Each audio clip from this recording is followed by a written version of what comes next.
Good morning. We have a quorum, so I'm going to call the meeting to order. We have no labor report and no request to speak, so we're going to adjourn into closed session. We'll return at 1:30.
Good afternoon. I'd like to call the San Jose City Council meeting to order for November 19th, 2013. We will start as usual with an invocation. Councilor Constant will introduce the invocator. Thank you, Mayor.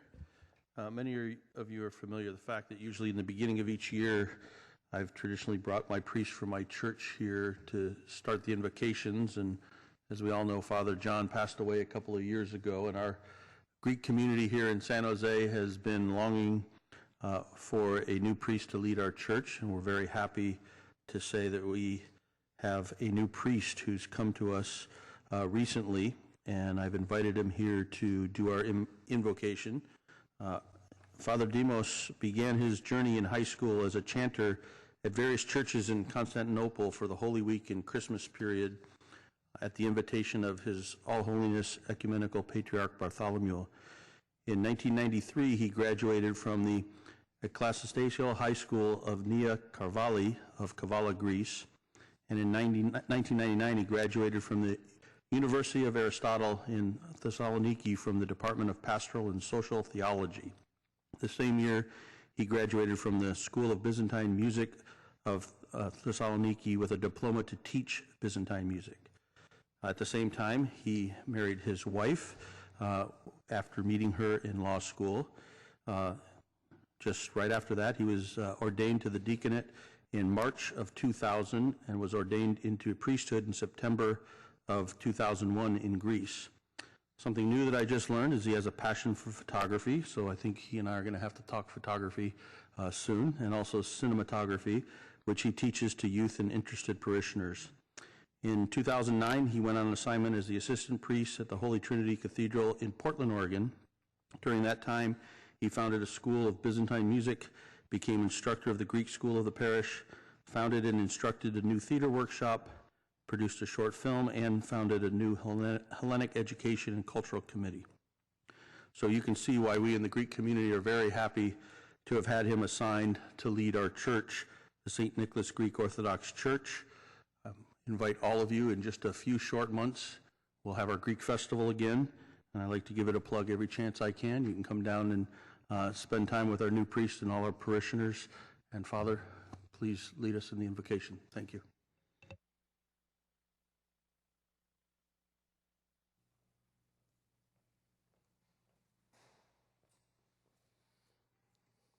Good afternoon.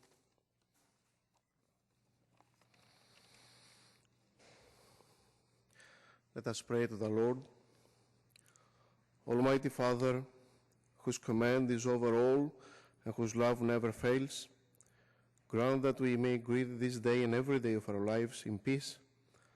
Help us to rely upon your holy will at every moment. In every hour of the day, reveal your will to us. Bless our association with all who surround us. Teach us to treat whatever may happen with peace of soul and with firm conviction that your will governs all. In all our deeds and words, guide our thoughts and feelings. In unforeseen events, let us not forget that all are sent by you. Teach us to act firmly and wisely without embittering and embarrassing others. Direct our will. Teach us to pray. Bless our country and our city and every country and city, for you are holy always, now and ever, and to the ages of ages. Amen. Thank you, Father. Next, we have the Pledge of Allegiance. We're being joined today by third graders from Queen of Apostle Elementary who will help us with the pledge. That's in District 1. I pledge allegiance to the flag of the United States of America and to the republic for which it stands, one nation, under God, indivisible, with liberty and justice for all.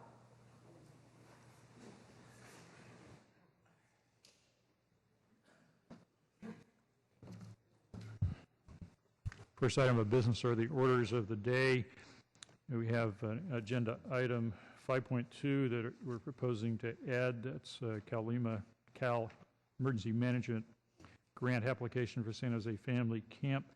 That will take a 2/3 vote to add it to the agenda on late notice. Any other changes to under orders? Councilmember Herrera.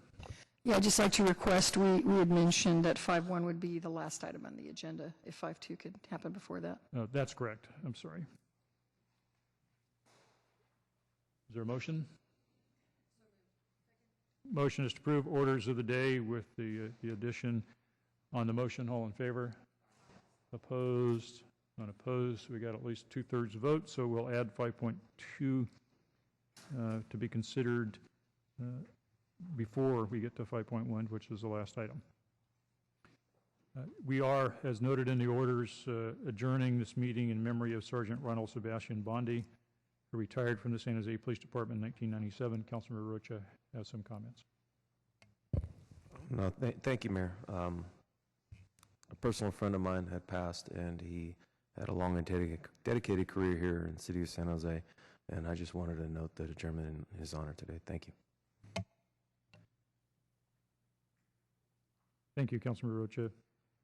In addition, I just wanted to take a moment to take note of the tremendous losses from the typhoon in the Philippines and urge everyone to consider supporting one of the many charities that are supporting the recovery of the people in the Philippines. Next item is a closed session report. City Attorney. There is no report.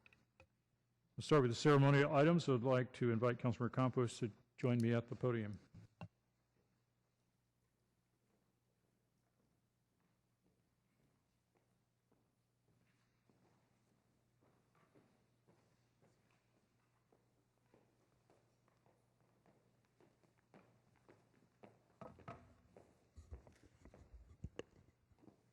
Lynn Ramirez is no stranger to City Hall.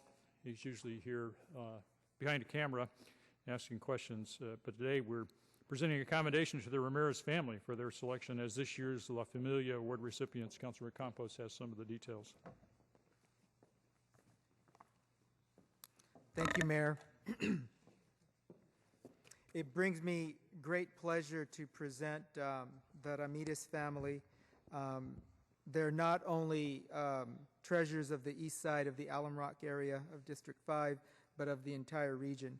The Hispanic Foundation of Silicon Valley is a public foundation which originated from the Hispanic Foundation Ball. It supports Hispanic families, raises awareness about Latino students, promotes volunteerism, provides grants, and celebrates leaders. Each year, the foundation, as part of its mission, recognizes one Latino family for their service to the community by awarding them the La Familia Award. That family is then honored at the Hispanic Foundation Ball. This year, the Ramirez family was honored for their 60 years of community service. The Ramirez family, led by the patriarch and matriarch of the family, Leonard and Irma Ramirez, have been longtime advocates and role models for Latinos in San Jose and Silicon Valley. Mr. Ramirez and his wife were founding members of an organization that sought to increase voter registration among Latinos in East San Jose. In his professional life, Mr. Ramirez was superintendent of rehabilitation facilities for the Juvenile Probation Department. For a time, one of the highest-ranking Latinos employed by the County of Santa Clara. He was also chair of the United Way of Silicon Valley. Back then, it was the United Way of Santa Clara County. And for 30 years, he was active with Mexican-American veterans. Mr. Leonard Ramirez passed away in 1999, and we just recently lost Irma Ramirez, but their family, thankfully, has continued their tradition of service. Their son, Leonard Jr., we all know him as Len, and we see him quite often on Channel 5 and around City Hall, and his wife, Julie, are East Side residents. They volunteer in East Side's churches, schools, and community at large. Julie Ramirez is currently with the Office of Women's Policy at Santa Clara County. She has also served on the Superintendent's Advisory Board for Alum Rock School District and is an active supporter of the district-wide music program, the world-renowned Alum Rock Jazz Band. And for those of you who have enjoyed Fleming Park in East Side, you can give credit to this Ramirez family, because without them, that park would never have been built. Leonard and Erma's daughter Sylvia and her husband Arturo Riera also were active members who support the arts in the Bay Area. When Sylvia was a student at San Jose State, she founded La Cosa Nueva, a radio program geared toward the Chicano community. Since then, she has become an Emmy Award-winning TV producer and has been recognized as a Woman of Achievement by the Women's Fund. In collaboration with John Calloway, they also created a music education program that provides full scholarships to each student. Arturo has received commendations from the United States House of Representatives, California State Legislature, California State Senate, and City and County of Santa Clara, recognizing him for his contributions to Bay Area arts and culture. And lastly, this great tradition of service has continued with the Ramirez grandchildren, who have begun to follow the tradition of their grandparents. Daniel Riera is an accomplished flutist and has spent much of his time teaching inner-city high school youth music production and participation in various benefit concerts and causes. And as I mentioned, the Ramirez, Len and Julie's children have been instrumental in their young life in making sure that kids on the East Side have great places to spend their time, and I think a great testament is a park. And again, I don't want to make light of it. That park would not be here if it wasn't for the Ramirez family. So with that, Mayor, could you please present the commendation to the Ramirez family?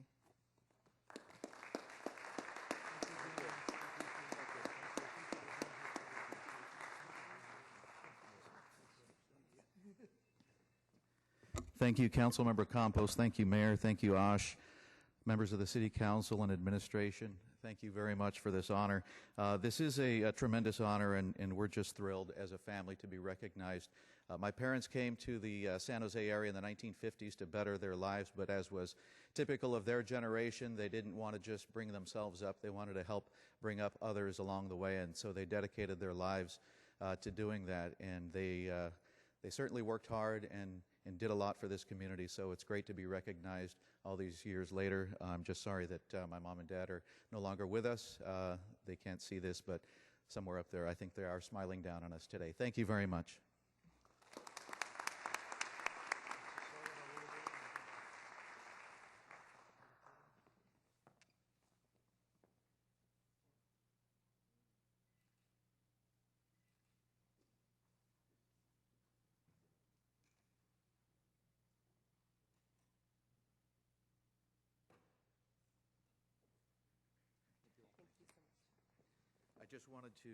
I just wanted to recognize my wife, Julie, and my son, Lucas, who's here. He's 11 years old.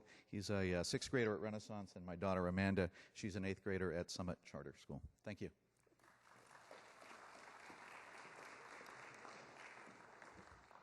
Next, Councilmember Herrera will join me at the podium as we proclaim November 30th as Small Business Saturday. Councilmember Herrera has the details. I think we're going to have some small business organizations and business owners join us, so I'd like to invite them to come on down. Thank you, Mayor. And yes, we're very excited to have all of our small businesses and associations joining me here at the podium. Today we are acknowledging and supporting our Shop San Jose campaign, and as well we're proclaiming and declaring November 30th, 2013 as Small Business Saturday, to recognize the importance that small business play in strengthening our economy. So I want to introduce those who have joined us here today to acknowledge their efforts in supporting small businesses. Jennifer Dizon, Director of Special Projects for the organization Women Impacting Public Policy. From our Office of Economic Development, BJ Sims and Des Woodworth. They're working on our city's local efforts under the Shop San Jose initiative. We have representatives from San Jose's Chambers of Commerce that serve as advocates and resources for members, business owners, professionals, students, and the community. Jim Reed is here, Vice President of the Silicon Valley Chamber of Commerce. Dennis King is here, Executive Director of the Hispanic Chamber of Commerce, Silicon Valley, and Executive Director of the Small Business Development Center here. San Jose's neighborhood business districts are represented by Andrew Batchelder, President of the Alameda Business Association, and also probably wearing his San Jose State shirt. Frank Cancia, President, and Mike Flair, Board Member of the Berryessa Business Association. Kathy Sakamoto, Executive Director of the Japan Downtown Business Association. Aaron Resendez, President, and R.J. Castro, Treasurer of the Story Road Business Association, Bernard Levine and Lynn Rove, Board members of the Willow Glen Business Association, and Ken Kelly, President of the Winchester Business Association. The national organization Women Impacting Public Policy has led to the local implementation. They've led the local implementation of Small Business Saturday. And of course, Small Business Saturday is a day dedicated to supporting our small businesses on one of the busiest shopping weekends of the year, Saturday, November 30th. And so all of us know those small businesses in our community, those restaurants, those clothing stores, those toy stores, a bookstore, a flower shop, those stores that you can notice in your neighborhood, making sure that we go there and spend some of our hard-earned dollars in those stores will really help our community and help those businesses. This national initiative encourages consumers to make the choice to make their purchases within their own community by shopping small at their favorite local stores to help fuel the economy. Our local effort, the Shop San Jose Initiative, sponsored by the Office of Economic Development's Work to Future program under the auspices of businessownerspace.com, is targeted at educating San Jose residents about the advantages of shopping locally, namely that what they want is here in San Jose, whatever you want is here, that local jobs are created here, that the environment benefits from less driving, and that public services are sustained by local purchases. These objectives are well aligned with the Small Business Saturday efforts, which strive to remind consumers that they can make a decision this holiday season to patronize the businesses to contribute to the vibrancy of their own community. There are over 45,000 small businesses in San Jose, which form a vital element to local job creation. $12.3 billion is spent on goods and services annually by 319,000 San Jose households, a figure that will grow significantly as the population growth of San Jose outstrips that of other large Bay Area communities. The Small Business Saturday campaign is striking a chord throughout the nation due to generous support and hard work and of American Express, by the way, who's doing a lot to support that online, and hundreds of other businesses and organizations. Organizations like Women Impacting Public Policy have played a strong role in advancing this message by coordinating with local groups. Thank you for your efforts, everyone up here, to make Small Business Saturday a success. And for those interested in knowing more about Small Business Saturday, I encourage you to visit Facebook and search for Small Business Saturday. You can also visit www.shopsanjose.biz, which also provides a link to the national campaign. And now I would like to invite Jennifer Deson, who will accept this proclamation on behalf of Women Impacting Public Policy. And if the Mayor, would you present the commendation, and she will come in also say a few words.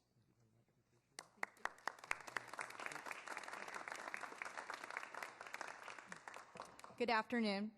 My name is Jennifer Deson, and I'm the president of the Silicon Valley chapter of the National Association of Women Business Owners and a Small Business Saturday 2013 coalition member.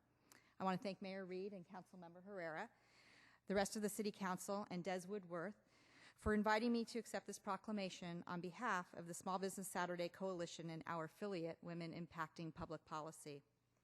This year's Small Business Saturday is Saturday, November 30, as Councilmember Herrera has mentioned. And congratulations to you all. Your Shop San Jose initiative is the envy of cities around the country. You are the model. Thanks in large part to proclamations and publicity like you are doing, last year consumer awareness of Small Business Saturday jumped to 67% compared to 34% the year before. Last year, consumers that participated in Small Business Saturday spent $5.5 billion on just that one day. San Jose merchants were part of that number. I'm here to wish San Jose and its small businesses tremendous success on Saturday, November 30th. May you increase your sales again this year so that we can return in 2014. Thank you.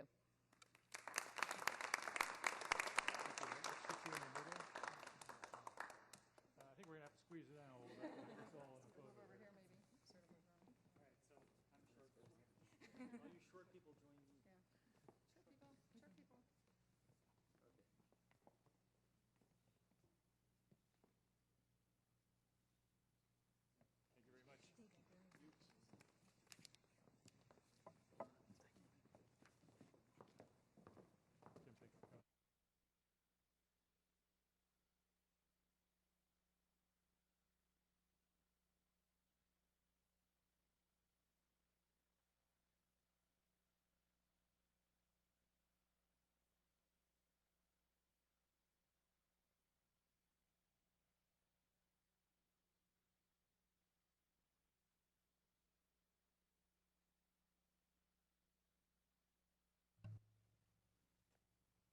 Next item is the consent calendar.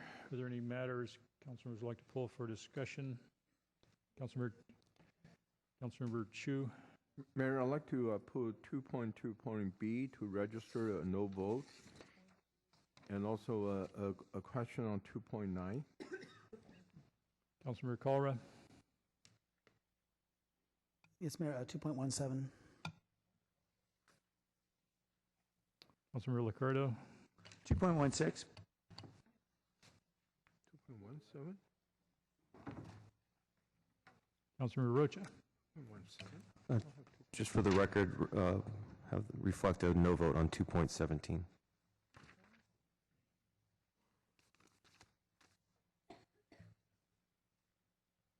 All right, we have a motion to approve the balance of the consent calendar items, which would be everything except 2.2. Well, Councilmember Chu, you just wanted to register a no vote on 2.2B. Yes, Okay, sure. so have that registered. 2.9, 2.17, 2.16. Your motion is to approve the balance on that motion. All in favor? Aye. Opposed? And unopposed. That's approved. So 2.9, Councilmember Chu. Thank you, Mayor. The question on 2.9 is the reclassification of the information managers and the information technology managers. Are they in the water treatment plant, or I'm trying to find out which the department that has this reclassification. I'll let Alex answer, but actually classifications, unless highly specified, can be found in any department. There might be targeted departments in this case. Yes, good afternoon. Alex Scherzer, Deputy City Manager. Councilmember Chu, these are new classifications, and they are not specific to any one department. So departments that have a need for an information technology manager can be in any department. The departments that have an express need for them are, for example, the Department of Retirement Services that manages very complex technology programs, the Department of Transportation. So far, we haven't discussed the particular need in the Environmental Services Department. Okay, so there's really no impact in terms of current manager's salary. No, well, this is a new classification. So, so once the Department of Human Resources creates a classification, then positions would need to be added budgetarily to a particular department. Okay, good. Thank you. Councilor Oliverio. Alex, staying on that one, on the Department of Information Technology Manager, does that require a four-year degree? I would defer to, yes, Sarah Nunez, our employment manager. Yes, that is correct. That position would require a four-year degree. Now, I have a question, since that position can be extremely technical, where someone is extremely competent without the four-year degree, are we able to make exceptions? Because I think we might find people just didn't go that route, but know it better than anybody else on all the mechanics of managing technology infrastructure. Normally on education requirements, they are firm requirements, but we continually look at those kinds of situations to see whether we should modify our requirements and make them desirable versus required. But at this point, that classification would be required to have a college degree. But we can certainly look at that issue as we move forward and seeing if it's hindering at all any good applicants from being eligible. Okay, I would just make that suggestion. I don't know how the city manager feels about that, but I don't want, if someone's technically competent and they can do the job and the only thing missing is, that four-year degree, but they have satisfied all the requirements on the technology standpoint, we actually want that person, because as much as I might care that they took arts and the humanities, I think I want that person to be technically competent. Yes, I think to Alex's point, we will monitor if it's a barrier to recruitment, absolutely. And the city in the past has used what we call equivalencies, experience for education or experience for, whatever the spec might say, and that's often highlighted in the job spec. Thank you. Mayor, do you need a motion to approve 2.9? So moved. We have a motion to approve 2.9 on the motion. All in favor? Aye. Opposed? Unopposed? That's approved. 2.16, Councilmember LICCARDO. Thank you, Mayor. I pulled this item because I knew it would amuse Pete Constant if I did so. And I had a question really for Rick around the policy and the fact that this policy doesn't cover tickets provided to city officials by sources other than the city.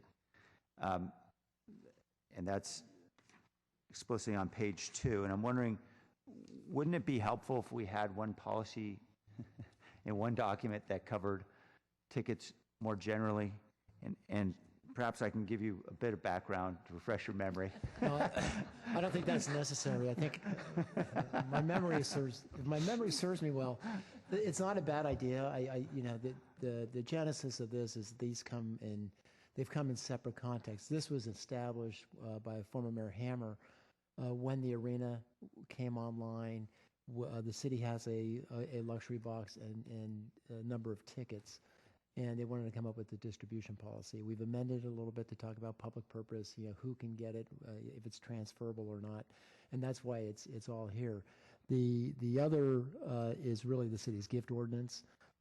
We can add, if the council desires, we can add to clarify it so you can go to one place and find the rules in one place. It isn't something we can't do. What I'd suggest is that if the council's okay with adopting this, we could adopt this and then have direction to come back with giving the other as well. Perhaps if I could make a motion to adopt this with an explicit reference to the portions of the gift policy that relate to the acceptance of tickets, so that someone reading this will be referred clearly. We could add that right now, yes. Okay, I'd make that motion. Second. And I appreciate the seconder. I learned, of course, the hard way that you can attend the arena in the city box to watch a sporting event. You cannot attend the arena to watch a sporting event in another seat if the ticket is provided by an outside source. And if you happen to be seeing, in the case that I was at a hockey game, visiting a member of Parliament, and I also learned you can apparently accept the ticket to see a cultural event at the arena, but not to see a sporting event. And as you can imagine, learning it the hard way is not the fun way to learn it, so I'm hopeful that everyone can learn it clearly in advance. I would just add the caveat that the rules have been established by council, but there are actually some sporting events that also constitute cultural events. Hockey's not one of them, unfortunately. There's a lot of culture in hockey, but it's not a cultural event. All right, 2.16, we need a motion on that, I believe. Okay, I'm sorry, we do have a motion. Motion is to approve on the motion. All in favor? Opposed? Unopposed, that's approved. 2.17, Councilmember KALRA. Thank you, Mayor. And on the last side, as someone that was born in Toronto, I might have people from my place of birth who may disagree as to whether hockey is a cultural event or not. I think hockey is culture. It's beyond that to them. I think it's otherworldly. And so on 2.17, I just wanted to pull it I was going to register no vote, but I wanted to at least explain why. Because oftentimes these discussions happen, there are personnel matters behind closed doors, and so I want at least the opportunity to publicly disclose why I felt that rather than whether it was going to be Mr. Shikata or anyone else, that rather than having someone with a new mayor being elected in less than a year, rather than having someone being placed in the permanent position as city manager, I felt that as has been done in the past, that an interim position would be more appropriate.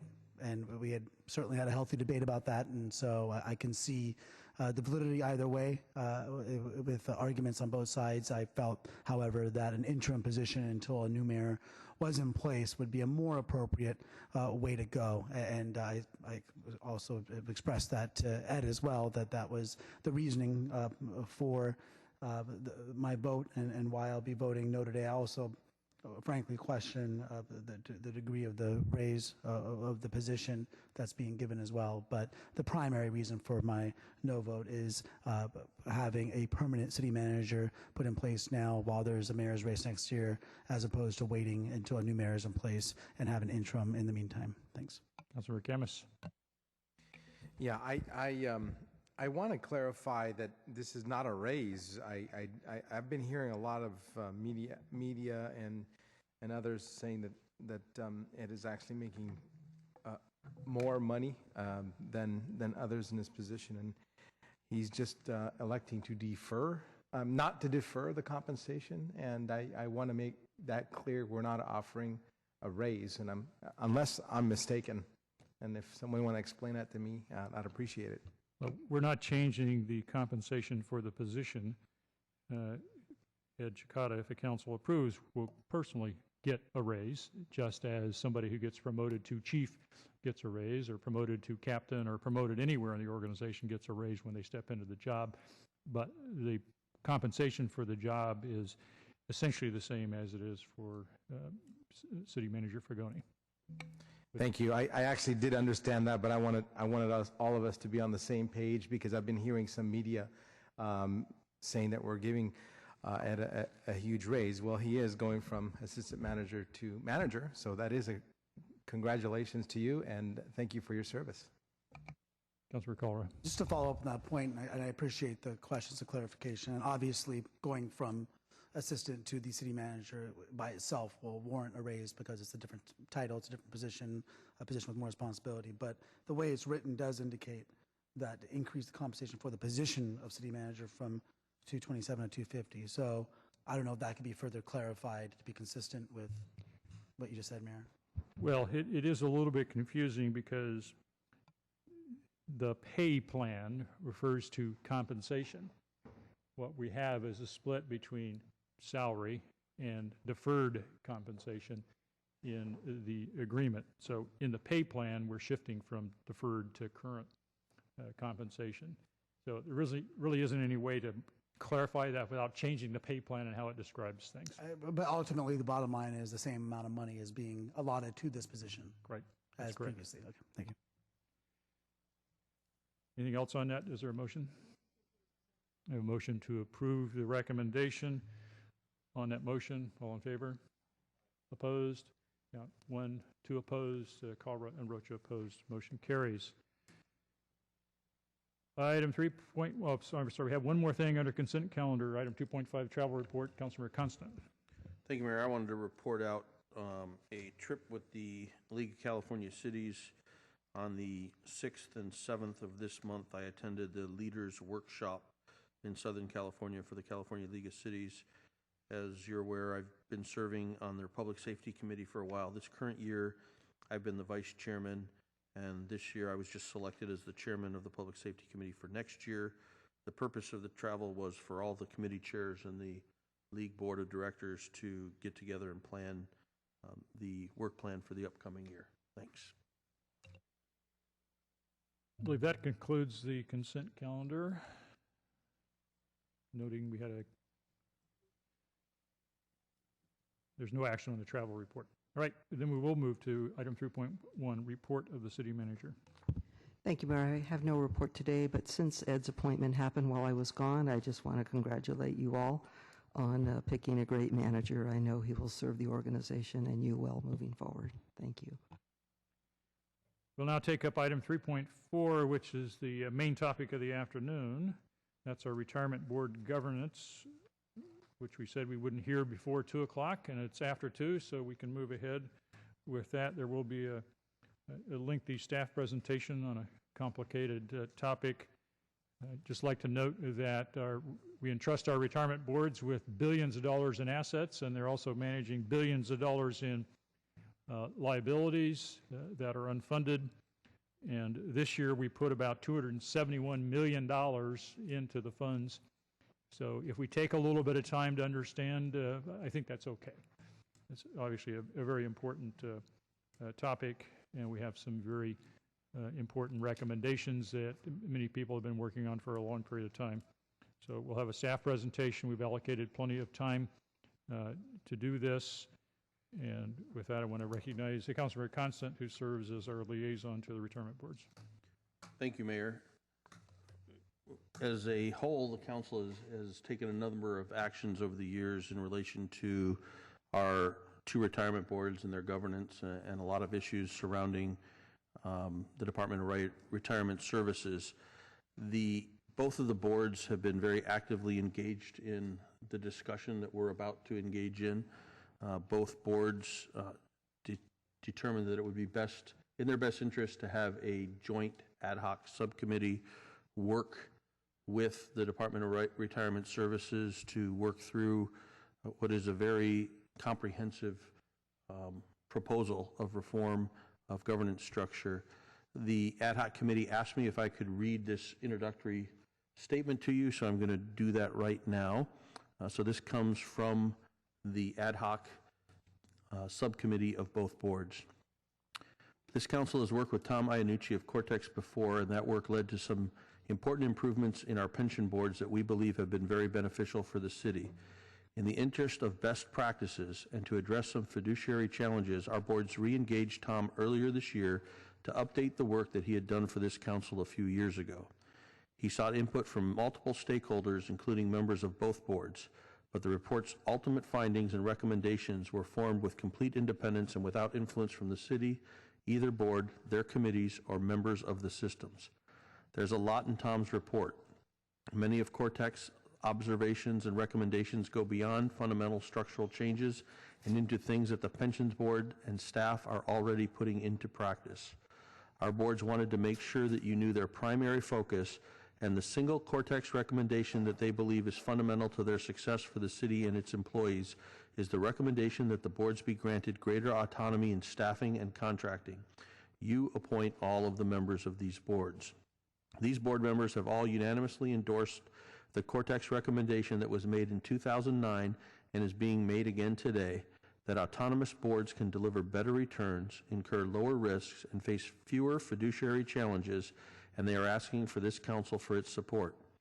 Our boards are laser focused on the Cortex recommendation number 1 to achieve board's autonomy and have not advocated for or against any other report recommendation, nor have they taken a formal position on any other report recommendation. Achieving organizational autonomy and direct accountability is the next crucial step in assuring truly independent and effective boards of fiduciaries to manage our city's pension systems and to ease the long-term impact on our fiscal resources. And Mr. Mayor, after the presentation, I'll be sharing some more of my thoughts and some questions that I'd like to ask. Thank you. Okay, thank you. Take it away. Thank you, Councilmember Constant. Honorable Mayor Reed, honorable members of the council, City Manager Figone, and City Manager Doyle, thank you for allowing me to speak today. Before I begin, I just want to say that it's refreshing to come from Toronto to San Jose, where there still seems to be a semblance of sanity in, in municipal politics. I'll begin with just a short story.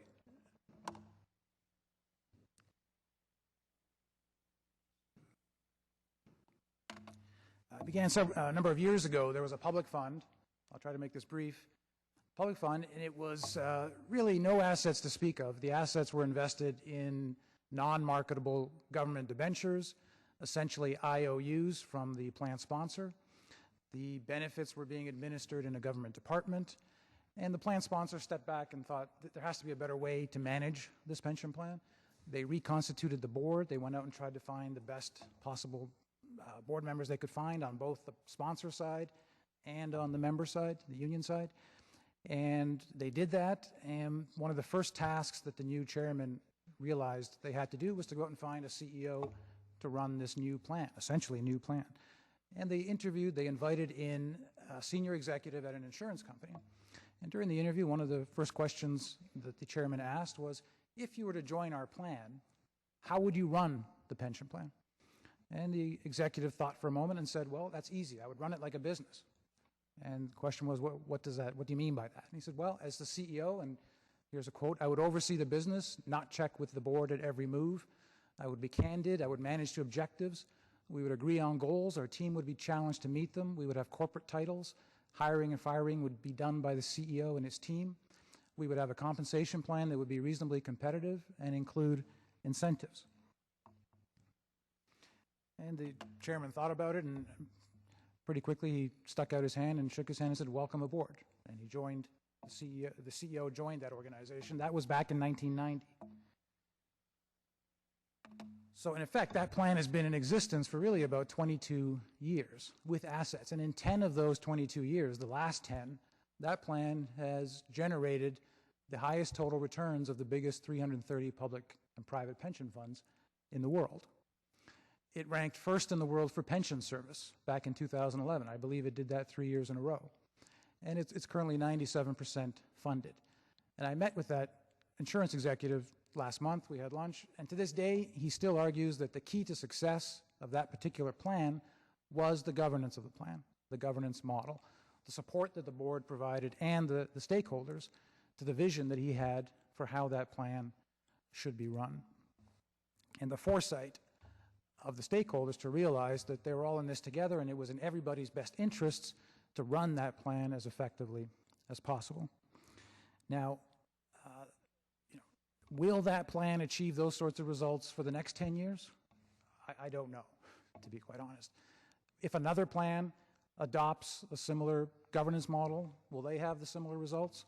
Again, I'm not sure. But what I can say is I think both that plan and any other plan that adopts a similar governance model is well positioned to achieve superior performance, both on the investment side and on the delivery side.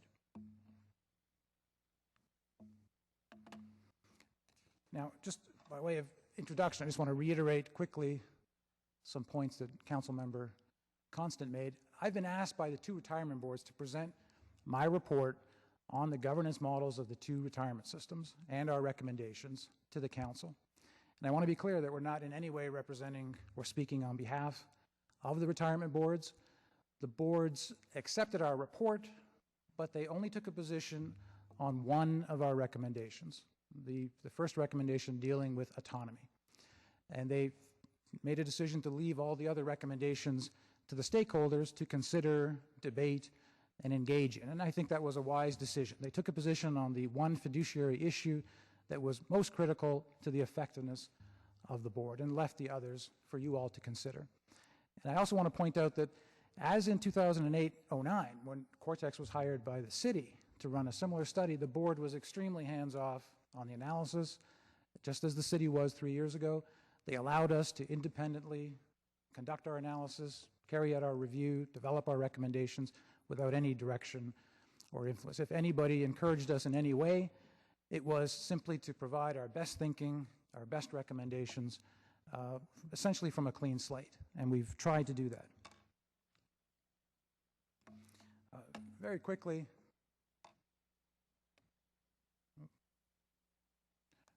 for those of you who aren't familiar with Cortex or who were not involved 3 or 4 years ago, we are a consulting firm that specializes in this area of pension governance. We've been around since 1991. We've worked with well over 100 pension plans across North America, Canadian, U.S., public sector, corporate sector, all sizes from jumbo funds to small plans. We were, as I said, retained by the city in 2008, 2009 to conduct a similar review.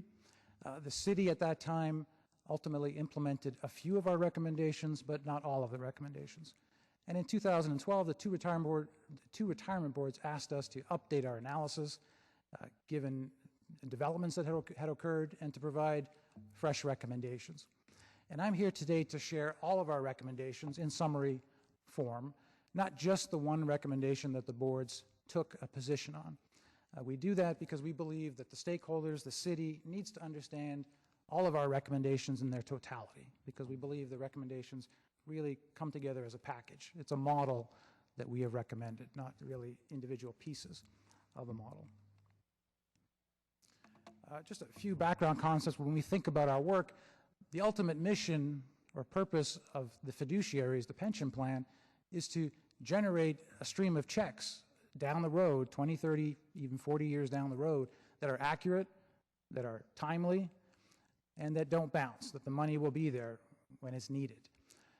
That's, in the strictest sense, the mission of the pension fund.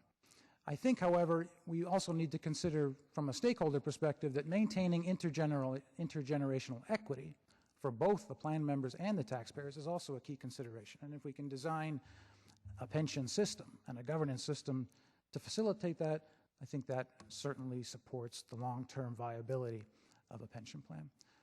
Third point I want to make, somewhat different from most government departments or entities, a public plan is a monopoly in terms of its customer base. but it competes globally and I believe fiercely in one of the most competitive markets around the world when it comes to investment opportunities and human resources. This is an extremely competitive business, particularly on the investment side, where success is managed in basis points, hundredths of a percentage point, and where active management is a zero-sum game, where in order to add value through active management, you have to take it away from another investor. Not all investors can win in this game. It's extremely competitive, and it attracts some of the brightest minds in the world to this business. And lastly, I want to point out that as we all know, but these are trust assets, and the fiduciary duty of loyalty and prudence are paramount. These are extremely high standards that the fiduciaries need to uphold, and there's also a high degree of personal risk exposure to those fiduciaries. Now, in conducting our research, our report, we looked to as many sources as we could find. We looked to published industry standards, models, such as the Klapman Report, GFO guidelines, various model laws. We looked to academic research, industry commentators, journals, but to a large degree we relied on our own experience, 20 years of working with dozens and dozens of public funds. And what made this research very difficult is that all of this work, I wouldn't say that the area of pension governance is in its infancy, but it really is early days. There isn't still a coherent framework for discussing these issues. All commentators are using different terminology, different frameworks, different objectives. They're looking at slivers of the issue as opposed to the whole picture, and it can be very difficult to really step back and understand coherently what do we mean when we talk about pension governance, what are we trying to achieve, et cetera. We did our best and we reviewed as much as we could, but a lot of it is based on our own experience. In our report, you'll notice we referenced some academic papers that did some regression analyses and looked at investment performance, and the insomniacs in the group might be tempted to read those documents, pore through them, in search of some data that would show a really concrete numerical value that one can achieve by good governance. And I'm afraid to say that the research isn't quite there yet. It's quite mixed, and I think it's almost dangerous to put too much into some of the numbers. I think they're helpful. I think they give us some guidance, but as the quote says, not everything that counts can be counted. And I think a lot of this really relies on first principles, on common sense, our circumstances, et cetera. And so I just caution everybody from trying to put too much weight or emphasis on any of the numbers, given really how little research exists in this area. This takes us to our model. The model we've proposed is really quite simple. I know we've got pages and pages of information, but it really boils down to what we see on this diagram. There are a number of elements that we believe need to be in place for the long-term success of a pension system. And we broke them up into two types of elements: performance drivers and safeguards. At the top of the diagram, you see fiduciary autonomy, and I think we could add accountability to that phrase. That, we believe, is the performance driver. That's one of the biggest determinants of how effective, how successful a pension system is going to be. If a system has, if the fiduciaries have the autonomy to make the decisions that are going to affect performance, implement those decisions in a timely, nimble manner, hire the teams that they need to implement those decisions, the advisors they need, et cetera, that's going to go an awful long way towards success, towards delivering investment performance, towards delivering high-quality member service. And any restraints or constraints in those areas are going to hinder performance, in our view. And in our experience working with many systems, many fiduciaries feel frustrated with that level of fiduciary autonomy. They feel they don't have enough autonomy. They feel that they ought to have more, that their hands are tied behind their back, et cetera. And they really stop there, and they feel that they have, given their duties, they're entitled to have more autonomy. And yet, we found again in our experience that stakeholders, particularly plan sponsors, but even members and retirees, have reservations about allowing fiduciaries full autonomy to manage the system. They have concerns. And that's where the rest of our model comes into play. We think it's understandable. We think the stakeholders need to have safeguards in place to give them the comfort they need to feel confident that that autonomy that they grant to fiduciaries will be exercised appropriately, that stakeholders' legitimate interests will be properly served. And if that comfort level doesn't exist, then we find they're going to be very reluctant to provide the autonomy that fiduciaries are asking for, wish for. And what are some of those safeguards? We've listed them here. I think at the top we've got fiduciary independence. We feel that if fiduciaries are truly independent in their thinking from the stakeholders, that they can focus, that allows them, if the fiduciary board, is reasonably or highly independent, it can therefore focus on the sole best interests of the members and beneficiaries of the system. Secondly, if they have the qualifications, if a board is highly qualified, has the skill sets to make the decisions necessary to carry out the mission of the system, again, that's a very powerful safeguard to protect the interests of the stakeholders. And then there are a slew of other safeguards we've listed at the bottom. If the stakeholders are properly represented around the fiduciary table in proportion to the sorts of risk that they're exposed to in the system, if there's an alignment of interests, if there's transparency in the fiduciary's operations, these are the sorts of safeguards that, taken together, will provide the stakeholders the comfort level to give up that autonomy and allow the fiduciaries the autonomy they need to properly run the system. And we find they go hand in hand. If the safeguards are not in place, stakeholders are unlikely to give the fiduciary autonomy. And if they give the fiduciary autonomy, if they put the safeguards in place, but don't provide the autonomy, then you're going to have very frustrated fiduciaries. So it really is a package model that all of those pieces need to be largely in place. Independence, competency, alignment of interest, transparency, et cetera, to a degree that makes the stakeholders comfortable. Now, there's going to be a question of how much is necessary to make the stakeholders comfortable. That's a question for stakeholders to answer. But we, in our report, have made some recommendations as to what we think would be a reasonable number and type of safeguards that should provide the stakeholders the necessary comfort to give up that autonomy. The next slide, I just want to emphasize a point, and some may feel the picture is intended to exaggerate the point, but I can't overemphasize the need for fiduciary autonomy and how that really creates either a competitive advantage or a competitive disadvantage.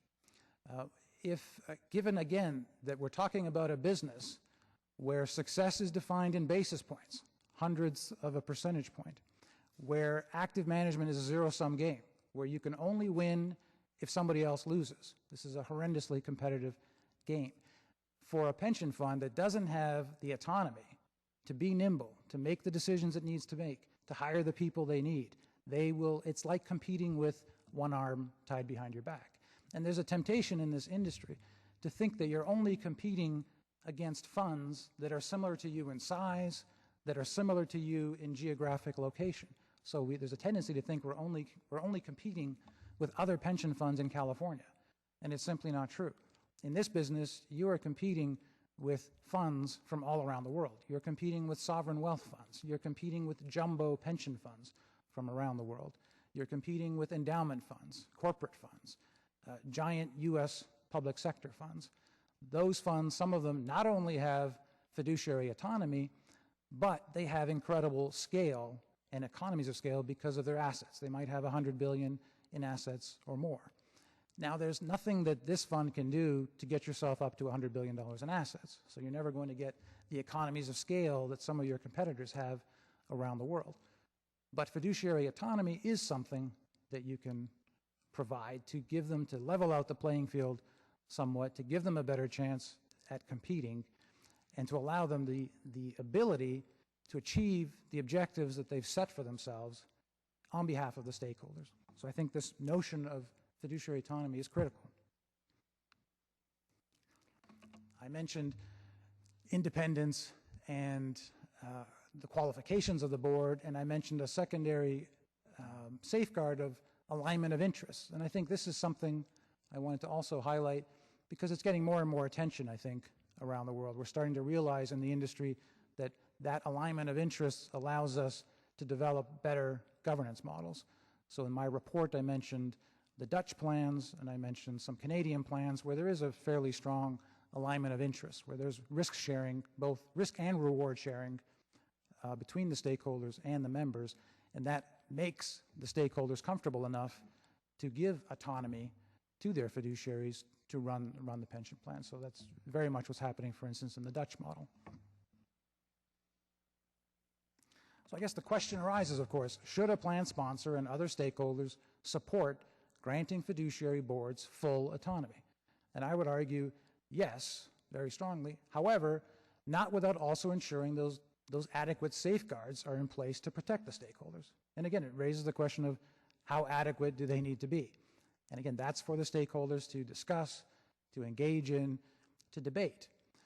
We've suggested that the primary safeguards ought to be a substantially independent fiduciary board or boards, substantially qualified fiduciary boards, and then secondary safeguards such as promoting disclosure and transparency. And I should point out that in the area of transparency and disclosure, this is an area where U.S. plans lead the world, much better than, say, in Canada or Europe. You certainly have the transparency and the disclosure within your models, but I think you have room for improvement in some of the other safeguard areas. Now, is Cortex's model well supported? And I'll be perfectly honest, I think it's highly unlikely that you'll find the Cortex model set out in full within any sort of academic or legal document or within industry practices. It just doesn't exist in all its components. But I do believe that each element of the model is supported by industry practices somewhere in the industry, and some academic work, and some legislative documents, et cetera. So I think each element of the model can be supported, and what we've done is put those elements together to create what we think is a coherent, sensible governance model that benefits all stakeholders and supports that notion of fiduciary autonomy, which further supports excellence and performance. But again, you won't find that model laid out as we've laid it out in the report anywhere, and hopefully that'll change at some point. Is there support for the notion or the element of our model which calls for fiduciary autonomy? Yes, this is one area that I think is well supported. Most people agree on. The published standards support it. I think industry practices support it. I think even in the US, you see some public funds that do have relatively high levels of autonomy. Example, San Bernardino County, Missouri, Texas TRS. But even those systems, although they have autonomy, they're not always in a position to exercise that autonomy because of the constitution of their boards. Most plan sponsors throughout the country attempt to maintain some control over the authority of their boards through control of the budgets, staffing, compensation, and selection of certain advisors. So we've made the point in the report that although we think it's a best practice, industry practice isn't quite there yet. Fiduciary autonomy, we believe, is more advanced outside of the U.S. The report provides the example of the Ontario Teachers' Pension Plan and the Dutch model, where those boards have virtually full autonomy. They can run the plan in any way they see fit to achieve the objectives for the benefit of all stakeholders.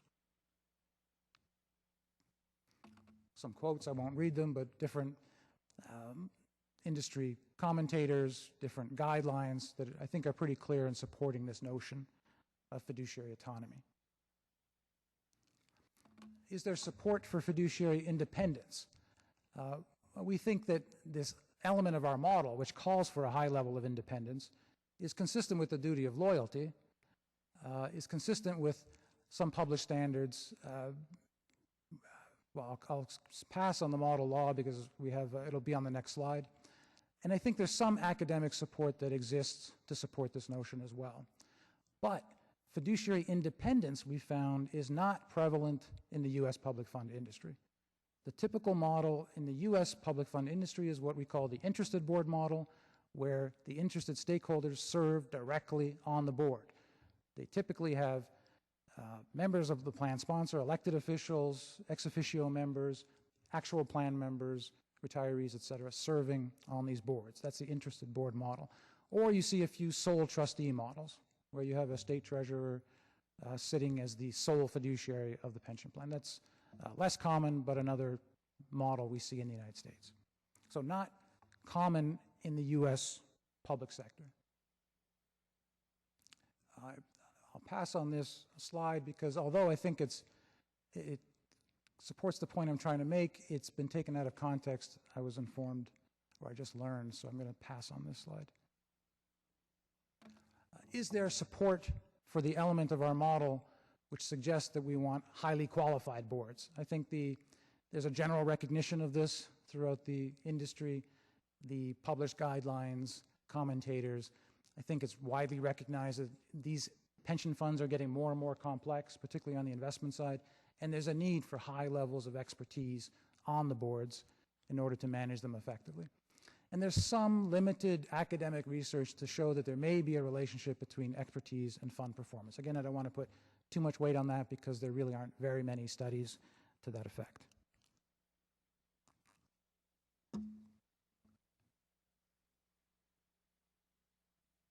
Now, let me move on and quickly summarize our findings with respect to the city pension funds. And before I do that, I just want to mention that to everybody's credit, to the credit of this council and the credit of the stakeholders, I've had an opportunity to work with the current fiduciaries on the board for a little over a year.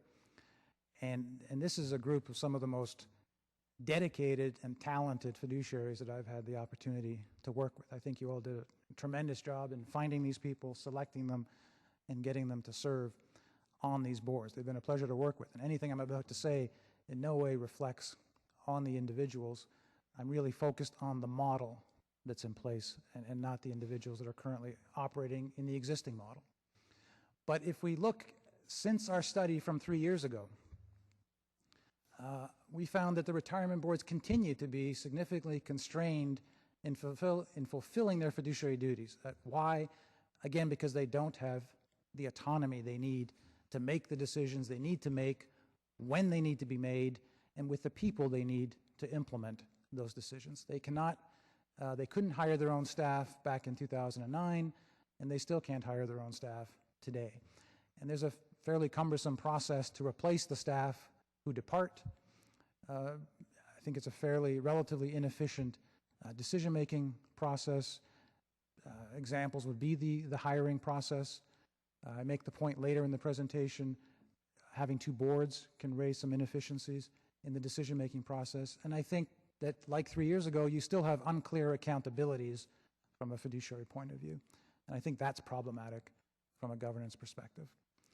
And the city and other stakeholders, I believe, continue to be concerned about, of course, funded status, investment performance, and systemic conflicts and trustee qualifications. So in many ways, while there have been some significant improvements in the governance model, a lot of the concerns that we noted 3 years ago continue to exist and persist today.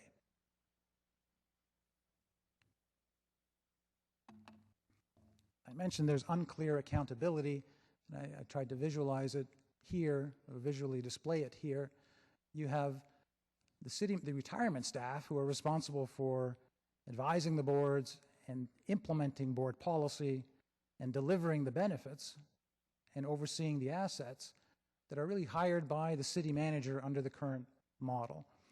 But the retirement boards, from a fiduciary point of view, are responsible for the performance of the system to a large degree, and they don't have direct ability or authority to hire, direct, evaluate, and compensate that staff. So while the retirement boards, from a fiduciary point of view, bear the risk and bear the fiduciary liability over the system, they don't have the ability to pick, manage, and compensate and direct the team that's needed to deliver on the pension promise. And that really rests with the city manager. So who arguably may be a fiduciary as well. So I think the question arises under the current model, who is really accountable for the results and the performance of the system? And I don't believe, looking at this, that the answer is perfectly clear. I think we have multiple parties that have some responsibility for the administration of the system. Our model would suggest you should have a single party responsible for the fiduciary administration of the system. Now, how many boards out there can't hire their own staff? Now, this is not an exhaustive study. This is based on our experience. We've worked with or interacted with or are familiar with dozens and dozens of plans across the United States and Canada, and we searched through our files and we identified, and we've done some surveys, some limited surveys, we identified 5 that we could find where the boards do not have the authority to hire their own staff. And so Los Angeles, yourselves, the Oregon Investment Council, the New Jersey State Investment Commission, and Prince George's County, which we only learned about a few weeks ago, and we've done some work with them recently. But otherwise, the dozens of other systems, many dozens, that we're aware of, have that basic autonomy to at least, at a minimum, they don't have full autonomy, but at least they have the autonomy to hire their own staff, their own executive director, and the staff below the executive director. So I think, again, not an exhaustive survey, but I think this gives you a sense of how much of an outlier the San Jose systems are across this country.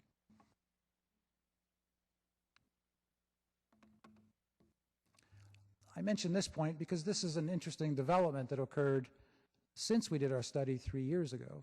And my understanding of Measure B, if it's upheld, essentially has the result of sharing some of the risk associated with the plan members, if I understand it correctly. And I'm not commenting on whether or not this is good or bad. I'm simply stating it as a fact that this measure has been put into place. I know it's being debated or contested, but I only raise it that if it should be upheld, I believe it creates the conditions for the city to perhaps feel more comfortable in relinquishing some of that autonomy and allowing the boards the autonomy to deliver on those promises. The reason for that is I think that if Measure B is upheld, it creates more of an alignment of interests, a more, not perfect, but a more symmetrical risk sharing among the stakeholders. So again, not commenting on whether it's good or bad, simply pointing out that this was not in place when we did the study 3 years ago. And I think from a governance design point of view, perhaps it may create more comfort, or it should create more comfort to stakeholders to delegate that autonomy that the fiduciaries need. So I've been talking about the model in general. Now I'd like to quickly review and summarize our recommendations from the 2013 report. And there are some overarching themes, and they're not presented this way in the report, but I thought it might be helpful. Our model, if implemented, envisions the following. We envision a truly jointly administered pension plan, or pension plans. And that would involve the stakeholders administering the plans in partnership, which I think is an important point. And I think that plan that I told the story about at the beginning of the discussion is very much viewed as a partnership between the stakeholders. And I think that's key to success. If we can't start working in partnership to administer these systems, it makes it very difficult to manage. So that's what our model envisions eventually. It also envisions that stakeholder interests are properly reflected in the governance of the plans through a balance of power on the boards. And you'll see in the recommendations that we've suggested a 50-50 representation on the board, where the city would be able to select 50% of the board members, and the other stakeholders, members and retirees, would also select 50% of the board members. And you may have a model where board members can select a ninth member or a seventh member. I think that still translates into a 50-50 balance of power on the board. Our model envisions the retirement boards being the sole accountable fiduciaries and having the full autonomy to administer the plans and pursue excellence in that administration. I think that's the element of our model that's going to drive performance. And performance, whether it's on the investment side or whether it's on the member service side, is what benefits all the stakeholders. And that's a key element of what we envision. But equally important, we think that under our model, the stakeholders, maybe not immediately, but will be confident that their respective interests will be managed. Their legitimate interests, their fiduciary interests, will be managed by highly independent and qualified fiduciary boards. Just knowing that you've got a highly independent, qualified board should give a lot of comfort to the stakeholders that their interests will be properly managed. And lastly, that the board's activities and performance will be fully transparent. And I think that's already the case. So really, I'm just reiterating that an element that already exists in your current model. So those are the overarching themes. In a little more detail, the first recommendation is to have truly autonomous and accountable fiduciary boards. That would mean you'd have to change the city charter to provide the boards with the necessary authority that they lack today. And that includes the ability to approve personnel positions, hire, direct, and evaluate all the personnel of the system, to determine human resource policies, including compensation policy. Again, that's so critical because, to my point earlier, this is such a globally competitive business. And the search for talent is extremely onerous. And they would have the ability to select and appoint all the advisors and basically run the operations the way they think it needs to be run in the best interest of all stakeholders. And there would be mechanisms to remove board members for fiduciary cause. And I stress that. We can't be removing board members because they aren't acting in our other stakeholder interests. We would be able to remove board members if we felt they weren't being good fiduciaries. The second recommendation is that the board composition should reflect stakeholder interests. The composition of the boards would have a balance of power, would continue to have a balance of power, with 50% of the boards being selected by the city, 50% of the boards being selected by members and retirees. You could continue to have the above, those board members in the aggregate selecting an additional board member, as you do today. And again, you'd have mechanisms to remove board members for fiduciary cause. And I think that structure reflects the fact that both members and taxpayers have a legitimate financial interest in the success of the systems. And I think Measure B clarifies that even further, makes it more explicit than it might have been in the past.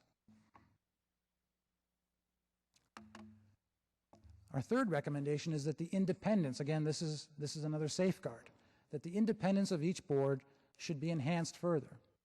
In 2010, you may recall that Cortex recommended that two things when it comes to independence: city officials, council members should be removed from the retirement boards, and that recommendation was adopted, and today there are no longer any council members, voting council members serving on the boards.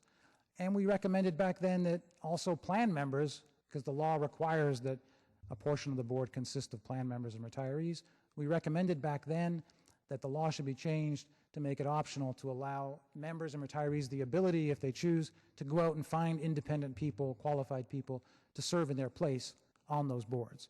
That recommendation was not adopted back then. But it was decided that city officials would no longer serve on the boards. Why? It would enhance the independence of the boards. We recommend that independence be further enhanced today by decreasing the number of board members who may be active or retired members of the systems and replacing them with independent trustees who are nevertheless selected by active and retired plan members. So we don't believe we're taking anything away from the members and the retirees. We're simply suggesting that, as the city did 3 years ago, the members and retirees should go out and identify independent individuals who can represent them on the boards and who have strong qualifications to carry out this job.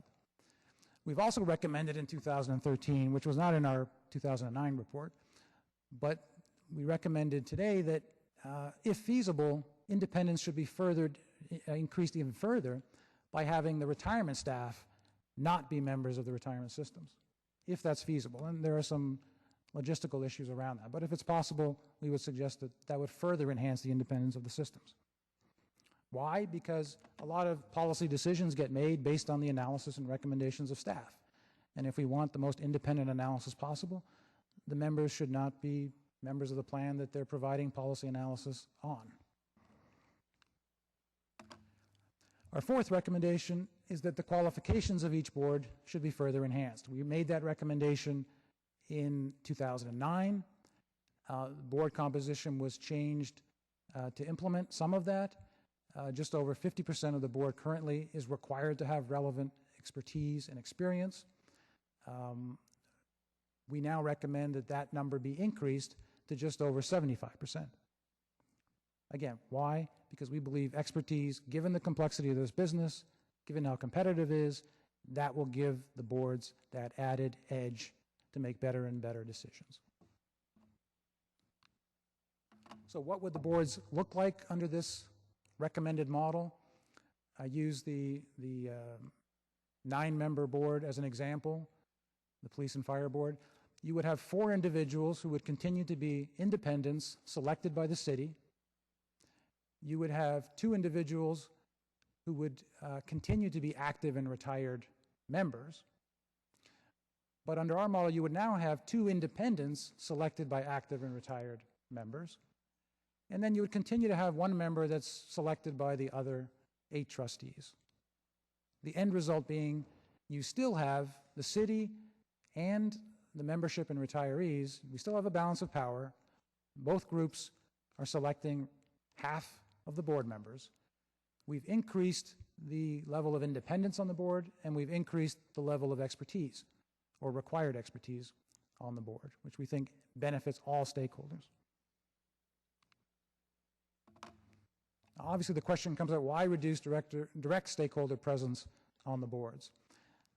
I'm repeating myself, but we believe it enhances the independence and qualifications of the boards and better positions them to manage those plans prudently and in the sole best interests of the beneficiaries.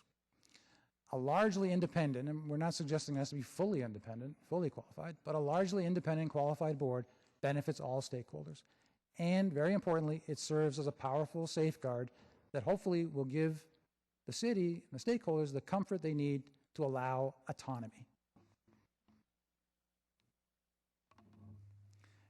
And again, I've mentioned there is some academic research to support this. It's limited, it's inconsistent in places, but I think there's enough to suggest that there may be some relationship between independence, expertise, and performance.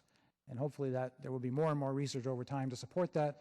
But ultimately, I think we're going to have to rely on first principles and common sense as to whether or not we believe that independence and expertise support better performance over the long run.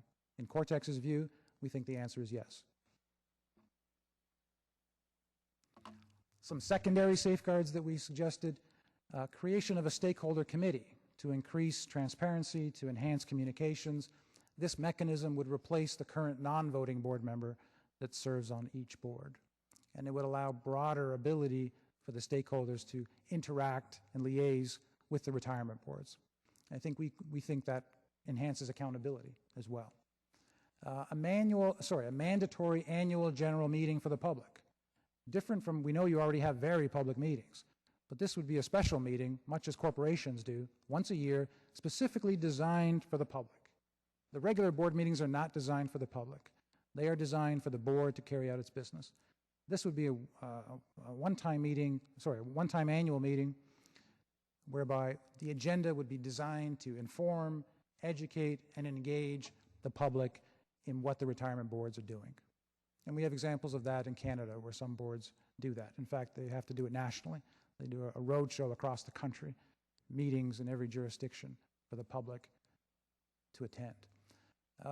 Enhanced performance reporting. You already have very good reporting. We had some suggestions to enhance that further. A social and ethical investment policy to limit the ability of the boards to invest in social and ethical causes and focus strictly on whatever is in the best interest of the members and beneficiaries. An audit committee, which has already been implemented. Requirement to conduct a fiduciary audit every 5 years. The scope of that is yet to be determined, but that would sort of be another accountability mechanism. Expanded disclosures. Again, you already disclose an awful lot, but for instance, under the new model, you might want to make it very clear and transparent to the public exactly what, as an example, senior executive salaries would be. And again, those mechanisms to remove trustees for fiduciary cause.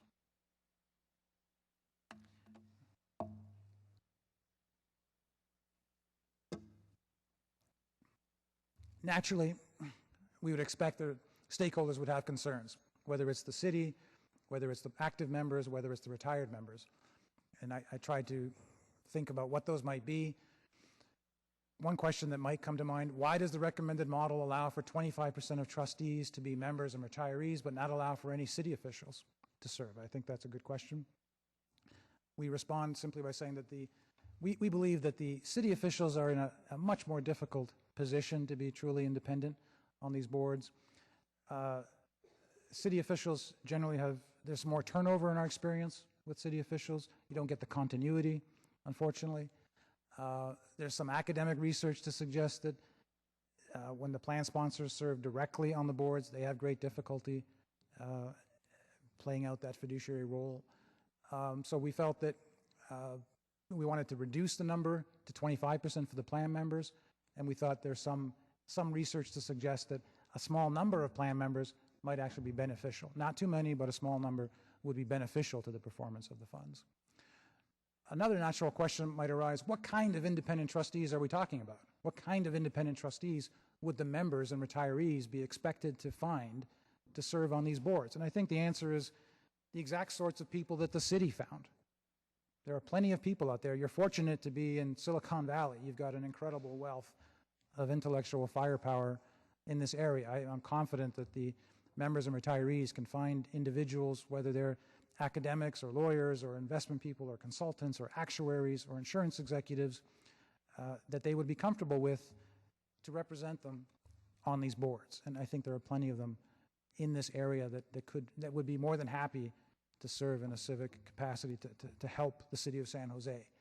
What if they can't find those people? Well, we did suggest that to help along that, we suggested in 2009, we believe the board members should receive some compensation.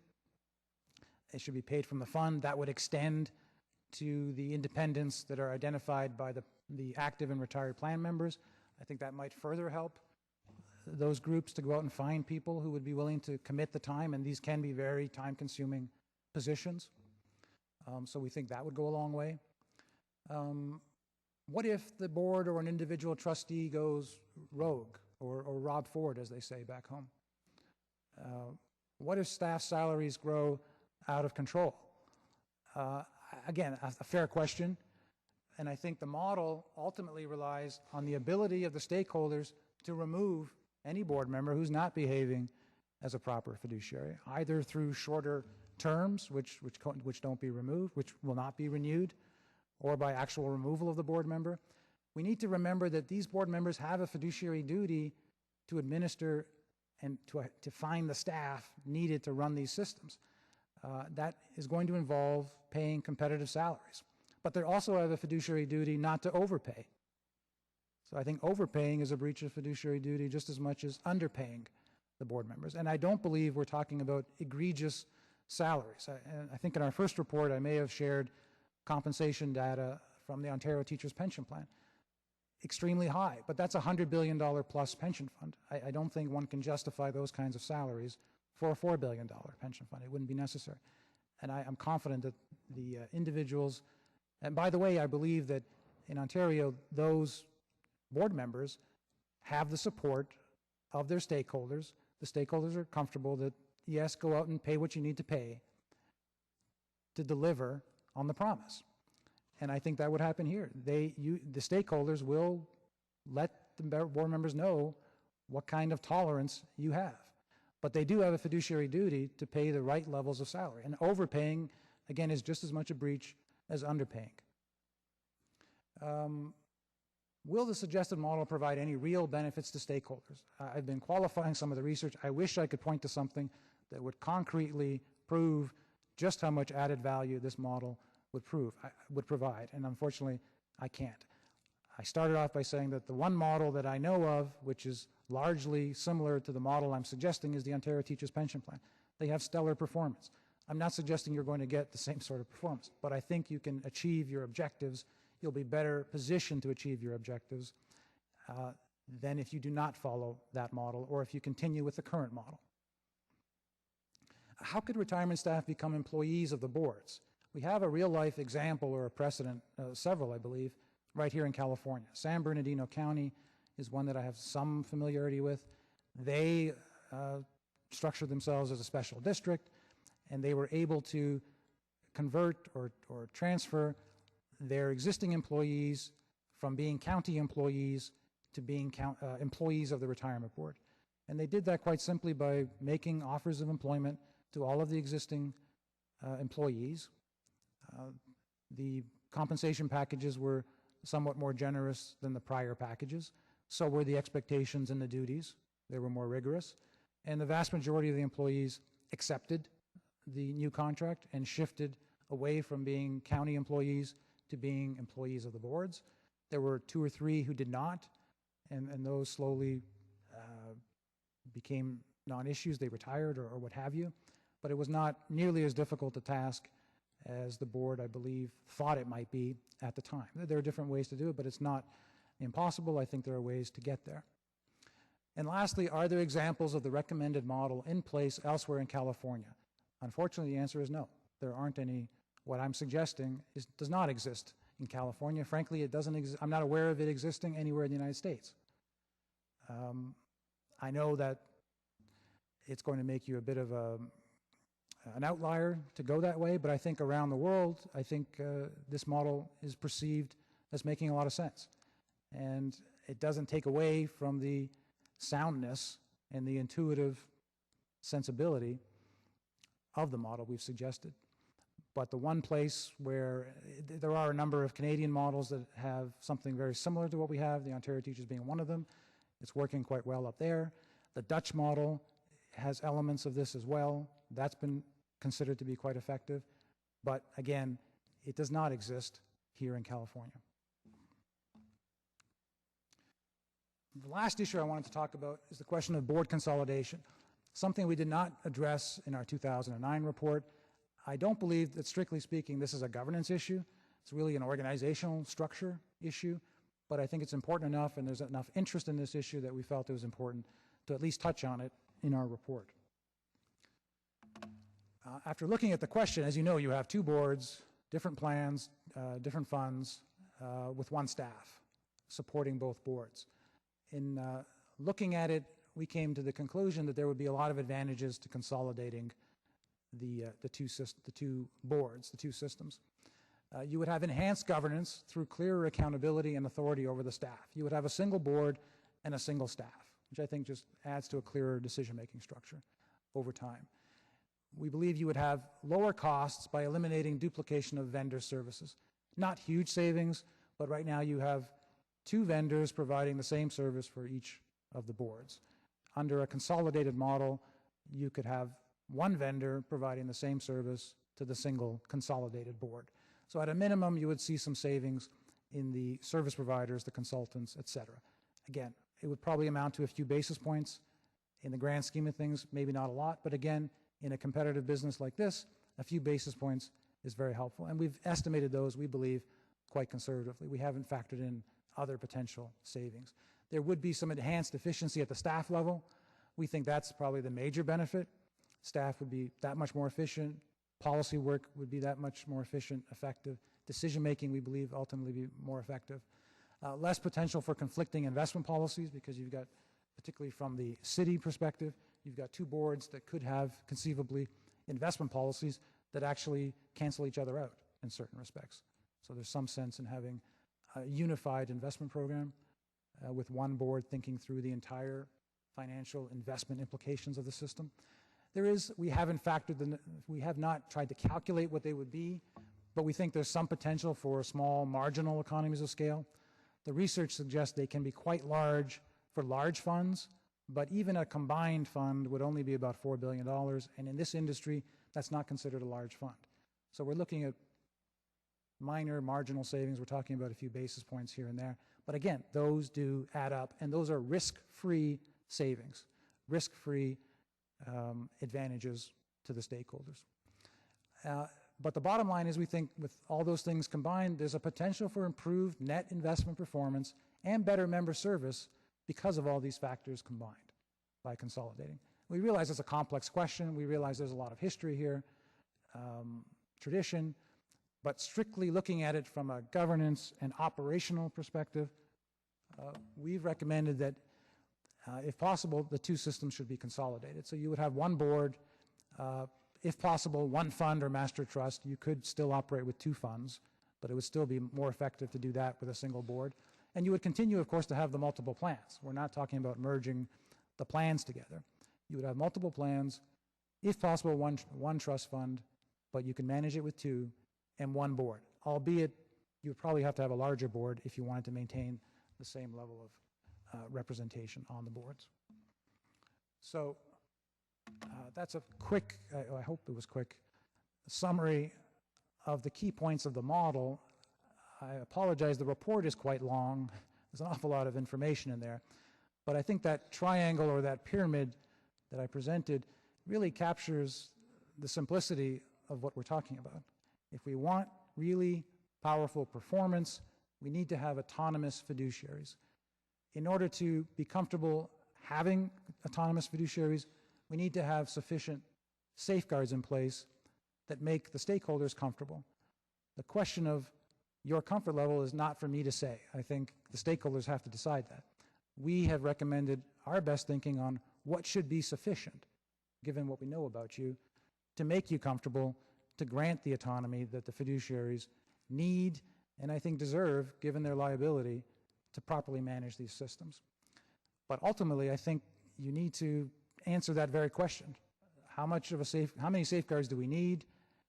And that's a question for you to engage in together as stakeholders, think that through, debate it, discuss it, and try to come to some sense of, how much comfort do we need before we can delegate that authority. And to be honest, again, given the nature of this business, the sooner you can do it, the sooner you can start, I believe, enjoying or reaping the rewards from a more autonomous board that can make better fiduciary decisions for everybody, all sides, all stakeholders.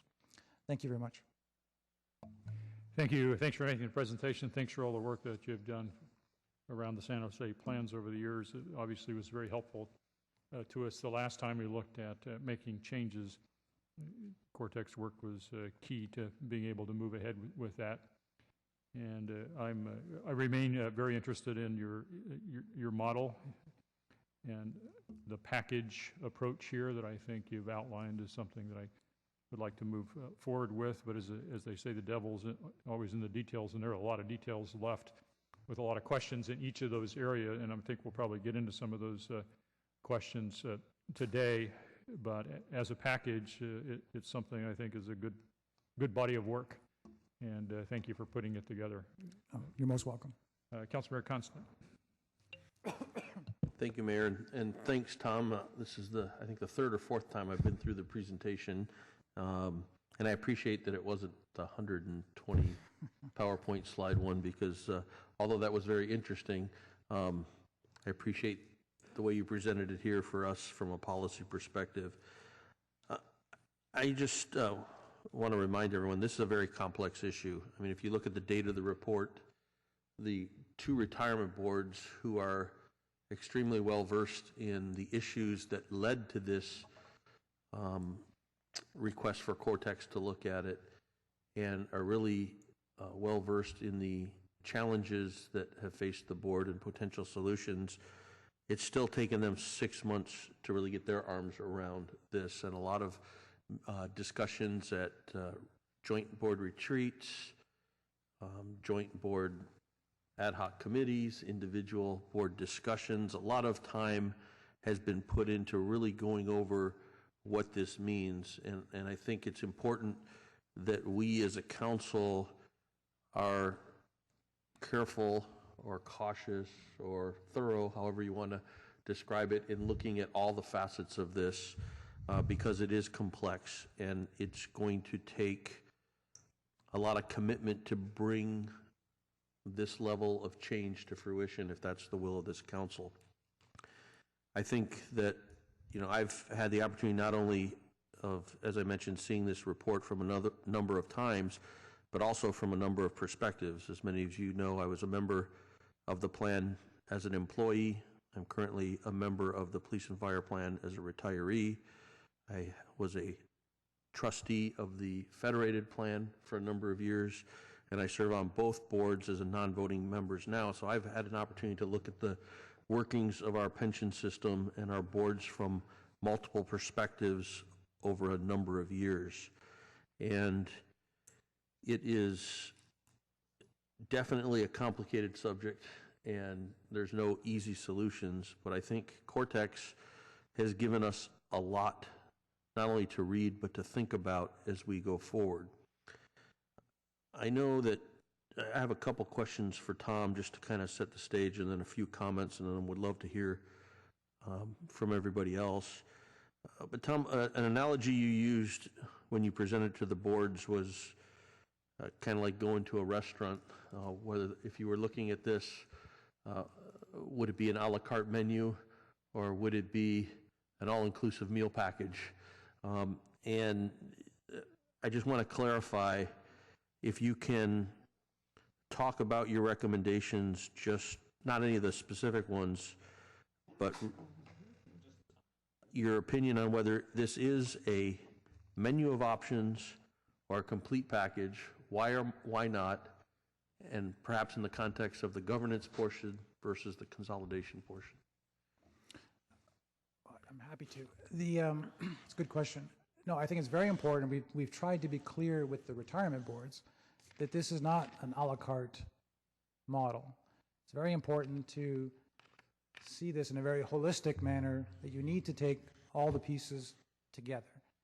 If we want to have the autonomous fiduciaries, we need to have the necessary safeguards in place to allow for that. If not, what you have is a situation where you've given the autonomy, but because the safeguards are not in place, the stakeholders, there's always going to be a level of discomfort, and there will always be grumbling, there will always be, and there's going to be issues over time. And because these are perpetual, hopefully perpetual entities, those heartaches will exist in perpetuity. Similarly, if you have the safeguards in place, meaning you go out and find very independent, highly qualified people to serve on these boards, you force them to be transparent, disclose, et cetera. You put all those things in place, but you don't give them the fiduciary autonomy, you're going to have very frustrated fiduciaries who feel that they're being held responsible for the performance of a system over which they don't have the ability to make the decisions that are going to influence the performance. So we feel you need to have both pieces of the model in place, the autonomy plus the safeguards. The safeguards being a sufficiently competent board, a sufficiently independent board, as well as all those secondary safeguards. Where there's some room for discussion is around how much independence is sufficient, how much competence is sufficient. There's a bit of discussion to happen there. But if the stakeholders can't get to the point where you all agree that these boards are now sufficiently independent and sufficiently competent, then you're probably not going to be comfortable giving the autonomy, and vice versa. So it's very much a package deal in that sense. I think you had a two-part question. With respect to the consolidation issue, that's not quite the same package deal. I think you can have very strong models. If you can implement our model for each of the boards separately and expect them to run their systems separately, I think that if they had the autonomy and they had the competence and the independence, I think they would still do quite a good job, and they would figure out ways to reduce inefficiencies and do the best they can to optimize the performance given that dual structure. And I think from what I've seen of the individuals you have today, I think if there's a way, they would figure it out. They're certainly talented enough, intelligent enough, and dedicated enough to do so. I think ultimately, however, you're never going to quite get the same level of efficiency with two separate boards as you would with a single board. But I think you can get a long way with two boards, with the right, if all the other pieces are in place. If you were starting from scratch with a clean slate, would you have two systems or one system? I think you would probably go with a single system. Most systems across this state are structured in just that way. You've got safety members, all the county systems have safety members and general members all in one system with separate plans, a single fund and a single board and a single staff. That's the common industry practice. So not quite the same level of integration as the overall governance model, I think there's some, so you may go a la carte when it comes to the consolidation issue. I would strongly advise against it when it comes to the governance models of the individual boards. Thank you. And we've seen a number of situations over the last year where the boards have been frustrated in the area of autonomy. I know we've had situations with the hiring and staffing of the retirement services, not only our director, but also the chief investment officer. Do you see this as simply being an avenue to allow the boards to be nimble decision makers and eliminating bureaucracy? Or can you expand on the greater purpose of the independent or the autonomy of the boards?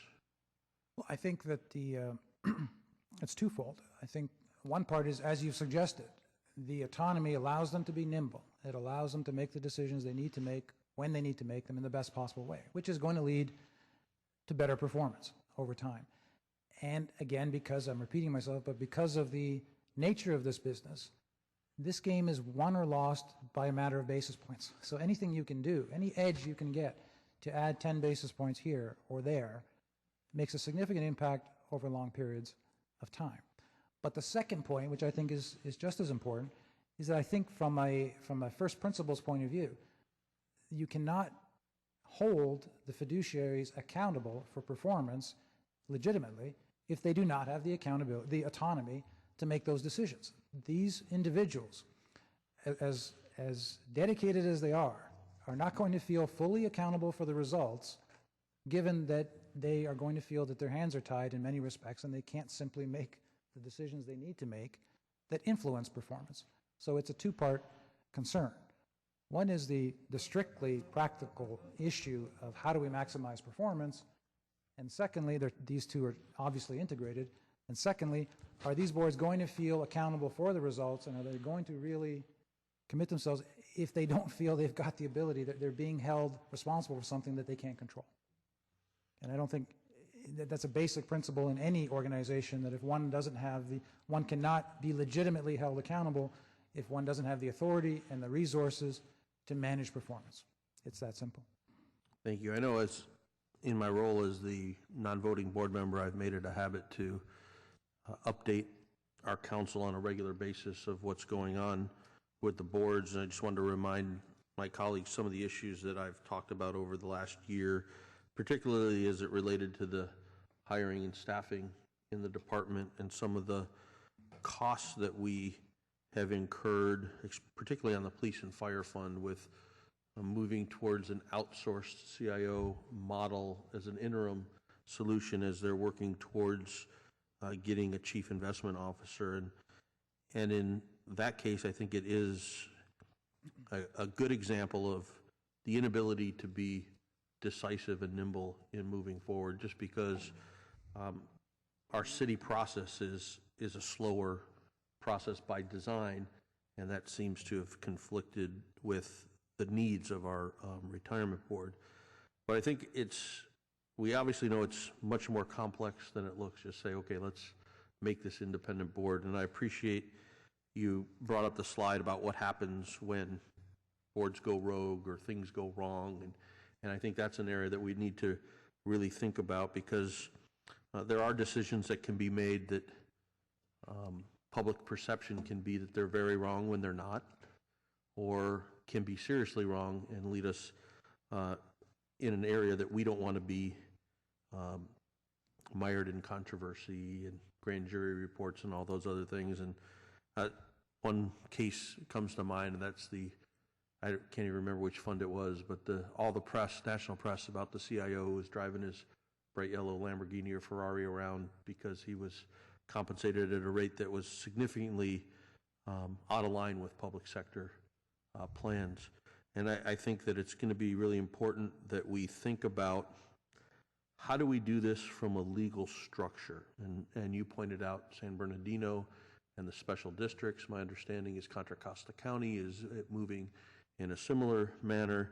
And I know we have had a discussion on the retirement boards and through the ad hoc committee and with the retirement board's attorney on really looking at what those models can be, and how we accomplish that from a point that not only the structure fits within whatever we have as a city or not, if it's a special district, but really paying attention to how all the stakeholders, which include the members, the city as an organization, and the taxpayers, how does that accountability look in practice when you have things that may or may not go wrong?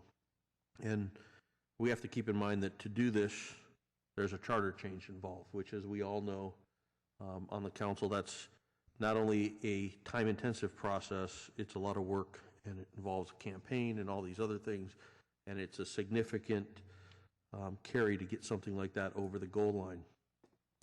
Personally, I support greater autonomy.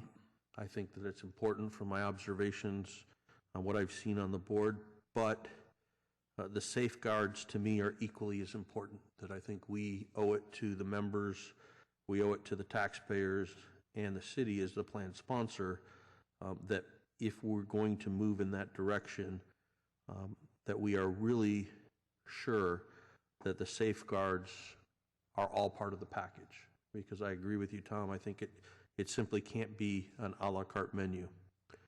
In the area of consolidation, I just want to point out that right now our poor Director of Retirement Services has 3 bosses. He has the city manager, he has one board on the federated side and another board on the police and fire side, and the goals and directives and processes of each of those are different. In fact, even the 2 boards are strikingly different. And at least in this case, 3 is an odd number. And while the city manager has the ultimate authority because she's the appointing authority of the retirement director, I think we have to really look at what happens when you have 2 equally responsible boards and one person that reports to a 2-boss organization where you can have a direct 50-50 conflict. And we know we've seen in the private sector, in businesses and in even family situations, when you have an even number, deadlock can occur.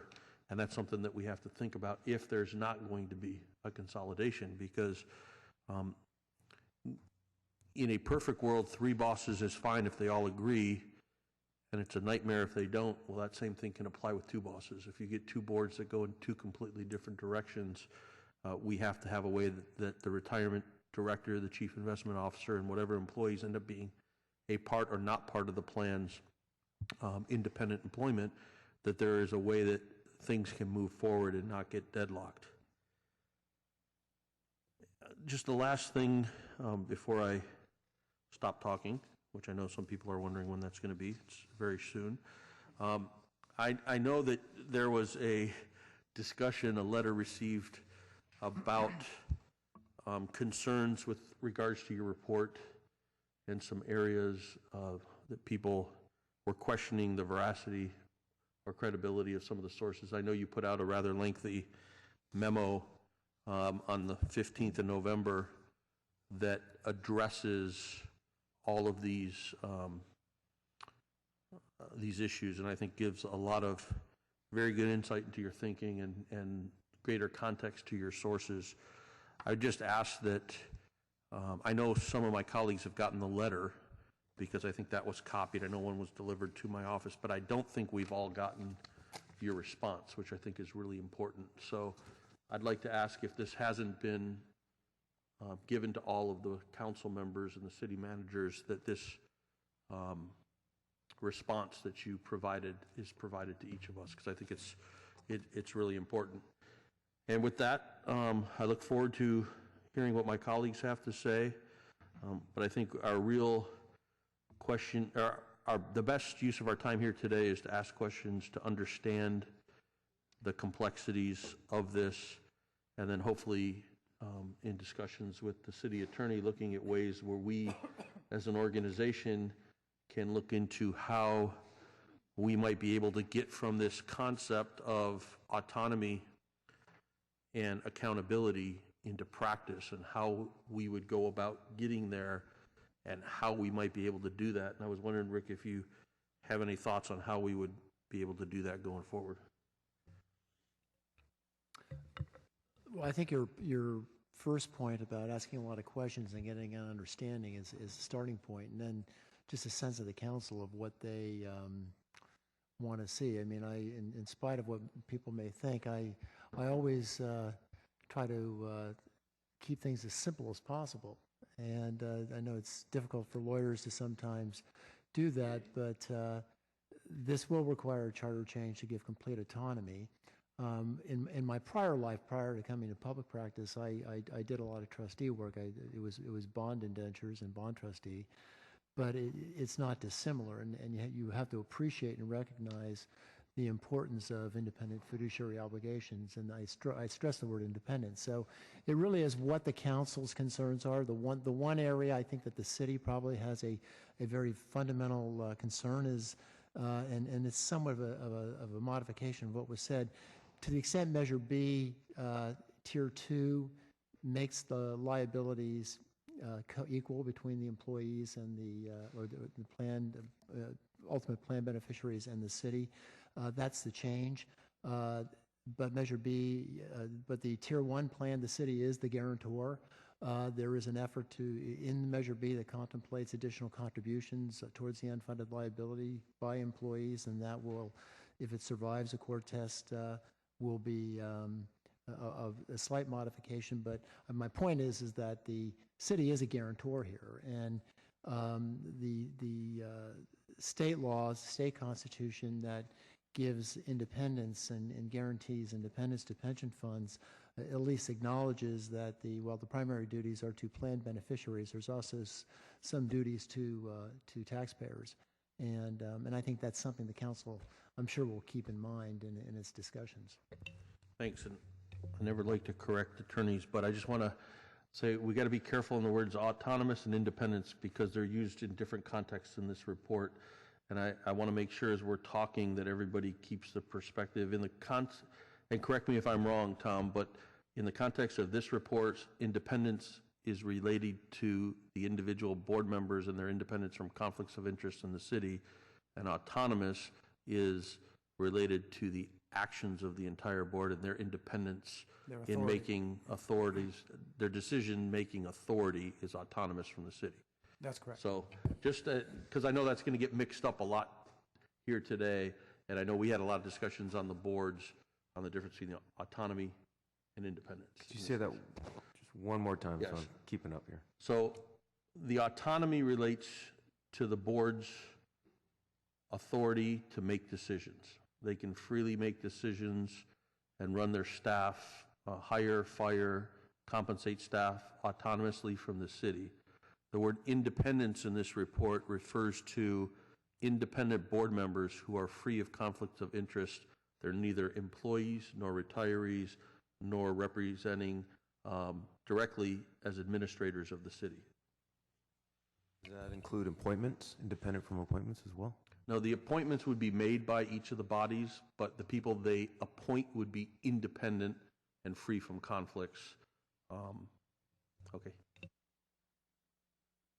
Okay, I'm sure there are a lot of questions. I'd like to just start with a couple, and I have many more, but we'll give everybody a chance to ask a couple before we go through the council again. I wanted to start with the model. Assuming that we wanted to move towards greater autonomy, which I think I'm willing to do as part of this package deal, you mentioned the San Bernardino special district model. That sounds like a horrible idea to me, but it's just out of the box. I'd be interested in thinking about other models, and the one that comes to mind is the Team San Jose model, because they have a great deal of autonomy within the scope of their contract with the city, and we have performance measures. So theoretically, you could have an independent nonprofit like Team San Jose that could manage your pension fund within the scope of a contract. And so that's another entity model that could possibly work. And so do you have any other comments about entities that ultimately fits into that position as opposed to the structure that we have now. Well, there seem to be few models, as you've pointed out. There's the nonprofit management corporation, the Team San Jose model, the special district model, which was mentioned. But most models are really arm's length entities, statutorily created, creatures of statute, where the autonomy is granted within the statute. So in Canada, we have models, and I'm not, the specifics and the legalities, I'm not 100% sure of, but the Ontario Teachers Model, they tend to have joint sponsorship trustee models. So they have a sponsorship agreement between the sponsors of the plan, which would be the province and the teachers union in the case of Ontario Teachers. That sponsorship agreement, I believe, sets out the terms of the benefits and creates the structure for the fiduciaries. Then you have a joint trusteeship trust agreement that sets out the terms for the fiduciaries, the fiduciary administrators of the plan. And there's, I believe, an overarching teachers' pension plan statute which provides further parameters. But they tend to fall into those, from what we're aware of, some sort of statutory, creature of statute, where the authorities are laid out and the independence is laid out in statute, to a contractual model. But there are very few distinct models that we're aware of. And then on the autonomy, and I'm focused on the autonomy as just described by Councilmember Constant, I'm thinking about all the things that I've observed the boards doing, and they have a lot of autonomy already because they make enormous amounts of decisions about enormous amounts of money. I think with they just make the decision as they think best, exercising their fiduciary duties. The only area I can think of where they don't have autonomy is hiring, firing staff, and compensation. And my conversation with board members that I've talked to, that really is what we're trying to get at here with the autonomy piece. They feel the need to be able to hire and fire staff and determine compensation levels so they can get the quality and the staff that they believe is necessary to carry out their duties. That's correct. That's the critical missing link, and it's a critical one. It does influence, it has incredible implications for the way these boards operate, the decisions they make, and the speed with which they can make those decisions. All right, I've got many more questions. We'll circle around in a bit. Councilmember LICCARDO. Thank you, Mayor. I just had a question regarding, it's actually the inverse of one of the very first question that you posed on that series of questions toward the end of your slides, regarding the composition of the board and its independence, and that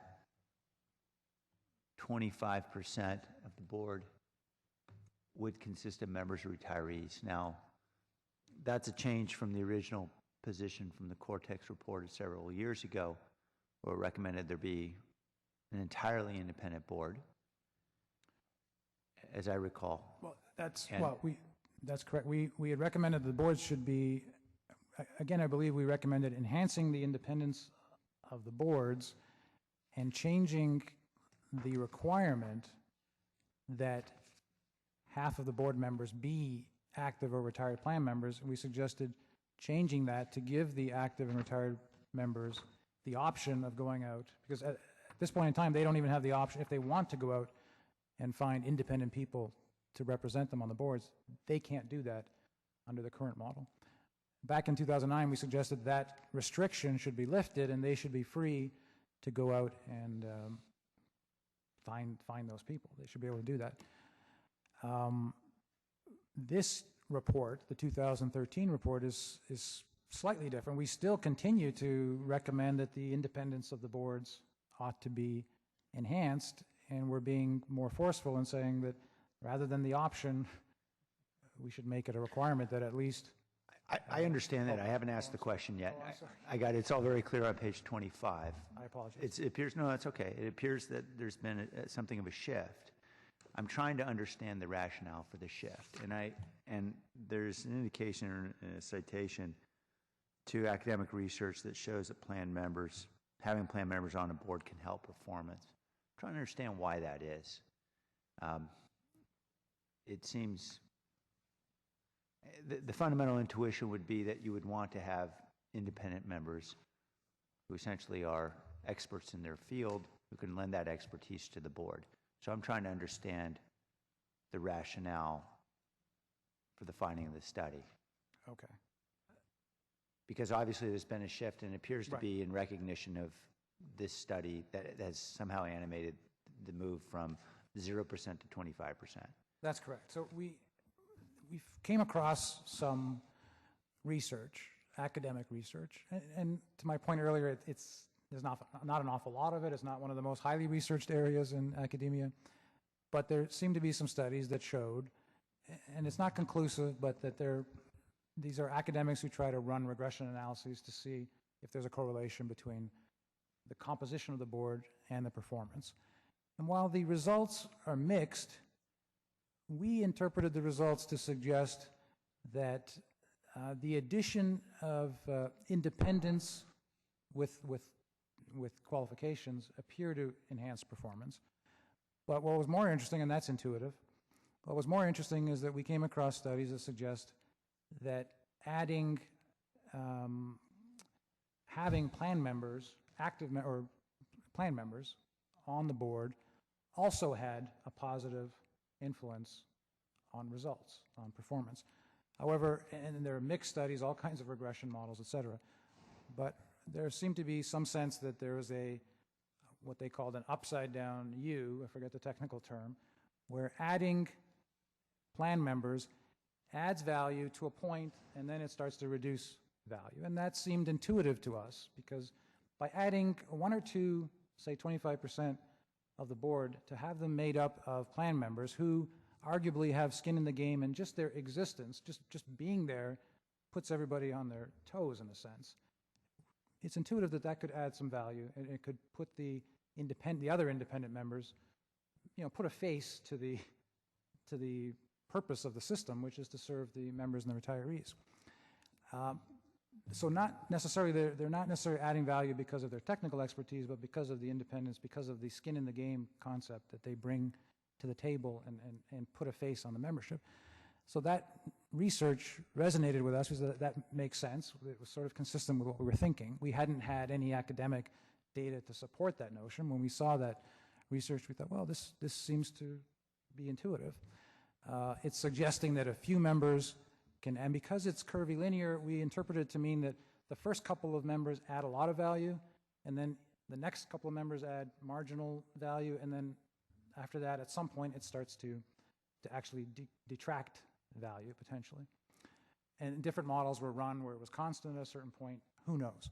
We don't want to put too much, because you can run these models over and over again. You never get the same result twice. But at least the notion that the first couple of members should add quite a bit of value, relatively speaking, made some sense. And we thought it fit in with our overarching view of the model. Okay. And that was the rationale behind the shift. Okay, I think I get it. I guess the only hesitation I have is you've got this corpus of planned assets in which the distribution of those assets is a zero-sum game. And within certainly planned membership, there are varied interests. Someone who is closer to retirement may feel differently about SRBR than someone who is relatively new in the plan and is more concerned about the long-term financial stability of the plan and whether or not the assets are going to be there when they retire. And so I guess I understand conflicts of interest analysis is different from performance analysis, and you guys were looking at the performance. But I had some concerns about the extent to which members may have varying interests, and unless all those interests are equally well represented on the board, you have a real problem there, an agency, right? Right. A fundamental agency problem. That's right. How do you sort of reconcile all that? Well, and that's a good question, again, because even if the research had suggested that adding more and more would add, slightly more value, we would have had to balance that against this very point, that even if they add a bit of value to performance, but there's this independence question, which we have put it as a primary safeguard, and you need to balance those issues. So we put equal weight or a large weight on both those issues, independence and qualifications. And we thought that, to your point, we thought 25% was a reasonable number that would allow us to reap the benefits from their skin in the game and counteract the systemic conflicts of interest that those individuals bring to the table as well. Okay, If that number starts to go much higher than 25%, I think the systemic conflicts potentially start to outweigh the skin in the game benefits associated with their presence on the board. Does that help? I think so. It feels a bit like Goldilocks, but I think I can get it. I think I understand. Thank you. And again, Appreciate these are limited studies. We don't want to put, but the general thrust of it seemed to be intuitive and made some sense to us. Thanks. Councilmember KHAMIS. Hi there. First I want to thank you for the great report. I actually had the pleasure of reading both of them, and I want to thank Alex Gerza and the staff for all their efforts on looking into this issue. I actually come from a financial background. I've been managing retirement plans and 401ks and pension plans for 18 years before I got here. So I'm very well aware of this dilemma here. I've never seen an entity with two separate pension plans in any of the businesses that I've ever run, and I don't see it anywhere in California. Do you come across with two pension plans anywhere run by the same organization? Well, yes, there are. I believe Fresno City has something like that.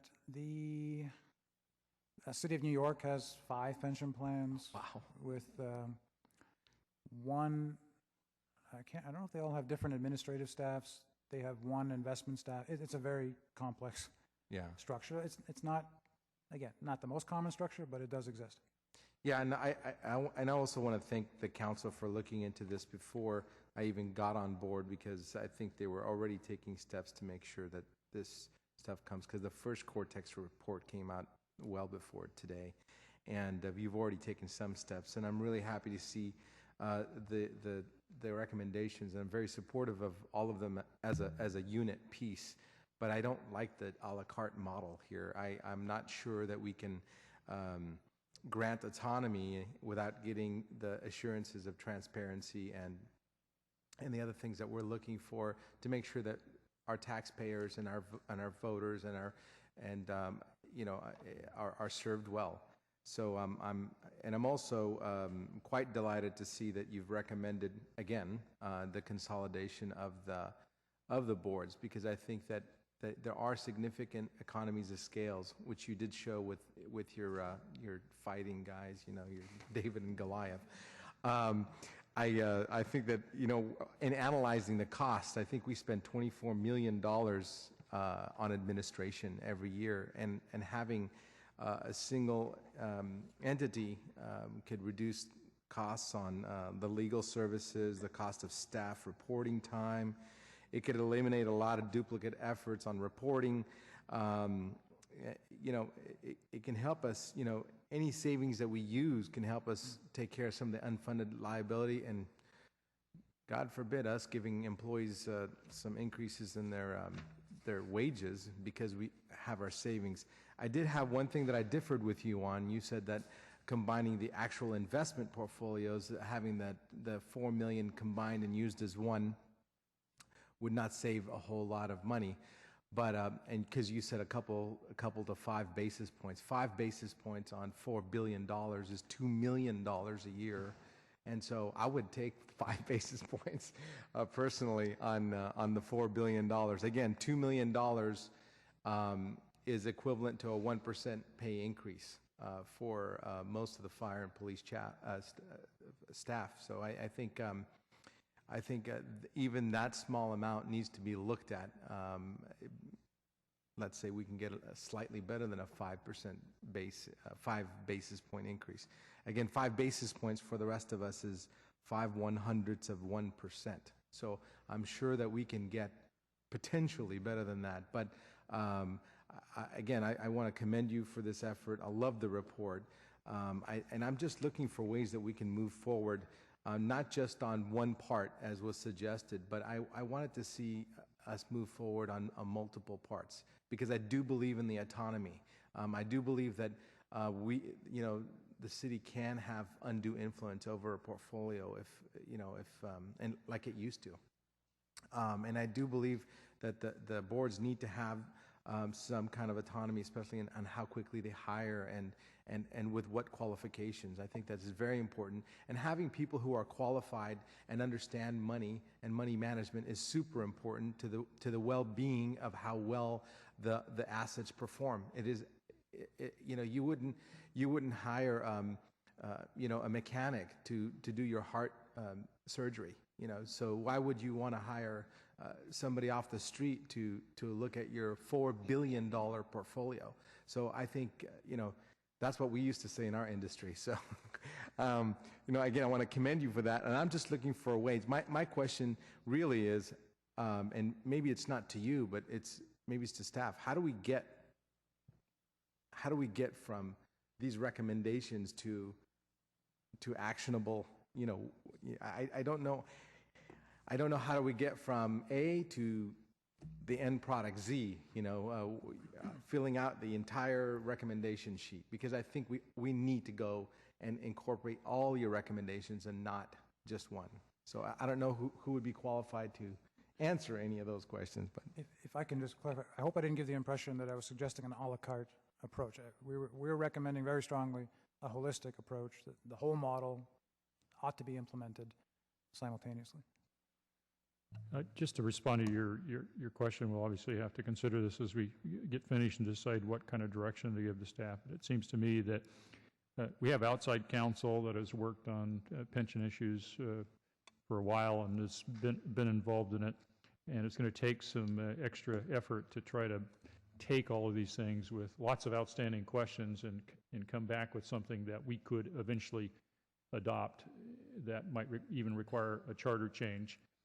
And so probably we need to give our staff some time to work on it if this is what the council wants to do. I mean, that's really the point today, is a lot of work's been done. We need to say we're moving in the right direction, keep going with some direction to bring it back to us in some period of time without knowing where Z is. There's a lot to do between A and Z. So maybe another question I have then is, what we're doing today is not really taking action on anything. We're just accepting a report from Cortex, and we're not moving further with any specific recommendations. Well, we could. I mean, that's really up to us. We could accept the report and say, thank you very much, we're done. We're not going to change anything, which I don't think we ought to do, but we need to give staff at least the okay to keep working on it, moving in a specific direction without knowing all the details, because there's no way we're going to get them all satisfied today. Thank you, Mayor. Vice Mayor Nguyen? Thank you, and thank you very much for the presentation. I had the chance to read over the memo, and then just listening to you during this presentation really convinced me that we ought to move in the directions of look at this in a package deal rather than an a la carte mode, because I don't think that we will be able to accomplish in terms of what we want to accomplish in terms of efficiency. And so that's sort of the direction that I see us going. Even just in theory, it seems to makes more sense if we really wanted to change the plans. My biggest concern is actually going forward with the city charter change. This is a very, very complex issue, and obviously, we have the opportunity to read over all the materials, but when we present an issue like this to the voters, I'm not really sure how do we go about to present something like this in the most simplistic form within a very complicated issue so that they understand and seeking their support. So my question to you is, have you worked with any municipalities in the past that actually require a charter change in regards to your recommendations that's very similar to the recommendations that you gave to us today? No, we have not. I have to commend the city of San Jose. This whole issue of really stepping back and taking a fundamental look at how we manage our pension plans and govern our pension plans is very seldomly done.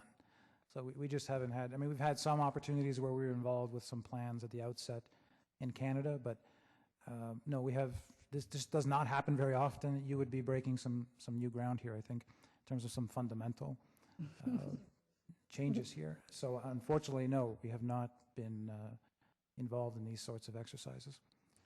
Thank you. To this extent. Thank you for that. And then just the other question I had, and I think this is something that was brought up by the associations of retired police and fire in the letter, but they also made an argument that you used the Ontario Teachers Pension Plan extensively in regards to explaining how this model could work for our city. And I was just wondering, are there other models that you can share with us that you worked with or you've seen or you've read that's actually in the United States rather than in Canada? Well, as I said, I believe the two most common models in the U.S. would be the sole trustee model, where you have an ex officio, usually the state treasurer, who's the sole fiduciary of the plan. That exists in a number of jurisdictions, not the most common method, but the most common method is what we call the interested board model, where the board is dominated by either the plan sponsors being elected officials, ex officio members, and then actual active and retiree members, which we've made the case in our report that these individuals are all systemically conflicted. So those, I believe, are the two most prevalent models in the United States, and I have difficulty pointing to other models which are closer to the model that we've recommended in the U.S. Unfortunately, I wish I could point to something more local. Mm-hmm. Well, thank you, and thank you for being frank with us.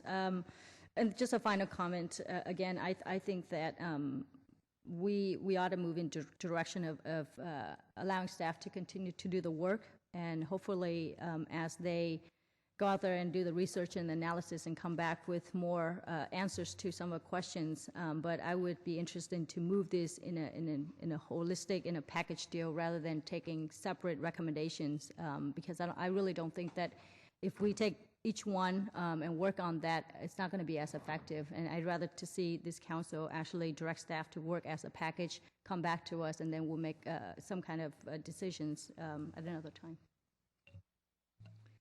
Councilmember Chu. Thank you, Mayor. Thank you, Tom. It was a good report. Really enjoyed it. I don't mind being the first in California, or in the United States. A question on the consolidation of the two boards. Did you have any input from both boards on their opinion? No, as I said at the outset, the boards were incredibly arm's length. They allowed us to work fully independently. They did not steer us in any way. They, other than some editorial comments or some length of the report, things like that, they were very careful, and I think wisely so, to stick to the core fiduciary issue that really affects them, and they did not weigh in. No, I my mean, recollection. they waiting during the session. I mean, after you complete the report, have you presented to them? And was there any response? They like it? They don't like it? Or or people? Again, they were. I think I'm sure they had views, but they resisted. They focused their energies on the one issue. I don't believe they gave me any messages one way or the other on the consolidation question. Could you share your experience? Yeah, I would just say that both boards were very explicit in really concentrating their efforts on the autonomy, and that's where 99% of their discussions were.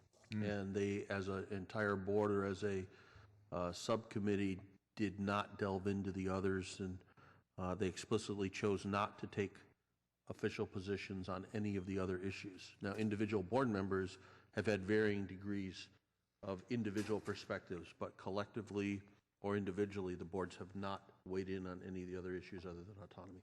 Okay, great. Thank you very much. I really like to hear their response on this report. Another issue, I don't know if this is the right time to bring it up because we're not really here to change the municipal code. But I just wanted to bring up in 2011, when last time that we changed the municipal code, we took away $50 stipend. This is on the subject of board compensation from those retirees, board members that were the retirees.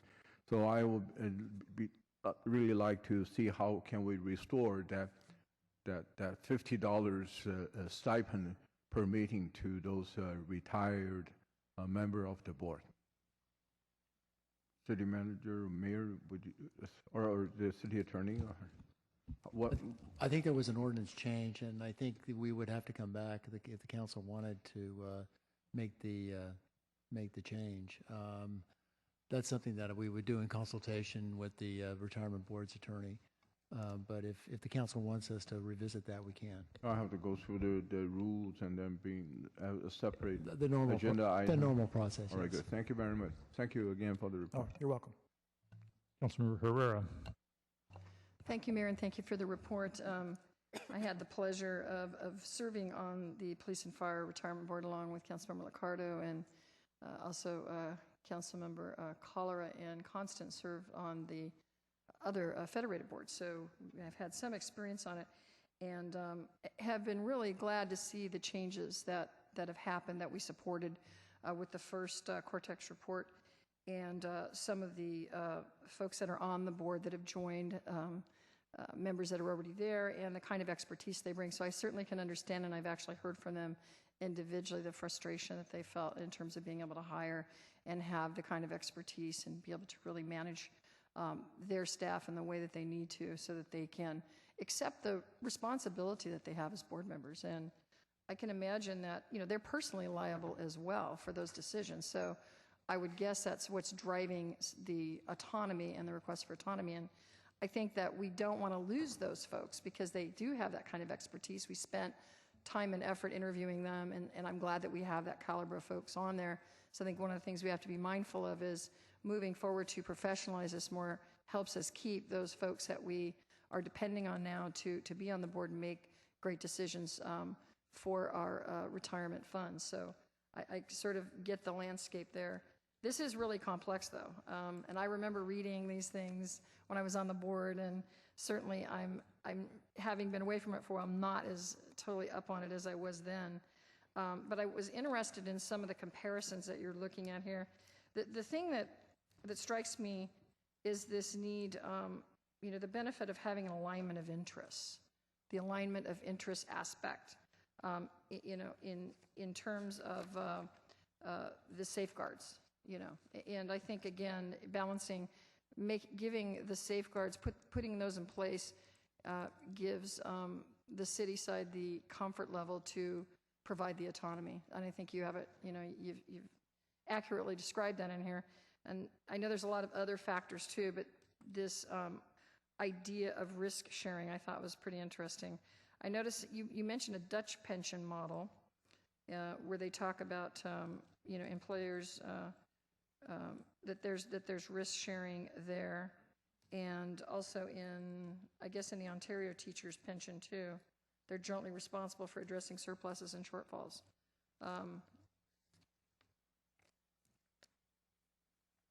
How important is that, do you think, that out of the factors you described, is that for us? And I know you mentioned Measure B, but Measure B is in courts. It's being litigated. I've tried to make the point that very few DB plans have that sort of symmetrical risk sharing arrangement. So I think you can still have a very well-managed and effective plan without that. I think that my point was that jurisdictions around the world are starting to look at this question and say, is there a way to, certainly there's an advantage if one has the alignment of interests. My only point is that it just makes it that much easier for stakeholders to be comfortable allowing that autonomy. If it doesn't exist, if the alignment of interest does not exist, then I think one needs to look at the other safeguards and bolster those as much as possible to provide that level of comfort that the stakeholders need. As I said, alignment of interest is extremely helpful. Unfortunately, if you have a defined benefit plan with alignment of interest, it's not really a defined benefit plan anymore. The Dutch model, they call it defined benefit, but it's not a defined benefit. It's called a target defined benefit. It sort of scales up. It's 70% if they hit if, it, but otherwise it can scale that's down. That's right. They have a target. If they can hit that target, then everybody gets the benefit. If they don't hit the target, then the benefit is reduced. So there isn't really, it's not a guaranteed, nobody's underwriting or guaranteeing the benefit. It's a target.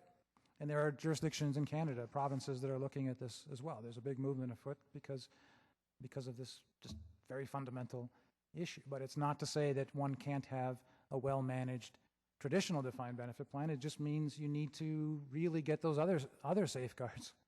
Well, I just found it interesting that you cited some of these that do have that kind of shared risk, so I thought that was interesting. I noticed in the other examples, the San Bernardino and Missouri, I'm just noticing that there's different funding status is somewhat different, and so on the high side, I guess you've got some that are like above 90%, 94%, and then some that are 79.2 in the case of San Bernardino. And the actuarial rates of return, some of them are 8.5 in the case of Missouri, and 8.8% in Texas retirement. So I guess I'm looking at it thinking that's kind of high, and I know we're not looking at that right now, but these are examples of plans you're saying are best practice, right? Is that why we're looking at those? No, I should clarify that. I think the term we used was noteworthy, and the reason we did that, I tried to make the point in our report that we aren't aware of any public funds in the U.S. that meet all the criteria that we put forward. But we did find some noteworthy plans that had at least one element that we felt was best practice, and we brought those to the fore in the report to share them with you. Some of those plans we identified either had, I think all of them had, at least on paper, much more autonomy, if not full autonomy, than San Jose has. But they fall short, almost all of them fell short in terms of the independence of the board. Almost all of them had systemically conflicted boards. Texas had some interesting mechanisms, safeguards. The legislature reviews the budget, and there's a whole story and history to it, but in order to sort of just let the boards know that they were watching, the budgets are required to be reviewed by the legislature, although the legislature doesn't have the authority to change the budget, but that was sort of a mechanism. There were just different aspects of best practice which we wanted to highlight, but we did not, other than Ontario Teachers, which we felt met most, if not all, of our best practice criteria. The other models fell short in some important respects, but they were noteworthy nevertheless. There was something called extraordinary or something worth noting that set them apart. So I don't want to give the impression that those 5 funds all met the best practice criteria that we identified. They were noteworthy. I was looking for a page in here that compared our funds to these, that had our the assets and all of the. I would have liked to have seen that actually, police and fire and federated, just to kind of look at a side-by-side comparison. But I do have a question on that. In that, when you combine them, we have $4 billion, but separately, they're smaller than anything we're looking at here. Mm-hmm. Is that a disadvantage then in terms of we're talking about autonomy? How does that play in terms of just the size of those portfolios? Well, again, this is a scale business, and I made the comment earlier that I think there are some marginal, and it's all definition of marginal, but assuming they stay separated, what is your because they seem it's small compared to the ones you're showing us here, quite a bit larger. That's right. I don't see anything. No. That's under $2 billion here. That's correct. Like $6.4 billion for San Bernardino, and no, I think you're at $11 billion for Texas, and. Well, the research shows that the real economies of scale kick in, I believe it was at the $10 billion mark. That's where you start to appreciate some real meaningful economies of scale. I believe, and we were very conservative, we focused, I believe we We have an appendix where we simply identified the savings from consultant consolidation. It was of almost like approximately 733. $730,000. That's right. And we believe that's a very conservative estimate. We're confident that there will be other benefits to be had from efficiency, from risk management, from just doing it by pulling them together. We just couldn't quantify it. So, and we didn't want to exaggerate the numbers by making too many assumptions to that effect. But we're confident there would be some savings. You're never going to get to the point of the kinds of savings you could achieve. And the reason the research suggests why the big funds get the really meaningful economies of scale is because at a certain point they're big enough to bring the management in-house. So they start to pay, even if they pay somewhat higher compensation, it's still far less than what they would pay external money managers or partners, et cetera. That's where the big savings come in. That's where the research, if I remember correctly, they don't necessarily perform better than other funds, but their costs are so much lower. So their net performance is much better than their competitors. But again, that's approximately the $10 billion mark where you start to see that. So we tried to be conservative in our estimates. We think there's more than $700,000 worth of savings to be had. And my colleague here pointed out, even with a few basis points, you're talking millions of dollars. So that's right. It could be $3 million or more, probably by the time you start adding some. Well, and that's the beauty of this business. It's a scale business that marginal improvements can add up significantly. So I'm interested in having us continue to explore this. I think it's a long ways before we can, we've got a lot of things, including, I appreciated Vice Mayor's questioning about, the experience of going through and doing an initiative to change some of this, because I think that's that real world, having to go through this. I think we'd need to really look at that, because we would have to take it to the voters in some of these changes. So I would like to find out what would be involved in that too. So look forward to continuing the discussion and seeing how far we can go, and also looking at, I think the mayor asked about maybe a different kind of model too. It seems like we're looking at, in here we're looking at a couple of specific ways to go. I'd be interested in looking at how else we can achieve the primary goal here of having our board members be able to, board members being able to hire their own staff and have that autonomy. Like to expand that thinking a little bit. As the mayor pointed out, Team San Jose is an interesting concept here in San Jose. So, and those are my comments. Thank you. Thank you. Can I also add, I wanted to, again, emphasize in my presentation, we envision a partnership here, and I think this would work extremely well if one could actually think of this as a partnership, back to the risk-sharing issue. And so hopefully I encourage you as part of these next steps that you really, I think the other stakeholders have had a chance to engage, but if we could further that engagement, I think that would be helpful. There are a lot of details to think through. I think that would go a long way. Because if you can view this as a partnership, I think it'll make everything much smoother. There will always be bumps along the road here. And if both sides view themselves as partners in this, managing this very complex system gets that much easier. Councilor Rocha. Thank you, Mayor, and thank you for the report. I understand the concept and appreciate the concept of bringing it to council with no pre-existing recommendations, so to speak, and getting feedback on the front end, and then using the report more as the talking discussion centered around. So I guess that leads me to the question of process-wise, the next steps is to take this feedback and in your mind work on something or other, and timeline-wise, what is that in the world of staff's opinion? Well, I would suggest that the timeline is part of that work planning work that I think needs to be done.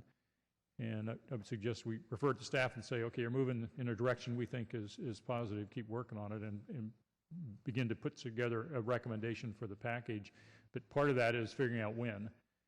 If we were to say we want to change the charter and we want to do it in June, council needs to make that decision first week in March. To me, that sounds awfully quick, given the complexity of this, but maybe it's not impossible.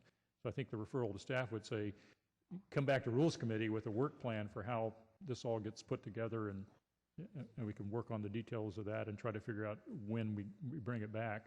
But I would anticipate them coming back with a package of recommendations to try to move this forward God only knows what that package might include, because there's a lot of recommendations here. And Don, I'm going to try and take a stab at a motion here in a minute Okay. to try and capture all this and see Okay. if we can establish some of the things you're asking about. Thank you. And I guess that to that point, the part that would have been helpful, I guess, is probably the urgency level of any number of these, so we can get a sense of the timeline. But it sounds like Councilmember Constant is going to take a shot at trying to capture how urgent this is currently. The next, I guess, question I have in terms of process is, I appreciate the statement on the slide that talks about the boards accepted the report but took a position on one recommendation. And I'm assuming, as far as they're concerned, not being privy to the conversations there, the presentations, they were interested in hearing feedback from this side of the table, so to speak, first, before they weigh in, because I think their role and their experience and their to date so far would be helpful in having some feedback on some of these items. So I guess I'm at a little bit of a loss as why we wouldn't have anything from them currently, and that probably goes to Councilmember Constant, who's going to answer that question, please. Well, I think a couple things. One is the boards have taken some of the smaller items that were completely under their discretion and moved forward with them because they felt that it's important to take those little steps when there are areas that can be improved to just do it. And they've both been very responsive. But I think what they wanted to do is make a clear statement that autonomy is their number one goal, and they wanted to find the areas where the board was united in sending a message to us so that we could get the conversation going to get things moving forward. And I envision, and it'll be part of my motion, that now there'll be some balls thrown back in their court, and this is really, even though we're talking 6 months apart, we're still really at the beginning part of this, and now we're coming into it, and there's going to be a lot of work that's going to happen together. So in your mind, we would get some strong feedback from them, regardless of whatever direction we go, or are we going in a direction just to get the professional input? I think we'll get feedback. I don't know if I can say it'll be unanimous in any one area, Understood. but I think if they'll respond to whatever we ask them to respond to, I'm sure. So good. Then I'm hoping at some point we're going to ask for their feedback in the process earlier rather than later, which goes to my next question about input and engagement, and that goes with the bargaining units or the retiree groups and getting feedback from them on this process. Do you envision, I guess I'm continue to look at Councilmember Constant on this if he's got a motion in mind, but I'll also ask, I guess, you as well, do you see some value there?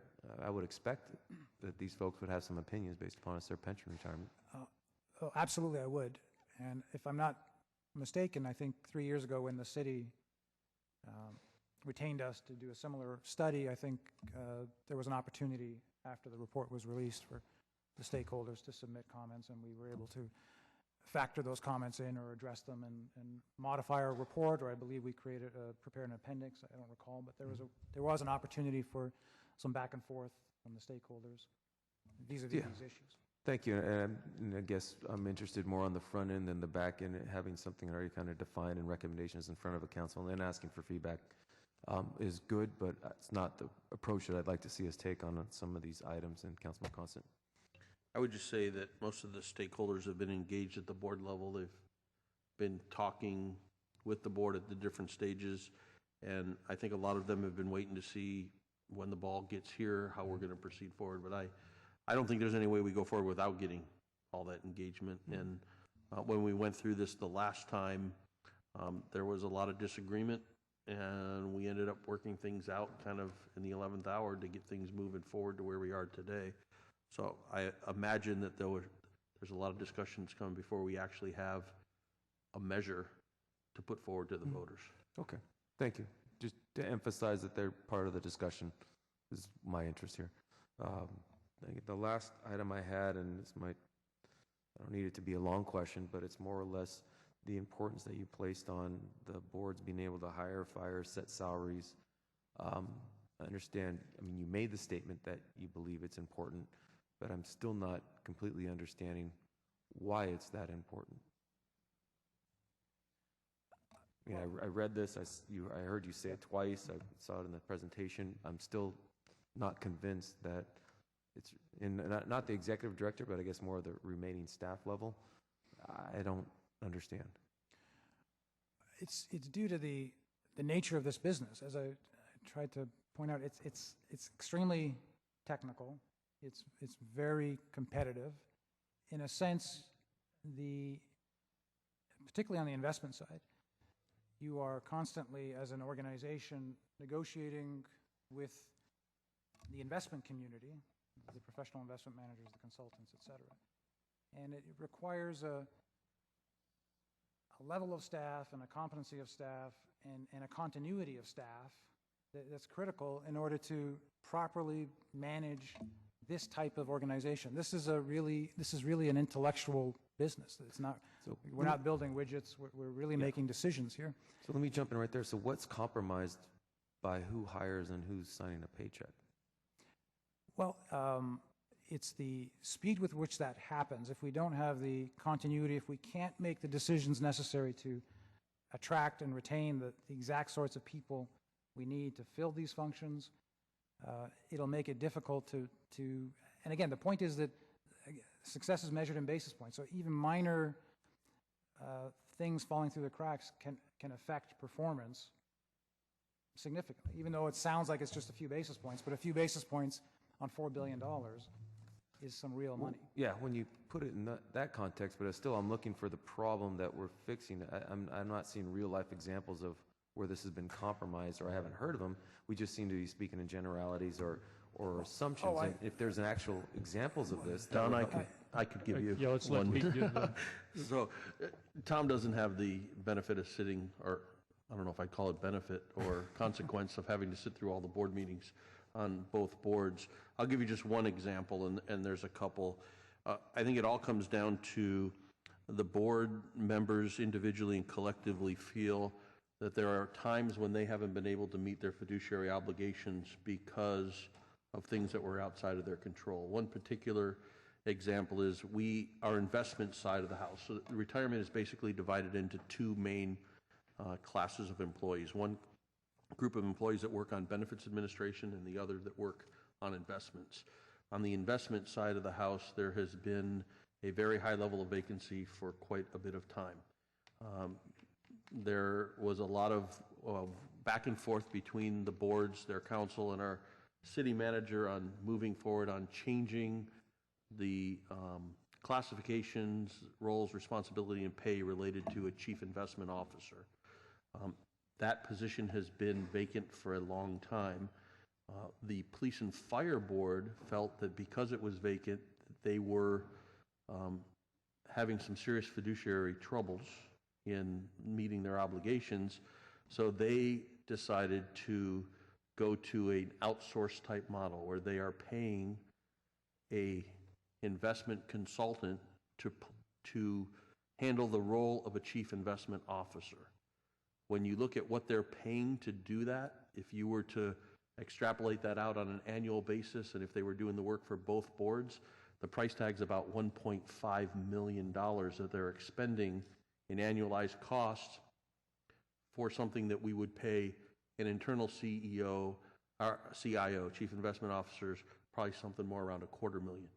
So that's one example, and because of the fact that the CIO position has been empty, there has not been filling of the investment officers below, because you need that key person to inform the hiring and the formation of your investment team. And there's a number of other examples. Okay. The hiring of the retirement director was another one where they felt that the time that was spent was one issue, but also the involvement. There was a lot of work that we had to go through as an organization to come up with a process that allowed them to be more involved in that process with a CEO, retirement type director that would be answering to them. Okay, thank you. We do have a little bit of that experience in terms of retaining and attracting talented or qualified people for positions at department level head or public safety, wherever the case may be. So I guess the gap for me is whether or not that's just a result of folks don't want to work the city of San Jose as much as they used to, or that is this particular classification, this particular agency or department has a specific need that this would solve. And that's, I think, the gap for me. There's a bit of a gap between that assumption and that finding. So thank you very much. Those are the only questions I have. Councilmember KALRA. Thank you, Mayor. And to be brief, I think a lot of the questions and comments that have been made that are consistent with some of the thoughts I want to thank you for the presentation. I agree with some of the general sentiment of creating more independence for the boards and frankly, making them less political and having them focus on what they're good at, which is where we kind of, the whole discussion started a few years anyway, is just kind of moving in that direction. And I think that anyway, we can continue to move in that direction is a good thing. And I think some of the core text recommendations certainly are appropriate for that. And I do agree also that today may not be the best time for us as a council to give direction that is so specific based upon the presentation. I think that there's certainly a lot to soak in both based upon the report and the presentation as well as the follow-up. And so I think there's going to be opportunity for us to have our staff as well as us individually and our staffs up here have the opportunity to think about what the best course of action is going forward, short of doing everything that's recommended, but at least moving us in the right direction. I also, agree that in order to get competent individuals that can serve in a good capacity, you do have to find a way to compensate them more. I think that having some control over staff is relevant. I appreciate your response to some of the questions in that regard. I had previously, when we had done the first round of some of the changes to the board, most of which I agreed with, I agreed even then to not have the non-voting member on the board. I think that that's still too much of a political connection to the body that has, that may have different interests than the board members themselves if they're truly going to be independent. But those are all details I think that we can vet out as we come together with a package recommendation based upon this report as well as other information that we may be able to bring to bear. And I also agree there are challenges whenever you go to the voters. When you go to the voters, something complicated like this, there's definitely a risk of being politicized, of spin, misrepresentations. There's certainly, and most significantly, confusion based upon the voters, not because they're not intelligent enough, it's just that they have 100 different things going on, and how much time are they going to put into what a charter change on the retirement board is going to do. And I think it's very much similar to the pension reform ballot measure that we put forward. How much of the details did the average voter actually know compared to how much of the spin were they getting, regardless who was spinning it when they finally made their final decision. And so this also could have some risk of falling into that trap if it's not properly vetted by the council, by the boards themselves, and there's not some kind of unified message coming from the political body as we go to the electorate. Thank you. Councilmember Constant. Thank you. Just a couple of points I wanted to make, and then I'll take a stab at a motion. First, I want to say that I think everybody agrees, all the members of the board, including the retirees and the member representatives, they've all made comments about the value that independent board members have brought to the decision making and the operations of our boards, and that has come up a number of times in each of the two boards. And I wanted to say that while we talk about our fund being small in the universal pension funds, $4 billion, when you factor in what it's going to be like when we're fully funded, which hopefully we're going to get to, it's going to be, I think we're going to hit that 10 billion mark, hopefully relatively soon.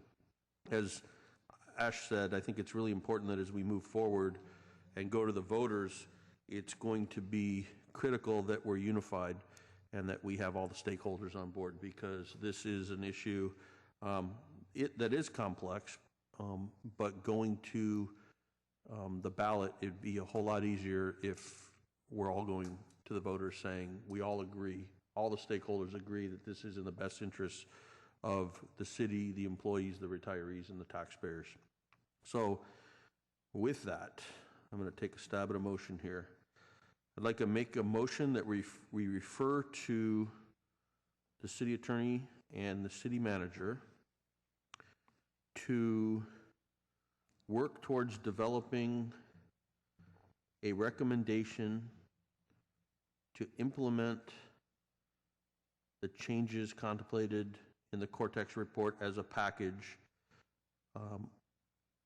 including including working with outside counsel on that, to return to the Rules Committee with a work plan that of the items that are necessary to accomplish, which includes the stakeholder outreach, to have a final product on a council agenda in time for either the June or the November election in 2014, and to ask that each of the boards weigh in on the issue of whether they support the Cortex recommendations as a package that is implemented in one step. Just to be clear, council member, when you say outside counsel, you mean Reed Smith? Well, whoever your outside counsel is for retirement issues. Retirement, yeah. Yeah. Mr. Lederman, yeah. Second. No, I want to clarify that. I think Councilor Consen was referring to the Your outside counsel that we've been using working on Okay. pension All right. and retirement board for us, Okay, the city council. that's clear. That Okay. outside counsel, but multiple outside councils. Mr. Lederman has his own obligations, and they're not Right. necessarily to us. And I believe, I'm sorry, yeah, I think of him as Harvey, so you threw me off there. But I think Harvey definitely has a role as we're working with the boards and the stakeholders. But I think it's important. That's why I asked. Okay, that's what I meant to say. All right, there's a motion. Was there a second? We got a second down here. Okay. We have a motion on the floor. I had one request to speak so far. Let's take that now. Robert Sapien.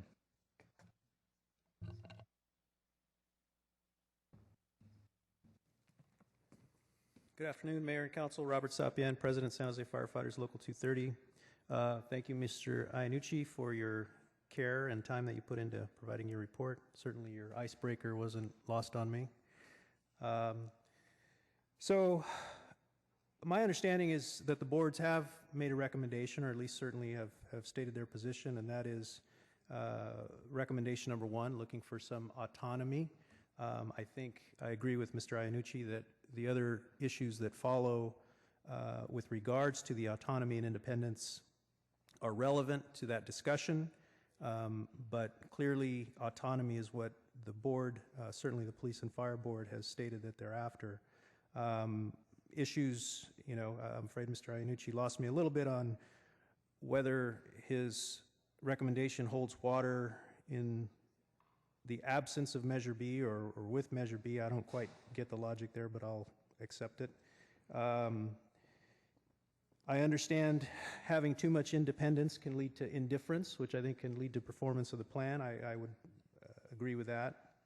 I have to say that the issue of consolidation of the plans feels like an appendage to a body of work that doesn't quite belong. That's not really a governance issue. It seems to be more of a politically driven issue. I haven't heard any compelling argument that it saves a tremendous amount of assets. I have serious concern that the law of mediocrity will come into play, and maybe one plan will be served less than the other.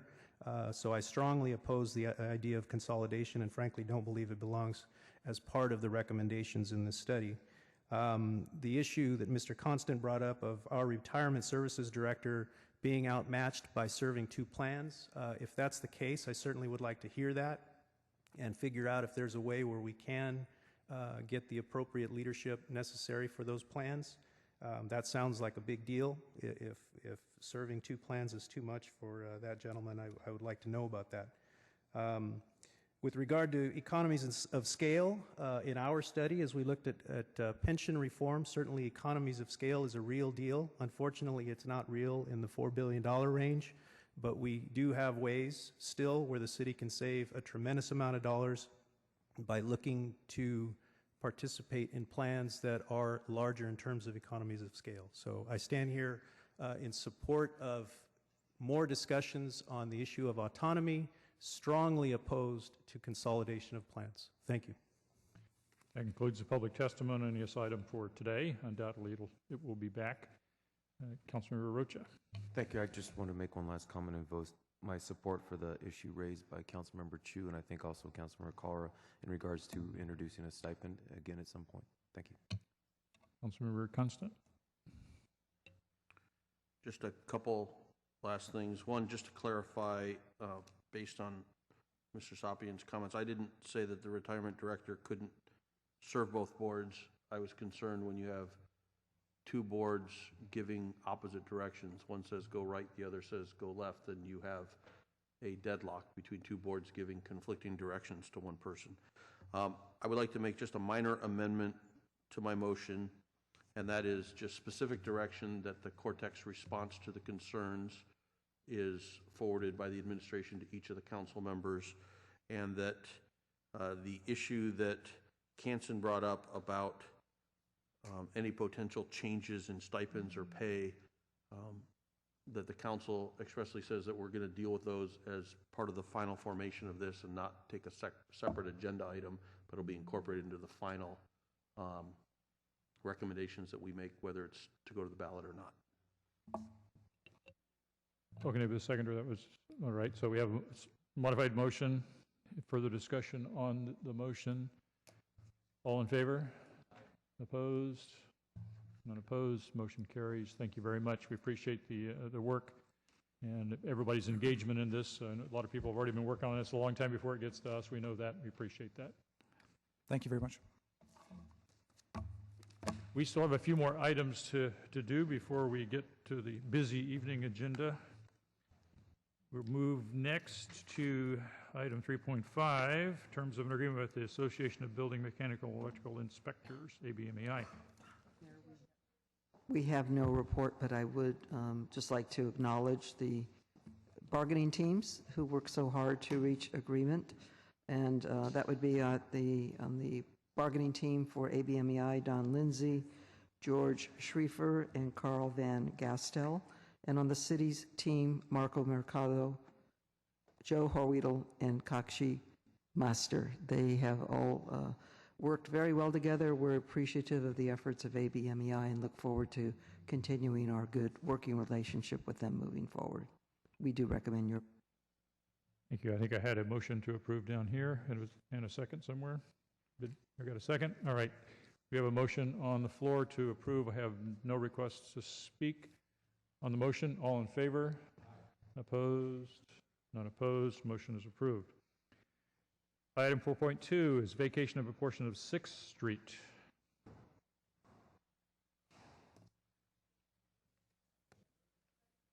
A motion to approve on the motion.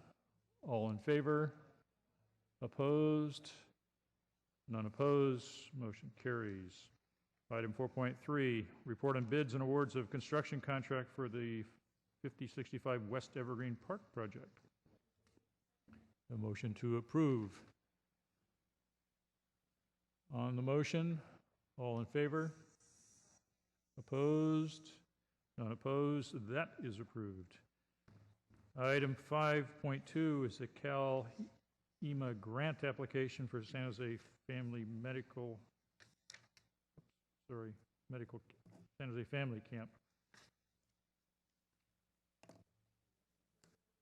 A motion to approve. On the motion, all in favor? Opposed? Unopposed. That's approved. Let's hope we get some money out of that grant. Rebuild some things. Next is item 5.1, the possible motion to reconsider relating to item 5.1 on the council agenda from 11/5/13. That was the bond-funded softball facility update. Councilmember Oliverio. Thank you, Mayor. At the last council meeting, I voted in favor of a potential scenario of pursuing softball fields at the county fairgrounds if certainty could be provided within a reasonable time frame. The same day as our council meeting, the County Board of Supervisors also met and discussed this topic. The county, like the city, allows the viewing of video of archived meetings. So since our last council meeting, I've taken the time to review the video of the public Board of Supervisors meeting, and specifically the public discussion by the Board of Supervisors and county staff. The result of viewing the discussion for me was that I have lost confidence in the county being able to come to a decision in a reasonable time frame. Therefore, I will be supporting the 4 softball fields at Arcadia. And at this point in time, I'd like to make a motion to reconsider. All right, we have a motion to reconsider. Just so everybody will know, we will take additional public testimony on the motion to reconsider, but we've already had the hearing on the motion in chief whenever we get back to it. So we will allow people to speak, and I'm going to limit testimony to 1 minute on the motion to reconsider. If the motion passes, then we'll start over, basically, with a motion to do something. But we will have already taken public testimony items, so I'm not going to take it twice today. So if you want to speak, the time to speak is on the motion to reconsider, and I do have a bunch of cards. So we have a motion to reconsider the previous action. Councilmember Herrera. I'm just getting in line for after this.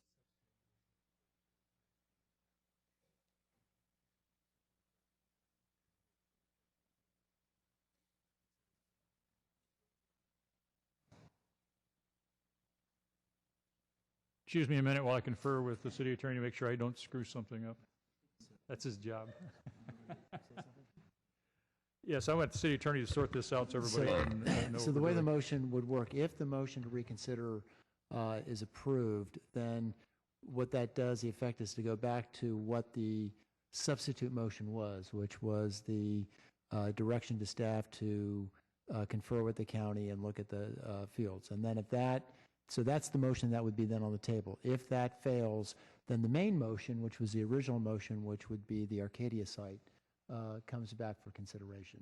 So what the motion for consideration does is it just puts you back in the position where you were when you took the vote. So there's an ability to have council debate, but no more need to have public discussion. Okay, that's almost what I said. The point is, if you want to speak on this item, now is the time. If you don't have a card in, please submit it. We're going to take public testimony. Again, we're limiting it to 1 minute. So come on down when I call your name. Toby Straight, Franklin Colazzo, and Joshua Barus.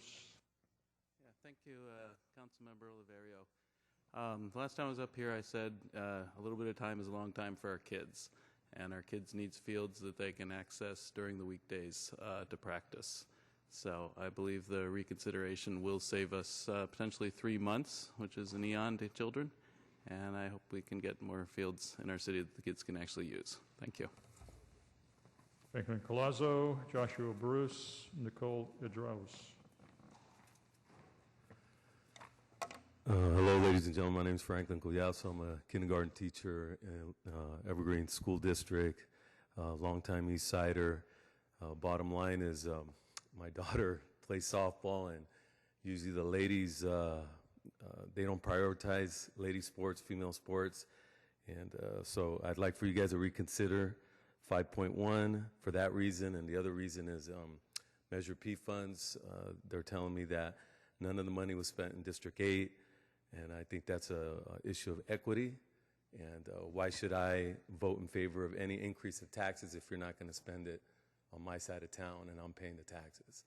So that's something that I think that is also an issue here. But thank you for your time. Have a good day. Joshua Barus, Nicole Idraus, Patrick Piazzo, or Pizzo. Good afternoon, Mayor Reed and friends of the council. My name is Joshua Bruce. I'm here on behalf of the District 8 Community Roundtable, also Commissioner with the city's Human Services Commission. So I'm back once again to voice my support for the PRNS staff recommendation for development of the bottom-footed softball complex at the Arcadia site. Now, in order to stay committed to enhancing the quality of life for those who live and work here in San Jose, I believe the council needs to emphasize the practice of equitable distribution of city resources. So again, thank you, Councilmember Oliverio, for your reconsideration. I urge you all to please approve the motion and reconsider this important item and remain committed to improving the quality of life for all in San Jose. Thanks again. Nicole Idraus, Patrick Pizzo, and then I have 2 Roses. One of them is Rose Amador, and the other Rose, I can't quite read the last name handwriting. Good afternoon, thank you. My name is Nicole Idraus, and I'm here first to thank the council for reconsidering the vote today. I'm also here to speak on behalf of approval of the Arcadia proposal. On today's San Jose Police blotter, Officer Albert Morales reported the 42nd homicide of 2013. San Jose is less safe today than it was 5 years ago. With marked gang activity, our police department is focusing to combat, manage, and contain. New ball fields at the intersection of police divisions Paul, Charles, and Larry will be an asset in engaging youth and young adults in activities which keep them very active and out of harm's way, particularly at the recruitment cycle for gangs. As Angela Tirado, here today with us, the Vice President of the Evergreen Little League, active gang prevention leader, and apparently can belt out a very good God Bless America, said, my son was approached by gangs, but he was too busy playing baseball. Let's give our youth, parents, citizens, and police force the resource of an accessible tournament field which can be used by this generation for the benefit of the entire city of San Jose. Thank you. Patrick Pizzo, Rose Amador, and then Rose by another name. Pat Pizzo, District 10. Two things in the language of the agenda there. One, it says a minimum of 3 fields. You know, people have been telling you that 4 fields are necessary for self-sustainability, 4 fields at one site. Please don't lose sight of that. The second thing is the remaining reserves are going to be determined in 2014. That softball and the soccer are going to take up a lot of these funds. You won't know what money's on the table. Don't ring the dinner bell unless you know there's going to be food on the table. And regarding Councilman Oliverio, we were all here that night. We heard about what was said in that meeting, and so to come back and reconsider now that you personally heard it, I think it's unfair to that first night and all that was discussed. So I encourage you, please, to pursue Santa Clara, give the county a chance, and if they fail, you still get the fairgrounds in February. So, I mean the Arcadia site in February. So, thank you for your time. Rose Amador, another Rose, and then Ed Snyder. Good evening, Council and Mayor. I did speak at the last hearing on this issue, and I'm here again to support the staff recommendation of the Arcadia site. There still remains a lack of resources in the east side, and we have to address that. And I do still hope you will consider something to be done in improving the Alviso site. I guess that's about it, but please consider the activities for the youth that are sorely needed in East San Jose. Thank you. Rose, Ed Snyder, Victor Garza. Good afternoon, Mayor. My last name is Naranjo, so I'm Rose Naranjo, and I'm here just to let you guys know to please reconsider bringing this back on the table. This item is very important. I am a travel ball mom. I have 2 daughters that play travel ball, softball, and represent San Jose, along with the other 16 other travel ball teams that are here. And for example, I just did my expense report for November, and we spent 11 hotel stays out of San Jose, whether it be the Central Valley, Sacramento, Salinas, traveling for this because we do not have fields here in San Jose. And I'm just one out of thousands of families that do this all year long. So if you could please reconsider this, this would be a great benefit for our community and our kids. Thank you. Ed Snyder, Victor Garza, John Alvarez. Thank you, Mayor and City Council. I am in favor of the reconsideration of the softball park to be located on the east side, District 8. I noticed in the last hearing that we had a lot of great things going on in our city and around our city, but we need to spread the love a little bit further over into District 8 for these softball fields. Our church, East Valley Pentecostal Church, has 2 schools, and in combined, we represent about 3,000 people. And we need this softball park. This Saturday, we're hosting a softball tournament, for example, to raise money on the 22nd. We're giving Christmas gifts to every child in our service that day for unfortunate children, and that's where we're going to raise the money in softball. It'd be great if we did it right there in District 8, right close to where we're located. And so, again, I am in favor of the reconsideration. Also support Councilmember Rose Herrera's memo. Thank you. Victor Garza, John Alvarez, Jerry Soriano. Good evening, Mayor and members of the City Council. My name is Victor Garza, Chair of La Raza Roundtable de California. I'm here to support the recommendation of the staff with a minor addition to it that Alviso be added to that. Alviso and the east side of San Jose has been the orphan child of the city of San Jose for a long time. We need to correct that, and we need your support to do that. So thank you so much. John Alvarez, Jerry Soriano, Angelo Torado. Mayor Reed and board, my name's John Alvarez. I've been in the area for about 30 years now. I'm a native of Hollister, but I've been quite active in working with all the communities. The impact that this will have is for the rest of our future, for the fallen children. I do recommend that you give that support to this program. Thank you. Jerry Soriano, Angelo Torado, John Trejo. Honorable Mayor and council members, I have been active in the community as a president for East Ridge Little League for something like 43 years. Once I heard that this project was available to not only the children in that area, but all of San Jose, I jumped. I really like the work that Council Member Herrera has done on this, as well as her staff. This is free land that's going to be donated, free of cost. When will we get something like this again? We do not know. This is our best opportunity. Let's take advantage of it. Thank you for reconsideration of it. Thank you.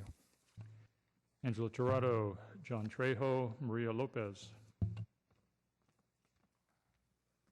Good evening, Council. I want to thank Councilmember Olivero for his reconsideration. I also want to thank those who did support the opposition. Councilmember KALRA, Mayor Reed, Vice Mayor Nguyen, Councilmember Herrera, and Councilmember LICCARDO. Thank you again. And I'd like to ask you to continue to make this consideration go through. It's very important. These fields are for everyone. And when one person falls, we all fall. This is a community effort, regardless of nationality, creed, race, color, their physical capabilities or incapabilities. This is something that the community really needs. It's land that's given to us. It's a bird that we have in our hand versus two that we have in the bush. So I'd like, the opportunity is knocking. So I ask you to please answer the door and let's play ball. Thank you. John Trejo, Maria Lopez, and Manoj Joshi. Thank you, Mayor and council members. My name is John Trejo. I'm president of East Valley Softball League, and I just wanted to come out with my support for the consideration for the Acadia Park site. I do have a site where our girls, they play on 4 fields, and it's really beneficial for all the girls that are out there. But we also play rec ball and travel ball, and just like some of the other people had mentioned, it is a big cost to go elsewhere, and it would be very beneficial for people to be able to not only stay in this area, but bring dollars to the site. It's a great site with freeways and expressways nearby, restaurants, East Ridge, and everything else that's close by. So I just wanted to throw my support out for it, and it'd be a great thing for all the children, and not only children, but adults as well, if there are adult leagues out there too. So just wanted to put my support out there. Thank you. Maria Lopez, Manoj Joshi, Anita Bowles. Good evening. I represent Meadow Fair Association, East Side and Evergreen area. At this time, I'm supporting Arcadia project for the location of the new softball.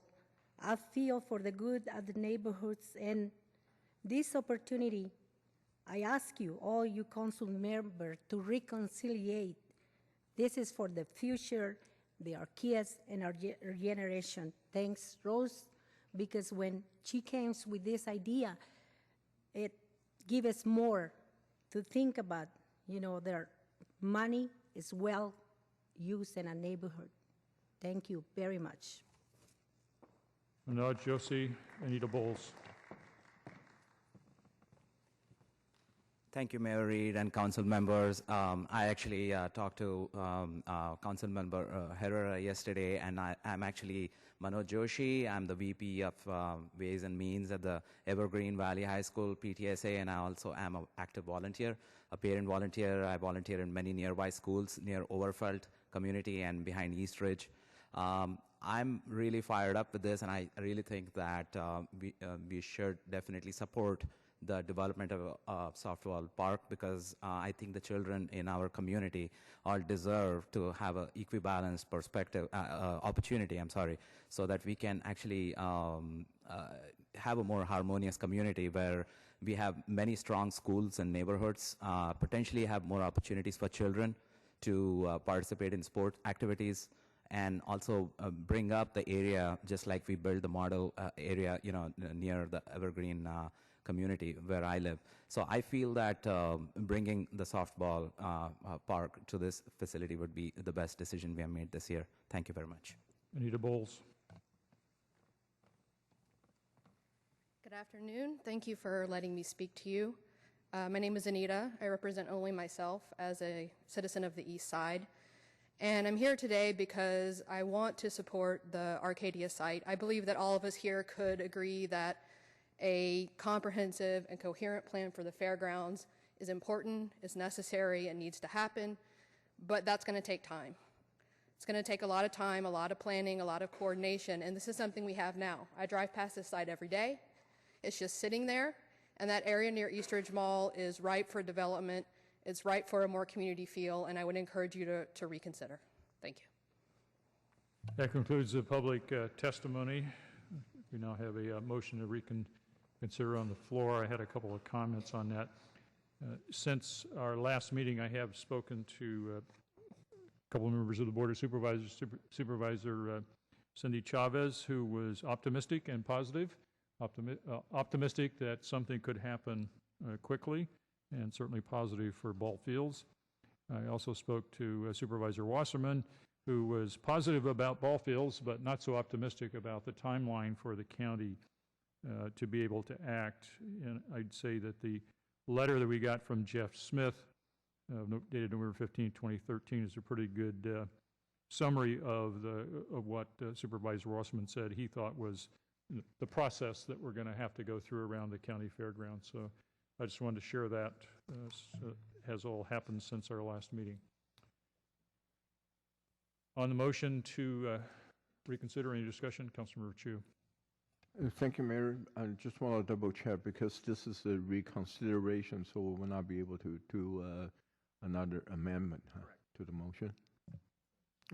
Yeah, we have a motion to reconsider, and then if that passes, we'll have the substitute motion to vote on, and if that fails, then we'll have the underlying motion to vote on. All right.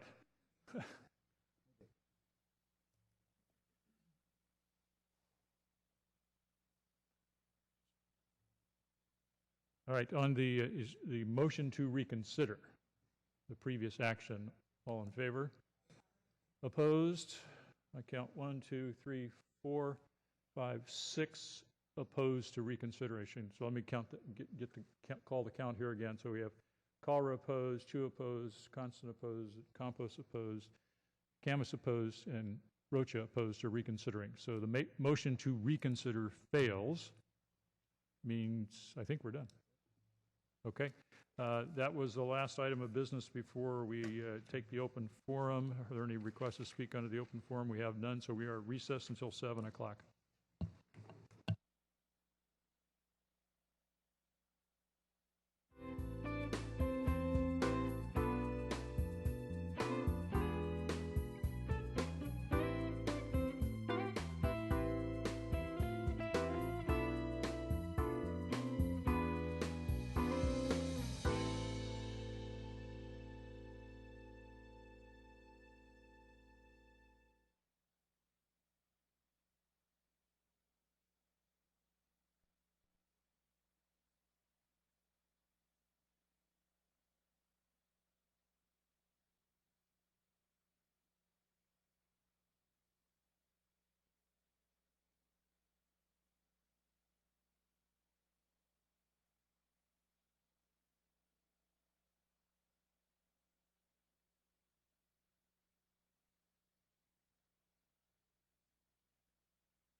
screw it up. Good evening. I'd like to get the meeting called to order.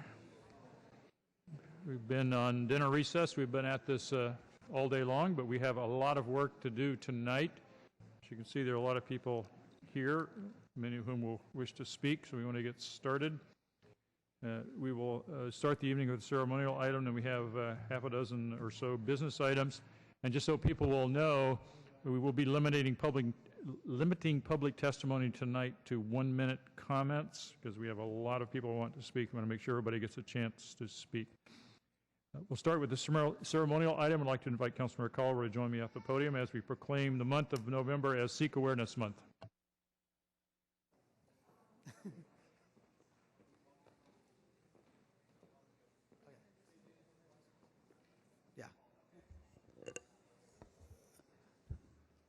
Thank you, Mayor. I'm happy to be joined by Mayor Reed and Councilmember Rose Herrera in order to recognize Sikh Awareness Month. And with us today, we have some Sikh Scouts and that are here with some of their Scout masters. And so I'd like, as soon as they're situated, I'd like the Scouts, if they could, before we begin here, to repeat the oath right when you guys are ready. Okay, so Scouts, go ahead and repeat the Scout oath. On my honor, I'll do my best to do my duty to God and my country, to obey the Scout law, to help other people at all times, to keep myself physically strong, mentally awake, and morally straight. Thank you so much for that. That's a great way to start the presentation here this evening. Thank you all for joining us to celebrate a very special part of our San Jose community. Last year, we were all brought together by the tragedy involving the shooting at the Sikh temple in Oak Creek, Wisconsin. Many precious lives were lost, and many more were affected that day by the senseless violence. However, Sikh Americans across the country were not willing to let instances of hate crimes and bullying hinder their faith and compassion for all their neighbors. They are determined more than ever to strengthen the relationships and understanding between the Sikh community and certainly here in the Bay Area, the residents and the communities. Sikhs have been ever present in American history, making significant contributions to our great nation in fields of agriculture, trucking, medicine, technology, and business. During the early 20th century, thousands of Sikhs helped to expand the California frontier, including their work on farms, lumber mills, mines, and railroads. In our state alone, there is a population of nearly 250,000 Americans of Sikh origin. Here in the Bay Area, the San Jose Gurdwara has a nearly 30-year history and is now the largest Sikh temple in North America. It is in District 8, Councilmember Rose Herrera's district. The young men you see behind me are Troop 600 from the Coyote Creek District of the Silicon Valley Monterey Bay Council. They are the first ever Sikh Boy Scout troop in the country. With us, if I miss any of the names, because I'm not sure if I have everyone's name here, but let me run through Ravi, Xavier, Gulshan, Sanjeet, Guneet, Gurkirat, Avijit, Sarabjot, Yuvraj, Zoravar, Rajveer, Karan, Jasmeet, Barak. And Assistant Scout Masters Kiranjit Yara, Amandeep Saini, Harjinder Singh are also here with us. So today I'm certainly proud to recognize and appreciate the important role that Sikh Americans have played in our community and beyond. I had the honor last year of presenting the first ever Sikh Awareness Month proclamation in the city of San Jose, and I'm happy to have that honor again this year. Knowledge and understanding are the best defenses against hate crimes, and it is with hope that this proclamation will also serve to enhance the relationships between the many cultures and religions that make San Jose so richly diverse. I would like to thank the leaders, organizations, and community members here today representing the rich history and shared principles of Sikh Americans, and for distinguishing themselves by fostering greater respect among all people through faith and service.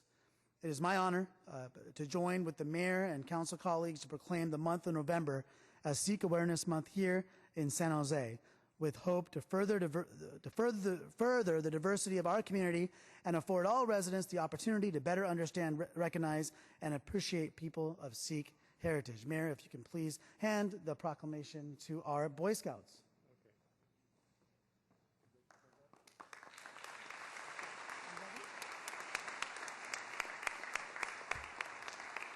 And I'm going to have Ravi say a few words.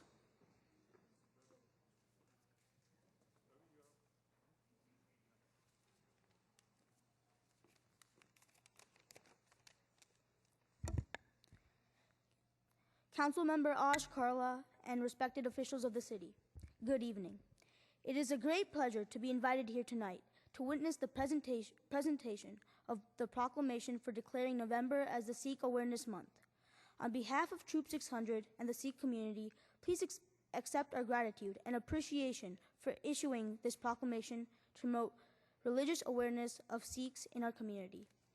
The Sikh Scouts Troop 600 is chartered by Guru Nanak Khalsa School located at the Sikh Gurdwara, San Jose, California, and belongs to the Coyote Creek District of the Silicon Valley Monterey Bay Council of Boy Scouts of America. It was founded in 2009 and has been growing steadily thereafter. The tenets of Sikhism, Scout Oath, and Scout Law have been seamlessly embedded and integrated in the curriculum of our troop and guide the Scouts and as well as the adult leaders for all of our activities. Our troop is committed in creating an environment for boys to grow in scouting, to experience the friendship, and foster camaraderie among boys and adults. They learn leadership skills by experiencing an active outdoor program through myriad of activities, such as camping, biking, swimming, and hiking, to list just a few. They get spiritually strong by learning to recite the Sikh prayer and do presentations on Sikhism, which is over a 500-year history. Every troop meeting is concluded where Scouts take turn to recite Sikh prayer, where they pray for the well-being of the entire humanity. Living by the values of Scout Oath, to help other people at all times, and one of the golden rules of Sikhism, to do charity work, Scouts are actively engaged in various volunteering activities in our community. On a regular basis, they reach out to prepare and serve food to the homeless in various soup kitchens and deliver food baskets for the less fortunate people during Thanksgiving and Christmas. Scouts have also participated in various activities of other religions, such as St. Patrick's Day Parade, which helps in bringing awareness about Sikh religion in our community and promotes religious tolerance and diversity. Scouts learn the values of good citizenship, community brotherhood, and compassion. This will certainly help them to become future leaders of our diverse nation, where they can truly make a difference and help our country become even stronger and rich in diversity. Once again, thanks for inviting us to witness the presentation of this proclamation and to promote the awareness of Sikhs in our community.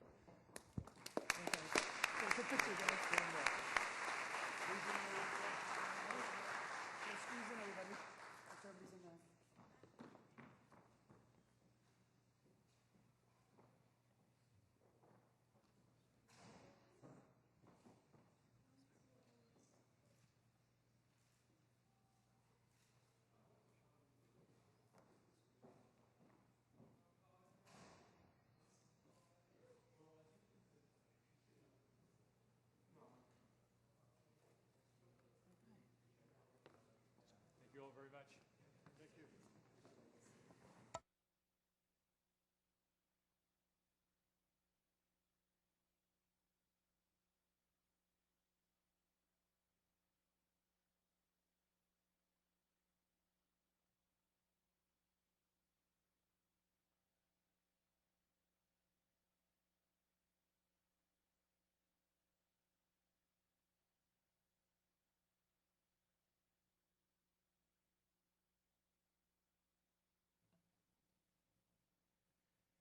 We have a lot of items on this evening's agenda, and we are combining many items that are the same subject matter to be taken at the same time so we can have one set of testimony. So, for example, the first item on the agenda will have to do with the rocket ship Tamian School. That's items 10.2, 11.2, and 11.3. And we will hear those and take all the testimony from everybody on that at one time, and then we'll take motions on it and then move on to all the matters regarding the San Jose Santa Clara Regional Wastewater Facility. That's 10.3 and 11.4.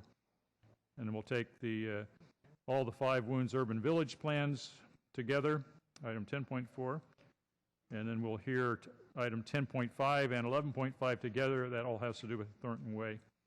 And then when we're all done with that, we'll have a final motion on the general plan to take final action on the general plan amendments, and then close the hearing. And then we'll go on to item 11.7. So we're going to be here for a while. I appreciate the fact a lot of people want to speak. We want to make sure everybody gets a chance. And we're taking rocket ship first because I know there are a lot of kids in the audience. We want to make sure they have time to go home and get the homework done, which we expect they will do, of course, if they're not doing it while they're in the audience. So with that, we're going to start with items 10.2, 11.2, and 11.3. That's the amendment on the site at Goodyear Street and Pepitone Avenue, a rezoning and agreement with Launchpad Development Company for construction of a rocket ship Tamian Public School. And I'll turn it over to our planning staff to start this off. Thank you, Mr. Mayor. Laurel Prevetti, Assistant Director for Planning, Building, and Code Enforcement. This evening, as you've described, the City Council has 3 items with respect to the rocket ship proposal. The first is a general plan land use change to acknowledge it as public, quasi-public use. The second is a rezoning that would facilitate the possibility of a school on the site. It would require a subsequent permit, which our office would process according to our municipal code. And the third item has to do with the partnership with the city and rocket ship. We did receive a zoning protest for the application. Staff scrutinized it very carefully. It did not meet the 51% requirement for the protest to be valid. We shared that information with the protestant, which offered them additional time to identify and obtain additional signatures. We did not receive those signatures. In addition, staff met with the protestant today with a member of our city attorney's staff to review the details of the protest. We looked at it in many different ways, and all the different ways still did not make it to the 51% threshold. So because we do not have a valid protest, the zoning would require a simple majority of the council's vote. We've had a lot of discussion, a lot of public discussion on this item, so without further ado, we welcome public testimony and the council's questions. Thank you. Thank you. Vice Mayor? Thank you. I'd just like to put a motion on the floor, and then perhaps we can take the public comments and then come back for council comments, if that's okay. All right. Yep. I've moved to approve the memo that Mayor Reed, myself, and Councilmember Rose Herrera authored on November 15, 2013. And in that recommendation, to approve staff recommendations associated with a tentative approval of a general plan amendment, which is item 10.2, an ordinance to rezone a 1.4 acre site, which is item 11.2, and a purchase and sale agreement, which is item 11.3, regarding the proposed rocket ship Tamian Public School. All right, we have a motion on the floor so that people understand what we're considering. But I do want to take some public testimony now. I know there are a lot of people who have just arrived. If you want to speak, make sure you fill out a yellow card so that we can call upon you. And when I call your name, please come down to the front. We'll allow people to line up. We're going to hear from the applicant first. And the applicant gets 5 minutes, and then everybody else can talk and talk and talk and talk, 1 minute at a time. But we allow the applicants 5 minutes to explain what it is they're doing and asking us to do. I assume Eric Schoenauer will be speaking for the applicant.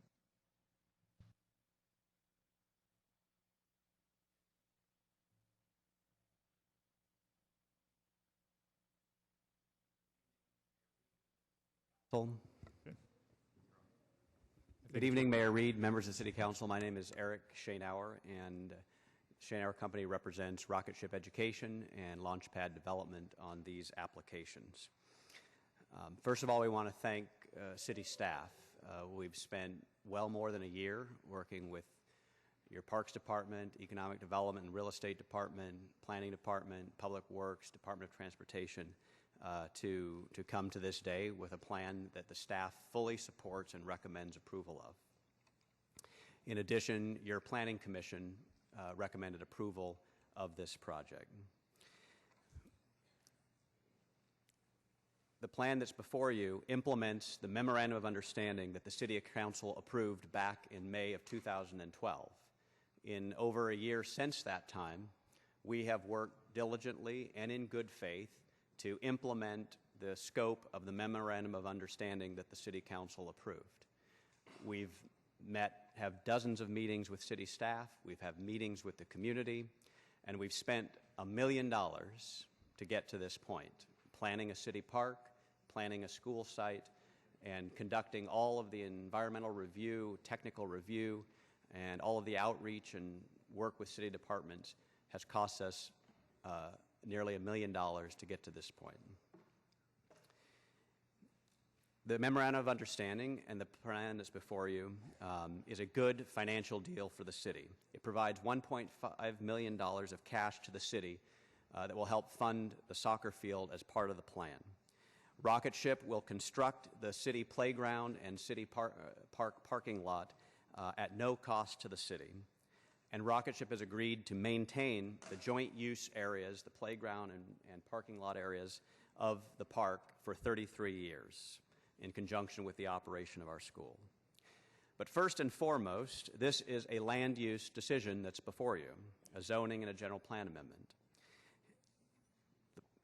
This application implements the vision of the Tamian-specific plan. This Tamian-specific plan was very clear that new elementary schools and middle schools would be necessary in the area to accommodate future residential growth as part of the Tamian-specific plan. In addition, the layout of our site with buildings away from the freight train line and with no parking lots fronting on Lick is all part of the Tamian-specific plan. So what's before you has been concluded by staff to be consistent with the general plan in the Tamian-specific area. In addition, it meets the elements of the 2040 Envision 2040 general plan that call for the city to consider alternative and smaller urban school sites, because as the city is developed, it's harder to find land. And the city thinks that the city's general plan says that you should be innovative in accepting smaller and more urban campuses. This clearly represents that. The other key component of land use is compatibility. Clearly, and we have examples throughout the city, that schools and parks are compatible with each other and go well together.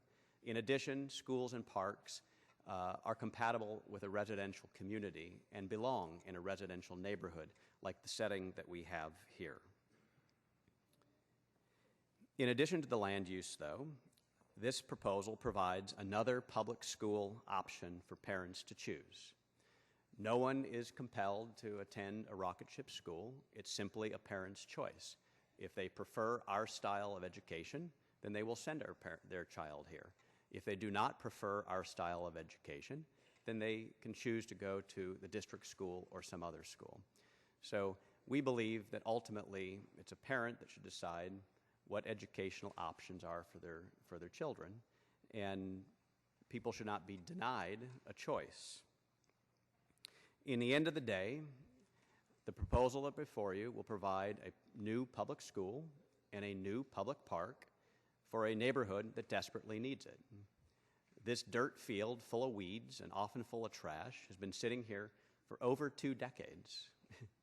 And it's surrounded by a neighborhood that's plagued with gang problems, that's lacking opportunity, and they've been waiting for a park for 20 years, and many of them, hundreds of families, want a school.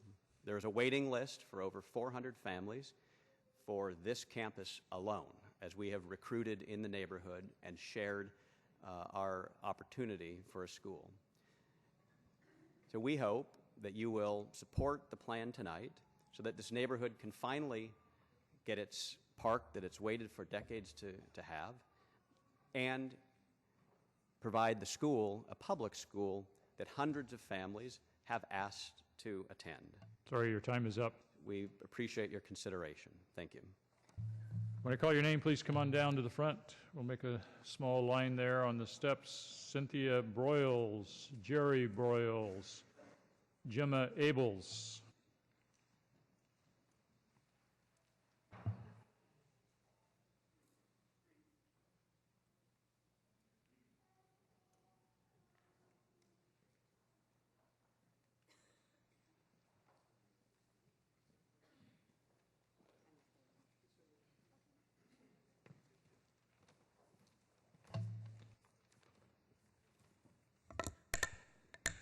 My name is Gemma Abels. I'm a teacher in Morgan Hill and a resident of San Jose, so I have a unique perspective on rocket ship education. The Morgan Hill City Council denied Rocket Ship's petition to issue bonds because it had not received approval from our school board. They insisted that approving bonds did not mean approving a school, but what can be found in their board minutes is a note that these bonds were necessary to amend a county charter petition without ever coming before the Morgan Hill City School Board. As the governing body of this city, you should be aware that this network of schools is also a company. It's a company with a national office that will be $1.2 million in debt by the end of this school year. In the end, this is not just about one city or one school. It is about a company that believes that schools should have more administrators per student and less teachers per student than traditional public schools. It's about a company that spends $1 million here. I'm sorry, your time is up. On expansion than it does on student resources. Time is up. Cynthia Broyles, Jerry Broyles, Damaris Triana. Hi, my name is Cindy Broyles. I have worked for preschool, and I wish that all the schools would work together for the best of each child and every child. It's not how much you get for each child, it's how much you educate each child. And it is my opinion that the school of Rocket Ship has showed me that they've done that. The schools can do it also, but we need them to also be able to do it and think about the kids, not about the money and the politics that's going on. And I would like to also have a park in our Tamian area. Thank you. Jerry Broyles, Damaris Triana, Arcelia Ramirez, Maria Claudio. Please come on down. Hello, I'm Jerry Broyles. I'm the president of Alma Association. I'm here to speak for the parks and the school. We want the school and the park to go on. We feel it's going to be good for the neighborhood. We feel that the combination of the park and school will watch over the park so that we won't have so much activity in there that's unwanted. We also been promised this park for about 30 years now. It's time that the city keeps the promise. This is a good opportunity for the city to keep its promise and do something that's good for the kids, the residents of the area, and the schools in general. We feel that partnerships between the community and schools is always a good idea. We're always willing to work with every school and every school in our area. Again, we feel that every school deserves a chance, and that's where we stand. Thank you. Damaris Triana, Arcelia Ramirez, Maria Claudio, Patty Lozano. Buenas tardes. No encuentro, no sé cómo decirlo, no entiendo por qué otra primaria cuando lo que estamos necesitando es una secundaria. I'm not sure how to express this, but I'm not understanding why we're having an elementary school when what we need is a middle school. Yo sé que los niños de Rocky van adelante, los felicito. I understand, and I'm happy for the children of Rocket Ship that are getting ahead. Pero nada más son 5 años, llegan a la secundaria, ellos ya llevan 2 años adelantados y ellos quedan en el limbo porque no saben ellos qué hacer. So it's only 5 years, and then after that, they're kind of in limbo because there's no future years. Y yo les pido a todos y a cada uno de ustedes que piensen en nuestros niños. And I'm asking each one of you to please think about our children. A darles un seguimiento a la Rocky que trabaja muy bien y que le den un seguimiento, no otra primaria, una secundaria, por favor. To please give them a middle school, not an elementary school, so that they have another place to go. Gracias. Thank you. Maria Claudio. Muy buenas tardes. Good evening. Un momento, por favor. Maria Claudio, then Patty Lozano, Aurelia Sanchez, and Erica Camacho. Muy buenas tardes. Mi nombre es María Claudio. I'm Maria Claudio. Solamente quiero hablarles acerca de la Escuela Washington. I want to speak to you about the School Washington. La escuela tiene los mejores maestros, los mejores alumnos, y cada día que vamos a la escuela, todos vamos contentos. The school has the best teachers, the best students, and every time we go, we are very happy. Yo y mi esposo y mi familia no creo que necesitemos otra primaria, puesto que todo somos una comunidad y si somos comunidad no necesitamos más, puesto que nos debemos de unir. My whole family and I believe that we don't need another elementary. We need a middle school because we all need to get together on this. Gracias. Thank you.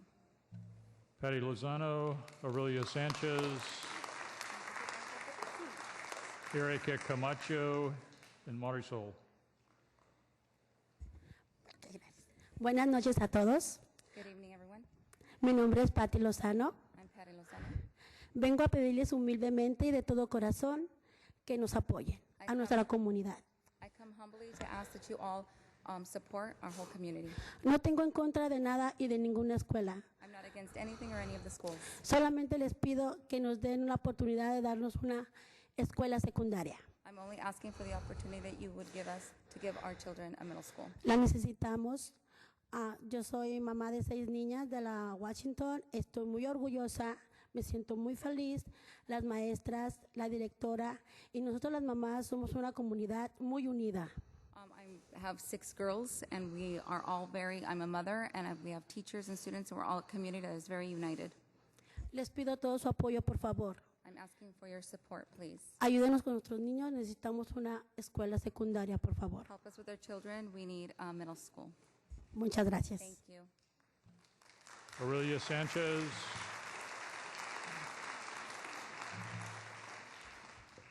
Hello, I just want to remind the City Council, you are not in the school business. You can't even control the crime. You cannot repair our streets. There's very little this council can do. And again, you like to pit Jose against Maria. This is what this City Council likes to do.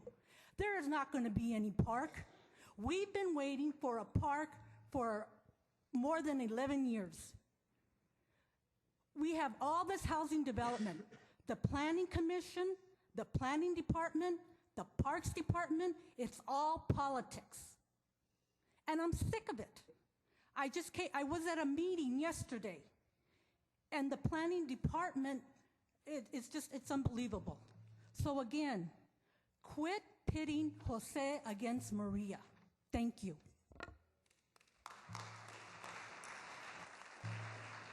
Erika Camacho, Marisol, Yadira Arkin, Elisa Ragua. Good evening. My name is Erika Camacho. We appreciate your past support of rocket ship taming and the partnership between the City of San Jose and rocket ship for a school and park and taming. Your approval tonight ensures we will have a safer neighbor and will reduce unwanted blight and crime, and that more San Jose students have an opportunity for a strong education. 1 million to date has already gone into this project. Please, we need to approve taming the school. Thank you so much. Marisol, Yadira Arkin, Eliza Bawagan. Buenas noches, mi nombre es Marisol Barajas. Good evening, my name is Marisol Barajas. Yo vengo aquí a pedirles por favor que aprueben la escuela Rocket Ship I'm here Taming. to please ask that you approve the school rocket ship. La razón es que la escuela va a proveer un parque, va a proveer el cuidado de ese parque, de esa escuela, de ese parqueadero.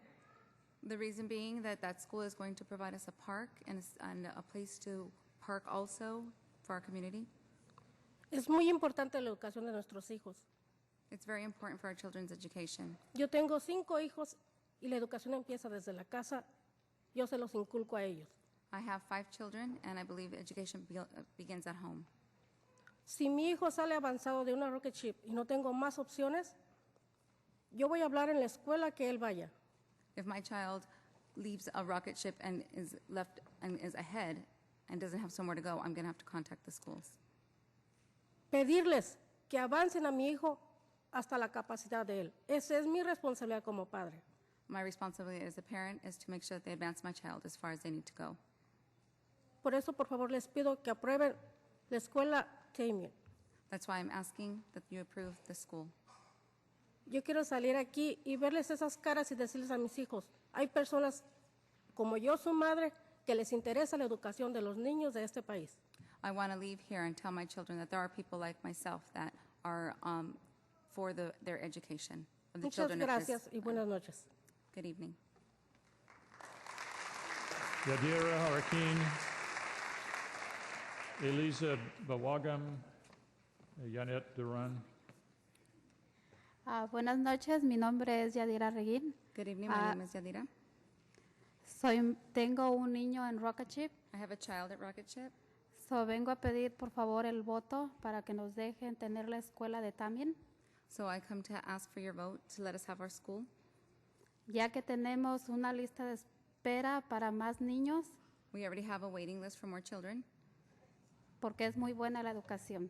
Because it's a very good education. Gracias. Thank you.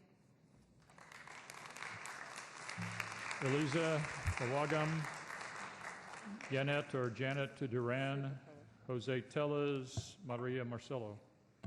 Buenas noches. Good evening. Mi nombre es Elisa Barragán. I'm Elisa Barragán.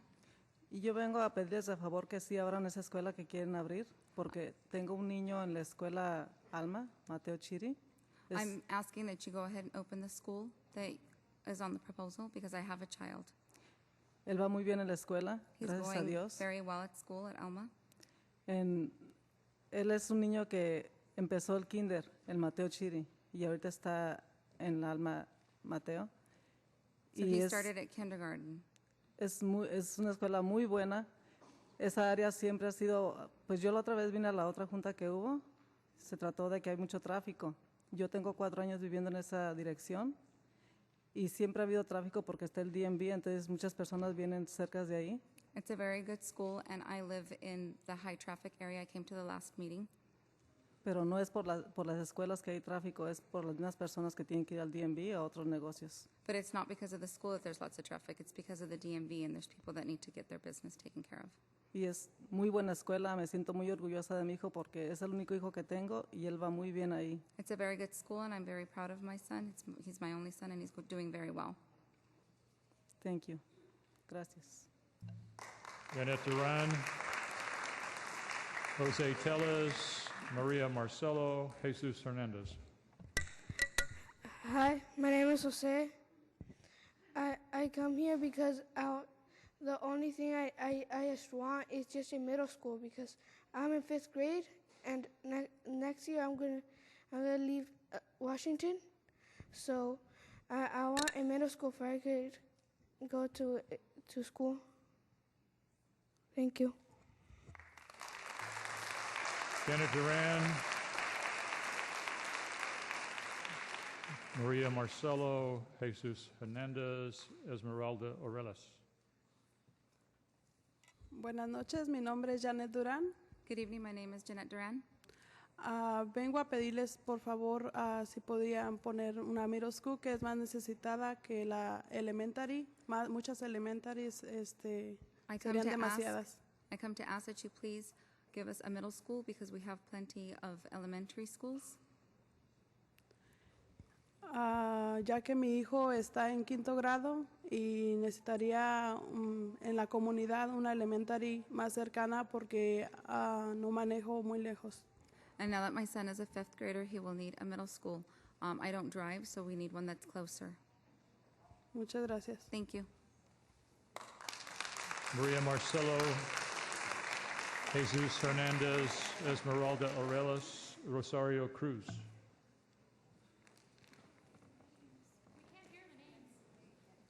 Buenas noches, mi nombre es María Marcelo. My name is Maria Marcelo. Y yo otra vez, como siempre, creo que ya los cansé de que vengo a pedir. I come again, and I think you're tired of me coming to ask again. Pero que por favor nos tomen en cuenta como comunidad. But please take us into consideration as a community. Si se puede parar toda la gente que vive en el área de Washington, por favor. If everyone could please stand that lives in the area of Washington, please. Nosotros vivimos en esa área. We live in that area. Sabemos lo que es el tráfico, el peligro, el pandillerismo. We know what it is, the traffic, the danger, and the gangs. No discutimos calidad de escuela. Toda la escuela es buena. We're not talking about the quality of the school. The whole school is good. Yo mandé estas cartas hace tiempo, no sé si las recibieron, I sent these cards. It's been a while. I don't know if you received them, pero son todas las cartas del vecindario. but it's all of the community letters. Pueden confirmar las direcciones. You can confirm all of the addresses. Y son personas que estamos preocupadas porque cómo nos quieren poner otra primaria teniendo 8 en el área. We're all concerned because how are you going to put another elementary school when we already have 8 in the area? La escuela es buena siempre y cuando los padres seamos buenos. The school is good once the parents are good. En este caso hay mucha división ya.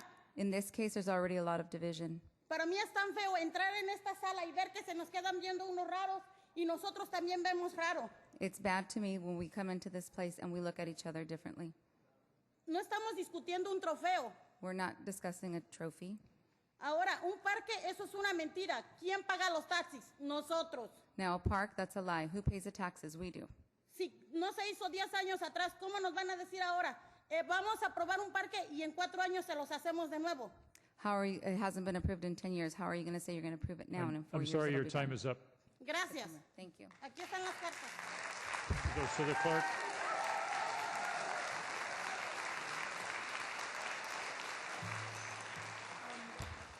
Good afternoon. Good afternoon, I'm Mrs. Hernandez, and I come here once again to ask to stop rocket ship because have you guys noticed how, like, this is the first rocket ship that's ever going to go park? Well, they've been promised the park since a long time.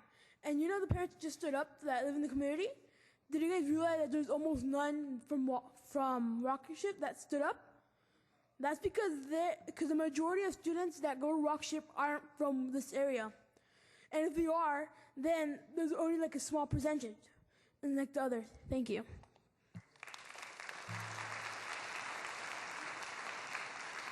Esmeralda Orelas, Rosario Cruz, Lucina Ojeda, Janice Hubbs. Good evening. I'm a mom on Brackett Ship, and I'm here to support our schools because what I know is we already collect the 1,000 signatures from people who really need the education. And I'm here too because Mateo City and Alma, we really need a school. We have a very big list of people who's waiting for the kids to become our school record ship.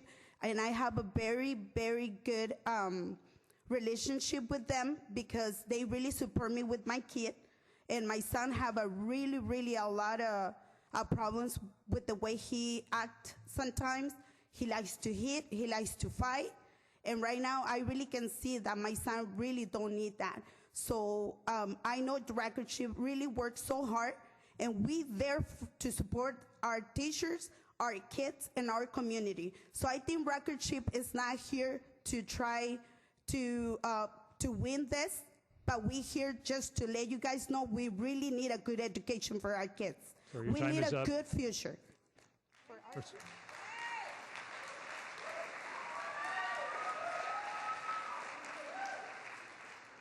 Buenas noches, mi nombre es Rosario Cruz. Good evening, my name is Rosario Cruz. Yo tengo mi niña en la escuela Rocket Ship del Alma. My daughter is at Rocket Ship in Alma.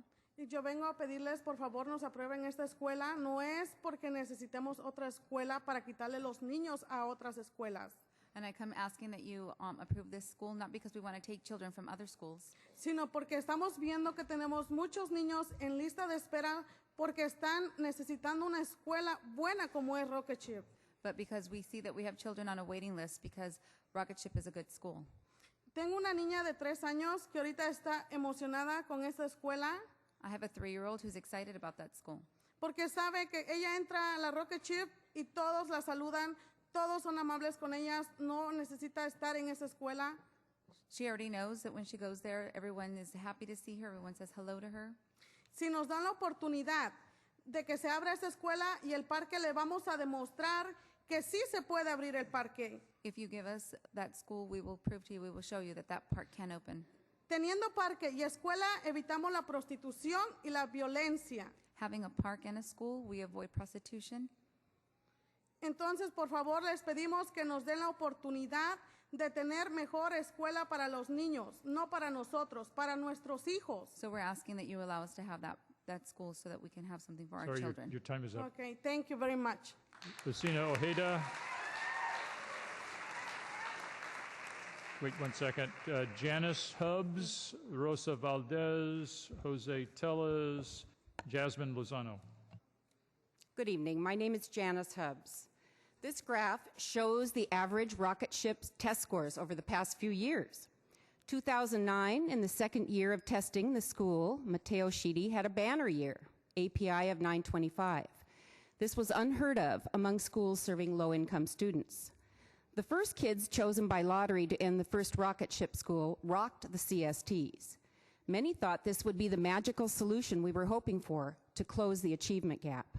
Critics wondered if this could be the result of a selection bias, meaning that some of the strongest families in the area had signed up for the dynamic new school when it was advertised. Next slide. 2010 and 11, years 2 and 3, showed some declines as schools and students were added, but they are still pretty solid numbers. Next slide.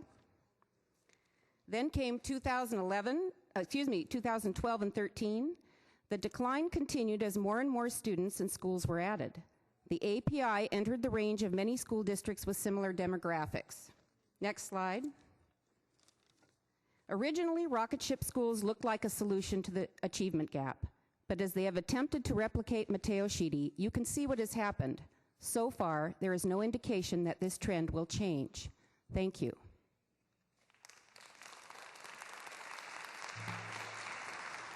Lucina Ojeda, Rosa Valdez, Jose Tellez, Jasmine Lozano, Rosalie Ledesma. Good evening. My name is Rosa Valdez, and this slide shows the same data as the last presentation. Average record chip API scores over the last few years have dropped. It also shows their percentile when compared with other schools in California who serve predominantly low-income students. If this trend continues, by next year, rocket ship schools will enter the middle percentiles of schools with low-income demographics. That means they will have gone from phenomenal to average. If continues further, they will become below average within a few years, short years. When discussing API scores, rocket ship spokespeople compare their highest performing schools with San Jose Unified School District's 2 or 3 lowest performing schools. But as things are changing, they have to pick any and choose with schools they compare. Even now, Washington's API is higher than 2 of the rocket ship schools.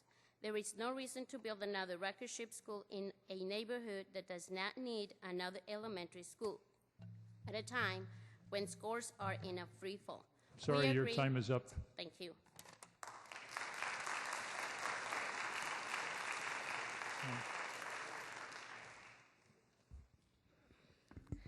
Hi, my name is Jasmine Lozano, and I just wanted to say that my school is good too. I think my school is good. In fact, it is the best. I have an aunt, her name is Patty. She is the best one. She always helps everyone in the school. And I just wanted to say that she has just like 8 kids. She takes care of them. And she has like 16 more kids that she helps. Thank you. Jose Tellez, Rosalie Ledesma, Roxana Marachi, Pam Foley. Good evening. I'm here tonight as a resident of San Jose. I'm not representing my employer. I've been in academia for many years, including at Santa Clara University, where I taught students entering the teacher credential program. And recently, one of my former students contacted me and asked for my help. Her younger sibling has been a student at Rocket Ship for 2 years and has had what she described as a horrendous experience. Her mother planned to be here tonight, but at the last minute, she asked if I instead would show up and read her letter because she feared retaliation by teachers at Rocket Ship. These are her words. I'm very disappointed in Rocket Ship because my child went from being at the top of the class in 2nd grade at a public school to attending Rocket Ship and being held back last year and now has very low self-esteem. My biggest anger with this school is that the teacher did not come to me first when she noticed that my child was not performing at grade level so that I as a parent could do something about it. Instead, they waited until the end of the year to tell me that the best solution for my child was to repeat the grade. We all received calls from the principal tonight that we would receive 6 community hours if we came out tonight to support Rocket Ship. This year, I've had enough, and I plan to move my child out. Thank you.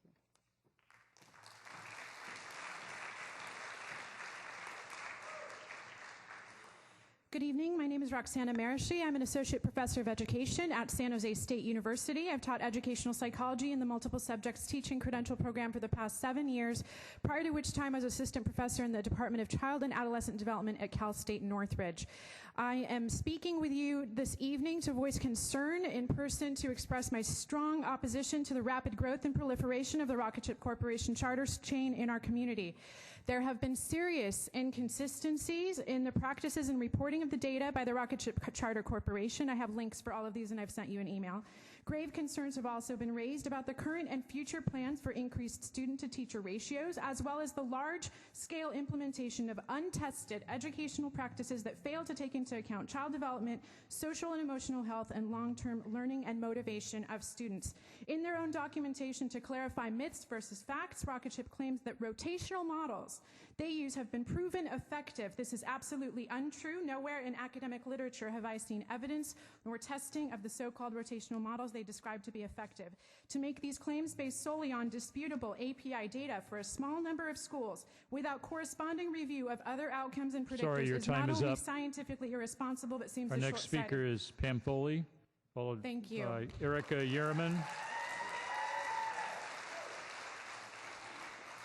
Just wait a minute, Pam. After Pam Foley, we'll have Erica Yerman, Stephen Holtz, Allison Pruitt, Jessica Dimple. Mayor Reed, council members, I serve as board president of the San Jose Unified School District. You're being asked to approve several items in connection with the Tamian property located within the jurisdiction of San Jose Unified. As you may be aware, our district brought suit against the County Office of Education for authorizing Rocket Ship to locate on this site. Our lawsuit was based on the belief, and the judge agreed, that they did not have the authority to issue this approval. While it is certainly within your jurisdiction and authority to rezone this property, as the local education authority with primary jurisdiction over this site, we would hope that Rocket Ship would approach us first. If they had, we would work with them to identify the best location given the existing location of our other elementary schools. This is not about charter schools. We have in fact authorized several charter schools, including Rocket Ship. This is about a decision that will have detrimental effect to Washington Elementary that should start with the local school board discussion. We humbly ask that you deny the request and encourage them to work through us first.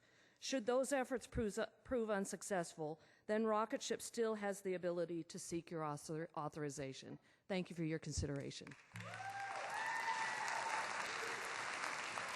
Erica Yerman, Stephen Holtz, Allison Pruitt, Erica Yerman, Jessica Dimple. This slide shows the academic performance index growth from 2012 to 2013 of several schools. Washington Elementary is in green, and each Rocket Ship school is shown in purple. As you can see, last year's Washington score increased while every single Rocket Ship school's score dropped. Some of the drops were quite large. I've taught elementary school for 26 years. When we see drops in scores like this, especially across multiple schools, this indicates a systematic problem. It can be fixed, but it requires a massive effort on the part of educators and administrators. It is not time for Rocket Ship to expand. This is the time to spend their time and money on improving the education of the students that they do have, so that their scores and their students will excel. Because this is what we all want for every single one of the students in our neighborhood to excel. Thank you.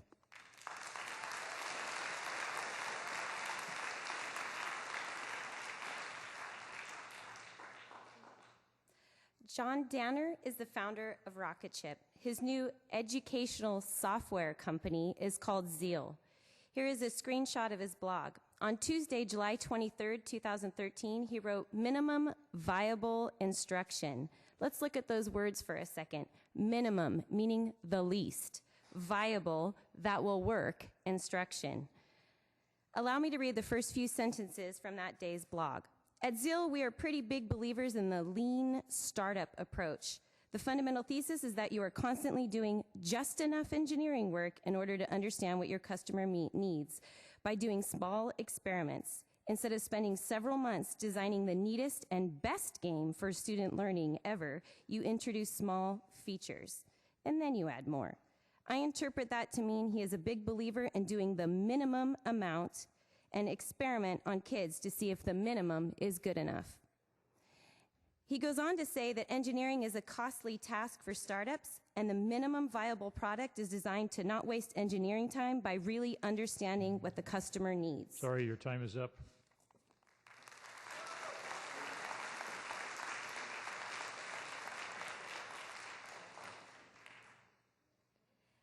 Many people in the community have concerns about Rocketship's student-to-teacher ratio. We have tried to figure out what it really is. On June 18th, at the Civic Center Council meeting, Rocketship said that the student-teacher ratio is 3 to 1 at most. But at a Rocketship board business meeting on July 23rd, Rocketship states that there is a 41 to 1 student-teacher ratio. They again claim a 41 student-to-teacher ratio at the Morgan Hill Charter petition. Remember, if a nonprofit organization is trying to become financially solvent or is trying to redirect money for expansion, a high student-to-teacher ratio is a good thing. There were even notes elsewhere in the board materials talking about redesign plans to move to a 50 to 1 student ratio. I teach at Washington. We are fortunate to have an average student-to-teacher ratio of 20 to 1. This allows me to really know my students. Building another rocket ship in our neighborhood makes no sense. Our community does not need any more elementary schools. Sorry, your Rather time than is up. expanding, Rocketship needs to spend their money where in time working on Your improving time is up. communication with the community.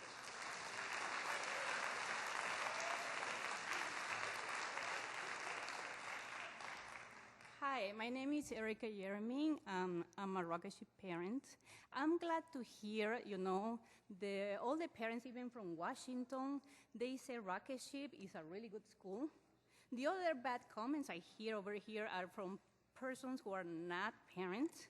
So my point of view is we are Silicon Valley, and we are a great city. What we need is good education. It doesn't matter where it comes from.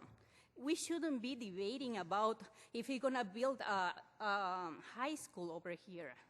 What we need is more schools. Of course we need a high school, but we are gonna build a rocket ship next year if you guys say yes. Are we gonna wait 10 years for a high school just because we say no? That's all we're gonna say. Thanks.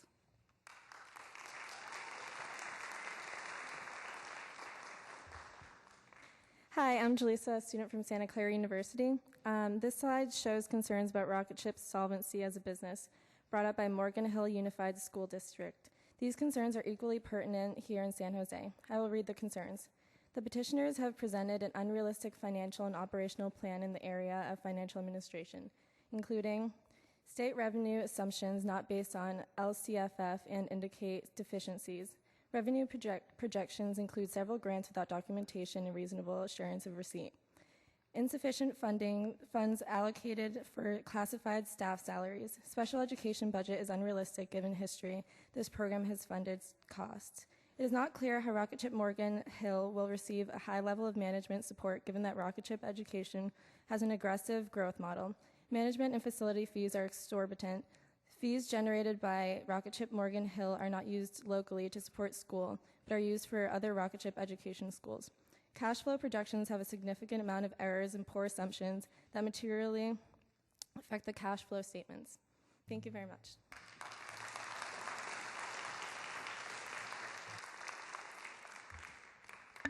Hi, my name is Rachel Zalkine. I'm a student at Santa Clara. And this slide highlights some democracy and solvency concerns. Rocketship has its own board, which are not elected. The County Board of Education granted the charter, and those members are elected by the entire county of Santa Clara, which is too large and distant to be as effective as a local school board. Here are some of the concerns. The unelected Rocketship board does not provide adequate community feedback in case a school would close. The joint use agreement makes this different than a normal charter or private school. Rocket Ship is a young organization heavily leveraged with aggressive growth plans. Are they sufficiently solvent for a 30-year joint use agreement? Is there contingency for a system-wide rocket ship failure? The high density of rocket ships in this community would make solvency requirements even more strict. If the national office decided to close this school, it could. It would not need to ask anyone. Thank you.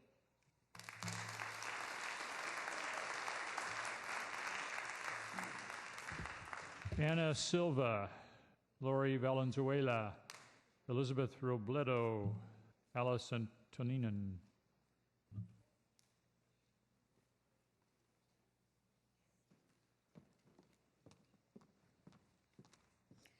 Good evening. My name is Anna Silva. This is a slide from a clip from the LA Times from October 4th, 2013. Let me read it to you. The founders of the San Fernando Valley Charter School were sentenced Friday for the misappropriation of more than $200,000 in public funds in the case that could affect charter schools statewide. The co-founder of Ivy Academia Charter School faces 4 years and 8 months in prison. His lawyer, Paul C. McKinney, filed an amicus brief in support of the charter school founders. Next slide, please. Paul C. McKinney is also the attorney for Rocket Ship. Here's something he wrote. The nonprofit operators of charter schools are private entities under contract with local school districts and are not the state, nor the county, nor the city, nor the town, nor a district, nor any other public agency of the state. Does he believe the charter schools can do whatever they want with their money? Does he think they should not have an oversight? Where is the accountability, I ask you?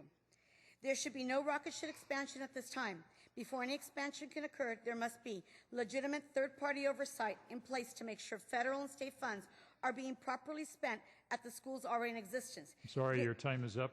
Thank you. Lori Valenzuela.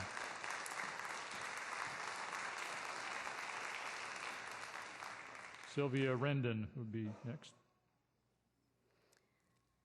Good evening. I'm not here today as an advocate of charter schools or public schools. I am here today to advocate for our children. The community has asked for safe parks and middle schools, schools that provide the type of supports and education that are needed to prepare today's youth for higher education and career opportunities through project-based learning, communication, collaboration, critical thinking, skills that cannot be taught through worksheets and isolated time on a computer. We are glad there are options in our neighborhood. However, we have enough options. A third rocket ship would harm our district schools and tip the balance toward putting more students in a test-focused, stressful environment.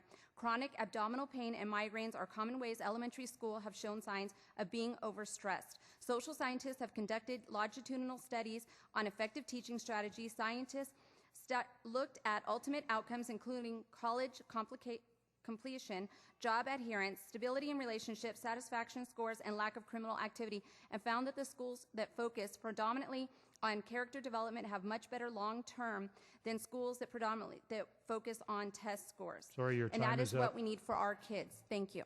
Elizabeth Robledo, Alice Antonini, Sylvia Rendon, and then Carolina Vanek.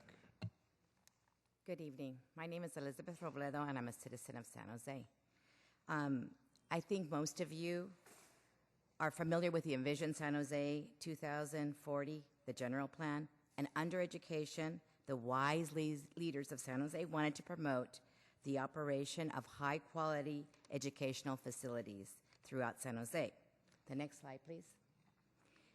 This slide shows that California Department of Education recommends that an elementary school like the Tamian Rocket Ship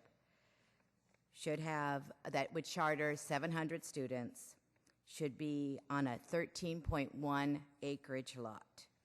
This is 9 times larger than the proposed Rocket Ship Tamian site, which is just 1.4 acres. Next slide, please.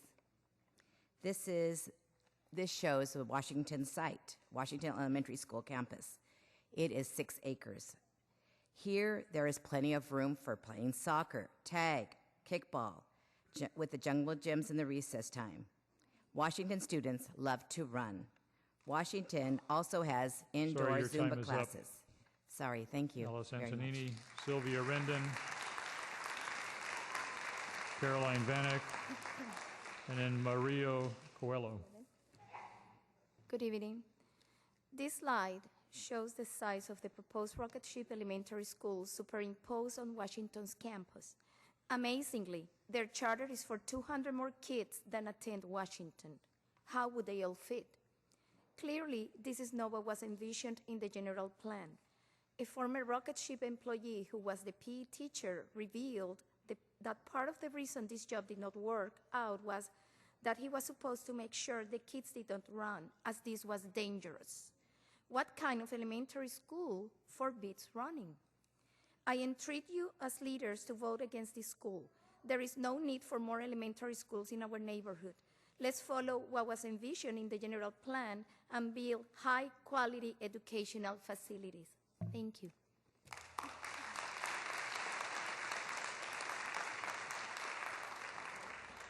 Hello, my name is Silvia Rendon, and I have a slide that I would like you to see. It shows a picture of that was actually drawn by a high school student who lives in the community. This is the Tamian and Washington community, and you can see 3 elementary schools within walking distance from each other. You have Washington Elementary on the right. On the top, you have Rocket Ship Mateo, and on the bottom, Alma. And you can see the proposed school Rocket Ship also within walking distance from each other. There are also 3 other schools, public schools, that are San Jose Unified Schools that are within the perimeter just outside of these maps. They are Galarza, Lowell, and Gardner. So as you can see, there are already enough elementary schools in this community, and really what this community needs, and what I hear from the people who have already spoken, is a park or a middle school. Thank you.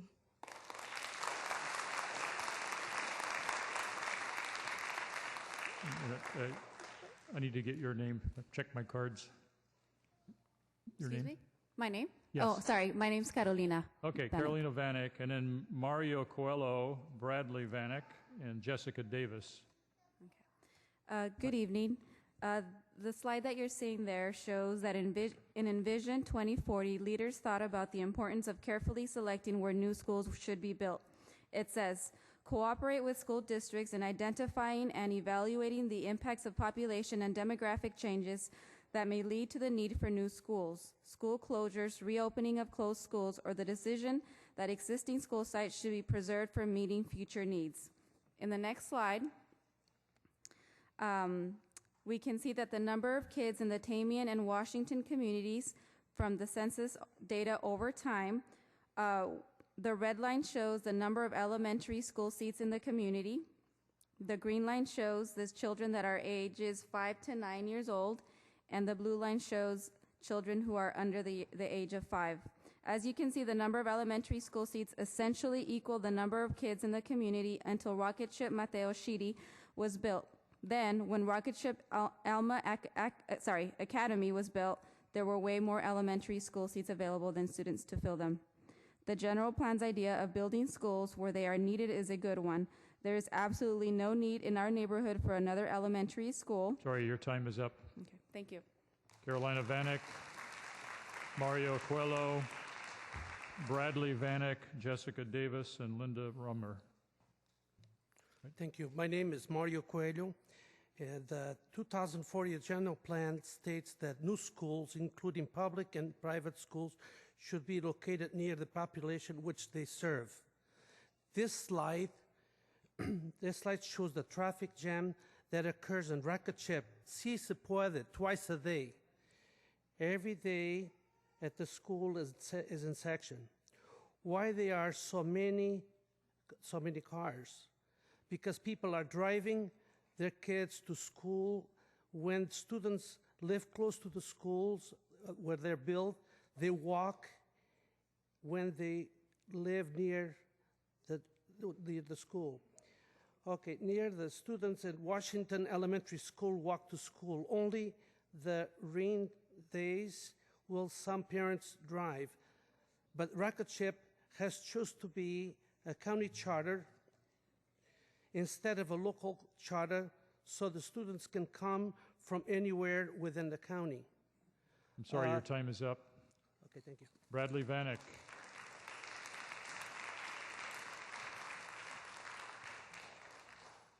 Good evening. Thank you for having me.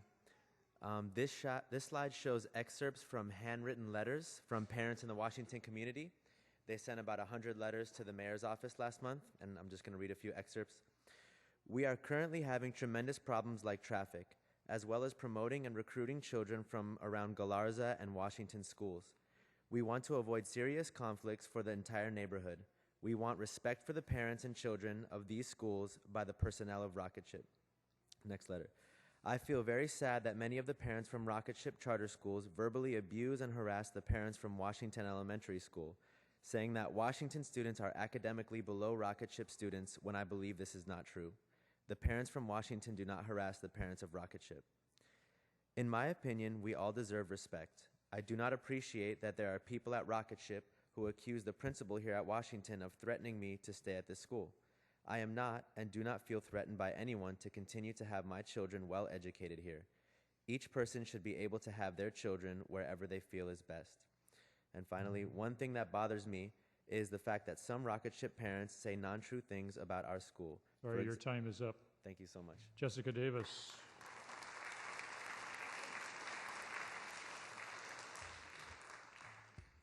Hi, thank you. This slide shows two graphs. For each one, Washington is in blue and Rocket Ship Mateo is in red. Both schools have the same number of students. First, look at the graph to the left. It shows the absolute number of staff members with college degrees. As you can see, there are significantly more staff at Washington with college degrees to serve the same number of children. Rocket Ship saves money by hiring fewer college-educated employees and using computers to do some of their teaching. The latest reviews suggest that the Rocket Ship kids are spending more time on the computers than learning from a teacher. Now look at the graph on the right. It shows the percentage of staff at both schools with a master's degree. As you can see, among college-educated staff, there are more master's degrees at Washington than Rocket Ship. All of the degrees at Washington are in teaching. The bachelor's and master's degrees at Rocket Ship are in various fields. Furthermore, 100% of Washington's teachers have teaching credentials, while many of the teachers at Rocket Ship do not have credentials. Next slide. This slide shows other non-teaching staff at Washington Elementary in blue compared with that at Rocket Ship in red. From the left, you can see that Washington has at least one part or full-time counselor, librarian, psychologist, nurse. Sorry, your time is up. Okay, thanks. Linda Romer. Just wait 1 minute. Just wait a minute. Let me call some more people. Juanita Gonzalez, Isabel Flanagan, Maureen Hansen, and Marilla Assad Nakamoto. Good evening. My name is Linda Raymer, and the slide, when it comes up, is going to show teacher retention and is going to compare Washington with Rocket Ship School. If a school had 100% retention, that would mean that all the teachers came back to teach again the next year. Traditional district schools have about a 90% retention. Rocket Ship, at the last notice that I had, was between 65 and 70%. Why is that? What makes it so hard to work at Rocket Ship that nearly half of the teachers leave each year? The statistics are concerning. And does that mean each year many Rocket Ship children are entering classrooms with new teachers? Any veteran teacher will tell you the first 1 to 3 years of teaching are learning years for the teacher. You start making much better progress in teaching your class when you've had some experience. Next slide. This slide shows the natural consequences of the previous slide. It shows the average number of years of teaching experience at Washington Elementary on the left compared with Rocket Ship Mateo Sheedy on the right. As you can see, Washington teachers have an average of 11 years of teaching experience. Sorry, your time is up. Thank you very much. Juanita Gonzalez.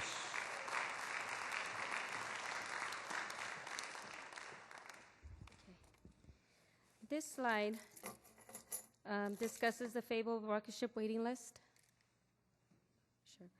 Whenever questions are raised about Rocket Ship, when we say we don't need another elementary school in our neighborhood, or when we question our sustainability of model, Rocket Ship lobbyists have the same response. But there are 2,500 people on the waiting list. We don't want to tell them that they can't come to Rocket Ship because we can't build another school. A lot of hinges on this legendary waiting list. This slide shows a screenshot from the recent EdgeSearch article about Rocket Ship from November 12, 2013. In the article, a Rocket Ship spokesman was quoted as saying that 978 families in Tamian are on Rocket Ship waiting list. Next slide. It is hard to find journalists who have the time to do fact-checking these days. This slide shows 2010 census data in the Tamian Neighborhood Census Tract 5031.13. There are actually only 745 children between the ages 5 through 14. Of course, 14-year-olds would not be going to elementary schools, so that number is lower, maybe 570. Also, assuming Sorry, that... your time is up. Okay, thank you. Isabel Flanagan.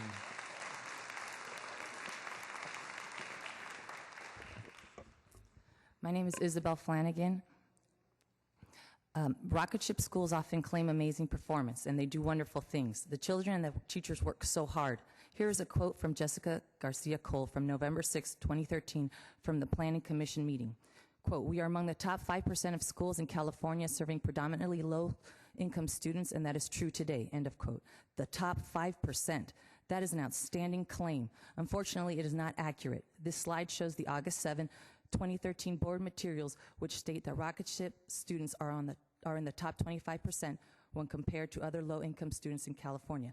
25th percentile is still very good, but is not the top 5%. Next slide. This slide shows each rocket ship's school performance and the average performance of the schools as percentiles compared with predominantly socioeconomically disadvantaged elementary schools in California. Again, you can see they are doing a very good job, but none are in the top 5%, and the average is around the top 25% percentile when compared with schools with similar demographics in California. Although rocket Sorry, your ship time school is up. boasts good test scores. Next speaker is Maureen Hanson.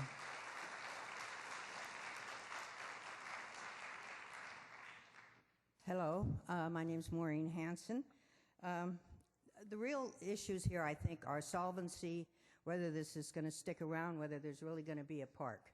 So let's talk about how they use their money. If you can see in this slide, the amount that is spent for facility fees with rocket ship is much higher in the beginning. Of course, this is building and that type of thing. But look how much more is also spent for management than the traditional schools. Next slide, please. Now here is also the employee compensation. And what this represents is the fact that they are hiring people and they're staying there a minimum amount of time. So traditional public schools that has more of those people with masters and people who stay are spending more money. But if we compare both of those things, we'll say, is this a good education for our children?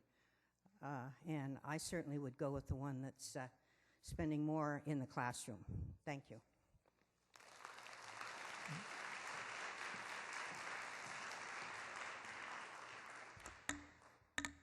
I am Marilyn Azar Nakamoto, retired teacher from Washington. In this slide, we shows the newspaper from Milwaukee, Wisconsin Journal Sentinel. Why are we showing a newspaper article from so far away? Rocket Ship is a national organization.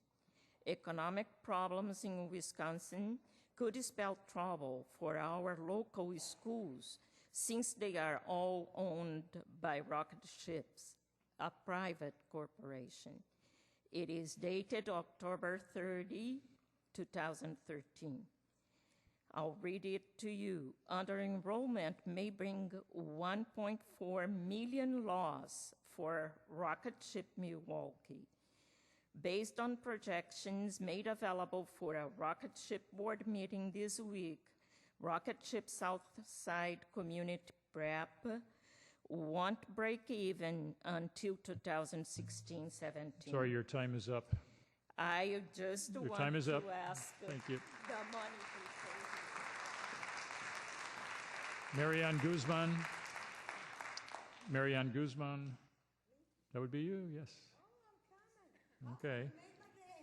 Delphine Coelho, Sandra Herrera, Becky Burnett, Carissa Piedra. Good evening, Mayor. Good evening, Vice Mayor, and all the city councilmen, and of course, Doyle. I never forget you. And of course, Fagoni and Campos, you know me. And I don't know you, but I know Chu. Anyway, I have 1,000 people in my neighborhood that want Rocket Ship. And I've been wanting the park for 43 years. My son is 45. He was 2 years old and playing in the street. And you know, Lick is the main street that goes to the freeway. And it's very dangerous. And I'm just waiting for an accident to happen. And then I can sue the city. Okay? Because I've been asking for a safe park for 43 years. That's my main concern. And my kid went to Washington. I had to hire a tutor because his grades were so low that a kindergarten would pass him up. But the other one became a doctor, but not from Washington, from Mama. I was his tutor. Thank you. Your time is up. Is my minute up? Delphine Coelho, Sandra Herrera, Becky Burnett, Carissa Piedra, Darren Battaglia.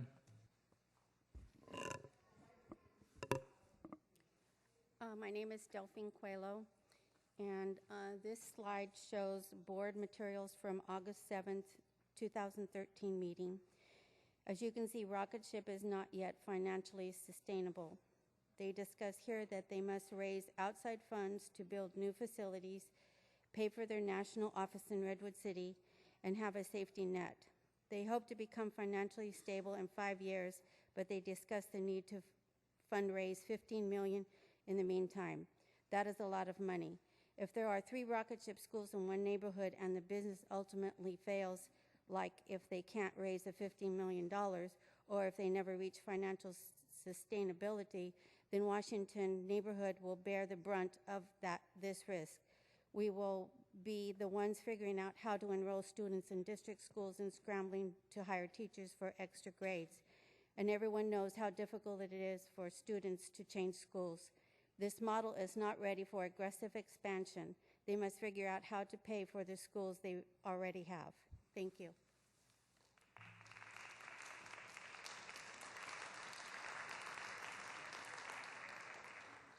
Good evening. My name is Sandra Herrera, and this slide comes from the August 7, 2013 board materials.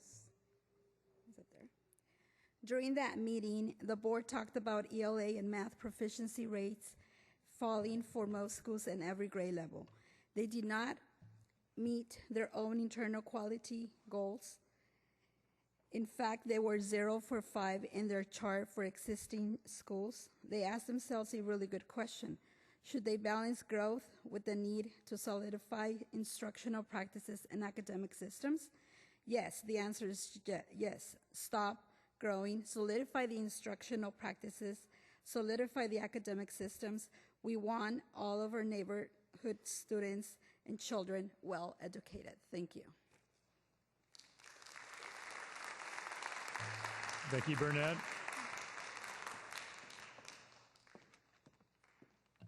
Good evening. My name is Becky Burnett. Have a slide. This is another slide, hopefully, from the August 7th rocket ship board meeting. They looked at teacher and staff retention. Their target was 80%, but they only had 71% in 2012, 2013. They had wanted to keep 1/3 of the teachers who had left. They did exit interviews. Apparently, the majority of teachers who left did so partly due to the new instructional model, and others cited the demands and pace of the role. The rocket ship board is doing its due diligence. It is clear that the current educational model is unsustainable for teachers, as so many are leaving, saying they left because of the demands of the role. The current model is unsustainable for children as their test scores are dropping precipitously, and many mommies are coming forward with stories of their children crying and begging for school work to stop. The current model is financially unsustainable. Thank you. Carissa Piedra. Darren Battaglia, Gina Gates, Dennis Raj, Deanna Quinones. Here is a clip from the Mercury News from January 31st of this year. It is about John Danner, the rocket ship educational founder. Danner's no-name company, later named Zeal, which besides himself includes 2 programmers in Bulgaria, will begin testing its first prototype next week at one of Rocket Ship's schools. I hope that Rocket Ship children are not being used as guinea pigs for unproven educational software to help John Danner build his new company. But if this were happening, who would look into it? Who is overseeing the current Rocket Ship schools? To whom could a parent go if she were concerned that her child was being used as a test subject? It seems to me that until these kinds of issues are resolved, there should be no more Rocket Ship expansion. The schools need more time and money to examine and repair these kinds of concerns. Thank you.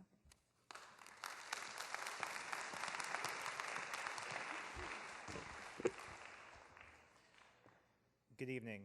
I'm here to ask you to vote no against the Rocket Ship rezoning. Rocket Ship is akin to a corporate takeover of our schools.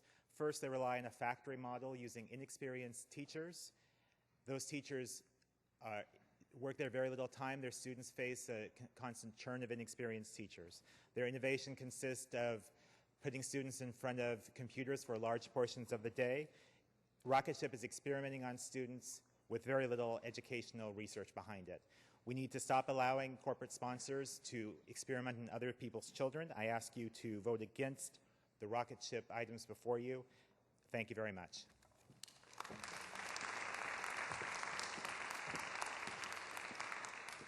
Good evening, most of the City Council that is here. My name is Gina Gates, a community activist on many subjects.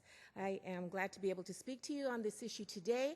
I am proud to tell you I am a Rocketeer grandma, and I am talking to you about, and as far as Rocket Ship goes, I want to let you know that my family footprint is on 1039 Lick Avenue since 1940, so we go way back.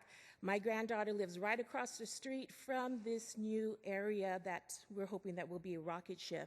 As to who will Rocket Ship answer to, they will answer to me. They will answer to those parents, and they do. The performance is phenomenal, and the thing that I want to tell you is this is smart. This is a really smart thing. We have money, federal monies invested in having Tamian Station there. We have a child care center. We need a park desperately, and we need it to be overseen. So the one thing that I'm looking at with the Washington parents and the Rocket Ship parents, boy, we need to get together. So you guys are now in the education arena, it seems. Please do the right thing. Let the parents choose where they want to send their kids. Thank you.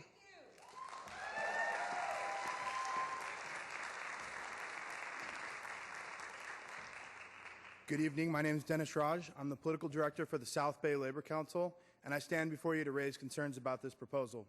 Of concern is the utility of a new school in the area. There are already 3 charter schools that service the community in an 8-block radius, plus a traditional public school. Even if it's the intent of the council and the school district to create an additional school in this community, it should be a middle school and not another elementary school.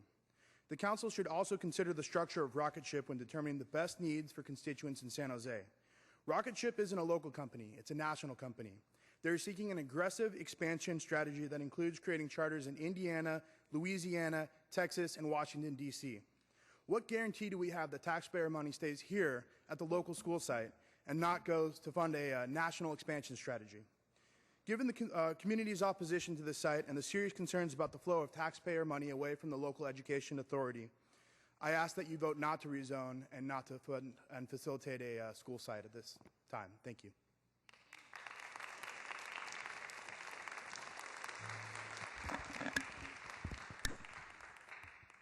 Hi, my name is Deanna, and I've lived in Willow Glen all my entire life. I live right behind Galarza Elementary.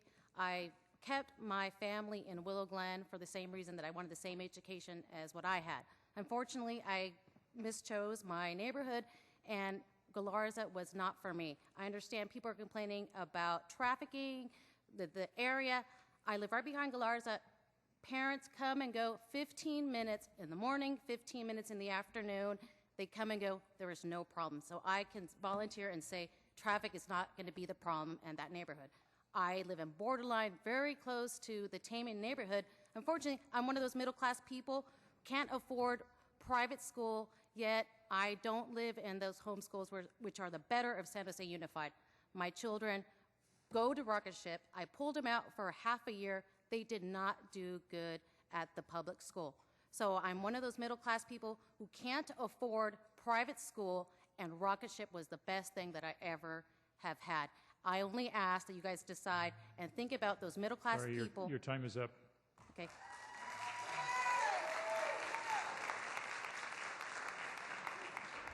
Blanca Carbajal, Erwin Martinez, Angela Bymaster, Roland Lebrun, Natalie Grazian.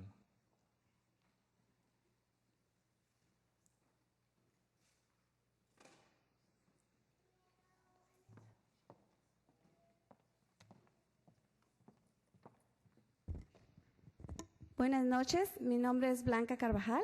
Good evening, my name is Blanca Carvajal. Yo trabajo como vicepresidenta de Washington Community Center, Washington Neighborhood Association. I'm Vice President of Washington Neighborhood Association.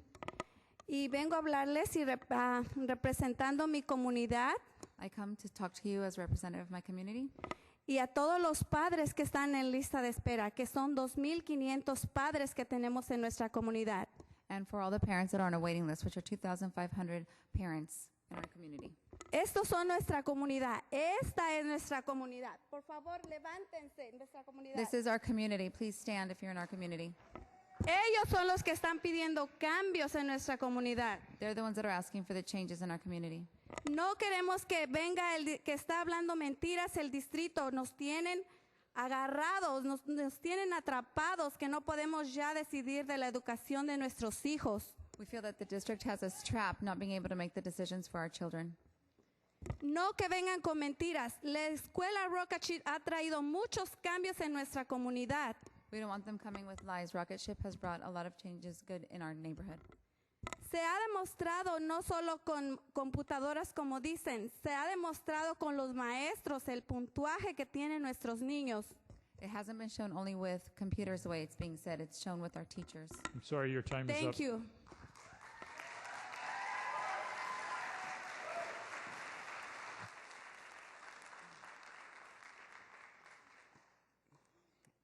I believe and state that Rockship Elementary on Alma has made by far an outstanding performance on raising my little sister, Ashley, academically, challenging her to learn new things that can be used later on in the future as good, valuable life skills. Since Ashley moved to Rockship, her district scores compared to her previous scores in her last elementary school has raised from below basic to advanced. I encourage and back up 100% the corporation who establishes these public charter schools being built in the poor communities. All my sister talks about when I get home from work or night school is which university should she attend when she grows up. Or how do we think we can help the poor children from other countries who don't have a roof over their head or even food to eat? When I hear about the gathering to talk about opening a soccer field for the children and negotiating and projecting, I say, why not? Sorry, your time is up.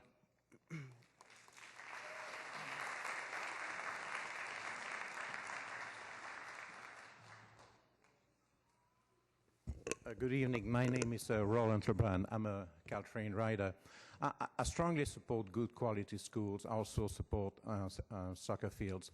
But I also believe that the whole point of having a general plan is to put the right stuff in the right place. In this case, contrary to what the applicant told you, that railway line is not just any old freight railway line. This is Tamian. Tamian is the largest transit center anywhere in the city of San Jose after Diridan. There are only two like it anywhere in the county of Santa Clara, that is Great America and Mountain View. If you approve this tonight, the next move from the city should be to move Tamian south of Alma, where the yard is, build a real transit village with the Three Creeks Trail going right down the middle of it. And if you do that, I'll be the first in line to support you. Thank you.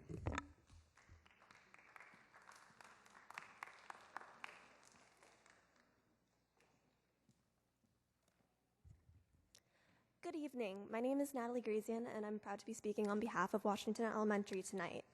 The 2040 general plan says that leadership should ensure that community members have the opportunity to provide input on the design of public and private development within their community, and they should proactively engage in neighborhood groups in the decision-making process as a regular component of city government activities. This slide shows a recent meeting regarding the building of a Tamian rocket ship. All of the people in green shirts oppose the building of a Tamian rocket ship. Because it was held within walking distance of their homes and during the day, these residents were able to attend. Next slide, please. The general planning says the city should continue to work with neighborhoods on the planning and provision of city services and facilities to meet their specific needs. The Washington community has been clear. Our needs are parks and secondary schools, no more elementary schools. Next slide, please.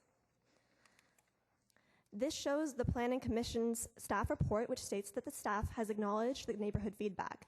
Our community has not been engaged in the decision-making process. It has been acknowledged, and then the city leaders have moved forward with whatever they wanted to do. Sorry, your time is up. Okay. When the citizens speak out, the council should listen. Angela Bymaster is our next speaker, followed by Brett. Just give me a minute. After Angela Bymaster, we'll have Brett Bymaster, Eddie Navarez, Diego Alvilar, Jesse Rodriguez. Hello, my name is Angela Bymaster. I'm a family physician in San Jose, work for Valley Medical Center, and I'm here in support of Washington. My son attended Washington's elementary school, and I live in the Tamian neighborhood. A teacher at Rocket Ship wrote a letter anonymously. He or she was afraid of the consequences of that letter, but there will be excerpts of that letter read throughout the evening. That teacher did give us permission to share the letter and wish that we would do so at this meeting today. So here's a short excerpt.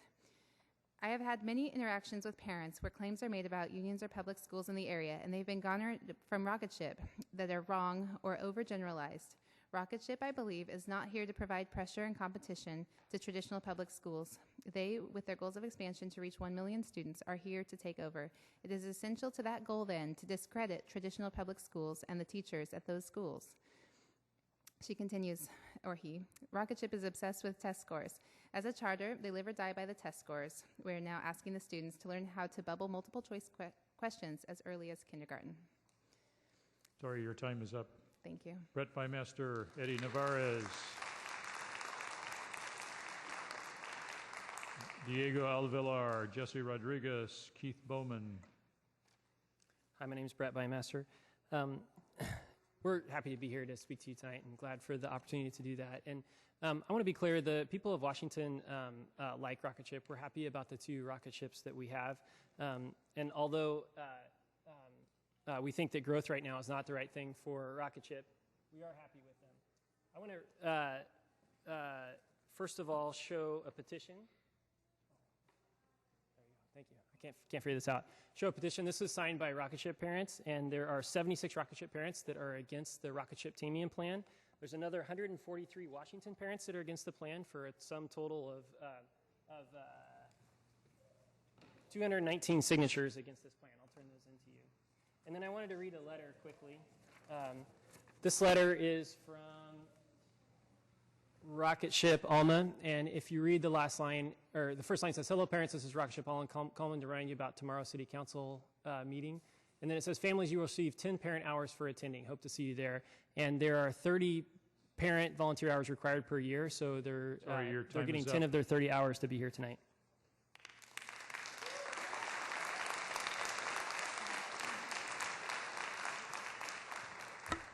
Good evening. My name is Eddie Navarez. I was born and raised in Willow Glen, and I always wanted my daughter to go to Willow Glen Elementary, as I did. When the opportunity came for a charter school to come into my area, I was all for it. My daughter attended Rocket Ship as a kindergarten, first, and second grade. And as a second grader, she was reading at third, almost fourth grade. Unfortunately, due to my occupation, I moved, and her mother pulled her out and put her in Willow Glen Elementary. Now she's a fourth grader, and she's reading at second, maybe even third grade level. So I'm trying to get my daughter back into Rocket Ship. I'm a parent, and I'm seeing this firsthand on both public and charter, and I'm all for Rocket Ship. Thank you.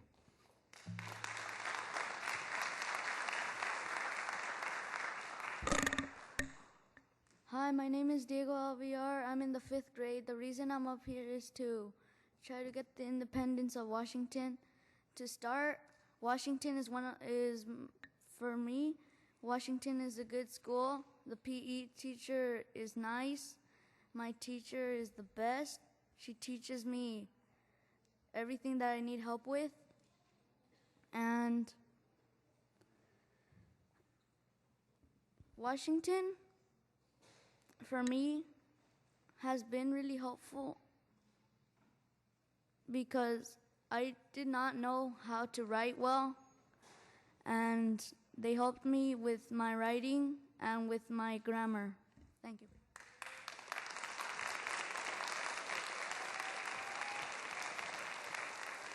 Hello, my name is Jesse Rodriguez. I'm a parent at Rocket Ship Discovery.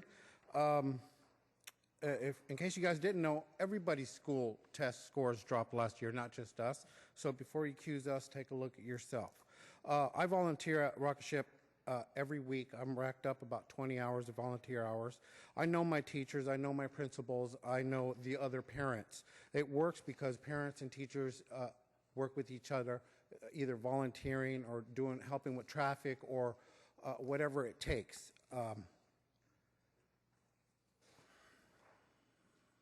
And another thing, there's no bullies at our schools because our teachers know where exactly all our kids are at all times, and there's no fussing about. All our kids are fed, all our kids have supplies, unlike the regular public schools. And with our teachers and principals, they make the kids feel good about themselves. So I'm all for Rocket Ship. I'm a Rocket Ship Rocketeer.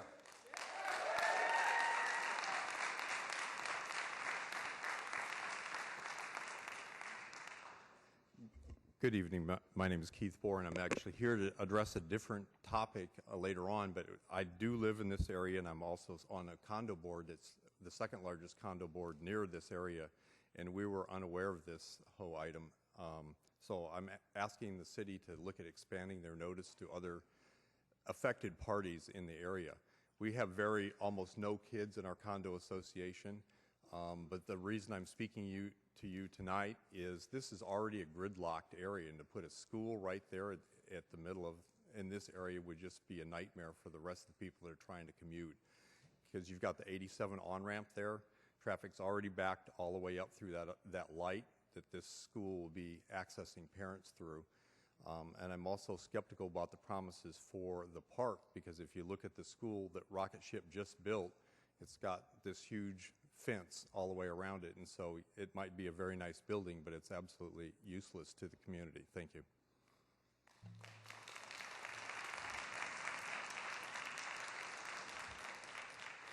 Paul Alvarado, Will Keith, Spencer Fairgrieve, Henry Galdames, Daniel Valdespiro. Go ahead.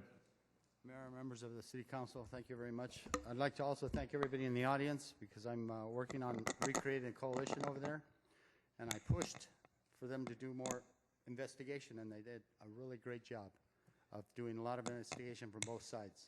I'm trying to stay neutral. My main point is the park. We've been working on that park for over 10 years now, and I'd like to see it there. I'd like to see you address some of their questions too, because it seems like there's a lot of problems here, and I'd like to say that Maria is president of Goodyear Washington Coalition, and I'm trying to teach them that, you know, me as president and me as the overseer right now for the coalition, they need to get together on an idea, and if they don't have that idea together as Washington, then they need to mention it as themselves, because otherwise you're doing what the people say. Well, in this case, we're divided. So in this case, I don't think anybody should say that they're president and vice president, because Mary didn't say she was president and saying what she's saying, because she doesn't have all the backing of all the people. And so the vice president shouldn't say that either.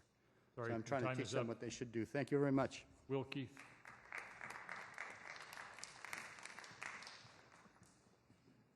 Muy buenas noches.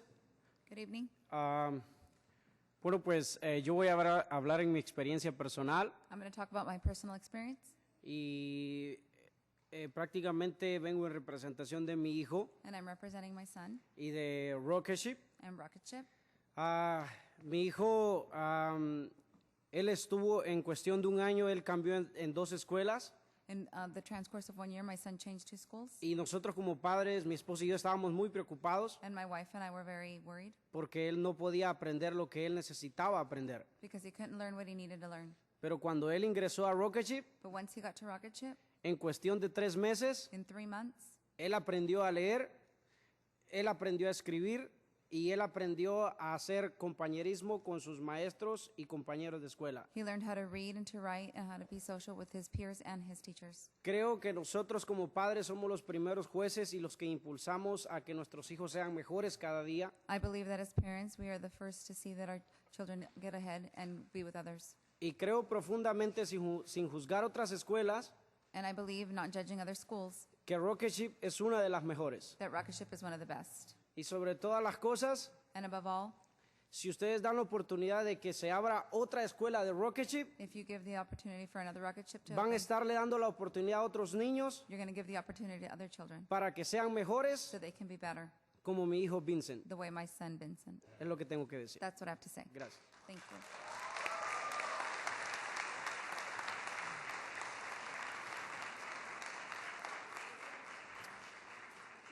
Good evening, council members. I'm Daniel Valdespino. I am a teacher with Rocketship Discovery Prep. I have been there for 3 years, and it has been an experience that has allowed me to meet some of the most incredible, dedicated individuals that I have worked with. I had taught a few years previously in Colorado before it. It is a severely impressive school. I'd also really quickly like to address that Zeal class, and at the risk of being nitpicky, that class was mine. That did the experiments with Zeal.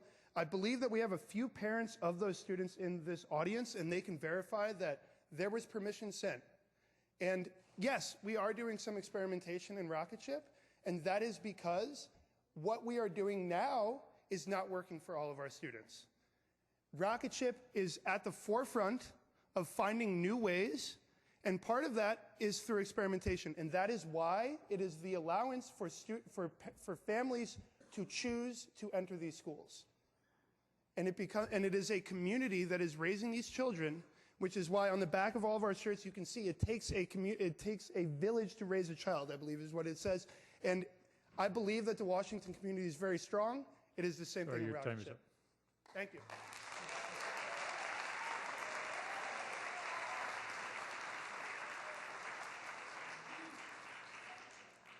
Reading from the anonymous letter. I am a Rocketship teacher who has become concerned and frustrated while silently watching the dispute over Rocketship Tamian. By raising my voice, I am fearful my job could be in danger. Therefore, I have chosen to write this letter anonymously. Just a few months into the last school year, Rocketship announced to teachers the start of redesign. I say announced because it was not offered as a conversation, but as a mandate. This model's vision would have placed 100 students in a room with 2 credentialed teachers and 1 learning specialist. Without research or proof that this was a good idea for our students, redesign was launched at several campuses. My biggest concern about redesign, which left many teachers bitter and caused many to leave, is that even though Rocketship is experimenting with its model and unsure of its future direction, it still seeks to rapidly expand across San Jose and across America. It is irresponsible to believe that a model you have not figured out is superior to established public schools in the neighborhoods you are interrupting. This is especially true in light of last year's CST scores, which showed a decline at every Rocketship campus. Thank you.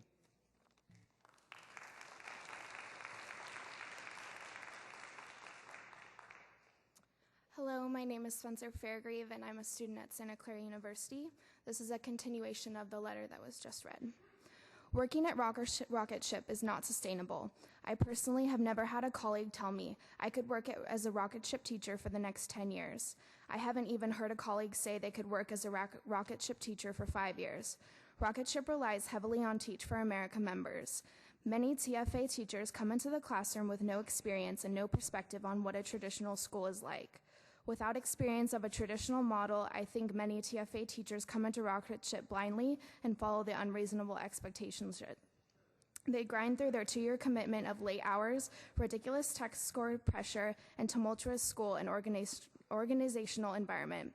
At the end of those 2 years, or even before it, many will leave Rocketship. Some will go into traditional public schools, some will run away from teaching forever.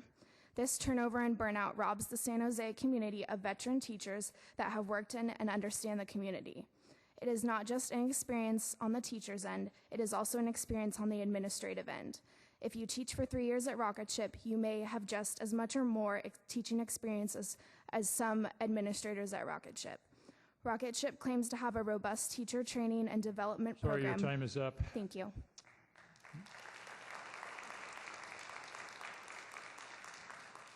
Martina Rivera, David Rivera, Hector de Guzman, Juan Torres,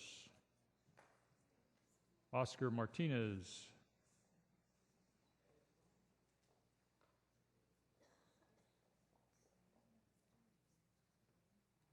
Haley Kennedy,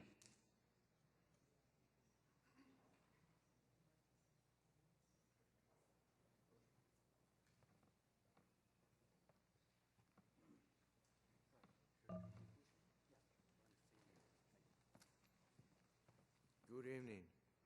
My name is Hector D. Guzman, and I stand by Rocketship. That's what we're probably going to need in the future. I used to be a school bus driver for 10 years. December 6, 1990 until year 2000. I was all over, and the weather was okay. But now, the weather is changing a lot, okay? And there's something else that the new students from the new school might need to teach them, since it's got already something about a rocket to be flying out to another planet or something else, because it's getting worse. Like I say, for 10 years, I was never absent December 6, 1990 until year 2000. I was all the time on the road. I worked for Mayflower, December 6, 1990. Sorry, your time is up, sir. That's why I'm saying your time is up. We need to change it because of the future. Thank you. Your time is up. And all of that. We need to have another speaker. That's all I wanted to say. It's getting worse all over. We need a new generation to help us. Thank you for being here. Hi, my name is Martha, Office Manager for Rocketship Discovery Prep. I grew up in the community, Washington community. I went to those schools. I know what I did not want for my students. I am not saying those schools can't provide a better education, because they can. This is proof today that their parents came out here to support, because Rocketship has been there pushing not only our parents, but the community to come out and support what you think is right. I jotted down, I couldn't just sit down and wait to talk to you about everything that we do, but we do technology because we live in Silicon Valley. Our students need to use computers every single day. Our teachers, they do training every Thursday at our schools. Some of our teachers stay late, yes, because they choose to do that. For our students, for our kids, our parents, they're here. You see them every meeting, not just here, but all over. Not just one time. Every single time we ask our parents to come, it's because they are dedicated for their students. Our students, we don't choose them. They come to us from all walks of life. You could be middle income, you could be low income. There's no discrimination there. No races. Sorry, your We time is serve up. every single student. Time is up.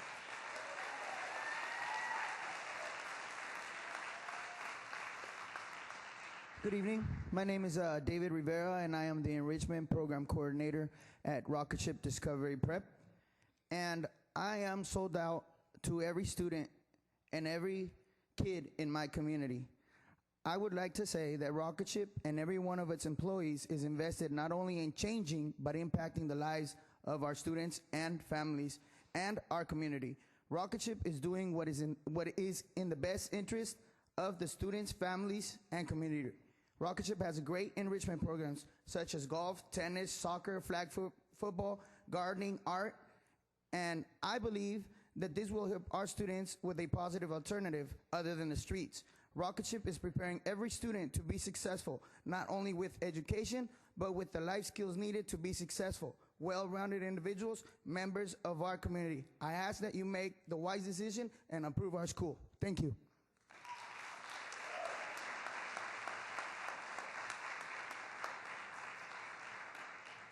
Buenas noches, Mi nombre es Oscar Martínez Good evening. My name is Jose y Martinez, soy un padre orgulloso de Rocketship Discovery Prep. and I'm a proud parent of Rocket Ship. Y nomás vengo a decirles algo. And I'm just here to tell you something. Yo cambié a mi hija de escuela porque tenía una baja educación, un nivel bajo. I changed my daughter from schools because she had a low level of learning. En 2 meses vi un increíble aumento And en todos los ramos. In 2 months, I saw incredible change. Estoy contento como padre por el flujo que tiene la escuela en dejarnos saber cada paso de cada estudiante que tiene un avance. I'm happy as a parent to know of all of the achievements that the students are making. Y más que nada, escuché por ahí una gente que decía que pandillas, que esto, a mí no me pueden decir eso. Yo vengo de un barrio que se transformó porque en mi barrio había pandillas, drogas, peleas, robos. I was listening and hearing about people complain about gangs, but that's not news to me. I come from where there's crime, there's drugs, and there was gangs. Y desde que entró Rocketship Discovery Prep en mi área, eso cambió. Ahora es una comunidad unida, en gente que se tiene confianza y niños que juegan juntos y ya no hablan de qué pandilla van a hacer, hablan de a qué universidad quieren ir. And ever since Rocket Ship Discovery came into our area, now there's no more talk about that. There's a community that is engaged and children that talk about what university they're going to, not what gang they're going to enter. Y nomás quiero decirle a la gente, son unas escuelas jóvenes, sí, pero todo evoluciona y cada cambio positivo bueno cambia para bien. Gracias. And yes, they are young schools, but they're positive changes. Thank you.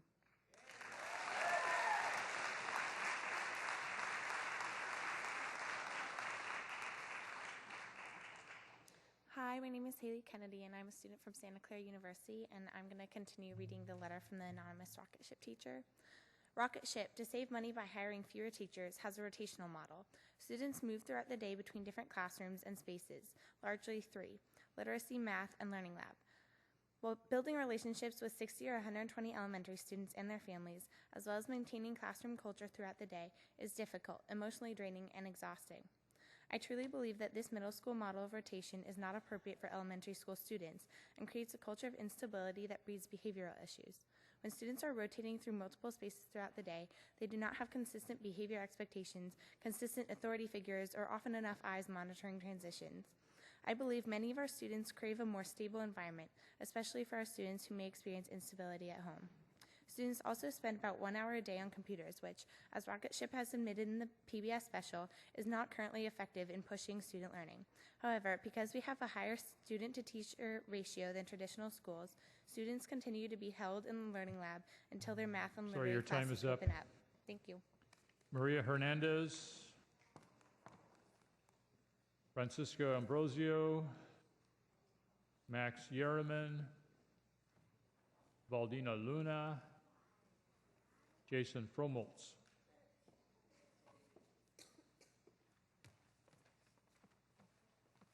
I feel so small. So I'm going to be reading part of the section of the letter that they started reading. So Rocket Ship is obsessed with test scores as a charter. They live or die for test scores. We are now asking our students to learn how to bubble multiple choice questions as early as kindergarten. Test scores have overtaken the culture of Rocket Ship schools. The stress put on teachers, believe translates directly into students, are constantly being assessed. Let's see. I don't believe Rocket Ship is cultivating creative, innovative, challenging minds. I don't believe Rocket Ship is an organization to be given blind trust. I send this letter in hopes of raising more pause towards rocket ships, its lobbyists that trigger hold, and it's trying to establish over San Jose's elementary schools. So that was a section of a letter written by a teacher, and in my personal stand, I really don't think that the people from Washington community or Rocket Ship community have anything against each other personally. Sorry, your time is up. Oh, damn. Okay.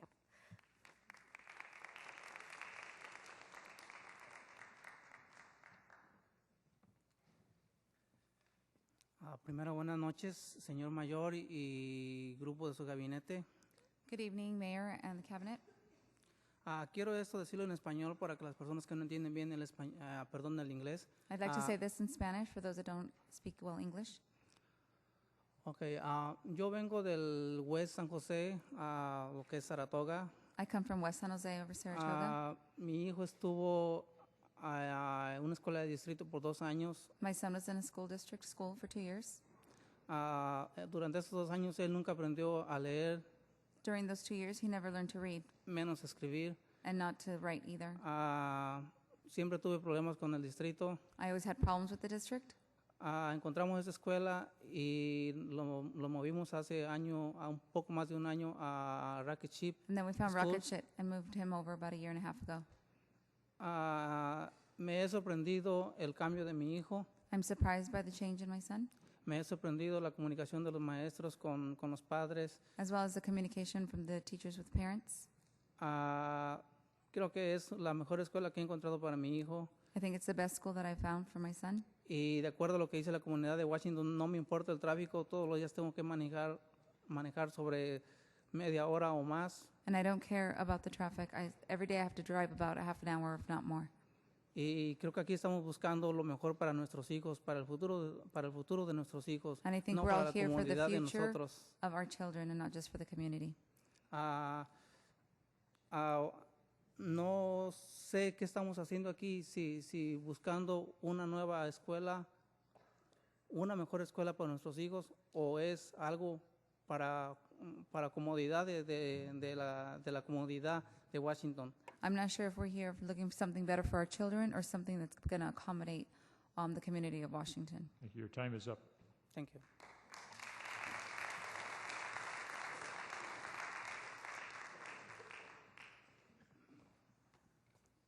Good evening, dear members of the council. I'm a rocket ship father, and I'm very grateful to have my kids in there. My older one is already in the 4th grade, ready to graduate in a year.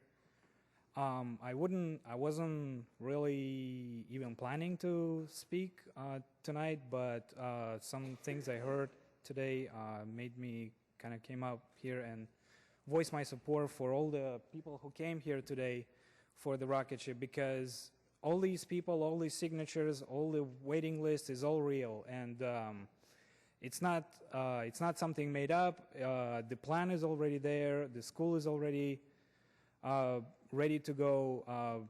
It's unfortunate that the other side doesn't see it this way, and unfortunately I don't see anything that they can offer that they do offer tonight for the kids. Actually, most of the argument, it seems like something about retention rate, or I mean those statistics could be used for any kind of argument. So time is up.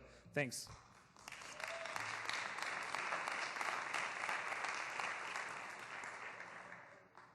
Good evening, City Council. My name is Jason Frummelts, and I'm an assistant principal at Rocket Ship Si Se Puede in East San Jose. My brother is a high school public teacher in Las Vegas with a master's degree, and I talk to him on a weekly basis, and he calls me on the phone and he tells me, I'm really struggling this year, and I don't have a lot of support at my school. Besides my one-year evaluation, my principal comes into my room. At Rocket Ship, we do a lot of different things when it comes to teacher support. We don't believe that one visit is enough. My job as an assistant principal, my primary function is to coach and support teachers, and I am observing my teachers in their rooms 4 to 5 times a week, meeting with them weekly for one-to-ones, where we co-plan and we problem solve and we think through things, and we also have weekly professional development on Thursday. So we believe that our results really stem from having high-quality teachers, and that high-quality teaching comes from the professional development that we offer our teachers at Rocket Ship. Thank you.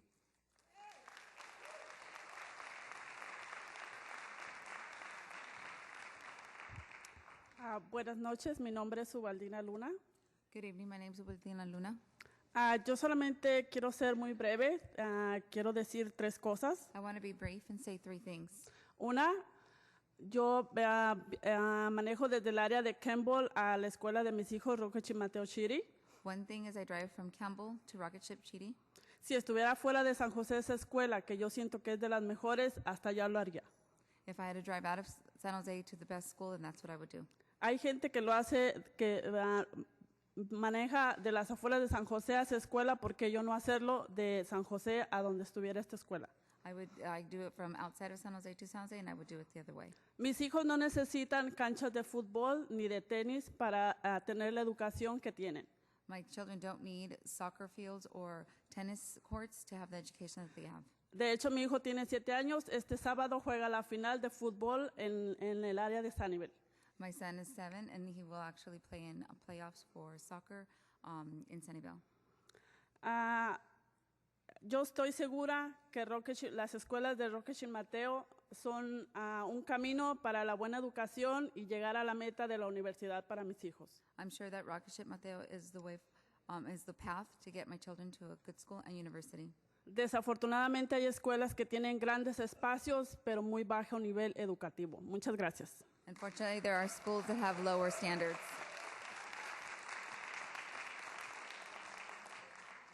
I have one card left. That's Jennifer Hernandez, or Fernandez.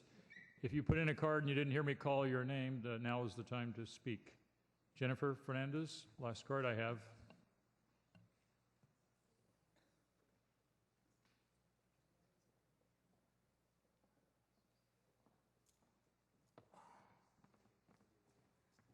Hi, my name is Jennifer, and I just wanted to say that I've had 2 brothers in Rocketship, and one is already in 7th grade.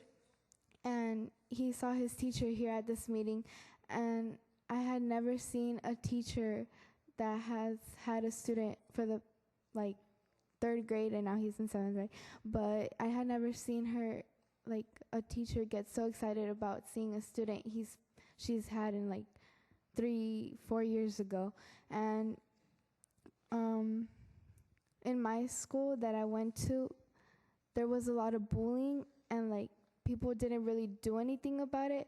But one time in Rocketship, I saw that the teachers did something immediately. They didn't even wait.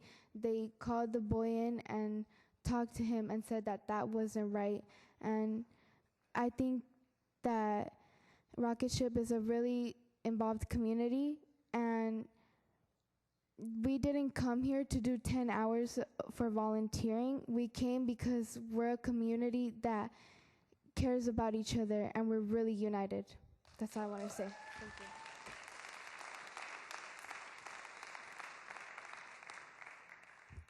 Hi, my name is Maria Teles, and I'm not against Rocketship, but I think we should do a middle school instead of another elementary school, because in our community there's not lots of middle schools.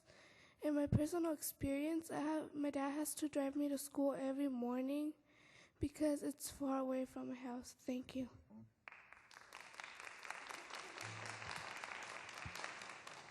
That concludes the public testimony on this item, so we'll bring it back for a council discussion and action. We do have a motion on the floor made earlier by the Vice Mayor, seconded by Councilmember Herrera. As we begin this, I want to first disclose that over the past 18 months, I've had many meetings with representatives of Rocketship, the Schoenauer Group, Tamiya Neighborhoods, People For, People Against, and there's obviously a lot of passion on the issue. Okay, before we get too far into it, I thought Councilmember LICCARDO was gone, but he's back and he has something to say. I was. Mayor, I simply want to make sure it's stay on the record. I've recused myself from the vote. That's why I've been absent during the time of the public testimony, and I'll continue to be absent due to a conflict of interest. Okay.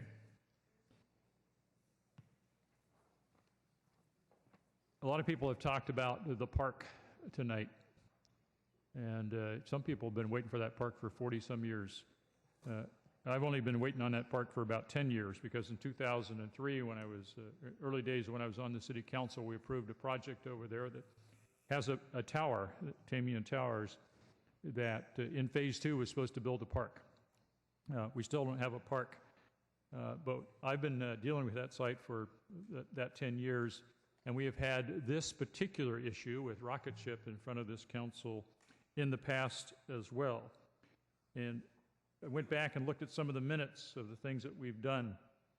And we're here because back in 2012, the council approved unanimously a memorandum of understanding between Launchpad Development Company and the city to build a school, possible sale of the property for a school to be operated by Rocketship, including development of a park area, and something to be constructed and maintained by the school, but jointly used by both parties.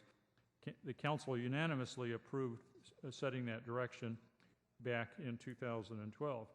And in January of this year, again, this was in front of us, and the council on a 6-4 vote approved Proceeding ahead with this and direct the staff to make sure we allocate the proceeds from the sale of the property towards future development of the park in its entirety, and to complete the master plan and figure out what we're going to do to build out that area with the park, and to return back in the fall. Well, it is now the fall, and in front of us we have the completion of what we said we were going to do, which was the purchase and sale agreement, which is 11.3, the rezoning, which is 11.2, and the general plan amendment, which was 10.2. But the council has voted on this multiple times. It's here tonight. This may not be the last time it's here. I hope it is, but one never knows. And I just want to explain a little bit why I'm supporting of the rocket ship on this site, besides wanting to get a park. When we launched the San Jose 2020 initiative, we were committed and trying to get the rest of the community to commit to closing the achievement gap. 60% of our Latino kids are not performing at grade level. That is unacceptable. We said so as a community, and we decided that we would try to organize ourselves around a commitment to closing the achievement gap, not just for the Latino kids or the African American kids, but all the kids, because not all kids are performing at grade level. But having 60% of our Latino kids not performing at grade level in the public schools is just totally unacceptable. And while we have worked long and hard on our SJ 2020 effort with a lot of help from a lot of school districts, we have 19 of them in the county, or in the city, and 32 in the county, we haven't closed the achievement gap. But we do know some things. And I know that there are some traditional public schools that are closing the achievement gap, that do a great job in closing the achievement gap with low-income Latino kids, kids of all income groups, and kids from all neighborhoods. We also have some charter schools that do an excellent job, a great job of helping to close that achievement gap. The difference is it's very difficult, apparently, to replicate the traditional public schools in closing the achievement gap. It is possible, and we have seen it demonstrated, to replicate the charter schools that are closing the achievement gap. So we have an opportunity here to try to close the achievement gap, to allow parents a choice. There is not a single parent in Washington that's going to be forced to send their schools to rocket ship if we approve this project. It will be up to the parents to make the decision for what's in the best interest of their kids. And that is something that we ought to allow them to do. If we're going to close the achievement gap, there are things we need to do. When we find things that work, we have to work to replicate them. Sometimes it costs money, and sometimes it takes political will. Tonight is a matter of political will. If we're going to continue to try to close the achievement gap, sometimes we have to make tough decisions. This is one of those, and it is a tough decision. Obviously, sitting through this, anybody who was here all night understands the difficulty of the decision because the community is divided on this. But I'm committed to closing the achievement gap. This is an opportunity to do that for hundreds of families, thousands of kids over the years, and I think we ought to take the opportunity, and that's why I'll be supporting the motion on the floor. Vice Mayor Nguyen. Thank you very much, Mayor Reed. First of all, I wanted to thank all the speakers who came out and spoke tonight. Been very, very articulate and also very passionate about the issue. And I'm really, truly impressed with your ability to do the research and analysis and actually presented the materials that you did with us. As a former school board member, I served on the Franklin McKinley Board of Education for 3 years prior to my election to the San Jose City Council. So I have and always will support traditional public schools because I believe that teachers really want the best for the students that they teach. But I also believe that the teachers who teach at the charter schools also want the best for their students. I support the new rocket ship school at the Tamian site for so many reasons. And one of the reasons is because, as the mayor articulated, that it's really a choice for the parents. Now, I have a toddler. She's not ready for school yet, but when she is, I wanted to be able to have that choice to send her to school where I believe that she will receive the best education, where teachers care about her well-being and her academic grades, and to really help her to grow up socially and be a part of this community. And I've been out to many rocket ship schools. We have 2 right now in my council district, and I've spoken with many members of the rocket ship administration as well as the teachers, And one of the things that we always consistently hear from these parents is that my children are doing great. I'm so happy to be here. And I've never been engaged in a traditional school facility, but here I am. I'm here every day helping out the teachers and getting involved with the school. And that's what we want for our children, or at least that's what I want for my daughter. And so you've heard a lot of testimonies tonight from parents who may not think that rocket ship will work for them, but we also heard from a lot of parents who believe that rocket ship is the right place for their children. And I believe that no one wants a better education for the children than the parents themselves. And that's the reasons why I think that this rocket ship school in the Taman neighborhood is going to be great. And like the mayor said, it's a choice. You really don't have to enroll your children at rocket ship if you don't want to. And if you feel that rocket ship is not living up to its academic goals, then take your kids and transfer to another school. But you have that choice. And we wanted to be able to provide you the choice that you have, because we live in a country that we want choices for ourselves, and we wanted to make choices for ourselves without having other people tell us what we need to do, especially when it comes to our children's education. So I hope that you understand where we're coming from when we support a charter school like Rocket Ship. We just want for the parents to have the choices for the children. Thank you.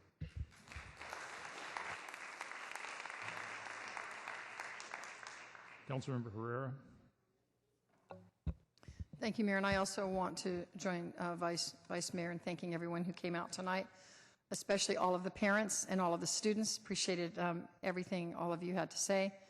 I'm on record with having supported this item when it has come before council in the past, and I'm going to continue to support it tonight. I think it's about choice, and the parents that have come here, I happen to have a little bit of exposure to charter schools because my son is involved in one. He's a principal of another charter school, and I've watched him build a school and build the support with the families and how involved the parents are. He's also worked in public education in the traditional public schools too, and so I'm supportive of all kinds of education, and I really believe in choice for parents.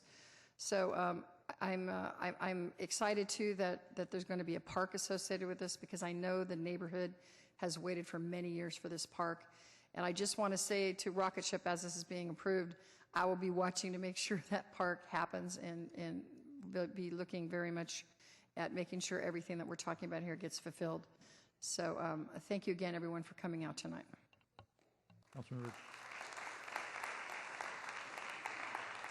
Councilmember CAMIS.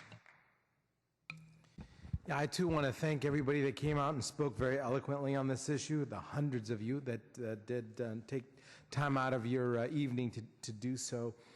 I actually have two children, and they're both in public schools, and we're very happy that they're in it, and they do quite well. However, you know, there is, as the mayor said, there is a definite achievement gap, and we need to do something about it. And I think this is another choice that parents can give their children, and I'm all for choice. So my decision is based on the fact that the parents need more choices, more competition when it comes to where we send our children. We actually had the good fortune to move to an area with schools that had lower test scores, and I want to give the opportunity for parents who don't have the means to move to better school districts.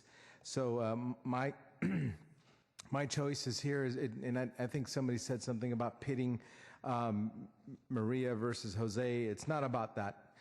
It's not about that. It's not about green shirts versus purple shirts either. It's all about making sure that our kids get the education that they deserve, and that's why I'm supporting the motion tonight. Thank you.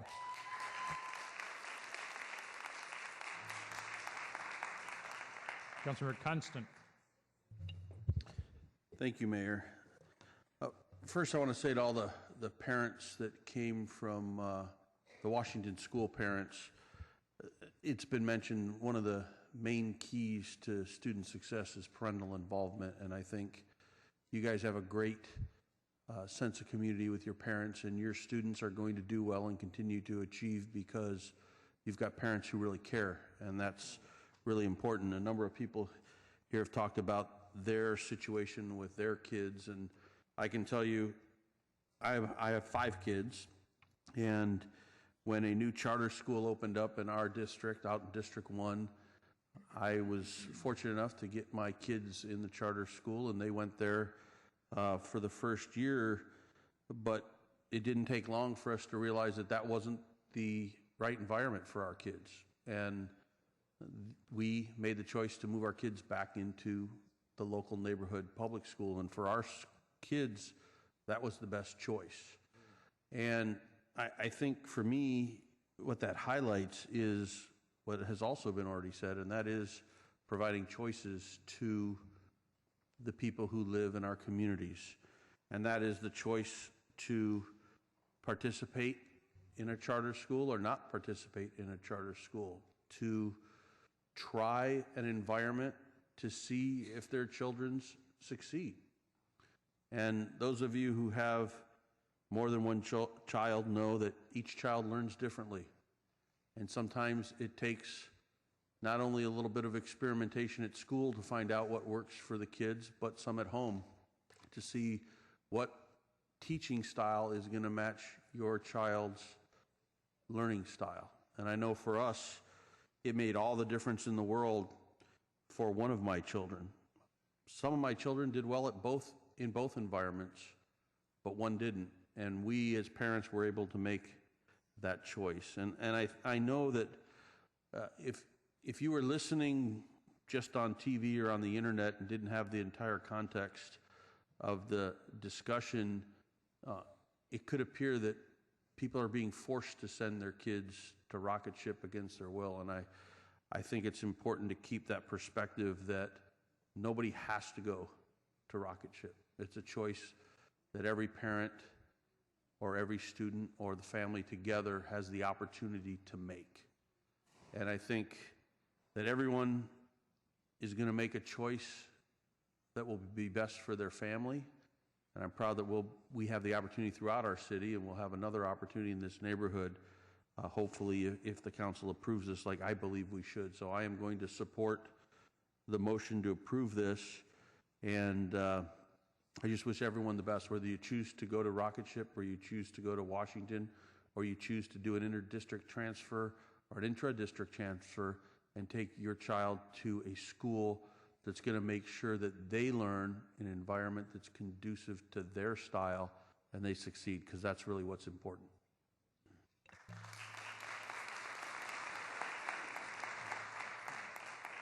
Councilor Campos. Thank you, Mayor. Couple of questions to staff. One of them being on the zoning. Well, first of all, before we start this, I do want to thank everyone that came out and spoke on your passionate goals.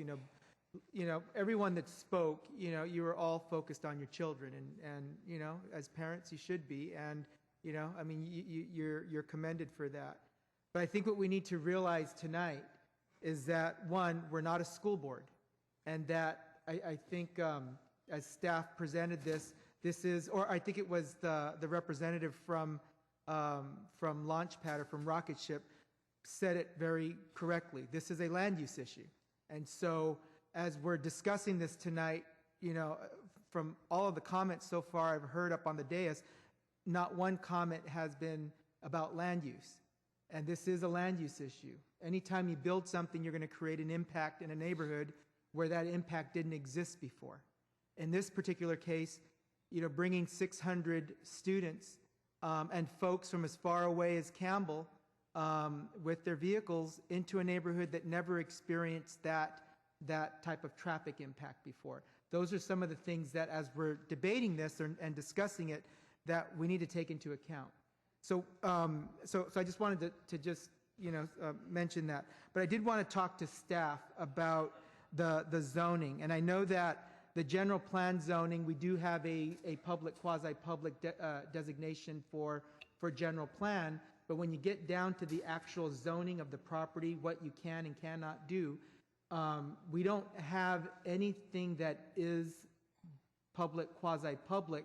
We would have to put a use such as this, we'd have to fit it into an existing zoning area that we thought was appropriate. In this particular case, it would be multi-residential zoning district. Is that correct? Right? That's correct. We will be bringing forward to the council in December a proposed new zoning district called public quasi-public, but as of this evening, that legislation has not been considered by the council. Okay, so, and the reason why I bring that up is that, there was a whole lot of testimony tonight as well about, is this a viable business model for the school, whether, with its, corporate headquarters or what have you, is this sustainable over 30 years, over 10 years, over 15 years? We don't know. I don't think anybody knows that.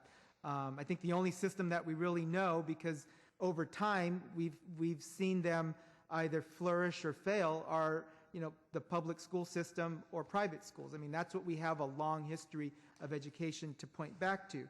So I do have a point here. So getting to this zoning district, what concerns me is that if this doesn't work, we've sold a piece of property that we bought at a high premium from the Valley Transportation Authority, putting it into the control of a private owner, in this particular case, also Launchpad, which is a developer, and developers, they know land use. They know valuation of what you can maximize a piece of property on. So my concern is, what if this doesn't work? Are we going to, staff, are you recommending any restrictions on the property that would restrict anything else but a park and a school, or a park and a public quasi-public? Or are you proposing to come back once we have the public quasi-public zoning district to do a staff-initiated zoning change for that? I'm Matt Kano, Deputy Director, Parks, Recreation, Neighborhood Services. As part of the purchase and sale agreement, there always has to be a public or a charter school on that 0.6 acres we would be selling to Rocket Ship. If not, the property would revert back to the city of San Jose. So that will be in the agreement? That is in the agreement today. So it can't drop off after we, whatever we do tonight, it won't drop off of that. If there was a request for it to drop off, would it have to come back to council? Correct. That's it. That is in the agreement we're asking you to approve tonight. Okay. Okay. So, well, that saves me asking for a friendly amendment.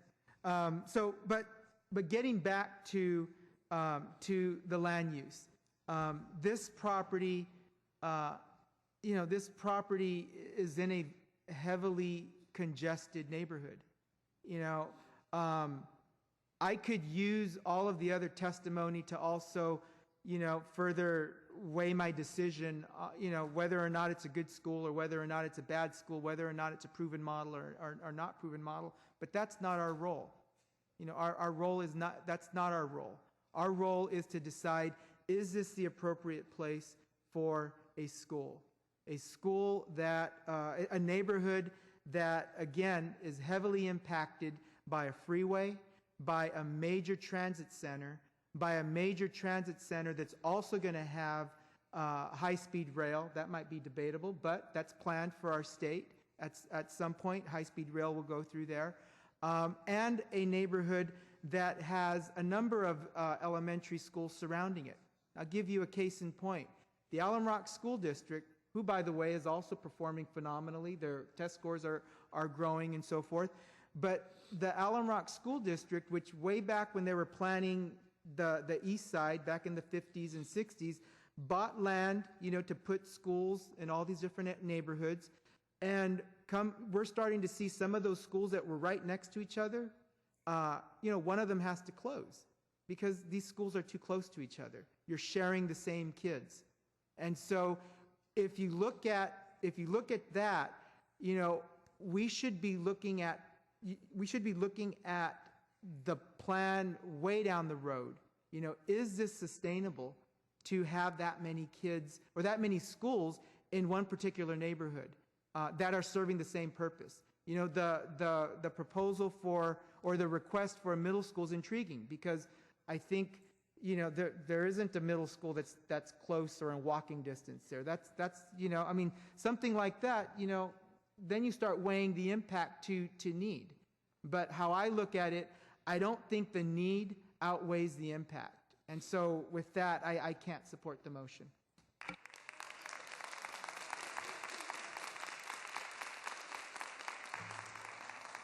Councilmember Rocha. Thank you, Mayor.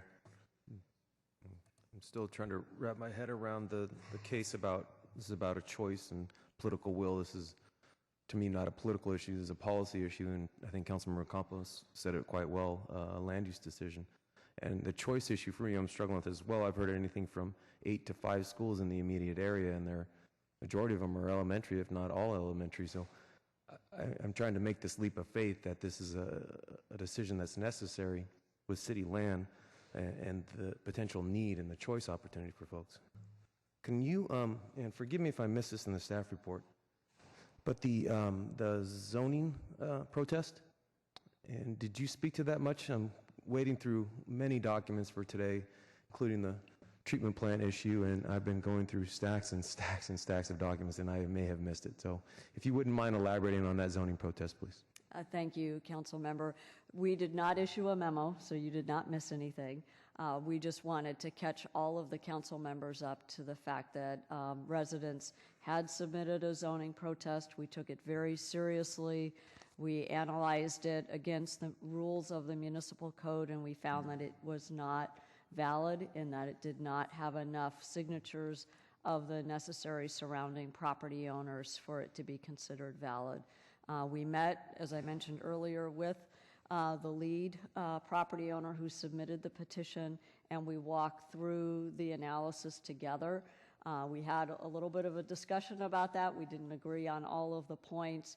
We did have a senior deputy city attorney in the room with us, so that person was able to moderate the discussion and make sure that we were all focused on the code rules, and even with the different analyses and approaches, all of those were still less than 51%.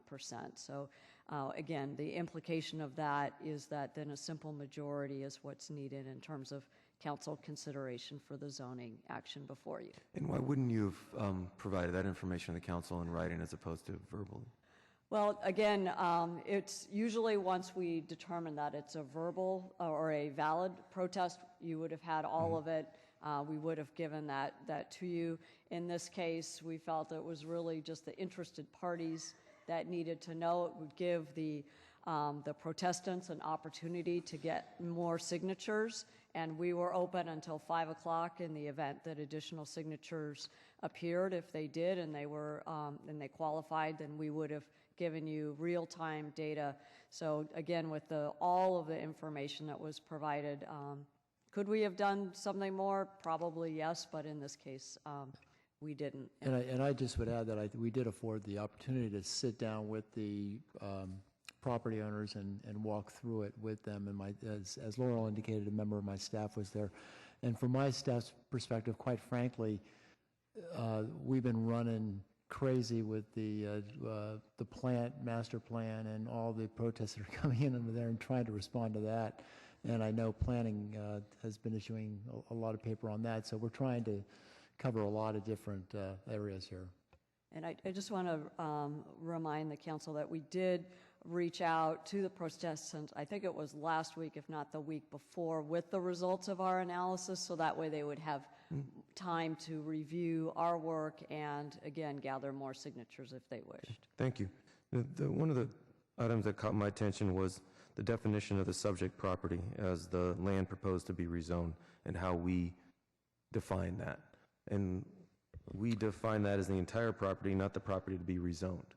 And I understand there's an interpretation of that. And help me get to how we decided that the land proposed to be rezoned is not the, well, I think that was the issue that was discussed, and our interpretation has been that it's the entire property and the entire parcel. It is one parcel. It is the entire subject parcel that's but we're not rezoning the entire subject parcel. No, but okay. It is all one legal parcel, and so the properties that surround that entire property are those eligible to vote. That being said, as Laurel pointed out, there weren't, no matter how you interpreted it, even there weren't 50 plus 1%. Yes, it would have been close. But what it does show to me is that I believe almost every single property owner that physically touches this is opposed to this. To me, that's compelling. what the community feels about this. Under that Maybe not to anybody else. interpretation, Yes. there were properties on 3 sides. Yeah. I said almost but not- every, I said almost, that was the word I used quite clearly. Almost every single property owner that owns property next to the site opposes this. To me, that's important. The other issue that was interesting to me was, I had a question and I never got an answer to that, and I never asked it, so that's why I didn't get an answer. Does the city have a role in any kind of zoning protest against our own zoning? Can we sign something that would protest a zoning application? Well, we're made up of, it's part of the total acreage, or the total But footage. if we had a property next door, this is just more of a question, could we sign a protest as property owner next door? We could probably, the council could probably vote to take Okay, one side or that's another. curious. Yeah. More of a curious question as I was looking at the information. The other issue I had about some recent legal actions was I think it was spoken to by the representative of San Jose Unified, and I want to also thank everybody for being here and weighing in on this issue, that I believe that the charter, the ability or authority to provide a charter was found to be not valid. So and I need to better understand if that's the case, then we're providing a school that doesn't have the authority to operate a charter? I don't know about authorizing the charter. The legal issue, if you're talking about the court case? Yes. It was, as I understood it, San Jose Unified questioned the legal ability of the Santa Clara County Board of Education to override the city's zoning regulations. And so you may remember the last time the representation was made that the Santa Clara County Board of Education had the authority and were making that and had made that decision. That was challenged by San Jose Unified School District. They went to Superior Court. Judge Bondano ruled in favor of the school district. I don't know if that's being appealed, but that is very much why you're here today with a general plan and zoning amendment request. So, well, to me, I guess it just leads me to another point in trying to understand this better of the support and the need and whether it's the word choice, the need for this. And if we're running into different scenarios, whether it's the community or legal decisions, or the fact that there's plenty of opportunities for other schools, and we have the school district representatives here speaking to the fact that they don't feel that there's a need for this, and they would rather work with the charter applicant about identifying whether it's another site or a different type of school, whether it's middle school. I mean, to me, these are all a bunch of compelling issues as I'm looking at the situation, as I'm supposed to up here, of whether or not this is the right decision. And it doesn't go back down to political will to me. It goes back down to the best policy outcome in the interest of the public.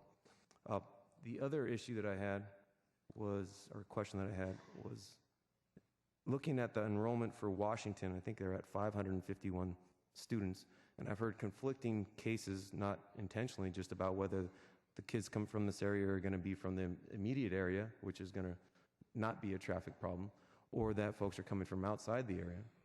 If they are coming from the area, and we're looking at 600 students, then if they grab 200-300 students from Washington, what happens to that public school? And I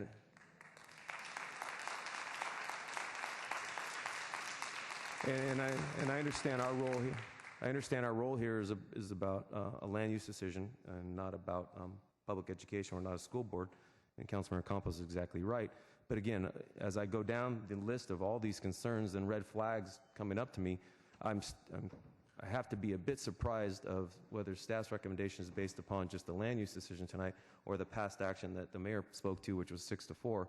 Why we're continuing along this path. I just don't feel that there's a compelling case in my mind whatsoever that we're making the right policy decision, whether it's for the students, whether it's for the city of San Jose and the property we own. I don't feel it. I'm not even close to that point. Again, I'm not really asking a question, so I'll stop leading in with I have a concern. Now, I'm not sure if the San Jose Unified representatives are comfortable talking about this, but I do have a question about the need for a middle school, and I don't know the area quite well. I don't represent that area. But would you be comfortable talking about the closest middle school in the area and what your plans are for the students?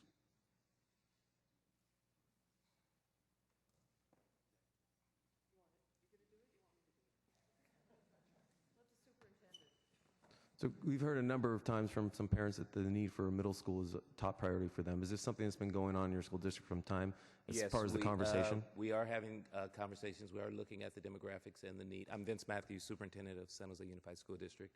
We are looking at the needs of the area. A couple of things we're looking at is the possibility of a K-8. You asked the question, the closest middle school right now, there's two, Willow Glen Middle School and Burnett Middle School.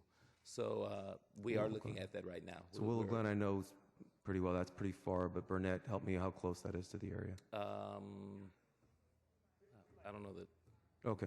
Oh, that one. Okay. Thank you. Okay. So that too is not, okay, it's another commute school, not a correct. local So school. we have heard the concerns from the community. At the same time, we've already begun looking at the issue and examining the data to see just where those numbers are, and also begin having conversations with the community. Okay. I haven't been on a school board, if you don't mind, one more question. When you're evaluating the schools that you do have and the locations and maybe charter issues that come up, do you consider maybe converting one of the sites that you do have as elementary into a middle school, or is that not part of the conversation so far, or is it too preliminary? That is part of the conversation. As I said, looking at either converting Well, you said a K-8. or a K-8. Okay. All right. Thank you, and thank you for being here.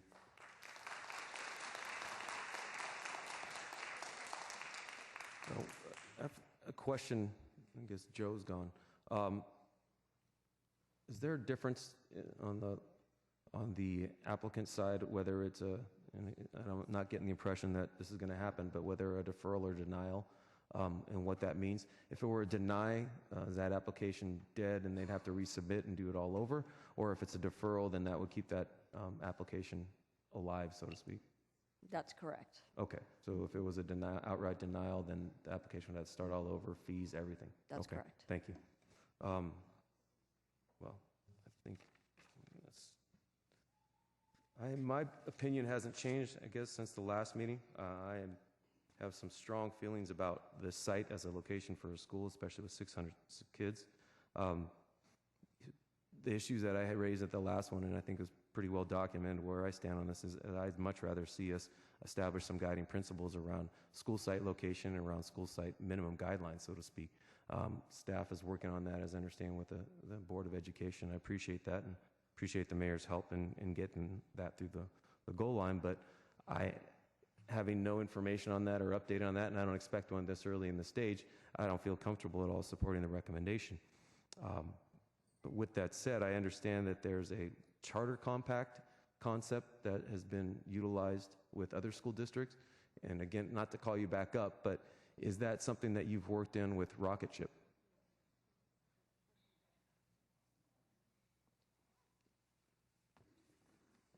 Yes, we have a charter compact. Well, we currently have one with DCP. We're having actually a meeting on Thursday afternoon. Rocket Ship has been invited, and they have accepted our invite, as well as ACE Charter, a number of other charters. But we have a compact, and one of the things that we really feel is important is decisions like this, we believe should be made at the local level, at the local school district level.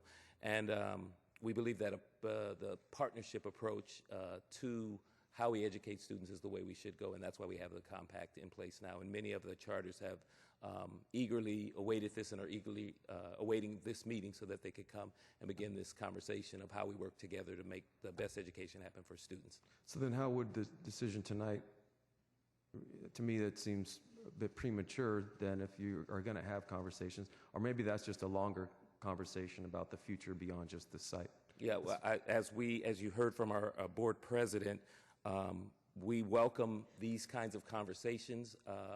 The petition to you hasn't come to us. It never came to us.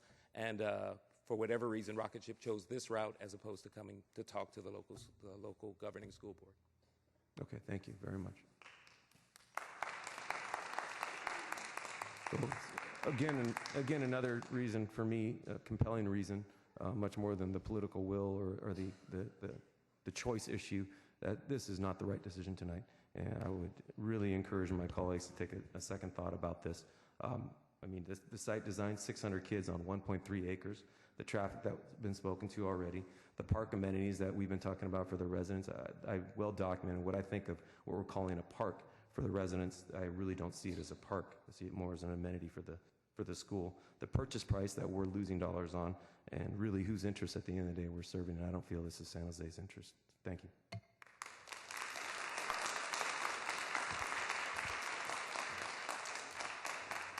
So with the mayor gone, I'll take over here, and we're going to deny the permit.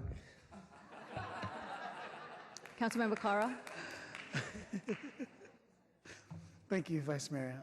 And I want to thank all the parents that are here, whether you got service hours or not. I'm sure that every single one of you is very concerned about the education your kids receive. And I commend all of you. And I certainly, it's difficult when you have parents against parents, kids against kids, because there's no doubt, I think it's immeasurable, the fact that all the parents that are here, regardless of your position, care so deeply.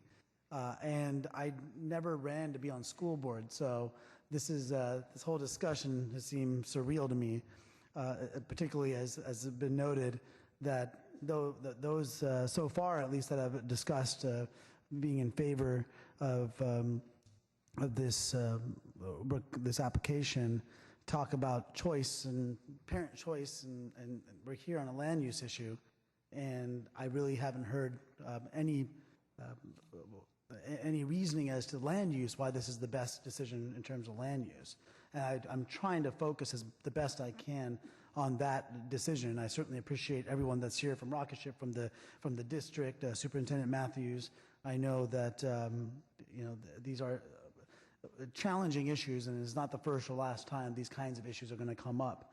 I was at a education summit a couple weeks back with State Senator Carol Liu, who is the chair of the Education Committee, and the way she put it was that, that charter schools were certainly designed to be these great laboratories, and that the best practices from these laboratories to be used in traditional schools. And at some point, it became something a little different in some instances. And so that debate is going to continue to go on. It's not a debate that we are meant to have as City Council.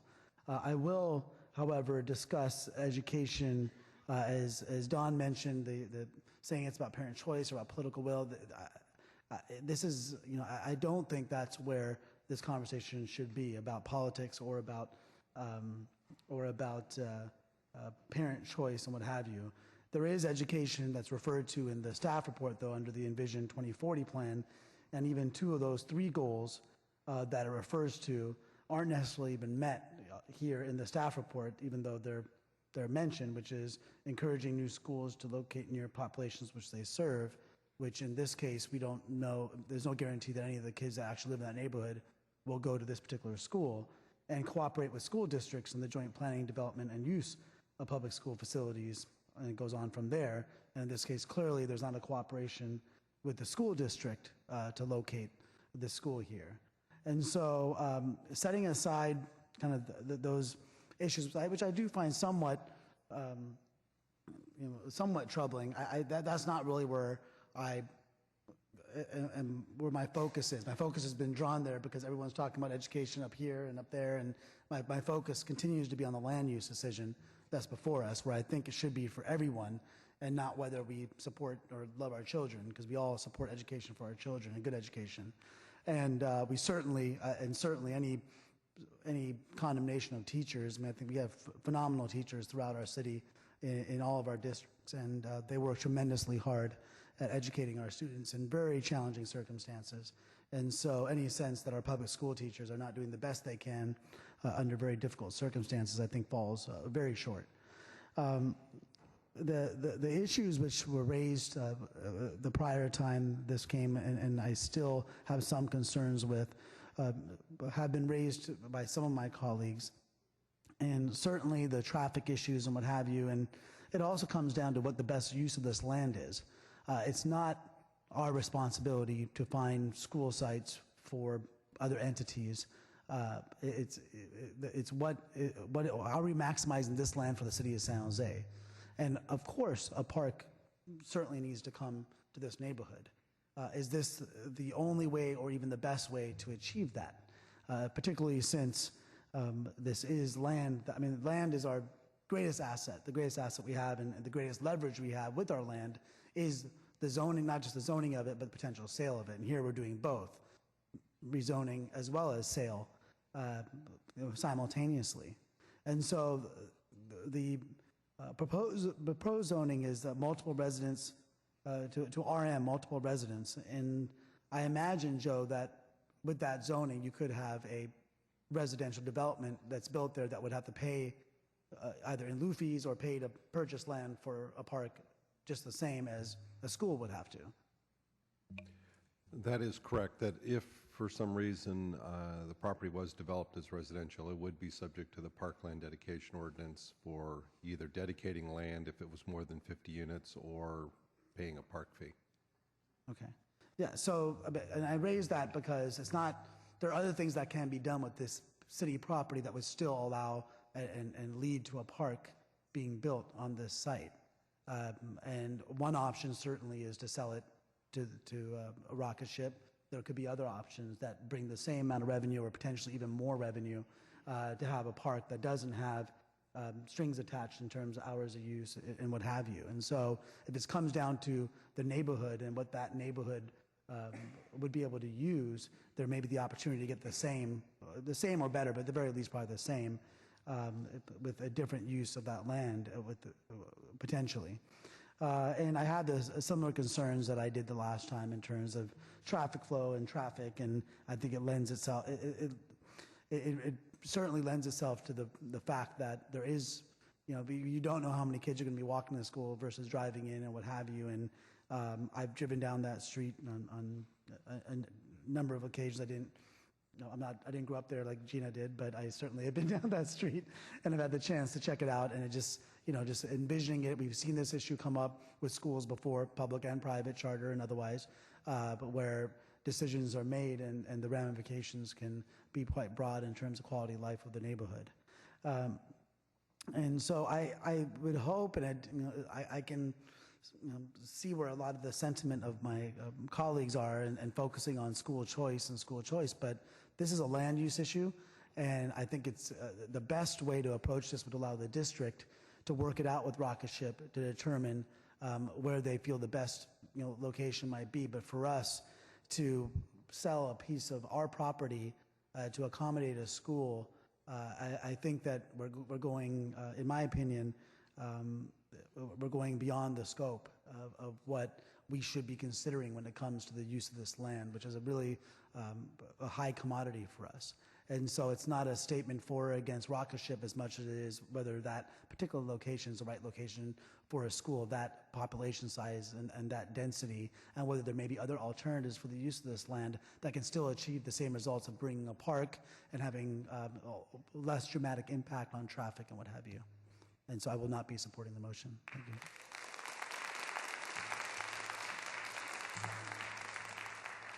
Councilmember Chu. Thank you, Mayor.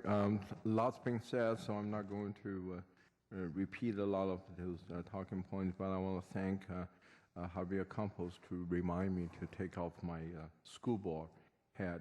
I want to thank all the public here today. I noticed that a lot of younger students went home. That's great. Thank you very much. You did a very great presentation. Look, you really came prepared. So, couple of things. I guess it's more land or urban planning related. I do feel there's too many elementary schools in that area, and to fit 600 kids in that 1.3 acre of land, and partially or actually supposed to be the parkland.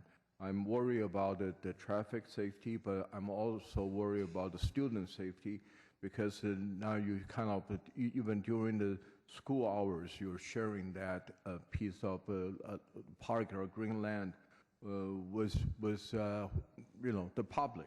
So that I think there could be a student safety to me.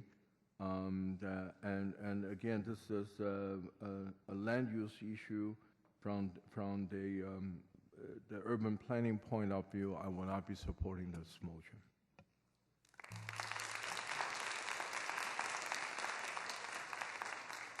Councilmember Oliverio. Thank you, Mayor Reed. As been said, the neighborhood deserves a park, and I would argue that the main reason you don't have one is the city council exempted certain housing developers from paying park fees, and the city lost out on approximately $100 million. So that's a reason why you don't have a park built out. And I'm proud to say I voted against every single one of those projects that were exempt from park fees. The area also needs a middle school. So I'm intrigued with this notion of K-8. And Superintendent, can Washington technically, with a 6-acre school, be turned into a K-8 or even be considered, or is it completely impractical? River Glen is a K-8. I don't know what the approximate size differential is. So that's a question to you, Superintendent.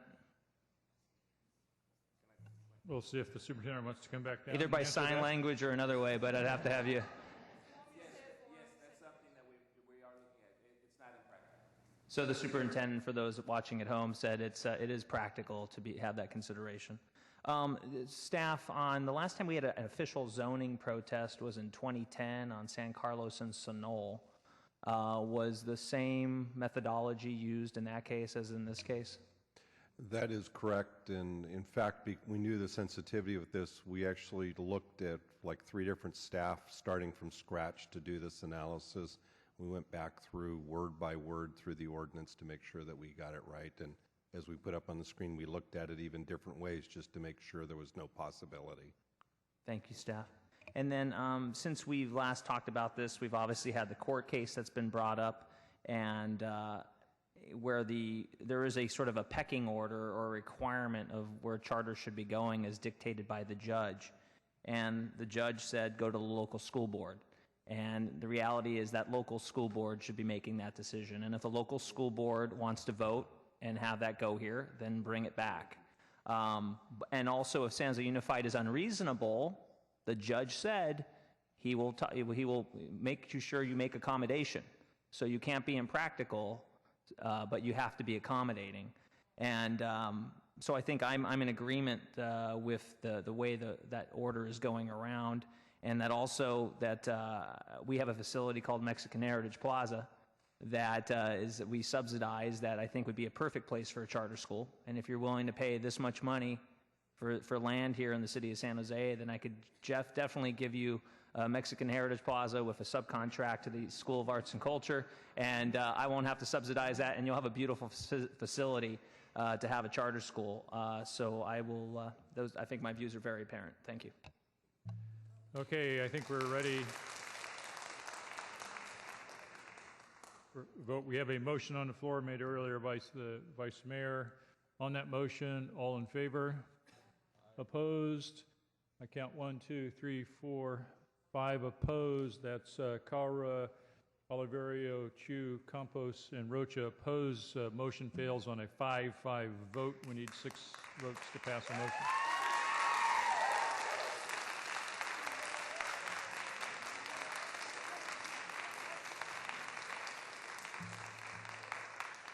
Councilmember Oliverio? If I might consider another motion, if that's acceptable, to offer instead a deferral of the item. And if San Jose Unified wants to vote on it and accept it, then bring it back. But that might just be, yeah, but I mean, at least it keeps their application alive. I don't know if that's something that wants to be considered. So we have a second on that idea, and then I would take it from what I heard from Councilmember Rocha's comments, that a deferral would allow them to keep the application alive. Denial would obviously that would be the end of it. But if San Jose Unified wants to vote on it and bring it back to us, then we could decide at that time. Well, if San Jose Unified wants to exempt it from the zoning process, they won't have to come back for a zoning, but it still involves our land. So we'd still have to take action. So City Attorney, would you recommend not making that a motion then? No, I think the item failed for lack of a majority, so it's perfectly within the council's purview to say defer it to a later date, and we will wait to hear from San Jose Unified. The purchase won't go through because it was a condition of the purchase agreement, so the land sale doesn't go through, so everything's on a holding pattern. But it doesn't stop the city. The one other thing I would mention is your general plan amendments can only be done once a year, and so it would be this time next year. Understood. And City Attorney, that would not stop the city from doing something else with that land if the opportunity came? We don't have a binding... Once we're out of contract, we're out of contract. You don't have a binding contract. Got it. Thank you. So the motion, Councilor Oliverio, was to defer to a date unspecified? Defer to a date unspecified with the acknowledgement that it would come back if San Jose Unified wants it to be here. Let the school board vote. Can I ask a clarifying question to the Certainly. city attorney on the motion? I understand what you said about the deferral, and it'd have to come back in a year. If we're going through the same process, Right. Theoretically, San Jose Unified could do the override, and that wouldn't be an issue. Because we'd have an override, but I'm going to look at the planning director here on. Yeah. So two thoughts. One is that we are bringing the Diridon plan forward in the springtime, so it wouldn't necessarily have to be to the full year cycle, is that we had carved out a special dispensation to create that hearing for Diridon. So I will put that offer out there. As to the override by San Jose Unified, part of the work that we've been doing with the school districts is to really avoid the desire or need for school district to override zoning regulations. And so that's why we're creating the public quasi-public zoning district, is to accommodate public facilities like that so that they do actually come through a city process and with the community. So I had a second part of my question.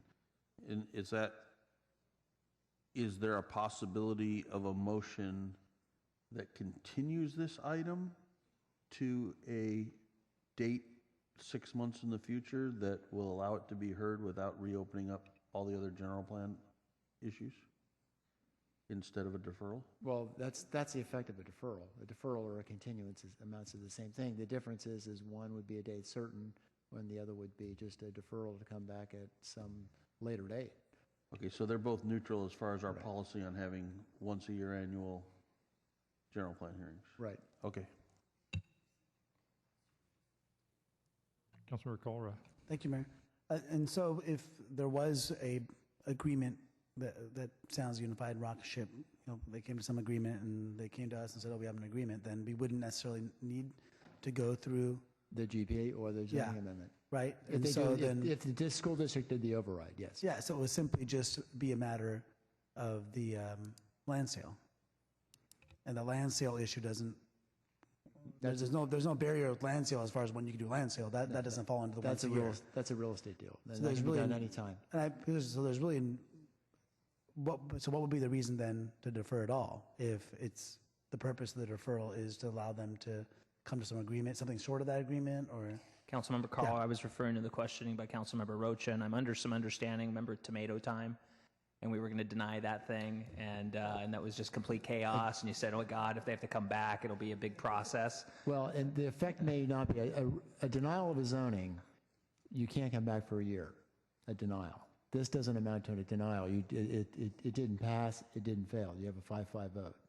So, but the other issue is the general plan amendment. If it were to come back as a general plan amendment, we have the annual GP schedule, and that's the other time limitation. And then maybe, if I may, Councilmember Carl. Sure. Staff, so does it create any undue burden on this applicant if it's, as we leave it now with a 5-5 vote versus doing a deferral? And again, this is to Councilmember Rocha's questioning. Does it do them a favor, essentially? I think they're both in the record. So, I think anything absent a denial is beneficial. Then I'll withdraw my motion. So all I'm going to say is I remember that tomato time because we were on Planning Commission. That was exciting. Councilmember Herrera. All right, we have no motion on the floor. We're taking no action. That motion failed for lack of a majority, so it's without, there's no action. Right, Joe? Well, Rick, the one clarification I would say we should double check before we finish tonight is that on a zoning change if there's no recommendation that it's not a presumed denial. I think you have a certain time period to act. and Yeah, so that's- that would be my only that's concern what I about think. leaving it as a 5-5 versus Yeah. we defer it. My preference would be to defer it. Is to It's probably a safer course of action. There is a, and I don't have the code in front of me, there is a time period in which to act. So it might, revisiting this, you may want to defer it if you want to have the opportunity to hear it again. Well, based on the comments from our planning director, then I'll resubmit the motion to defer. Sorry for we're obviously having a conversation out in the open here. None of this is rehearsed. Oh, yeah, we rehearsed it. You tell we obviously spent hours trying to get this straight without success, obviously. So the motion is to defer it. Wait, can I So clarify? I'm trying excuse to me? get the clerk over here. I want to clarify that it's just a strict deferral and it's not related to San Jose Unified School District needing to make a decision. Because the original motion For me personally, I'm going to require San Jose Unified to vote on this. That's my personal thing. I don't know if, but otherwise, I mean, it's just a motion to defer. Got it. Councilor Campos. So maybe the city attorney can clarify this. Does this mean the first vote, that's null and void and we're voting again? No, the first vote stands. The first vote stands as a no action. It's a 5-5 tie. Okay. So then my next question, because Joe, you did mention that you would have flexibility given that we're coming back in the spring for the Diridon plan area. And so you would be open to allowing this to come back to be part of that general plan hearing?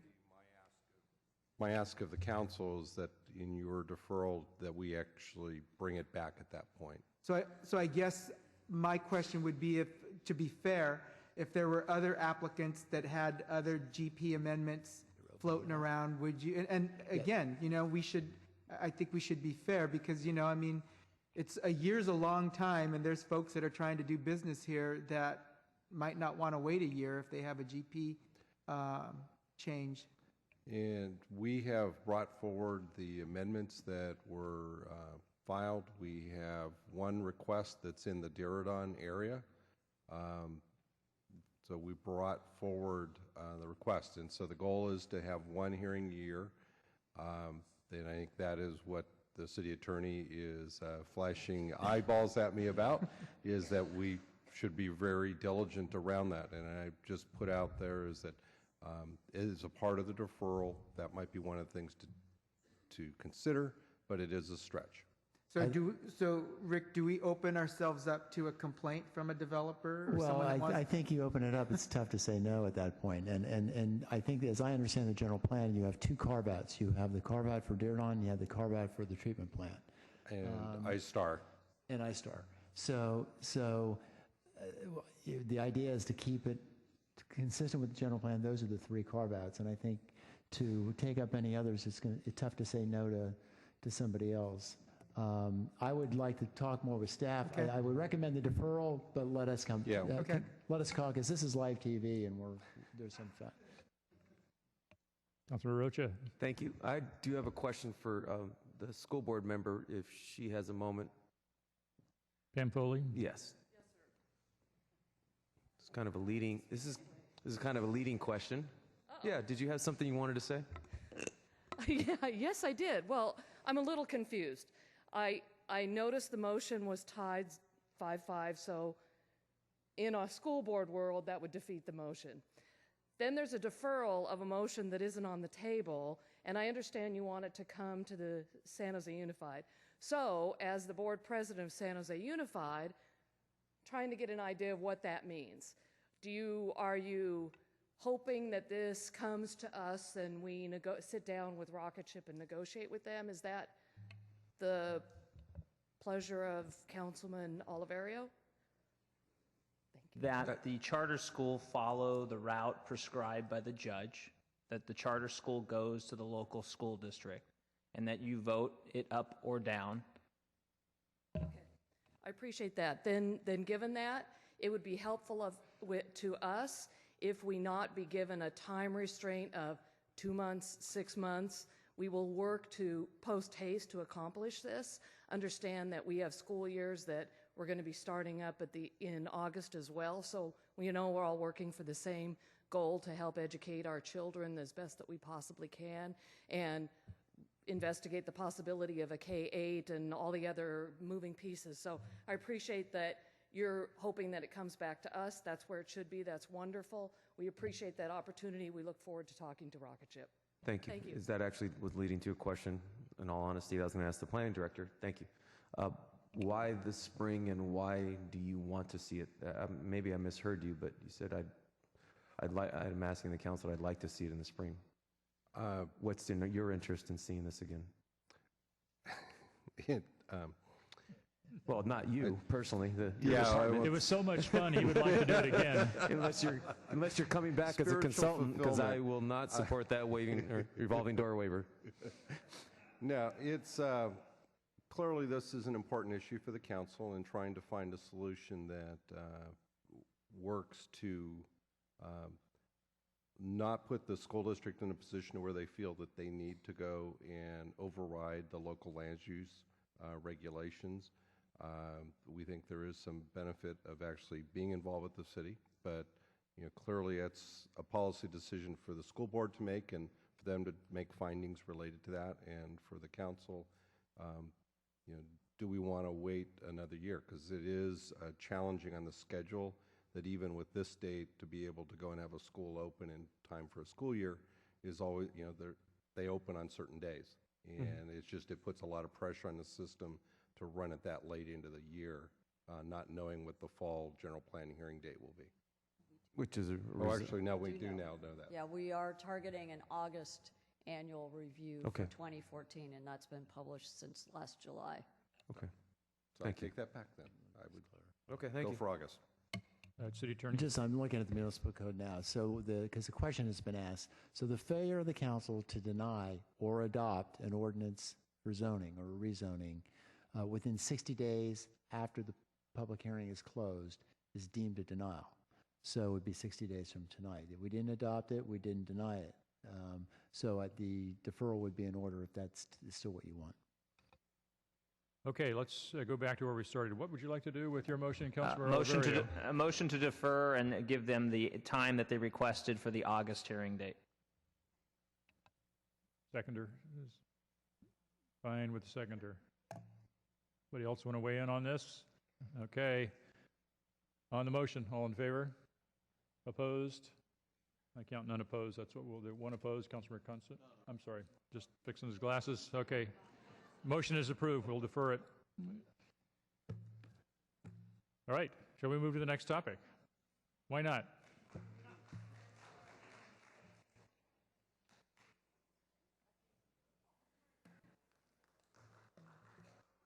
Please take your conversations outside. There's plenty of room out there to talk.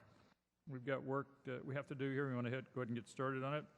So we are taking up items 10.3 and 11.4 regarding the San Jose Santa Clara Regional Wastewater Facility General Plan Amendment and Master Plan and related actions. We'll take a minute for staff to get in place.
I want to welcome Councilmember Liccardo back. I'm sure he enjoyed the respite. Very comfortable couch. Thanks, Mayor. All right, I'm turning this over to somebody on the staff. I'm not sure is going to take the lead, probably Carrie Romanow. Good evening. Carrie Romanow, Environmental Services Director. Changing topics. We started this environmental effort for the wastewater plant in 2007. In 2009, we really picked up pace, and over the last 2.5 years, we've invested a lot of time in the environmental review. Pictured on this slide, I have an overview, an aerial view of the 2,600 acres of the wastewater facility. Just to give you a little bit of perspective, a lot of times we show pictures of just our operational area, and we wanted to provide a little bit of context on where the facility resides. In our presentation today, we're going to tag team a little bit. We'll talk about staff recommendations, policy alignments, our recommended alternative, and how we've responded to stakeholders, and then be available with questions. With that, I'll turn it over to Joe. So thank you, Carrie. Staff overall has 3 recommendations for the council tonight. First is to address the appeal of the environmental impact report certification by the Planning Commission. As that staff has responded to that, there is I apologize, the 90-plus page staff report that we put out. But there were lots of different comments that came in since the Planning Commission hearing. Some comments at the Planning Commission hearing itself that we felt was important to have a written response to and not just a verbal response to tonight. Secondly, we're asking the council to adopt the plant master plan with the staff recommended land use components. And then lastly is to adopt the general plan amendments to implement the master plan changes on the employment lands. And we'll talk about all 3 of these in greater detail. So first off, there is the plant master plan is actually incorporated into the Envision 2040 general plan. That with the general plan, we looked at the Alviso specific plan, the jobs, the housing that was planned in the larger community, the goals, and then we added more housing through the Envision San Jose 2040 process. That was then the foundation as we went through the plant master planning process. So we accommodated the economic development goals, the operational goals, the environmental sustainability goals in the plant master plan directly as a result of coming out of the Envision process. Also, the Silicon Valley Habitat Plan accounted for the lands that we're going to talk about tonight related to burrowing owl habitat that are actually on the buffered lands for the facility. These are something that there's been a lot of discussion around. We're going to spend time talking through that piece of it. And it's important to note that the alternative that we've brought forward is the result of the extensive community engagement that's gone on for several years, the foundation set by the general plan, and also enhanced by what we've done with the habitat plan itself that the city participated in. When we adopted the habitat plan this last year, it was really a lot of time spent on the burrowing owl and how development in San Jose would be impacted or benefited by the habitat plan adoption. That the burrowing owl strategy itself has an overall goal of 5,300 acres of habitat that would be available for owls at the end of the 50-year life of the habitat plan, with 600 acres that are in permanent land acquisition by the Habitat Agency, that there is a permanent easement or in-fee acquisition so that there is certainty about the ownership of that land over the time. One of the things that we looked at as a part of the plant master plan and the alternative brought forward by staff was what could we do as a part of this project to go through and help jumpstart the habitat plan and help achieve the goals with the western burrowing owl. The blue area in this diagram is the area in the plant bufferlands. It's actually within the habitat conservation area. Is that we included all of the bufferlands along 237, but did not include the baylands or the actual plant itself in the habitat plan. We wanted to make sure that we knew that there were going to be issues related to owls on the bufferlands, that we looked at those, we accounted for them. There's been confusion lots of discussion about what's possible on these buffer lands.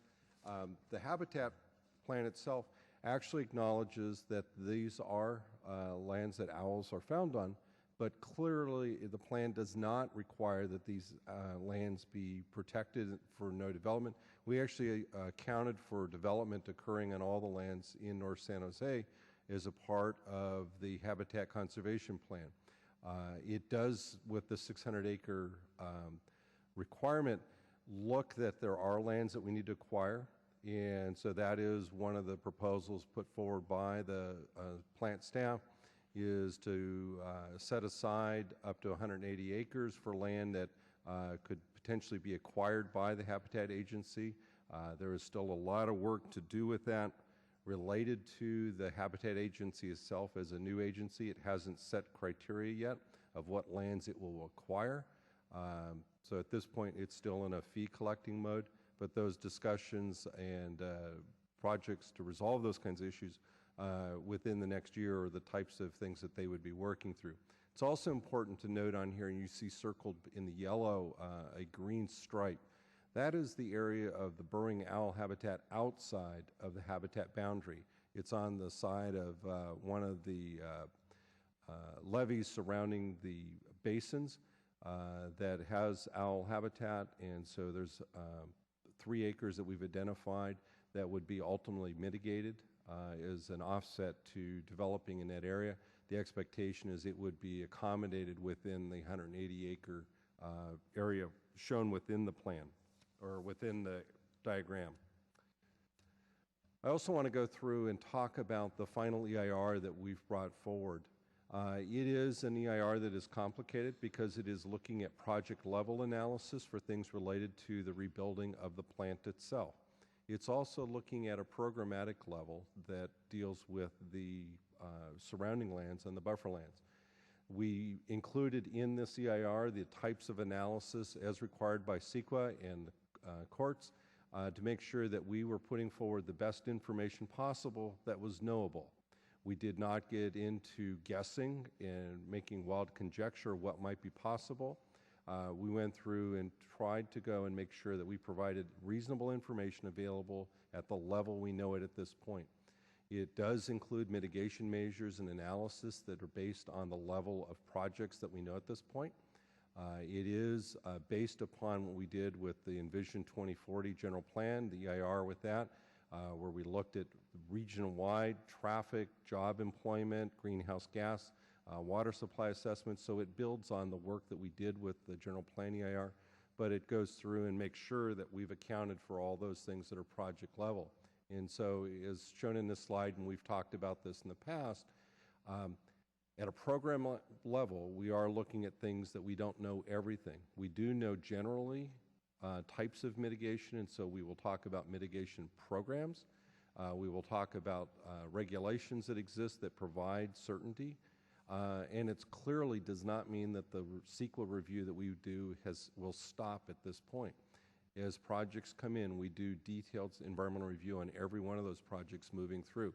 And so whether that is for potential economic development on the buffer lands, if it's related to whether Nortec gets built through the middle of the lands, whether it gets built on a different alignment, or whether it gets built at all, those are all things that at a project level we will look at that detailed stage where we have detailed plans and a proposal and a permit that we can put conditions on.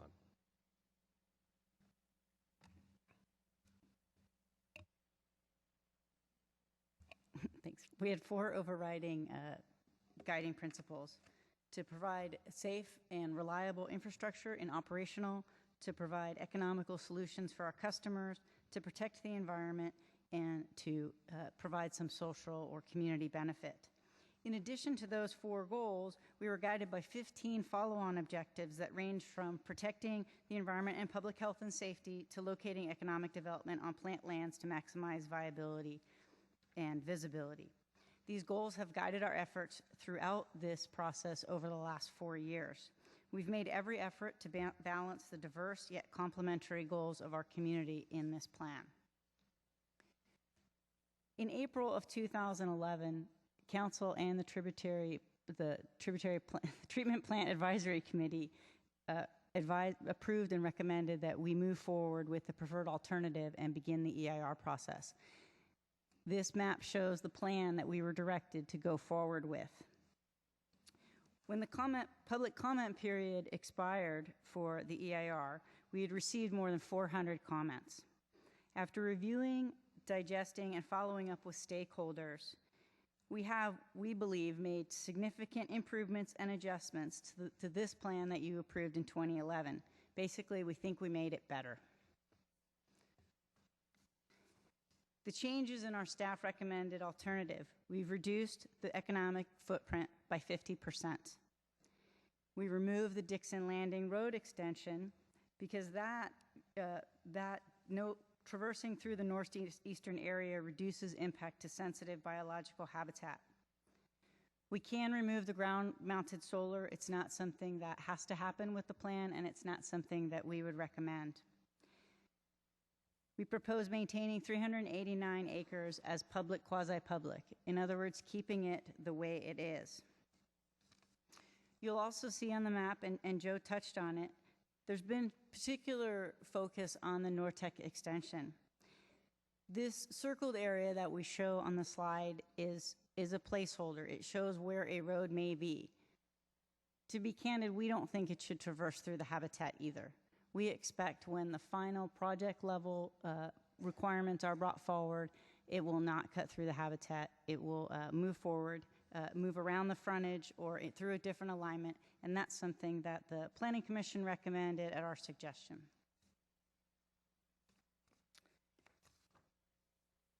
So what our recommended alternative does include? It includes, on the 2,600 acre site, 1,173 acres of habitat. That acreage is larger than Golden Gate Park. Golden Gate Park is just under 1,100 acres and significantly larger than Central Park in New York. Burrowing owl habitat alone is suggested at 180 acres, while only 3 acres are required as mitigation. Economic development has been reduced down to 159 acres. We've made adjustments and reduced some of the institution and other non-job producing features of the economic development site. And then we maintain 40 acres for recreational use. There are also other lands at 681 acres that include 389 acres of current biosolids lagoons. And I'll turn it over to Nancy Klein to talk a little bit about the economic development features. Thank you, Carrie. Just as a quick recap, we started the plan initially in conversation at 550 acres for economic development. Then, under the preferred alternative, we moved that number down to 327, and in the alternative before you, it's 159 acres that made, we believe, very good market sense. The 237 corridor is very strong, and we have had interest from the development community who would be, if this goes forward, interested in pursuing a conversation about particularly advanced manufacturing in this location, and also potentially some R&D. The overall acreage in San Jose, or vacancy rate, is less than 5% manufacturing availability. Of buildings that can accommodate advanced manufacturing with large floor plates, high power, high bay, it's less than 1%. We have seen over time a resurgence of manufacturing in our area, which provides great jobs at good wages, and we'd like to move forward as there is interest, and that would very much keep our jobs economy and our manufacturing economy moving forward. It's also important to note that advanced manufacturing is very difficult to site. It needs to be close to roadways, particularly the roadways that carry high volumes. And it's also important that there be very large floor plates. There is nowhere else in North San Jose, there's very little land in Edenvale that can accommodate such manufacturing. If we want to keep the ecosystem in Silicon Valley strong for manufacturing, it's an important consideration to move this site forward. Thank you.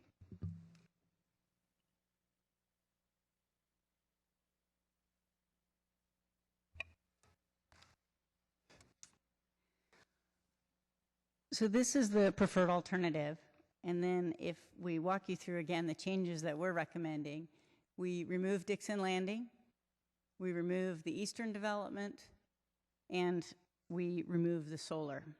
And this is the staff recommended alternative that we believe responds to the stakeholder comments received and provides the balance plan that we set out to achieve. And I did want to make the point that with the general plan amendments before you tonight, the site as it looks today is predominantly public, quasi-public, and then open space parklands and habitat.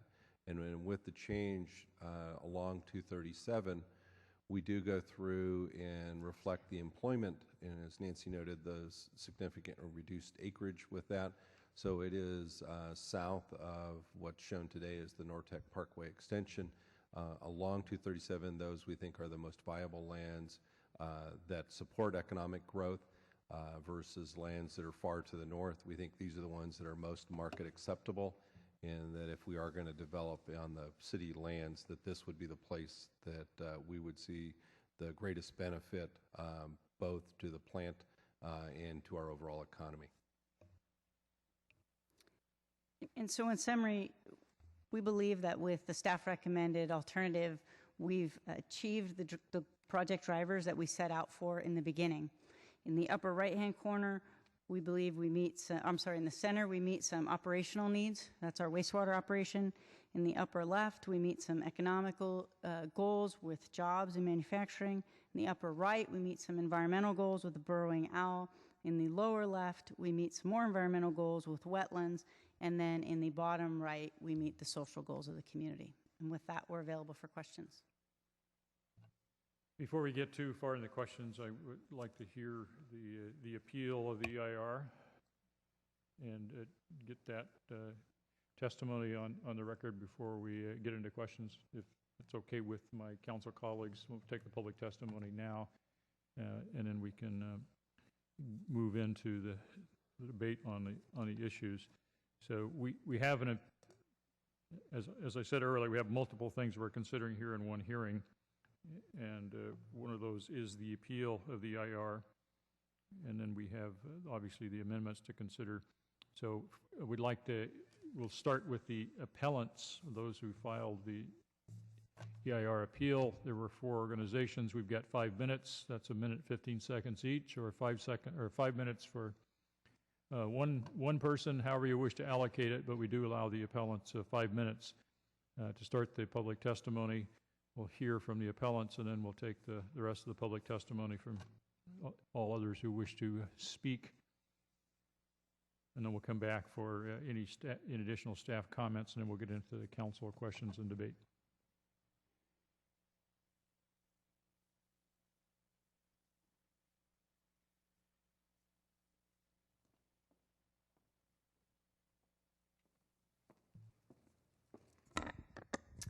Good evening, Mayor Reid, City Council.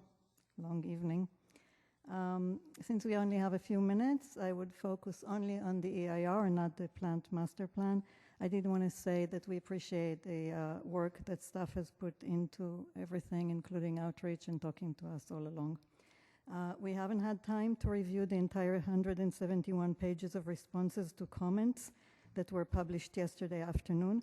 It looks like there are some new information introduced, and since we didn't have time to review everything, we hope that you would not certify the EIR tonight and give the public more time to review it. From what we have been able to read, it seems to us the concerns remain. We believe the EIR is flawed for all the reasons that we mentioned in our ongoing engagement and communication with the city, and additional concerns that have been disclosed in the last few days by us and others. And this, a couple of things that especially attracted our attention are what we see as incompatibility with the El Viso Master Plan and not adequate analysis of that, and ongoing challenges to the General Plan 2040 EIR.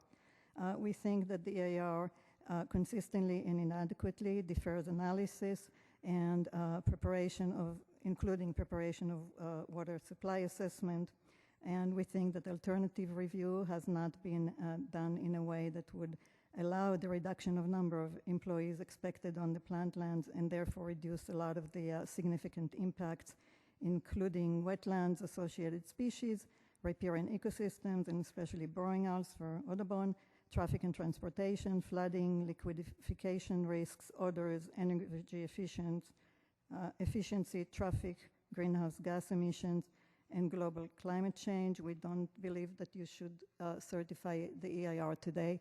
I'm going to defer to Eileen to finish. Good evening. I'm Eileen McLaughlin with Citizens Committee to Complete the Refuge. I will continue on the EIR, but this time take a little closer look at the specifics of the EIR that raised our concern. We don't agree with staff. We believe that this EIR is fatally flawed. And I wanted to bring some examples of that to you, quickly listed, so that you might consider them. There is a flawed analysis of the existing flood hazards. This is a situation where you need to examine the existing conditions under CEQA. In this scenario, it is mostly based on looking at this future levy, which is neither a formal project yet nor funded. And unfortunately, we have in this EIR projects that are proposed to be built before that levy appears. They need to have the analysis. Sea level rise. The EIR incorrectly relies again on that future levy. But we haven't even analyzed in there that no sea level rise will protect Coyote Creek from the effects. No levee will protect the creek from sea level rise. We have deferral of analysis of flexible space. Flexible space is a term adopted by the EIR to apply to a group of highly divergent land uses. Each must be analyzed under CEQA for impacts. We have omission of odor analysis within the buffer land boundaries. The EIR must establish an odor baseline in the places proposed for commercial and recreational use. There is no analysis, there is no consideration of the existing odor which does exist there and to create a baseline. There's an omission of adequate geotechnical analysis. Again, we have projects going in very soon, and the geotechnical analysis provided for an area that is extremely susceptible to liquefaction has not been analyzed underneath the projects that are going in. And then finally, we have failure to have a reasonable range of alternatives. The limited range of alternatives prevented analysis that might have found ways to avoid, reduce, or mitigate the significant and unavoidable impacts that the current EIR presents to you. Those are just a few of the many that we found.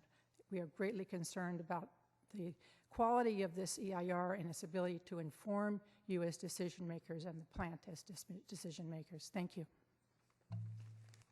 Thank you. We'll take the rest of the public testimony on these items. Please come on down when I call your name. Again, we're limiting everybody to a minute. Jim Reed, Jonah Probel,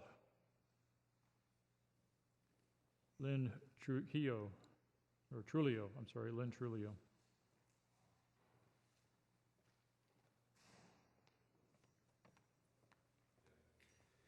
Mayor and council members, good evening. I feel like I should say good morning. My name is Jim Reed with the San Jose Silicon Valley Chamber of Commerce. And the plan before you today certainly seems like it does a thorough job of balancing jobs and recreation, open space, and wastewater.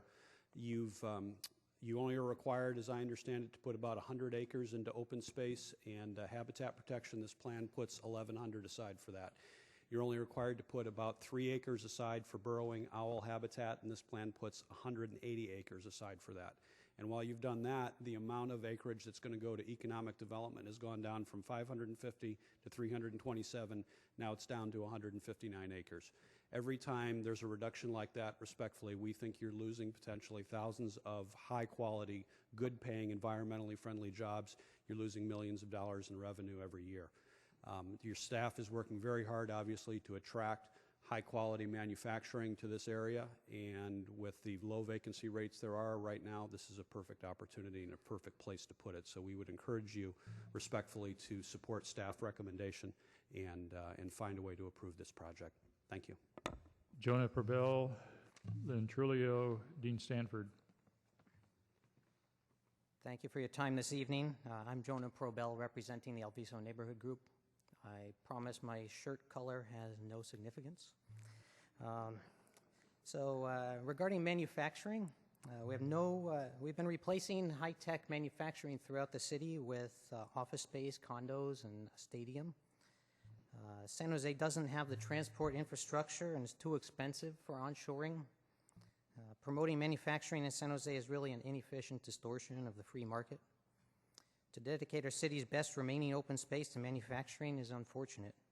So specifically regarding the plan to extend Nortec Parkway through the owl habitat, I oppose it on the grounds that it would send drivers and their traffic-aware GPS navigators past the George Main Elementary School in El Viso during the children's morning drop-offs, evening rush hour, and 49ers football games. And I support reasonable development near the First Street interchange, the Zanker interchange, and even the Dixon Landing interchange. However, if they connect, it'll substantially harm the safety and quality of life in the El Viso village. So with that, please support the appellants. Trulio, Dean Stanford, Brittany Schulter. Good evening, council members. I'm Lynn Trulio. I'm chair of the Department of Environmental Studies at San Jose State, and I'm also a burrowing owl researcher, and I've been researching burrowing owls in this area for over 25 years. I've also helped the city to enhance the buffer lands to encourage burrowing owls successfully to nest on the site.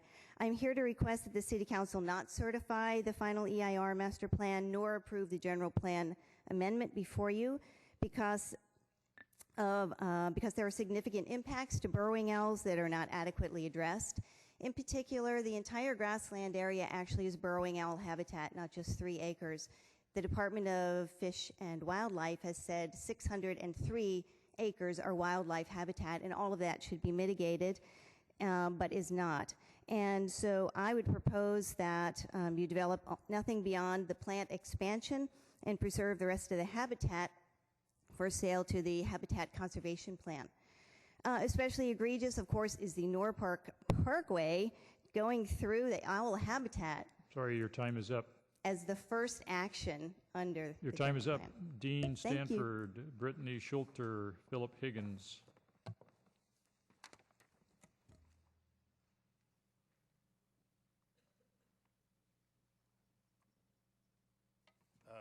Good evening, Mayor and Council. I'd just like to remind the Council that California State Parks OHMVR Division is very interested in funding and or operating and opening a park in the plant lands.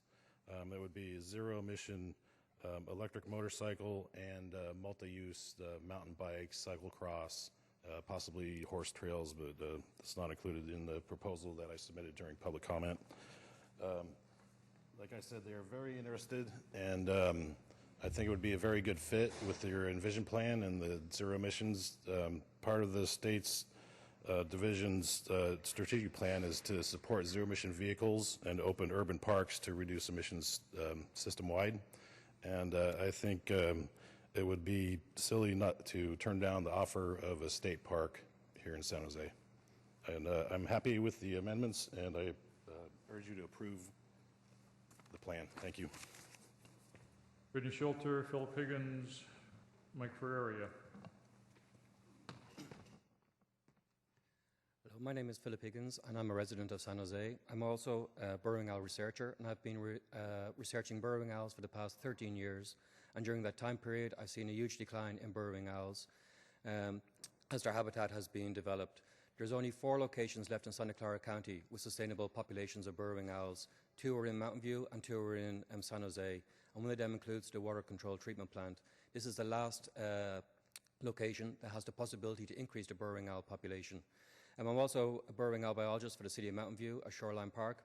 And last year, the City Council in Mountain View adopted a burrowing owl preservation plan, which is an adaptive management plan to save or reverse the decline in burrowing owls in Mountain View. This plan sets aside burrowing owl preserves and also has recreation for people and also manages a closed landfill. This is a last-ditch effort to try and save burrowing owls in our area.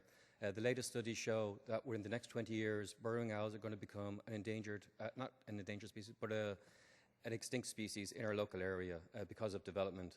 Sorry, your time is up. Okay, thank you. Mike Ferreira, Ian Wren, Greg Matter. Good evening, Mayor, council members. My name is Mike Ferreira. I'm the Conservation Chair for the Sierra Club Loma Prieta chapter. And our Sierra Club has been on every sign-on letter since the NOP. Beginning this process, we asked for an environmental alternative, didn't get it, but we can appreciate to a certain degree some of the progress that's been made in the direction we were looking for. Nonetheless, even though I have been a mayor and a planning commission chair in a much smaller city, it did not equip me with the ability to deal with the 171 pages that came in yesterday. And so in the spirit of the last item, I would ask that this be deferred to give us time to deal with this information. Thank you. Ian Wren, Greg Matter, Esther Alday. Good evening. My name is Ian Wren with San Francisco Baykeeper, which joined 3 other groups in an appeal over the deficiencies in the EIR. We support plans to modernize the plant, but are concerned with aspects of the economic development portion of the project over issues of flood risk, wetlands, and general growth-inducing impacts associated with development of some of the last remaining open spaces along the shores of Santa Clara County. We were pleased that council members Chu, KALRA, and LICCARDO took the time to draft memos introducing amendments to the proposed alternative. And while we continue to maintain grave concerns over the EIR, should you choose to move forward with the project, we hope you accept these amendments presented in the memo by council members LICCARDO and KALRA. We feel the proposed changes represent an environmentally superior alternative that retains the best uses of the site while achieving economic goals established for the project. Thank you. Greg Matter, Esther Alday, Michelle Beasley. Good evening. My name is Greg Matter. I'm with a company called Jones Lang LaSalle. We're the second largest real estate services firm in the world. I run our supply chain and logistics practice in Silicon Valley, and I'm here solely to promote the idea of advancing technology manufacturing on this site and in San Jose in general. We've seen a tremendous resurgence in the last 12 months in advanced technology manufacturing in the U.S. Much of this has not been within the hub of technology in Silicon Valley. My firm works with companies like Apple, Tesla Motors, Foxconn, to name a few, and we've seen Arizona receive recently Apple and a 2 million square foot manufacturing operation. Flextronics, a San Jose resident, just expanded a 1 million square foot facility in Texas. I'd like to see those jobs here in San Jose, adjacent and in the hub of technology, and I'd like to continue to have San Jose promote that with this site, and this site is unique in the sense that you do your have time is up. the space to allow for this and to accommodate. Thank you. Esther Alday, Michelle Beasley, Jean Dresden. Hi, I'm Esther Alday. I'm a citizen of Alviso. My concern is that we already have 2 projects going on in Alviso right now, and a lot of citizens haven't, they did have one meeting about this project, but we haven't really been informed well enough to be able to know what's going on. I'd like it to be deferred so we'd be more informed. And the other 2 projects that are currently going on have been overlapped with other meetings, so people have not been able to attend and being able to know what's happening. And obviously a small community, and all of these projects are going to be giving more pollution, more, it's just making it more congested for a small community. We like to keep it that way. So I'm requesting that you defer it and give us more time to also review it as well. Thank you. Michelle Beasley, Jean Dresden, Roland LeBrun. Good evening, Mayor Reed and members of the City Council. My name is Michelle Beasley. I represent Greenbelt Alliance. I already sent an email to you this morning, and basically Greenbelt Alliance supports the city in pursuing economic development. We also support preserving our most sensitive and valuable lands, and I'm here to voice support for the memo that came from Councilmember LICCARDO and KALRA. And in particular, what was pointed out in the memo, we have concerns about the Nortec Parkway going through sensitive burrowing owl habitat, and also concerns about the flexible space and the lands just adjacent to Coyote Creek. So we support the memo, and I will end it at that. Thank you. Jean Dresden, Roland LeBrun, Shawnee Kleinhaus. Good evening. My name is Jean Dresden, and I speak to you tonight as a resident of San Jose and someone who has already turned into a pumpkin. So I will not be very sparkling right now. I ask that you support Councilmember KALRA's and LICCARDO's memo, of which I know there were 6 points, but I could not enumerate them right at the moment anymore. Hopefully you have that in front of you. I do support economic development adjacent to the 237 line. It's clearly a developable area. I'm sympathetic to staff's position. I ponder, are there ways to sever portions of the EIR to take care of that property? They can move that project along. We need to discuss and kind of put off some of these other issues. Alternative for or modified is kind of substantially different. I like the way staff said Nortec Parkway should be somewhere else. Let's fix the map and let's pull solar off. And I only got through 100 pages of 171, and it sure was interesting as far as I got, but right at the moment I can't remember any of it. Thank you. Roland LeBrun, Shawnee Kleinhaus, Benjamin Bear. Good evening. My name is Roland LeBrun. The only thing I want to say is that I really appreciate the way that you're going about mitigation, and that's you using an HCP the way it's supposed to be used. You're acquiring the land, you're turning over to the Habitat Reserve, and you're done. And the sooner the county of Santa Clara starts following your example, instead of misappropriating thousands of acres of existing parks and millions of dollars of park charter funds, the better for all of us and the Almaden Valley Peaks. Thank you. Shawnee Kleinhaus, Benjamin Bear, Richard Reese.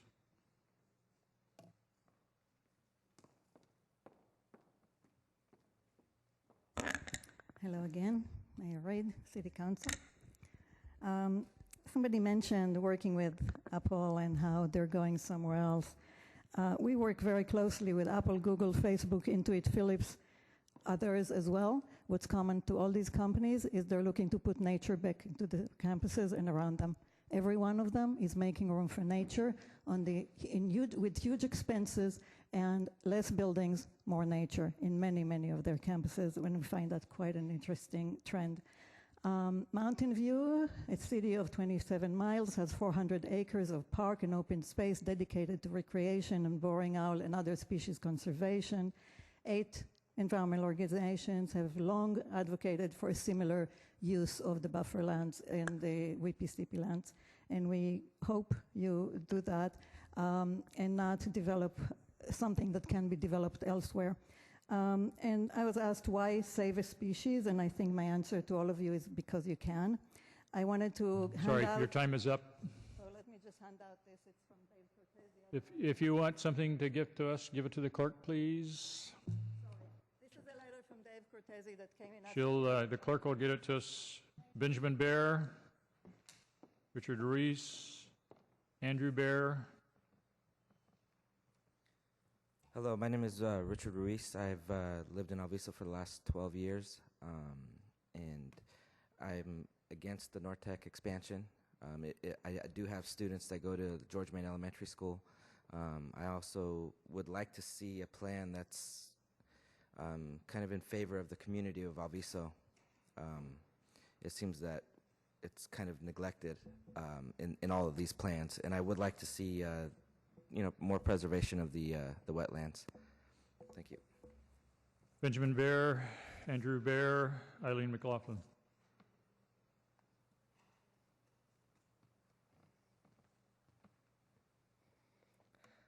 I am Benjamin Bear, age of 13, from District 9. Some may argue that we have done enough for wildlife in San Jose, and we have done a lot. However, when it comes to saving the lives of those that are equal to ours, there's no such thing as enough. There is a difference between developing on small parts of land and then developing on the largest open space that those animals depend on. and this is their home, and developing on it would to be barging into their home and destroying things that they love and stuff that they knew since they were, a child. And you do this for the future, for the next generation, and I tell you that my generation pleads you to say no. This will affect our future in San Jose, and here we are kind of almost acting like gods, deciding who lives and dies, like we have the right, and I just plead you to not develop on this land, and not just for the environment and its animals, but for us and our future here in San Jose. Thank you.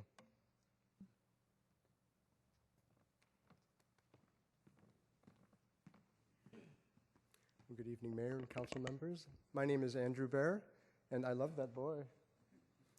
I live and work here in San Jose at District 9, and I see this as a stewardship issue, as it sounds like you do as well. And I believe we have a responsibility to both our human and non-human community members. And it's one of the joys of living in this area to have such close proximity to the wildlife and open spaces of this area. I'm also a volunteer at the Wildlife Center of Silicon Valley, and every week I see the casualties of our humans' encroachment on wild areas and wildlife, and I know that every foot of open space matters. Since the changes suggested by council members LICCARDO and KALRA minimize the impact, still allowing for development, I want to encourage the council to adopt these changes. Thank you. Eileen McLaughlin.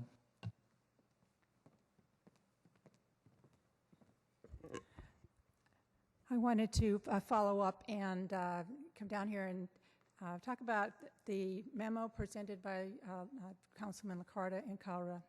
If you are going to certify, we would hope that you pay attention carefully to that memo. There is excellent guidance in there, and the Citizens Committee does support it.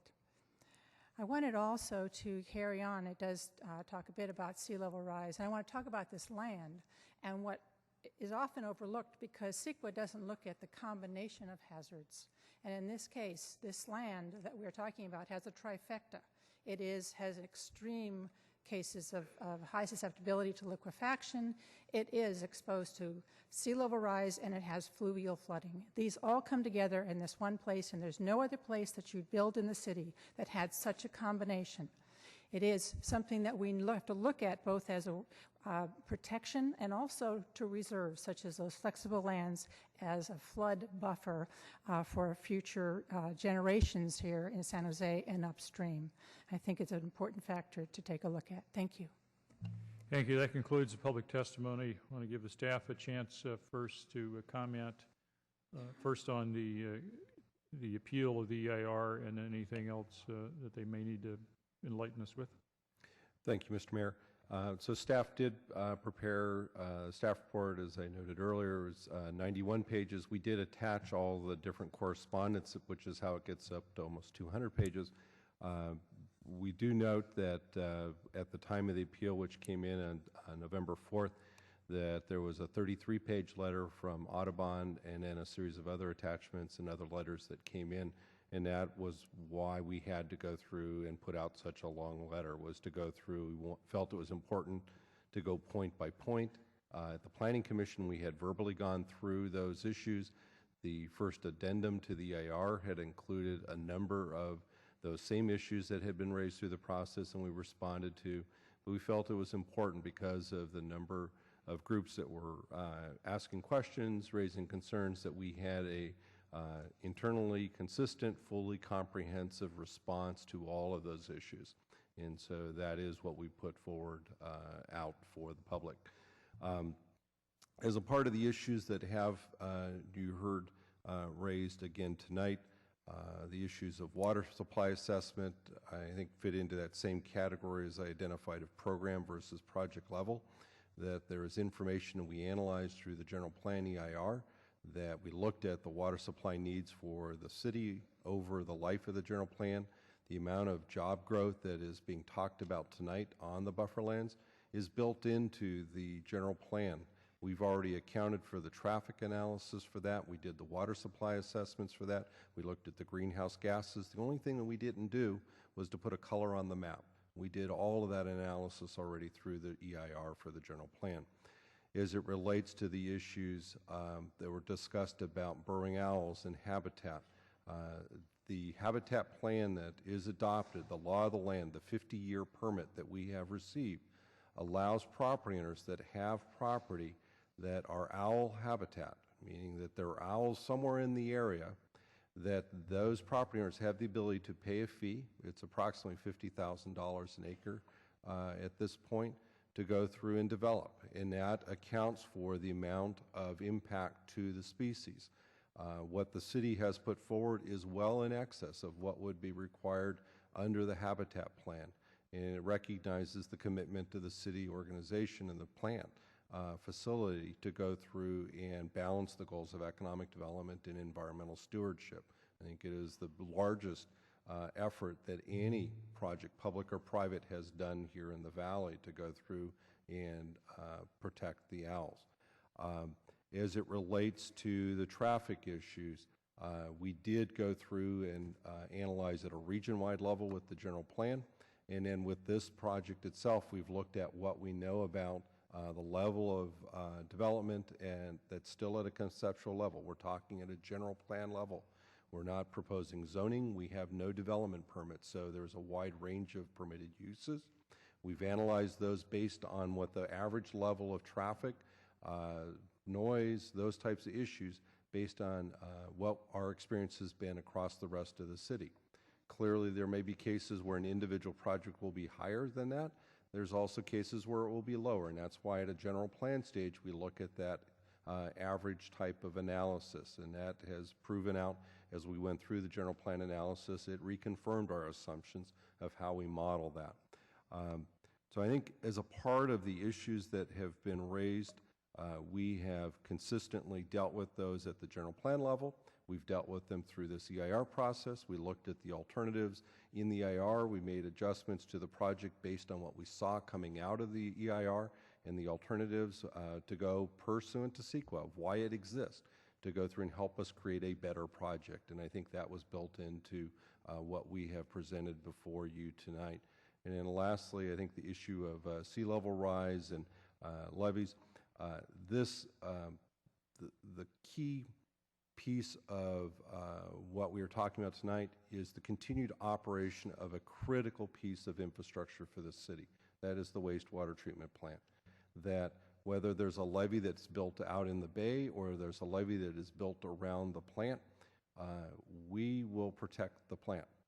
The question is it's at the time a decision comes along to look at economic development uses on the property, we will have to go through and address, is there flood protection that's provided at that point for that type of development?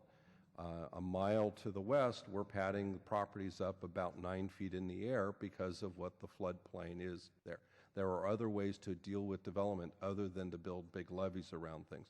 But I want to be really clear, as a part of the operations of the plant, it is already protected by levees, and we are very aware of sea level rise, and we will have to adjust either out at the Bayland or around the facility itself to make sure that we continue to protect that important asset. And I would just add that Alviso was represented on the Citizens Advisory Committee. They were an active participant throughout the process, and we did hold at least one public meeting. And to be honest, we can't remember if we held more than that, but we do know that Mr. Santos was an active participant. And then I wanted to see if Dave Sykes had anything to add. No, he doesn't. He's good. So it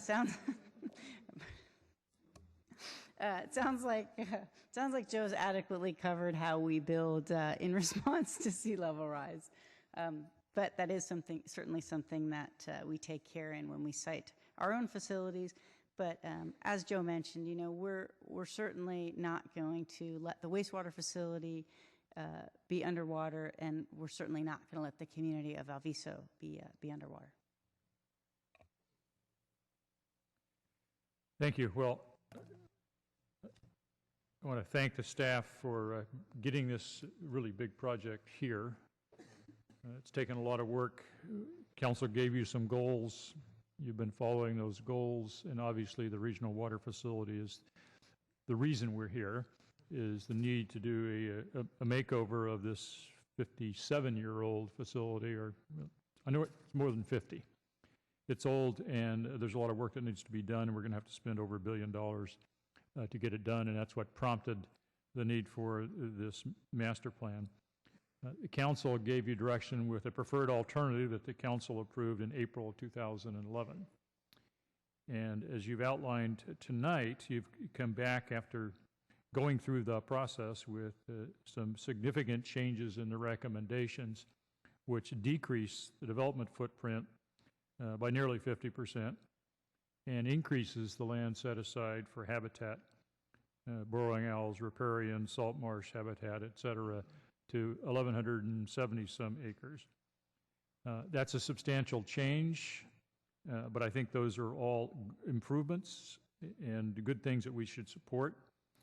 I would note that the Treatment Plant Advisory Committee met and considered the staff's recommendations for the changes, and it did recommend the council approve those changes with a considerable discussion of the importance of the economic development to all of the members of the Treatment Plant Advisory Committee, and they represent not just the city of San Jose, but Santa Clara, Milpitas, Cupertino, Campbell, Saratoga, and Los Gatos.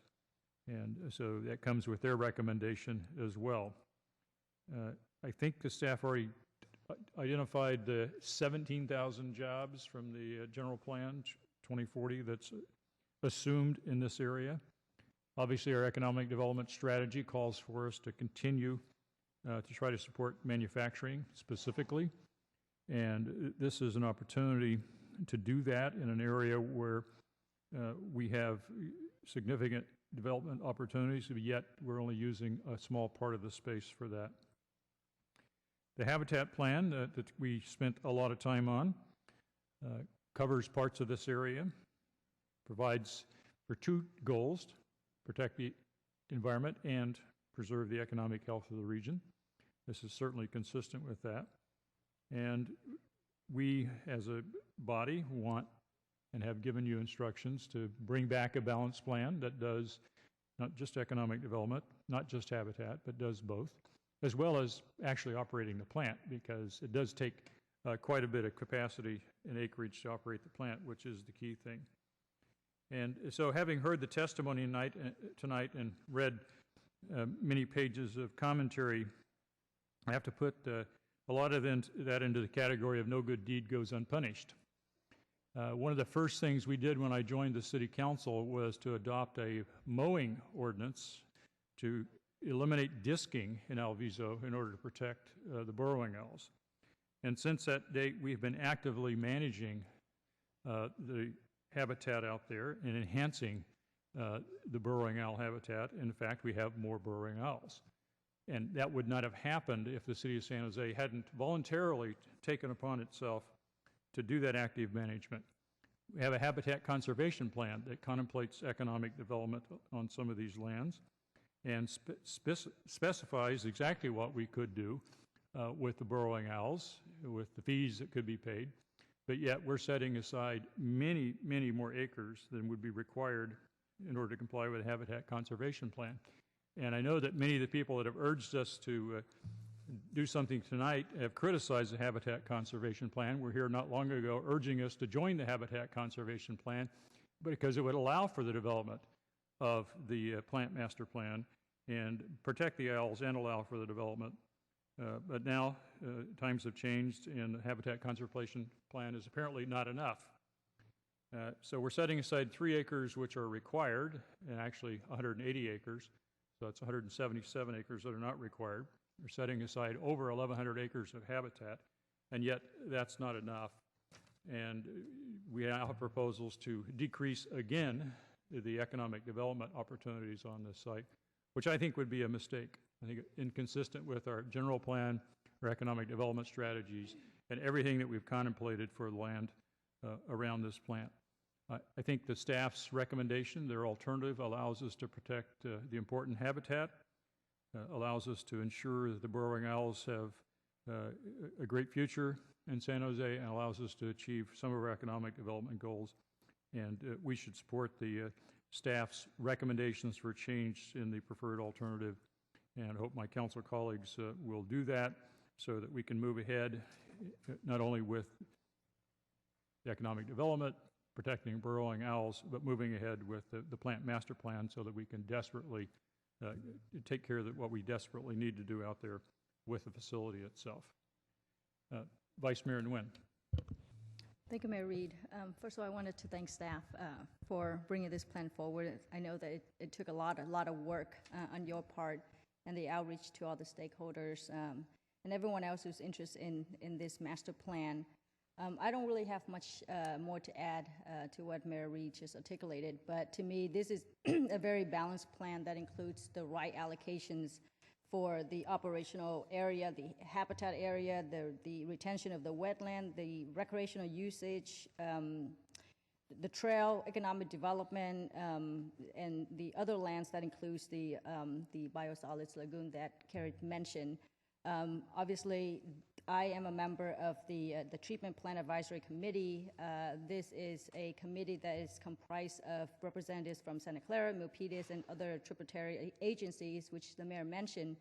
And I just wanted to share with my colleagues that the individuals who serve on this committee, they're very, very opinionated individuals, and they have every right to be so, given that their sole responsibility is to protect what's good for the different municipalities and agencies that they represent. And they unanimously approve the plan that staff has in front of us. And so with that, I'd like to make a motion to approve staff's recommendation in 11.4, A, B, and C, and also item 10.3, which is actually outlined in the mayor's memo that I co-signed along with my colleagues, Councilmember Rose Herrera and Don Rocha, and that is to approve Planning Commission's and staff recommendations to adopt the final environmental impact report for the Plan Master Plan, adopt the Plan Master Plan with 1,173 acres designated for habitat, including 180 acres for burrowing owls, and approve a general plan amendment as recommended in the staff report. All right, we have a motion on the floor. Councilmember Herrera. Thank you, Mayor. And again, I'm not going to reiterate everything that was said. The mayor covered a lot of it. Vice Mayor covered some more. I want to focus in on the economic development piece of this. And I really do appreciate the other memos that have come out on this. I appreciate all the testimony that's occurred and the work that staff's put into this. So as was pointed out, we started off with 550 acres of economic development land, then reduced to the 327, and now it's 159 acres. And I think we heard from someone who talked about manufacturing here. We had even a representative from some advanced manufacturing.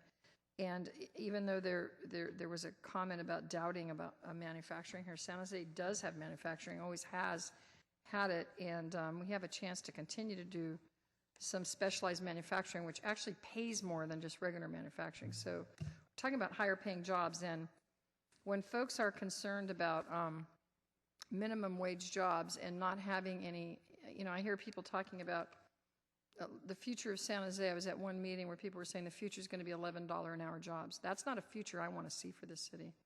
I want to see higher paying jobs, and that means we have to take advantage of economic development opportunities.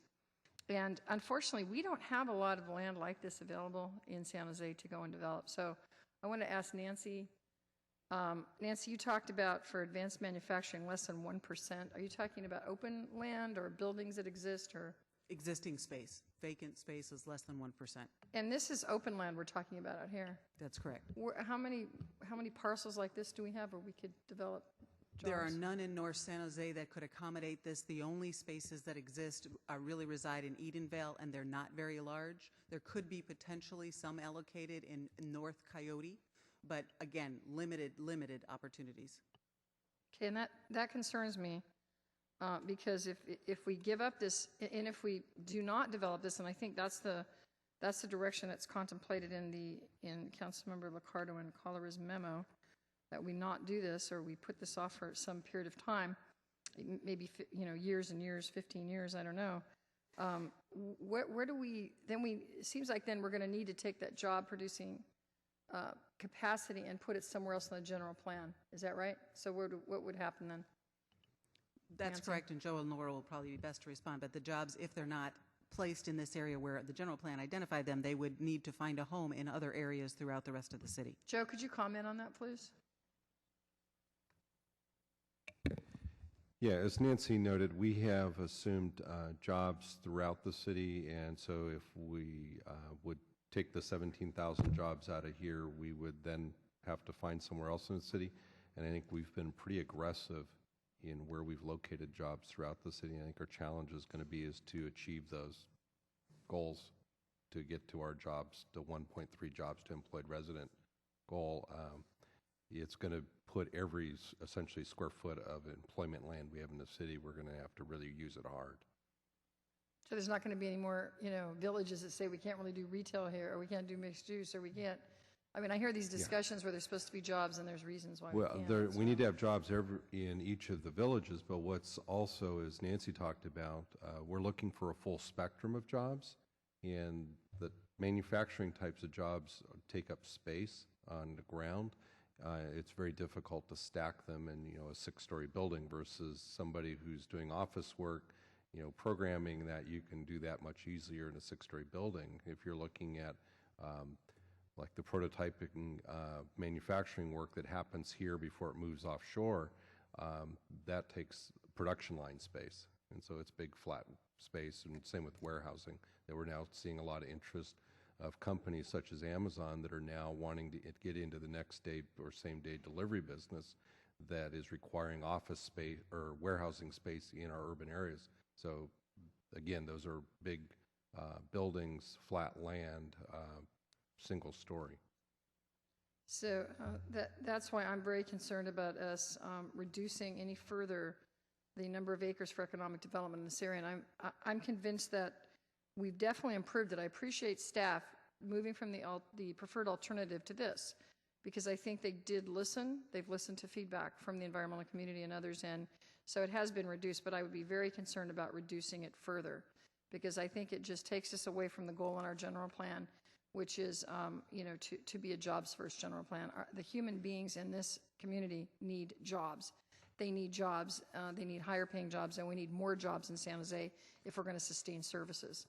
So I just really feel strongly about holding the line on that and on areas where we have committed to put jobs. I'm excited about what we've done in this plan in terms of the burrowing owl and the good story that we can tell about the work we've done. And I appreciate, I don't remember who it was that came up to the podium, that was from, I think, San Jose State, that's been working on building, I think, the owl condos, I'm guessing, that are helping the owls become sustainable and thrive, start to thrive in that area. So I'm really excited about that. And as a member of the Habitat Governing Board, I'm hoping that eventually the Habitat Plan Board and Implementation Board we will come to a point where perhaps this land can be some of the first that comes in under the governance of the Habitat Plan. It would be very exciting. And so I look forward to that. And then the other thing I would say is this is general plan. So we're looking at designations, and it is general. And we're going to get into a lot more specifics when projects actually come forward. And, so I think some of the concerns that are being raised are going to get addressed in more detail as we move forward. And maybe Joe or somebody could talk about that a little bit, where we're at now with general plan versus these projects coming forward in all the different categories. If you could. So clearly at this stage, with the general plan amendments proposed and the plant master plan, we've laid out concepts of what we think is possible, what the market would be looking for, and what achieves our goals as the city for economic development and sustainability. We have not looked at how we would actually put zoning on it. We haven't thought about how things would actually get subdivided. What size buildings would go in what locations, or even the mix of uses. So there's a lot to still depend on where the market ultimately wants to go, because as you heard a couple weeks ago, really we can't zone for economic development. We can protect and we can set the table for that to happen, but we need to attract capital to come build those facilities for jobs to come to our community. And so we need to make sure that we're setting the table correctly to attract that capital. But in the end, it's going to take us and the market, to figure out when's the right time for that to happen. And it may be 5 years, it may be, 20 years. We just need to go through and recognize it will take some time. It's a good site, but it will take some time. And these projects that will come through, whether it's economic development piece or the recreation piece or other parts of the plan, there's going to be outreach, there's going to be a process, community's going to be involved. There's not just going to be a project show up and start getting built here. This is a plan for the future development of it, and the community will be involved in these as these projects come forward. And just want to validate that. Also, it sounds like staff is in agreement with item 1 of eliminate on. I'm looking at Councilmember LICCARDO and Councilmember KALRA's memo that there's agreement on eliminating any construction of Nortec Parkway extension through the designated burrowing owl habitat. Is that, did I hear that correctly? Yes. So I think there's some room as we move forward here to incorporate some of this, at least some of the areas where we agree up here in the motion. I'm hoping that can happen. Anyway, I'll be supporting the motion and hoping that some of the points, I would support some of the points in my colleague's memo, although I would not be supportive of reducing economic development. And I also have concern about the recreational area because I don't think we know yet what could go there. And I think making it, assuming right now it has to stay passive and we can't have any kind of additional recreation on it is a little bit concerning to me too. So I'll just stay with those comments right now and like to hear what everybody else has to say. Councilmember Chu. Thank you, Mayor. First of all, I want to thank the Citizen Advisory Committee member if they're not asleep yet, but I started participating in those Citizen Advisory Committees probably since 2007, 2008, and they have really went through a lot of the information to come up with the 3 different alternatives. I think we picked, in April, we picked the one with the least amount of industrial development. So I also want to appreciate Mayor's memo as well as Sam's and Asha's memo. I came up with a memo on the 18th, which is pretty much taking what is on Sam's and Asha's memo, but to allocate the piece of land to the north of the buffer area or the flexible space to try to maintain the same amount of the industrial development to 159 acres. And in exchange, I propose to change the light industrial area, which west of Zanker Road, south of the plant buffer, into a habitat area. I think it's a good compromise. We have increased the acreage for the owl habitat, and at the same time maintaining at least 159 acres of industrial manufacturing land for our economic development. So at this point, I'd like to make a substitute motion to accept the memos dated on November 18th and 2013.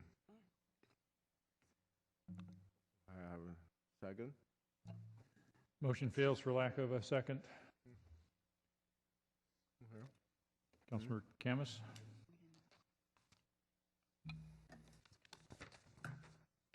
Thank you. I also want to say thank you to staff for their hard work, and I also want to be on record for saying that I met with stakeholders from the environmental community and otherwise, and I was very well informed, and I want to thank all of them for meeting with me and informing me about the issues. I think this is a huge win for the environmental community. I think they're getting a pretty decent outcome here. Considering this is a 2,600 acres property and we're developing on 159 of it, this is quite a big win. I'm also concerned about the lack of jobs in the city of San Jose and the fact that we don't have manufacturing jobs where we used to before. And the tax revenues usually come from jobs. The larger the tax revenues, the more services that we could provide for our community. So, with that being said, I don't know. There are some things here that I do agree with on Councilmember LICCARDO's and KALRA's memos. And also one from KANSEN Chu. I liked his memo with the redirecting of the North Parkway extension, which I think staff also agreed with. I also like part number 2, recognizing the plan to ensure the solar power development does not occur within adjacent to wetland designated open space. I think staff would probably be in agreement with that. And I'm also in favor of the part number 3 of the memo, which is the commit to developing the designated recreation space as low impact owl compatible passive recreation, which I'm in favor of that as well. And I'm wondering if the maker of the motion would take those 3 things as friendly amendments to the motion to include them, because I think that it could help. I don't want the road being established in the middle of the owl habitat. I think that it's a solid concern that we should definitely look into. Thank you, Councilmember CAMIS. Actually, I'm sorry. Go ahead. City Attorney, I just want to say something for the council, and I'll ask planning staff if they want to add anything. Your EIR does not analyze another road other than North Tech Parkway to support 15,000 jobs. You can say we want to take it out, but it then makes the 15,000 jobs infeasible, and you're going to have to reduce the number of jobs. What I would suggest is you direct staff at the project level EIR when you come back with, because I think staff has indicated they're fully in support of trying to look at an alternative, that come back with, approve the EIR as it is, but come back with an alternative at the project level to look at something other than NORTEC current alignment and to support the same number of jobs. I'm just trying to say what has been analyzed, and I'll let Joe add anything at this point. Thank you, Rick. So as a part of the overall analysis, we did look at traffic circulation through the areas, and that's one of the things that with the staff proposal, we were looking at development on the west side of Zanker Road, and through that specific development review and environmental process, we would look at whether we could get rid of NORTEC altogether or different alignments so that it essentially became a frontage road to 237, different ways of connecting if in fact it still needed to remain. And we would look at that at the project stage rather than at this stage. I'm willing to say, look at a different alignment at the project level, if the maker of the motion will accept if that means that there's going to be another road alignment to allow development to occur, then I would be fine with that. And what about the other 2 that I mentioned, the solar development? This is again from the LICCARDO memo. I think it was item number 2, reconfiguring a plan to ensure the solar power development does not occur within or adjacent to wetlands designated open space. And then number 3, commit to developing the designated recreation space as low impact owl compatible passive recreation. I just wanted to hear staff thoughts about that, whether it's feasible in terms of just moving along with the plan and not having any sort of interruption. Certainly, we can look at a lot of ways to frame up the recreation space. One of the things we did hear in our community engagement process, though, was that there was community desire for more ball field type recreation space. There will be additional trails throughout the facility. I think we estimate about 9 miles of additional trail. And the facility will not be building and financing the recreation space, so a third party would need to come and build out, just like the developmental space, any of the recreational space. So I'm not sure if that's something that would occur with that limitation or not. Councilmember Herrera, do you want to add to that?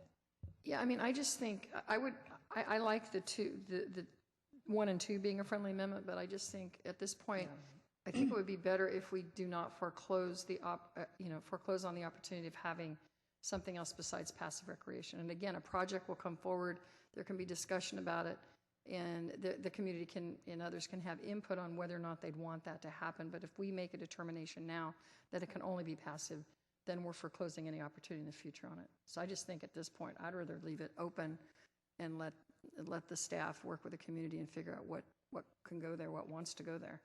So, Councilmember Campos, I would be happy to accept items 1 and 2 from Councilmember Liccardo's and KALRA's memo. Thank you. Well, let me clarify that. It's not the exact language out of the memos. Sorry, it was, as we discussed, at the project level analysis to be done. Right. So instead of item 1 in Councilmember Liccardo's and KALRA's memo, my understanding is that there would be another road alignment to allow development to proceed, rather than eliminating completely the Nortec Parkway extension. Let's ask the city attorney. Yeah, I think that's correct. I think the idea is that at project level review, we would look to the alternatives to the current alignment, knowing that we do need roadways to support the development. Okay, so we have the motion amended by friendly amendments on those 2 items. Councilmember Liccardo. Thanks, Mayor. Nancy, could we go to the slide that just takes an overview of the map of the entire site? And the question I want to ask really relates to the square footage of development. In all the areas where we intend to have development at full build-out, and by that I mean at 159 acres or 128 acres net build-out, how many square feet is that? We estimate, Kaiser Marston did work with us on preliminary estimates, and we estimate approximately 4 million square feet of development. Okay, so it's nowhere near the envelope of development that's contemplated in the EIR, which I think is somewhere around 12 million if you add it all up. I can't recall the original number, but yes, there would be less for 2 reasons. One, because we're decreasing from 327 to 159, right. And we are recognizing that there is a desire for advanced manufacturing, which again would take up, create less overall space. And the advanced manufacturing, I assume, of course, that wouldn't happen in the industrial park space. That would be for R&D, right? So that would be where, in the light industrial? Well, it could go in light industrial and it could go in industrial park. There's generous interpretation of both those zoning districts. Okay, because as it was framed in Kaiser Marston, it was 81 acres to go to R&D, and I just want to understand where exactly you said the large-scale manufacturing would go? It could go in either. Okay, and as I understand, and I may have phrases mixed up, that the unique opportunity here is for large-scale manufacturing, which sounds like large volume manufacturing. Is that right? Not necessarily large. I guess it depends on your term. Somebody like a Flextronics, somebody like a Foxconn, somebody who or single users like we just did Zoll Circulation, certainly could. Tesla with batteries certainly would be welcome to contemplate the site. Right. I mean, when I think of Foxconn, I don't think of custom specialized high-wage manufacturing that we think of that happens in what we consider to be the best of Silicon Valley manufacturing. This isn't prototype manufacturing. This is assembly line, essentially. This kind of manufacturing would contemplate high mix, low volume. It is the nub of new product introduction that is necessary for the ecosystem. So low volume manufacturing needs a large floor plate? Absolutely. Just because they're doing many products for many clients, maybe Apple, and by our designation, it's still thousands of units that they're testing or doing modified runs for. So when we say low volume, you may think of something very different than Asia doing millions and millions of units. This would still be thousands or 10,000s of units, but to them, that is low volume. Okay. I won't delve any deeper into the vagaries of manufacturing.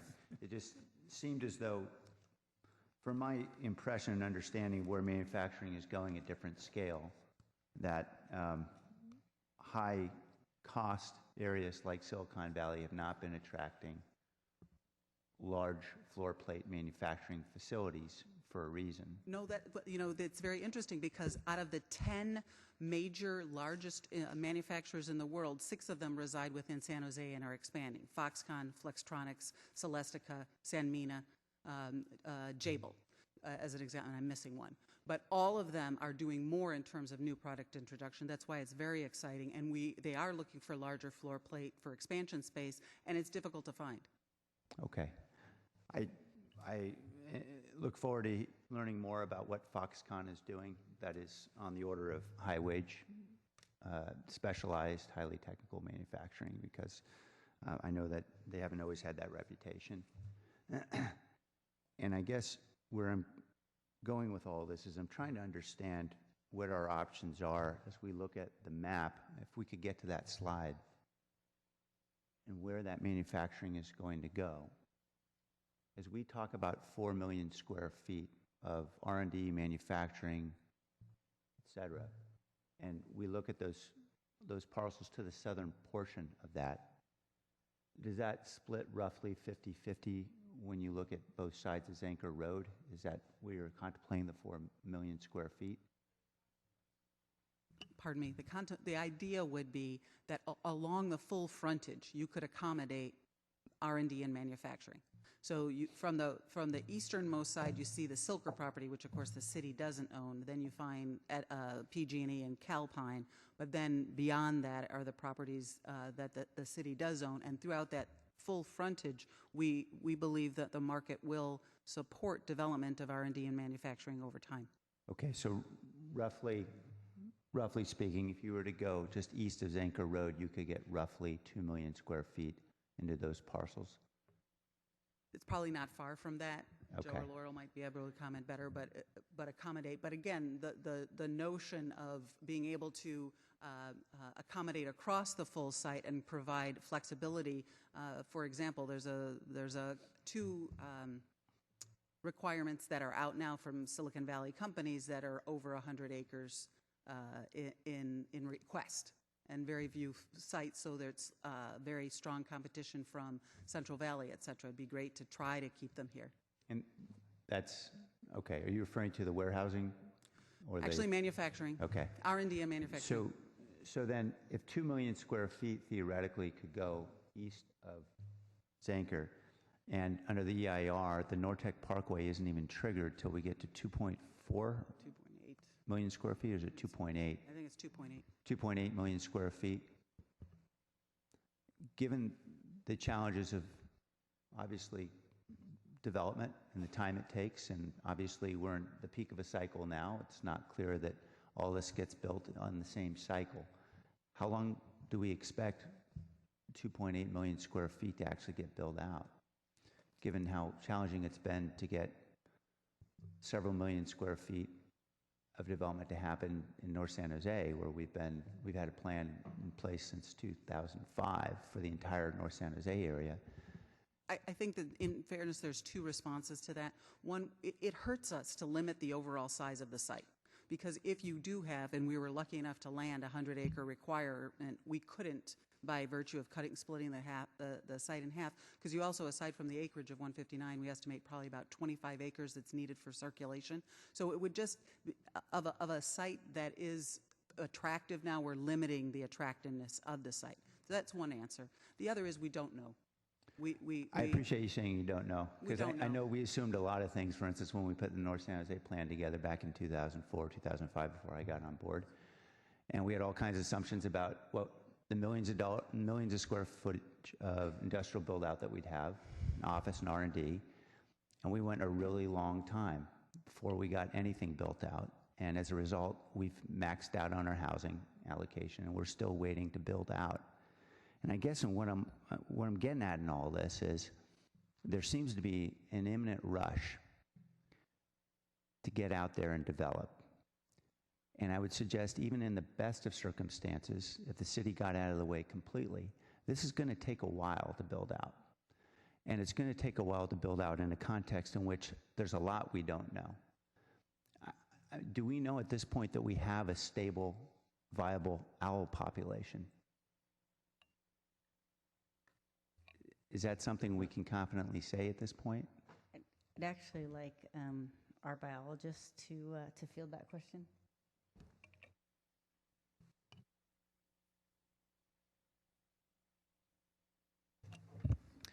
Hi, Troy Ramick with ICF International, the lead biologist for the EIR development.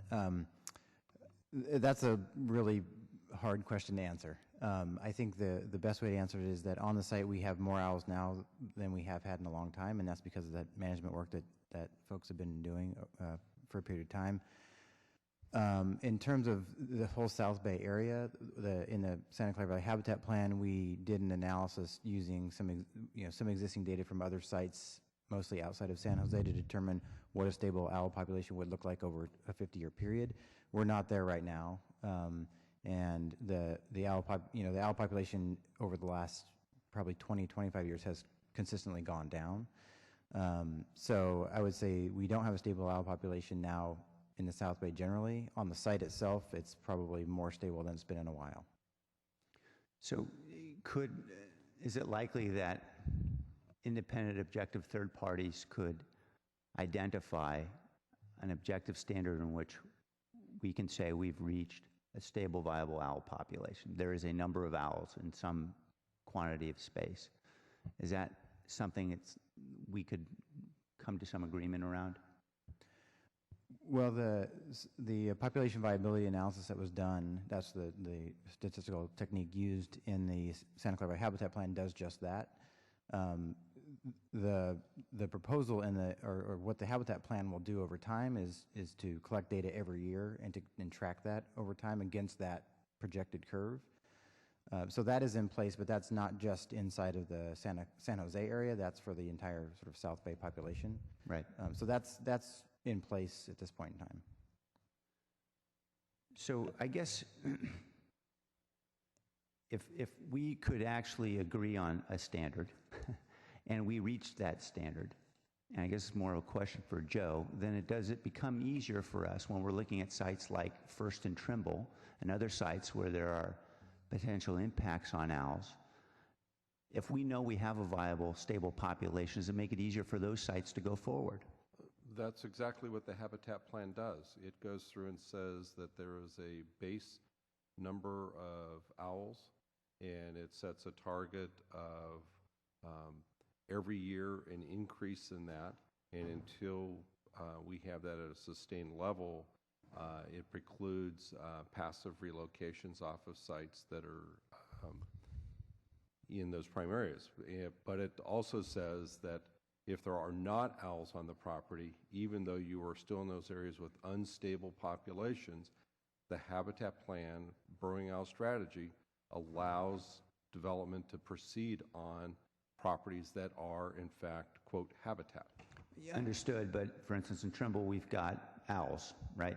We do. Yeah. Well, we don't have any at some point in the past, there were owls on that property. Okay, I won't delve delve too the deeply into biologists, this. there are not owls for the last 2 years on the property. Okay, yeah. And I think I don't want to start civil war over whether or not there are owls there. The point is when we reach a point where we can confidently say, by some objective standard, we've got a viable, stable population, it enables other development in North San Jose to go forward more quickly. Is that fair? I think it's the question, at what point will the plan or will Fish and Wildlife allow owls to be evicted off of a development site. Right, and it becomes easier when we have a viable, stable population. Correct, and that's what's built into complying with the habitat plan. But at this point, as we consulted with the experts, we still can't say exactly what that is because it's still No, we sounds know like what it's a work that in number progress. is. We know what that number is. It's adopted in the plan. It's agreed to by the resource agencies. Okay, so then the answer could be yes or no to my question. Do we have a viable, stable population? The answer today is we do not have a viable, stable population in the region. Right. So the whole point of the memorandum was a recognition that there is much we don't know. I haven't even gone into sea level rise. Lord knows that's going to be a long conversation if we want to talk about uncertainty. And, you know, I was most impressed by the young man, Mr. Bear, who came to speak, who expressed the very strong view that folks our age shouldn't be deciding for future generations, and particularly when confronted with such a substantial amount of uncertainty. And it seems to me that there is a rational approach to uncertainty, particularly in the environmental context, and that is that we hedge risk by gathering information over time. And we can, over time, gather information about whether or not we are heading toward a more stable, viable owl population or not. We established triggers in the past in places like North San Jose and Coyote Valley because we want to make sure we hedge risks and understand and learn as we go along. And we allow development to proceed as we gather that information. And in that way, it's often helpful to defer decisions as the information is gathered.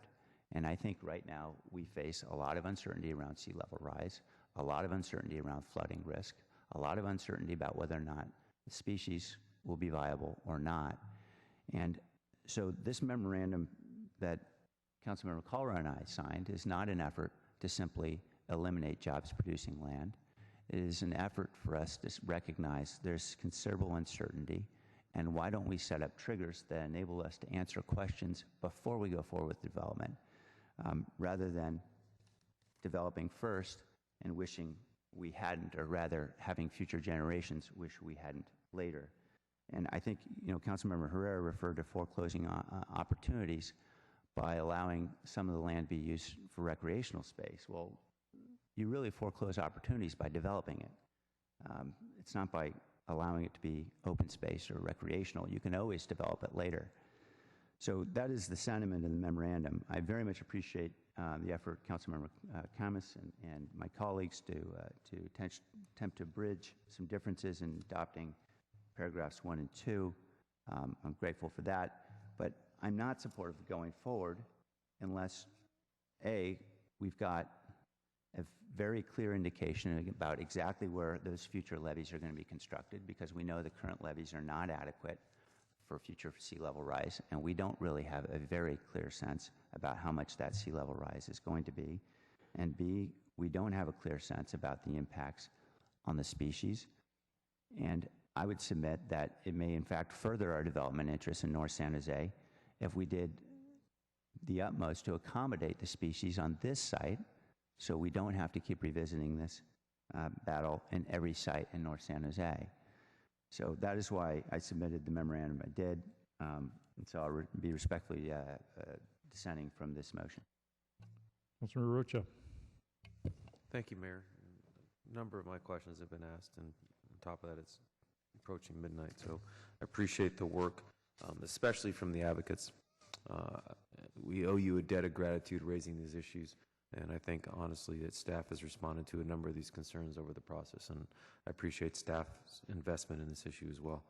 The road issue has been raised. I did have some questions along the HCP and how it relates to the Burrowing Owl. Councilman LICCARDO asked a number of the questions that I had. I think I'm going to take it a step further and just ask about, so doing a little research on the HCP, you've mentioned that there is some numbers that are identified and what that growth looks like of having a viable population and how that future looks. The other issue about the endangered species list and how if we aren't successful without end up doing the development in San Jose would be extremely concerning to most folks. So it's in our best interest on the economic development side to have a growing population, so to speak.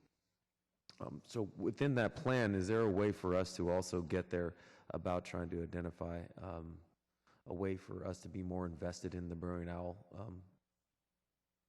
numbers here in San Jose that we could maybe incorporate into this action? Well, I think what staff has brought forward is a significant investment into the long-term survival of the burrowing owl.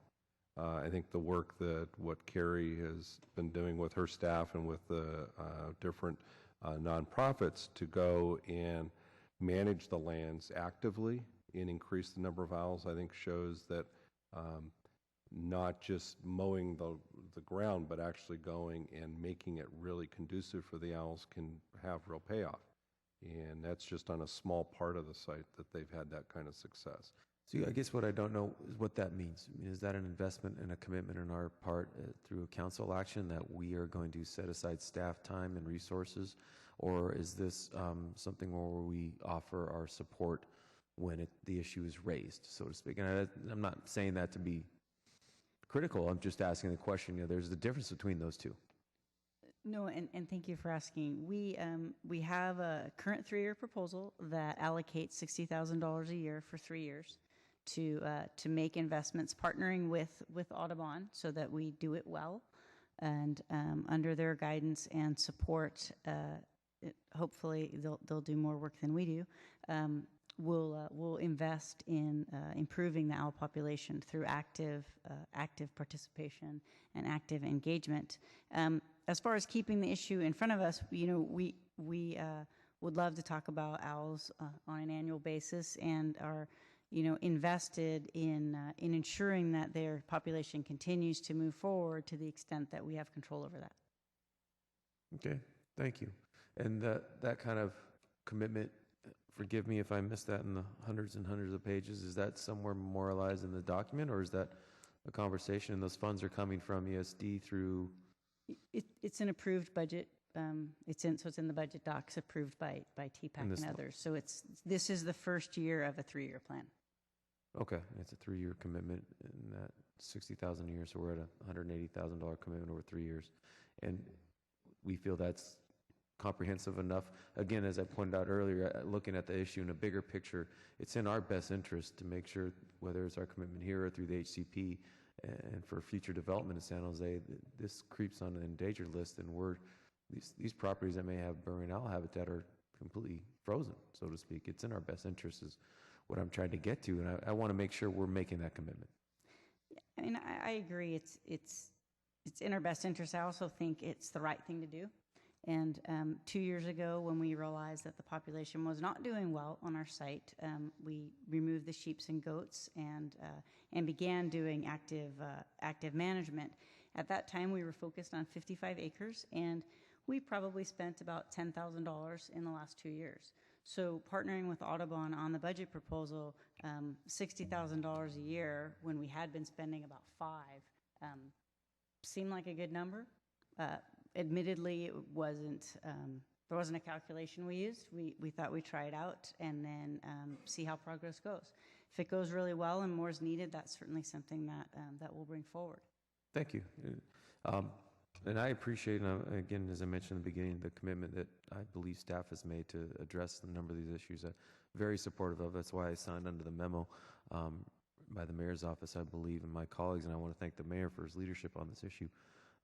But again, to the point, the larger economic development issue, $10,000 in that pot, it's kind of small potatoes. And I heard from the biologist that I thought that the numbers weren't anything we should be cheering about. So even with these efforts, I'm going to reiterate again, I think the investment on our side should maybe be a little bit larger and a larger commitment from our side. We can address that issue at some later date, but this is the opportunity for me to raise it. And again, I thank you for the work you're doing. Councilor Oliverio. Thank you, Mayor. Joe, you're about to end your career here of almost 30 years. I figure you've got the general idea of how you've wanted to see this city be built economically, and also aware of the environmental regulation we're under. You're telling me the staff plan that you presented, based on your years of judgment, is the plan? Yes. Thank you.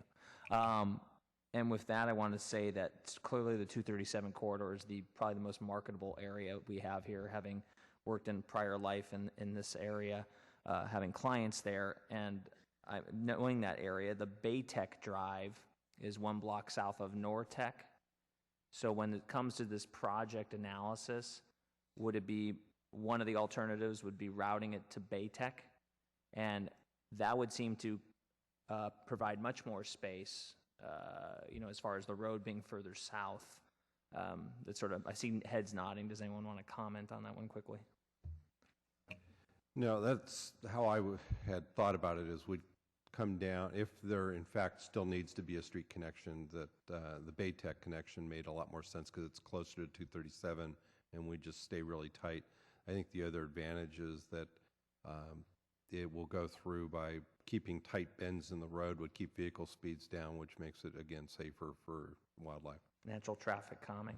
And we've obviously had great filling of office on this area lately between Polycom and Flex and Harmonic, so taking up space. And Nancy, incredible overview of the new product introduction and knowing all the players in manufacturing. And the fact and reality is we won't be millions of units, but we will be thousands, because the complexity of local clients wanting to be able to go to see the production line in person. And the reason some of those jobs are higher paying is because the contract manufacturer is actually part of the design process. So they actually have more electrical engineers, mechanical engineers, and manufacturing engineers involved in the process, which is different than just copying something overseas. So I think that's correct. The point. Engineering and technical advancements. And then on this, the idea of using part of the land for recreation and the difference of mitigating, is this all the difference of a softball versus a wiffle ball? Is that a difference in, you can play ultimate frisbee, you just don't want to have a hard baseball or something, because that impacts where that goes? That's beyond my skill set. Because I assume a wiffle ball would not take out an owl. Thank you, Councilmember Ken Davies, Environmental Services. I'll try to field that one. The difference that was suggested is a passive use, such as a trail, versus a developed recreational area that has fields and lights, et cetera. Got it. And then finally, we passed a habitat conservation plan to what I thought would be a easier process, and Joe or Laurel, whoever else, if we didn't have an HCP pass today, would this be about the same process or drastically different? My sense is we'd be spending a lot more time arguing with the resource agencies about what should be, even the strategy should be. I think at this point there's a question is, really the question is, should we preserve land on this property or can you pay the fee? To get to that is probably a year's worth of work that we would have kind of, I think, fumbled our way through for a while. Okay, thank you very much. And I'm going to support the staff recommendation with the mayor's memo and the slight modifications made. And I appreciate all the people that have commented. I especially appreciate San Jose residents, as the multitude of emails I got were for Upper Peninsula affluent communities. And I really appreciate it. But the fact of the matter is San Jose needs its economic pie so we can provide services. And I need it to be a fair situation and equity, and San Jose deserves its opportunity for economic growth. Thank you. Councilmember KALRA. Thank you, Mayor. And I also want to thank staff for all the work that's been put into this, and concessions that were made over time to balance economic development with the legitimate environmental concerns. I want to thank Councilman LICCARDO for preparing the memorandum I signed on to, which was certainly consistent with my views on this matter, particularly in regards to, as he put it, the hedging of the risk in order to continue to gather data, because we certainly don't know everything, and we do know that the development, as much as we desire it, will not happen overnight, and there might be an opportunity for us to learn something in the meantime, and particularly in regards to whether we can create a viable, sustainable, long-term habitat for the owls. And before I go more into that, into the motion on the table right now, motion on the floor right now, Joe, I just had a question about in the staff report about the Planning Commission I mean, at first, it seemed like there weren't 4 votes. I just want to, if you can just summarize quickly, like what were the major issues, 30-second summary of what it was that, and then they all of a sudden found enough votes to go from 3-2 to 5-0. And so what was the main issue that they were stuck on, simply on the EIR? Thank you, Council Member. The Planning Commission deliberated quite a bit around several issues. Clearly, the owl habitat issue, sea level rise, flooding, et cetera. We had a couple of commissioners absent, so we did not have a favorable vote for certification.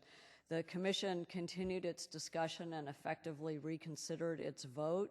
And after a fair amount of discussion about the difference between a program EIR and a project EIR, what kind of additional analysis would be done before any economic development would be built, before any road connecting Zanker west would happen, the Planning Commission was satisfied that the EIR was, in fact, adequate and compliant with state law.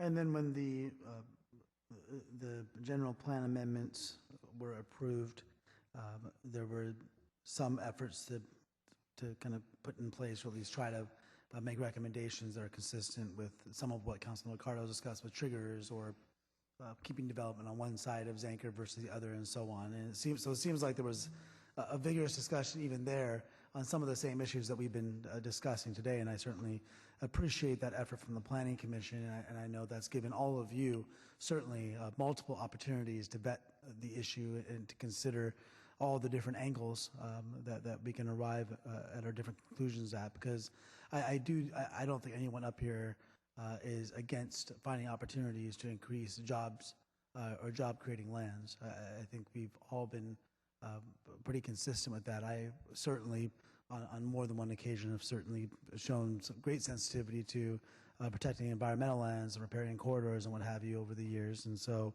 I would, the memo that Councilman LICCARDO and I submitted is consistent with that, not so much that I'm opposed to the opportunity for more employment lands, but just that we need to proceed cautiously.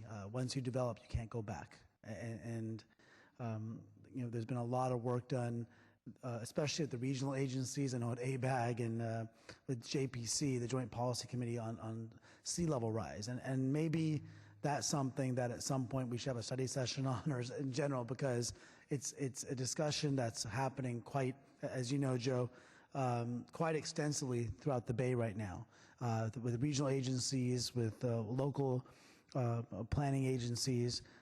I don't know as a council, maybe those of us that are on some of those regional boards have had the benefit of some of those discussions. The entire council maybe has not, and there's a lot of uncertainty when it comes to sea level rise, and that's why the item number,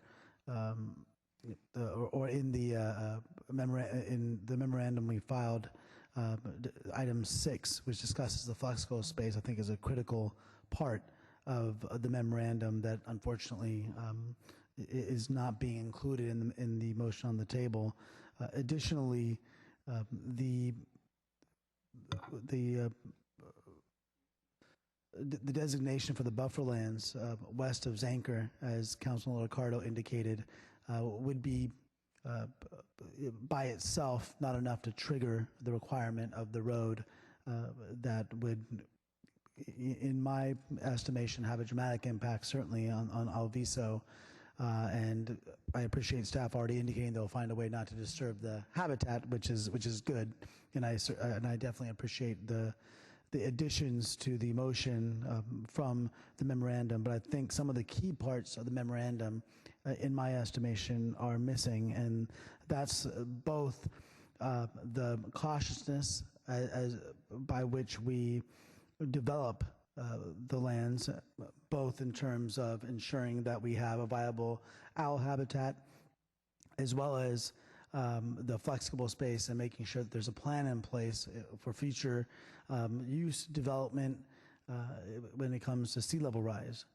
And finally, item 5, which I'll just put out there and hope that there'll be some consideration from the makers of the motion, which simply just asks staff to work with stakeholders. I think that even with the motion on the table, there's still going to be a need for us, I think, to have some guidelines and some check-ins regarding owl habitat that will be beneficial to the entire region, and to put a plan together so that the habitat, which is still a significant amount of acreage that we're setting aside here, is maximized. And if this habitat here is maximized, it may allow us, as Councilor LICCARDO indicated, it may allow for development more readily or more quickly in other parts of the region, because we have a viable sanctuary for owls here.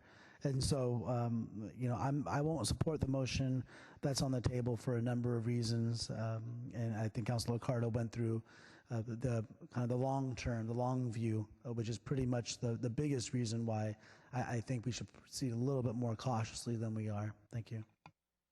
I think that concludes the council debate. We have a motion on the floor made by the Vice Mayor with the friendly amendments.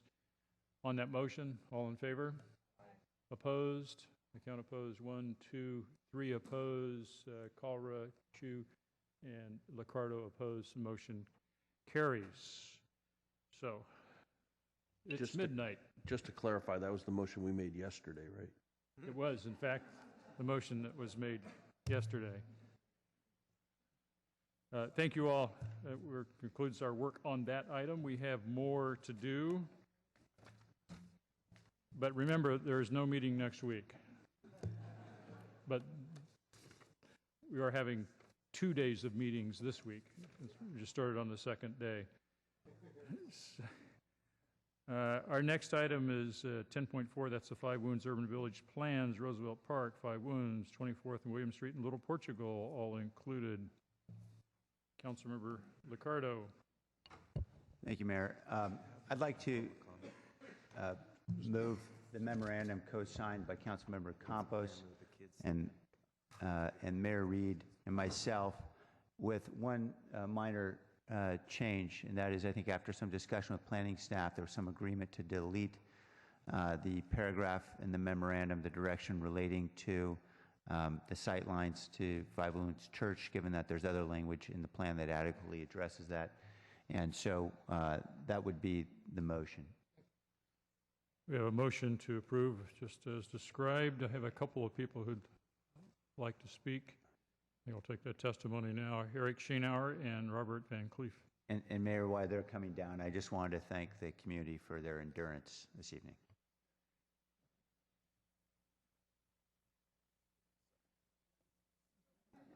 Good morning, Mayor Reed, members of the council. My name is Eric Schoenauer. The Schoenauer Company represents Birch Investments on the Empire Lumber site and the Gamau family on Wooster and Julian Industrial Property. We hope that the council will support the memorandum from Mayor Reed, Councilmember LICCARDO, and Councilmember Campos. That said, we're concerned that there are requirements in the urban village policies that go beyond what the market will support. And so we're hearing that consistently, not only in these villages, but I'm hearing it on other parts of the city. The primary objectives here are to improve the fiscal health of the city and to improve the urban design of the city, but you can't do that without new private development. So I'm assuming going forward there's going to have to be course corrections, so I hope the council will be open to considering those if we're not getting adequate private investment in these areas. Thank you. Robert Van Cleef, Michelle Beasley.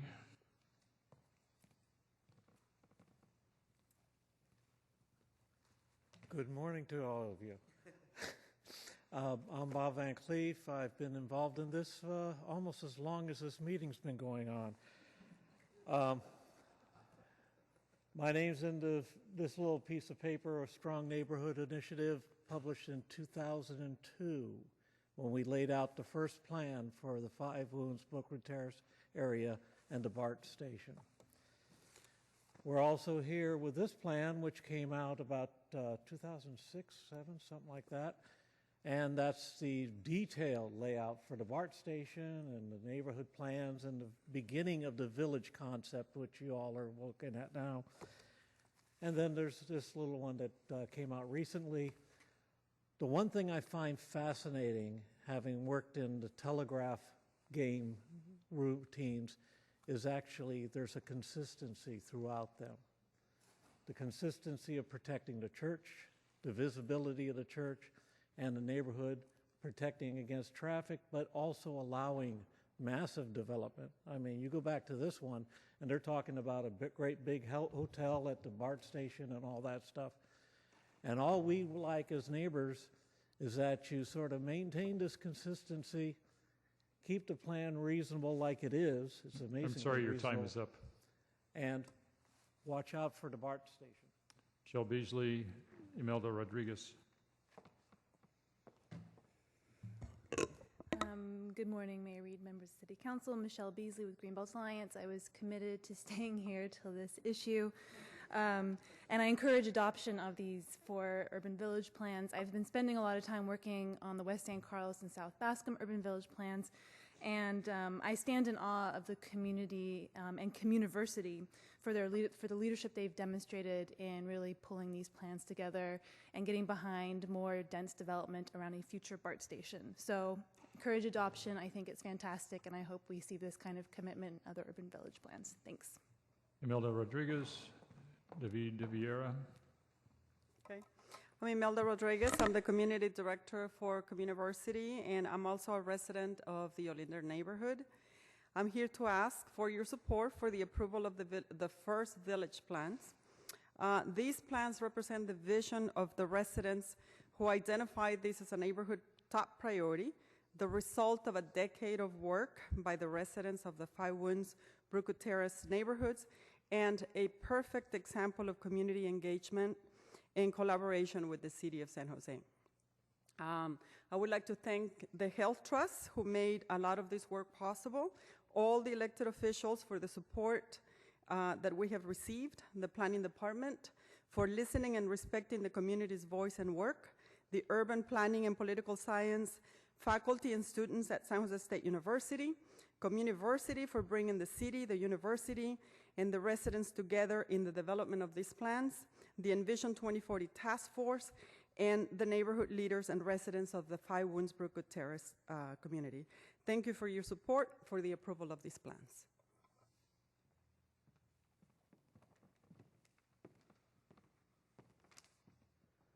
Good morning, Mayor and council members. My name is David Vieira, representing still Communiversity and the Five Winds Villages Task Force.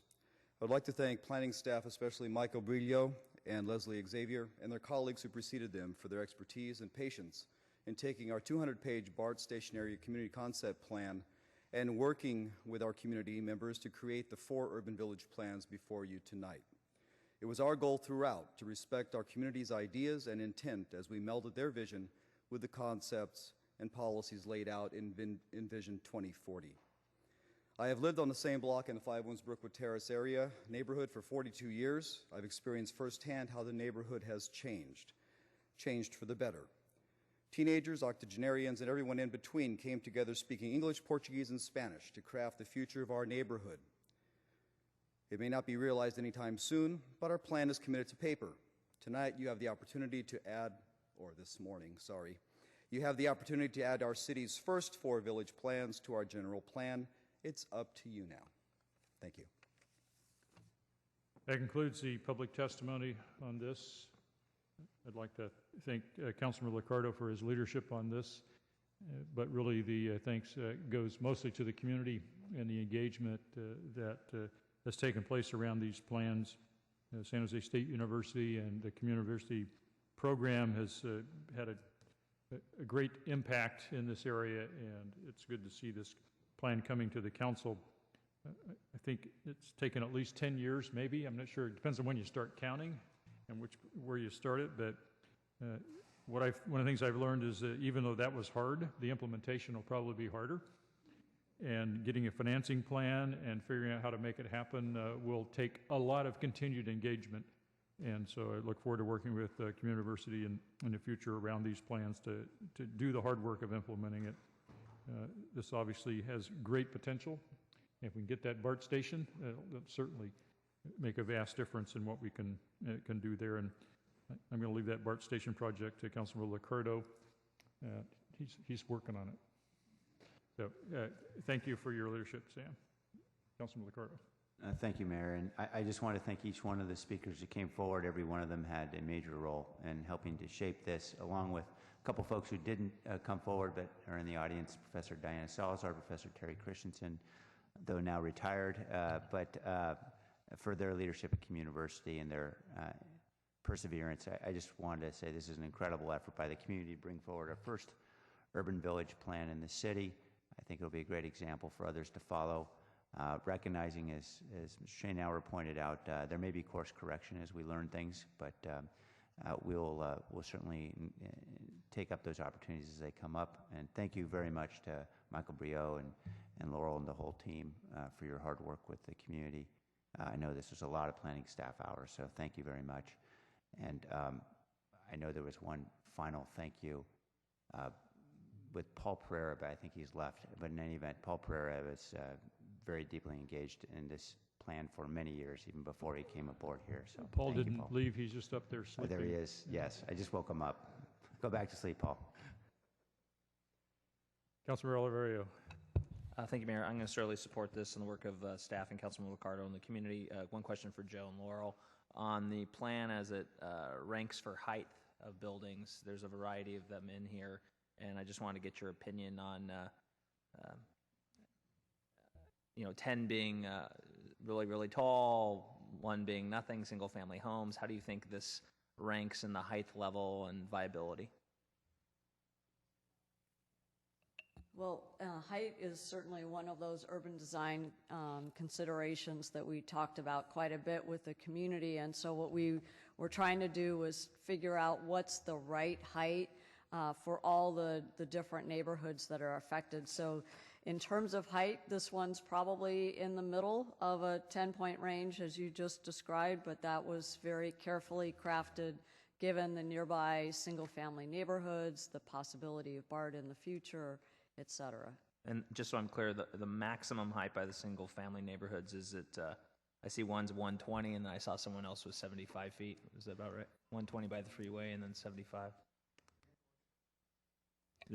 Which plan are you looking at? I'm sorry. Well, I know there's a variety of different diagrams, but in general, so if, for example, Roosevelt Park Village height diagram, that's 85. Is that about as most as it gets? Yes. Okay. Actually, in the Five Winds plan, I think there's more height allowed at the BART station area.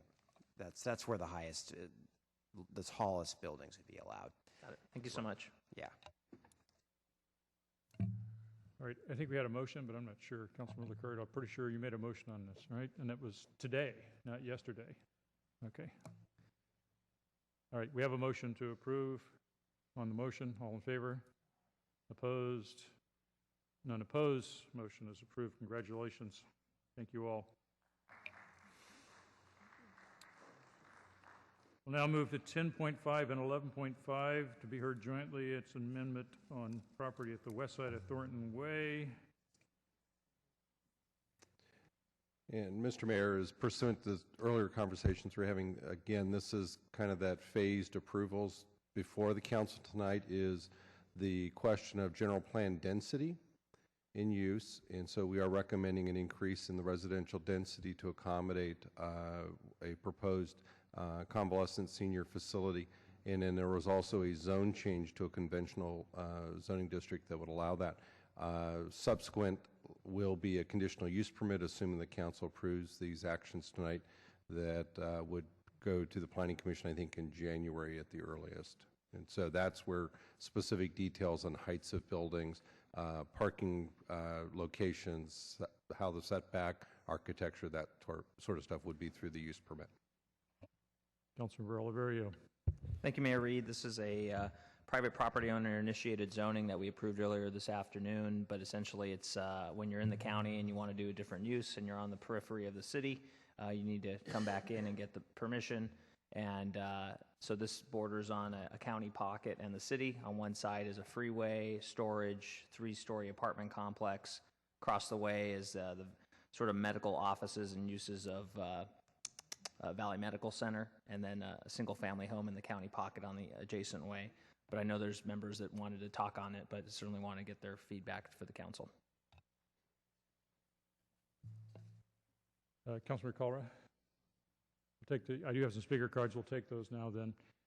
Please come on down. Penny Martell, Karen Bowman, Mahmoud Ascoria, and Rose Garcia. Any or all are still welcome, even after midnight.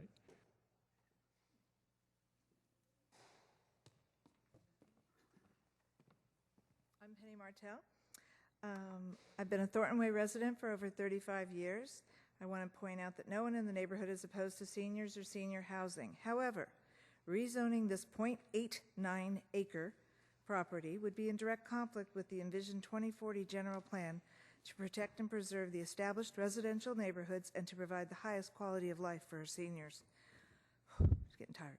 This issue is specifically addressed in the general plan, LU-9.14, encourage facilities of more than 6 persons to locate in areas with access to transit, retail services, and other amenities. Senior housing should encourage an active community life. The site does not. This would be creating a senior warehouse where the residents are not encouraged to venture past their own doors, and they will need to rely on vehicles for all outings. Sandwiching them between a freeway and a parking lot is not a way to show respect for our seniors. We should not be warehousing our elders in isolation.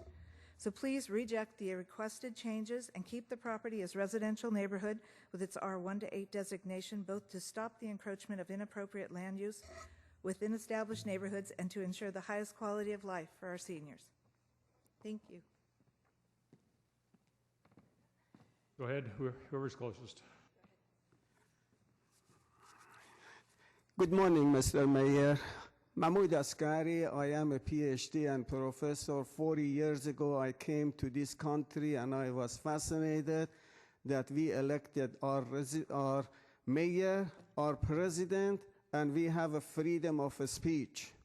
However, I just have a question, and I appreciate if you do a survey and a study to see whether or not the majority of the neighborhood are opposed with the project or pro-project.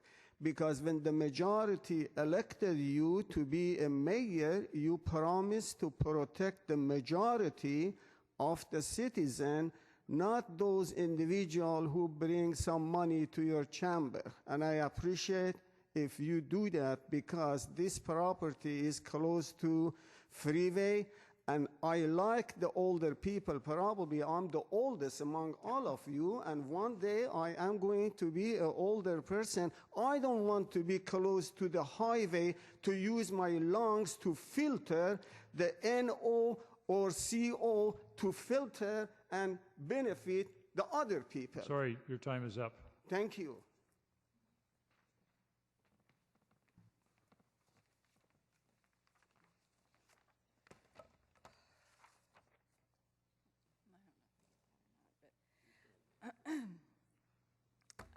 I'm Karen Bowman, and I'm not opposed to senior housing. The general plan states, under California law, no specific plan, zoning may be approved unless the city finds that it is consistent with the adopted general plan. If you vote in favor of this development, you will be voting against the general plan and therefore state law 38 times. I have submitted a list of each citation and where it can be found in the general plan for each of you. This will be infill development in a designated non-growth area. The general plan states for residential areas not within identified growth areas, land use limits new residential construction to the same density, form, character, and mass as the immediate neighborhood.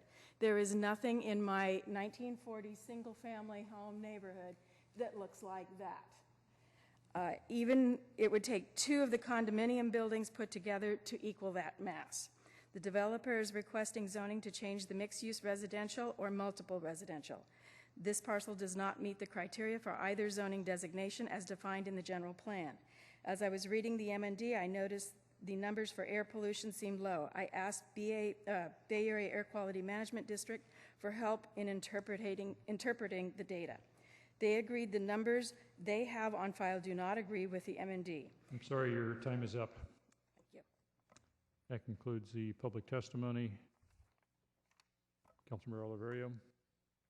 Thank you, Mayor Reed. I forgot to mention in my comments the type of project that this is actually senior assisted living. So it's the, as we age, the demographic needing to be under supervised care. And I know the applicants here if they wish to address anything, but originally this was actually proposed as 4 stories, and the applicant actually took off 1 story, so now it's 3 stories, which is adjacent to the 3-story apartments that are in the city of San Jose. And then I don't know if Joe, if you have any, or Joe or Laurel have any comments. Thank you, Councilmember. This is a site that, as staff, we actually looked at whether it would trigger a general plan change or not, based on the transition from the existing neighborhood to the apartment community next door, the condos. And we felt to take the safer approach and actually went forward with requiring the general plan change that's before you tonight, that it was one that was kind of on the edge of whether it was even required or not. We do think that the real decision will be through the use permit process, and it's the question of the scale of the building and looking at the general plan policies. We do believe that the density is appropriate. It matches the scale of what's going on with Valley Medical and with the condos next door. This is a transition parcel, and so it is how the general plan thought about these kinds of large leftover parcels, that we should be very deliberate about those, and we think the use permit process will allow the Planning Commission to look at staff's analysis on that to make sure it fits the general plan, and as we said, we think it's the right way to go with it. Thank you, Joe. And so based on the use and then the concessions from the applicant, I'm going to send or do a motion to approve this project. All right, we have a motion to approve. Councilmember KALRA. Thank you, Mayor. And Joe, the storage, and I'm looking at the kind of satellite aerial view on my iPad here, and the storage that's, I guess, behind where the development will be, that's gonna stay in operation because the entry is from the north there? Correct. Okay. And so the back of the property actually doesn't, it'll bust the storage building that then is right next to the freeway. Correct. And then, so across the street's a parking lot, single family just to the south there. And the biggest question, I mean, the reality is that these kinds of projects are definitely needed in terms of having senior assisted. The question is the density and whether it's appropriate for this type of neighborhood. And I know a little bit something about the air district, and it's true that there's, within 500 feet of a freeway like this, there is increased air pollution, but I imagine that mitigation must be, both noise as well as air mitigation must be taken into account in any new development. What is the proposed, how many units are there going to be with the proposed, how many allowable, not how many will be, how many allowable with the proposed density? The density increase would go to a mixed-use neighborhood. The conditional use permit that we have on file proposes 76 to 81 beds, so it's a different type of development than a traditional residential complex. We did, in response to the concerns that Ms. Bowman raised, we did have the air quality consultant go back through and look at the screening table that the Air District has and run some analysis, and they found that it did not result in a significant impact. So even though the freeway is close by, it does not trip any of the quantitative standards that BACMED has. And the other piece I would add to it is with this type of facility, unlike a traditional apartment type unit where you typically would have air conditioning units for each individual unit and therefore pulling air individually into the building, and it's harder to deal with filtering, this would have a centralized HVAC system, which is normally up on the roof of the building. So the higher you go up into the air, the actually further away you move away from the particulate that comes off of the freeway. The highest readings are going to be down at ground level. So that's beneficial for this type of design, as well as a centralized system allows better filtering to get built into the mechanical system overall. And how many, and I'm referring to some of the discussion that occurred certainly during the planning commission, but the parking spaces and all that, allows for staff as well as what you may anticipate residents and for guests that come to visit family members? It's really for staff and for guests. It's really not, as it's been described, and again, that's part of what we would be putting into the use permit, really not set up for a true independent living where all the residents have their own cars and drive around. It's more service, intensive service for the residents. And finally, I mean, I know it's being designated mixed use residential, and I don't know if the character of this neighborhood is necessarily consistent with that. I understand the direction that you'd like to move if you're going to do new development in this neighborhood or any you want to try to move in the direction of allowing for these kinds of facilities. I guess my concern would just be the overall density and especially when you come back, the scale, and I think that'll really play a role in not just the aesthetics but actually the circulation to and from the building as well. Thank you. Councilmember Rocha.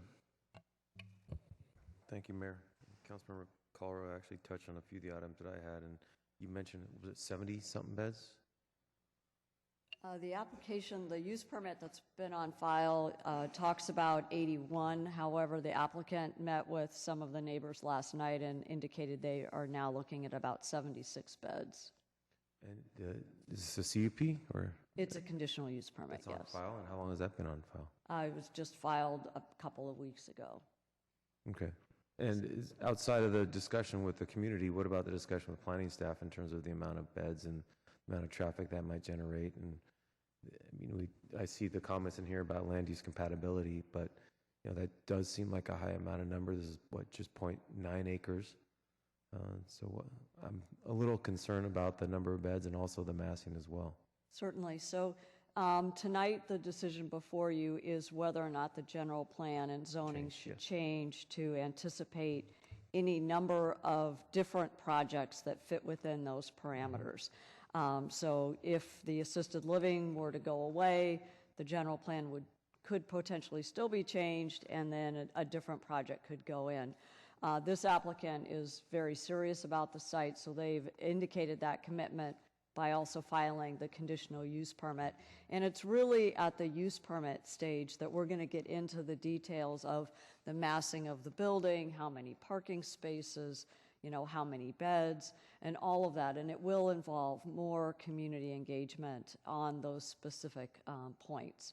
And then the Planning Commission will hold its public hearing and make its decision. Okay. And the level of analysis that's going to go into the CUP generally doesn't include what, traffic analysis? I mean, absolutely. How far? Yeah, but how? We talking just a basic hexagon, or are we looking at much deeper? This is the project level analysis that will be needed to be done. Yes. Okay. Thank you. All right. We have a motion made sometime today. I've already forgotten when. It wasn't too long ago. Councilmember Oliverio. I remember that part. On that motion, all in favor? Opposed? I count none opposed. Motion carries. We have a couple more things to do. We have to close out the general plan hearings by adopting a resolution approving all of the general plan amendments, actions that we did October 22nd and this evening. Motion is to approve the resolution. On the motion, all in favor? Opposed? None opposed. That carries. We have one item 11.7, administrative hearing and consideration of appeal of Planning Commission decision to approve a conditional use permit renewal. And we also have consent calendar for the 11s. Oh, I have nothing showing on my list for consent calendar, so let's take 11.7 and then come back to the consent calendar. Motion to approve. The request to speak. There's actually a memorandum I submitted. If I could move to approve with the conditions included in that memorandum. All right, we have a motion to approve based on the memorandum. I have no request to speak, correct? Do you want to debate your memorandum for a while? On the motion, all in favor? Opposed? None opposed. That's approved. Okay, public hearings on a consent calendar. We have 11.1A, B, and C. Oh, there was a deferral for C, so we have 11A and B. We have a motion to approve. Might have a request to speak.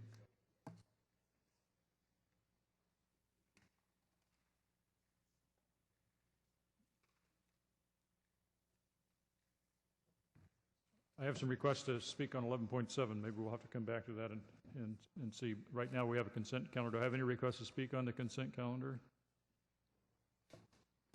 Anybody want to speak on the consent calendar? Let's just check the room. There are not that many people here. All right, no requests to speak. On the consent calendar, all in favor? Opposed? None opposed. I'm going to go back to 11.7. We approved that, but there are people here who want to speak. I'd like to let them speak, and we'll see if we want to do something differently. 11.7, that is Club Carib appeal. Correct? Yes. So come on down if you want to speak. Keith Bowman, Sandra Escobar, Eric Valeriano.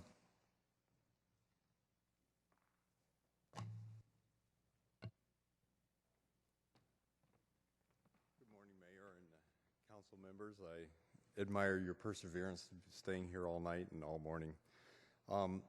This is an area where the city has already made significant investments in improving the neighborhood by closing the airports, by designating it as a transit area, but it's a paper-thin commercial area. It's basically the properties that front Monterey Highway. And this is an area where this is basically a concert venue where they're dumping 435 inebriated people into a neighborhood at 2 o'clock in the morning. And I think that's not fair to the neighborhood, and it's not consistent with the city's plan of improving this neighborhood. You've got 3 large construction projects going in where you're putting in high-end residential units and having a concert venue that brings people that disrespect the neighborhood by urinating in the yards, throwing bottles out. This is not a country club group that comes here. And between the planning and now, we've had one drive-by shooting where they were firing shots in the parking lot right across from this club as it was let out. So that's not the kind of investment that you want to continue in this neighborhood. I'm asking that you allow the neighborhood to continue to improve and encourage developers to come in and put in high-end residential units rather than having this nightclub that brings in lots of vehicles. Your time is up. Sandra Escobar, Eric Valeriano.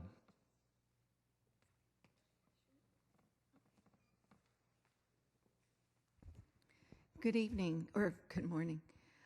Anyway, I represent Ari Avanesian, owner of El Caribe, and I'm actually just here to answer any questions you may have regarding any outreach that took place on behalf of this permit. I did the Good Neighbor reach out. I actually did it to Mr. Bowen, and he did not want to meet with us, did not want to have any questions for Mr. Avanesian on a one-on-one, and I did a substantial amount of outreach to him. The other place where you could ask questions is the outreach that I did to the developer, because we figured that we needed to be good neighbors, 55 units, just 3 doors away, half a block. And that particular developer was very supportive, said, we understand the nature of this street and have no questions, but we made sure that the individuals that we thought should know about the operation, especially with all the information that's been going out because of the CUP, should have contact information. So now they do. And of course, you've seen the community out. A lot of the members. Your time is up. Yes, thank you. I want to back up just a minute. Mr. Boren, I didn't realize you were the appellant, so I want to give you some more time. I had to limit you to 1 minute, but as the appellant, we should have given you more time, so I'll invite you back down to finish your comments.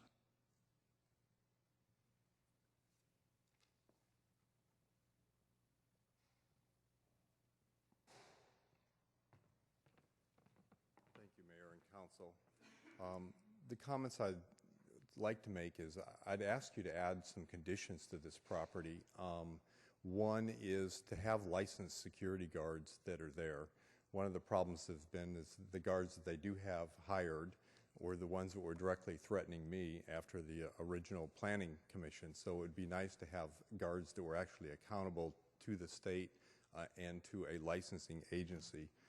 And also, I'd like it, this is a club that runs 2 nights a week right now, and as I understand it, if you approve it as is, potentially they could run this club every night of the week. And that would be a horrible impact on the neighborhood because you're bringing in up to 435 people and there's no parking. This is a heavy residential area that's immediately behind the club, and if you go down there on any night, there's no parking at all. So you're adding another 200-300 cars into this area. And so there's no parking. I know that they've added some, but if you look at their own parking lot, it's full because they seem to rent it out to other people, and they cone it off immediately before the club even opens. So all the 435 people that are coming to this club are forced to park out in the residential neighborhoods. So those are the comments that I'd like you to just understand, that you're bringing in 435 people at 10 o'clock at night. You're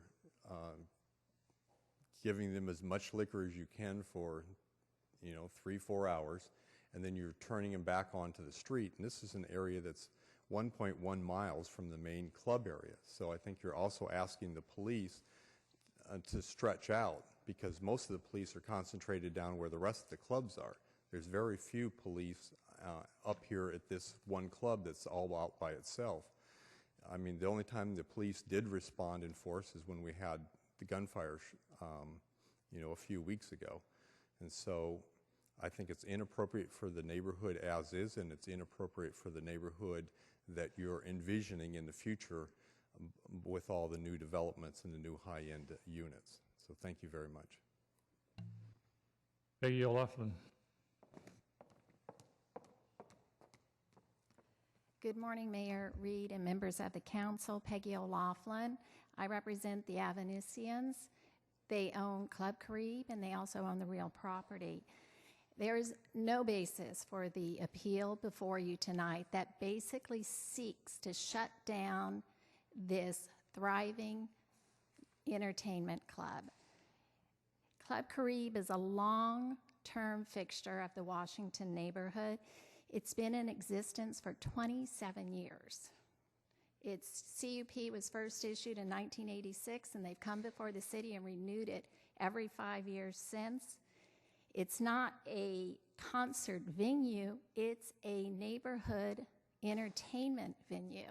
It features regional Mexican music, Latin American music, and it has the support of the neighborhood.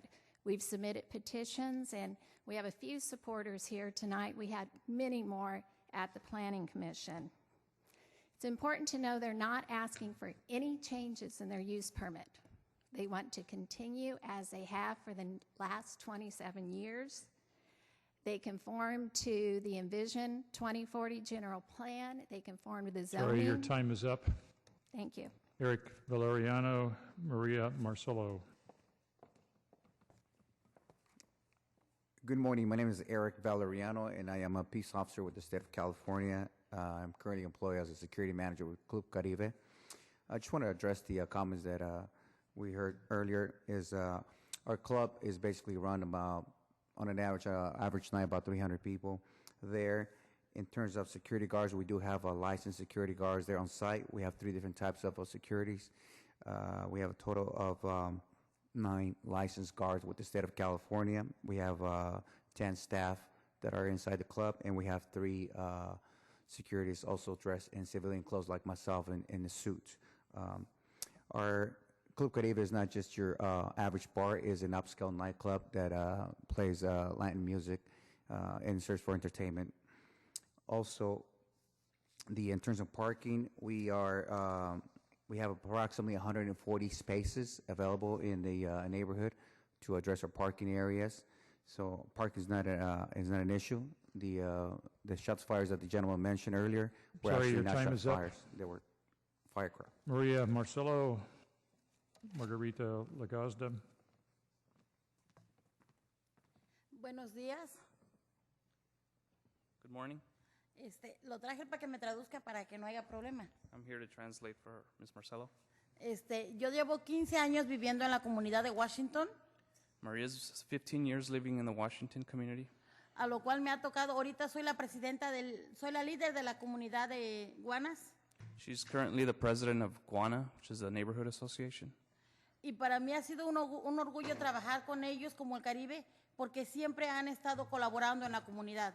For her, it's an honor to be collaborating with the owners of Club Caribe because they've been very supportive for years. Ahora, en lo que dice que hay bebidas alcohólicas, hay varias licors en esa área. No es la única licor que está. In regards to the liquor bottles, she says there are a lot of stores that sell liquors, not necessarily just the club. Y si nos damos cuenta, es un nightclub donde nos da la oportunidad de ir a bailar, a olvidarnos de nuestros problemas, y es una tranquilidad que nosotros del vecindario no tengamos que manejar, vamos caminando, no arriesgamos peligro que vayamos a manejar, entonces es algo bueno para la comunidad. In regards to the nightclub, it's actually an outlet where people from the neighborhood can go and dance and have a good time. They don't need to drive. They can just walk to the club, preventing DUIs or... Sorry, your time is up. Thank you. Margarita Legazda, Paul Alvarado. Buenos días. Good morning. Yo vengo a hablar acerca del Club Caribe también, remarco en lo que la señora María dijo. She's also here to speak in favor of Club Caribe, similar to what Maria was saying. Es un lugar tranquilo, mi esposo y yo siempre caminamos por allí en las tardes y está la gente afuera, pues entrando, se van a ir a divertir. Nunca hemos tenido ningún problema de que nos molesten o algo, al contrario, me gusta allí. It's a place where people go there to have a good time. Her and her husband walk through the neighborhood and never feel like it's a place of danger. It's actually a good place where people can go and have a good time. Nunca hemos tenido problema de parqueadero, que nos obstruyan a nosotros el parqueadero. She doesn't have issues with parking. She lives in about a block from the place and never had no issues. Al contrario, hay otros lugares que molestan. On the contrary, there are other places that do harass. Thank you. Está enfrente un lugar, The Place, se llama algo así. Este lugar está abierto todos los días, todo el día, y el Club Caribe está abierto nada más el fin de semana. There's another bar nearby called The Place. It's actually open every day of the week, whereas Caribe, it's only 2 days a week. Sorry, your time is up. Gracias. Paul Alvarado, Mark Lopez. Mayor, members of the City Council, they've been very beneficial to us because they've given us a place to have our meetings when there is no other place for us to have our meetings. And I've been there at night, and I've never seen a disturbance, and there are also police there as security that I understand. I've seen them there, so I think they have security already. Thank you. Mark Lopez, Blanca Carba. So again, good morning. Mark Lopez, also a neighborhood activist there in the Washington area. I also live in the neighborhood, and I'm also here to speak in favor of Club Caribe. As mentioned, as the other people have mentioned, they've been very supportive. I've worked in the neighborhood for over 20 years, and for the last 10 years, Club Caribe has been always able to support our community events, sponsoring bands, giving us donations and things. We just had a haunted house last month, and they provided us with plenty of things for the community that benefited that area. And regarding the parking and the cleanliness, a couple weeks ago I was driving home on a Saturday night, and I actually saw some of his security guards out there with flashlights and brooms sweeping up, and that's something you don't really see in the downtown area. So I just want to commend them. They're actually following through with the last meeting that we had regarding that issue of cleanliness. So, thank you. Blanca Carba.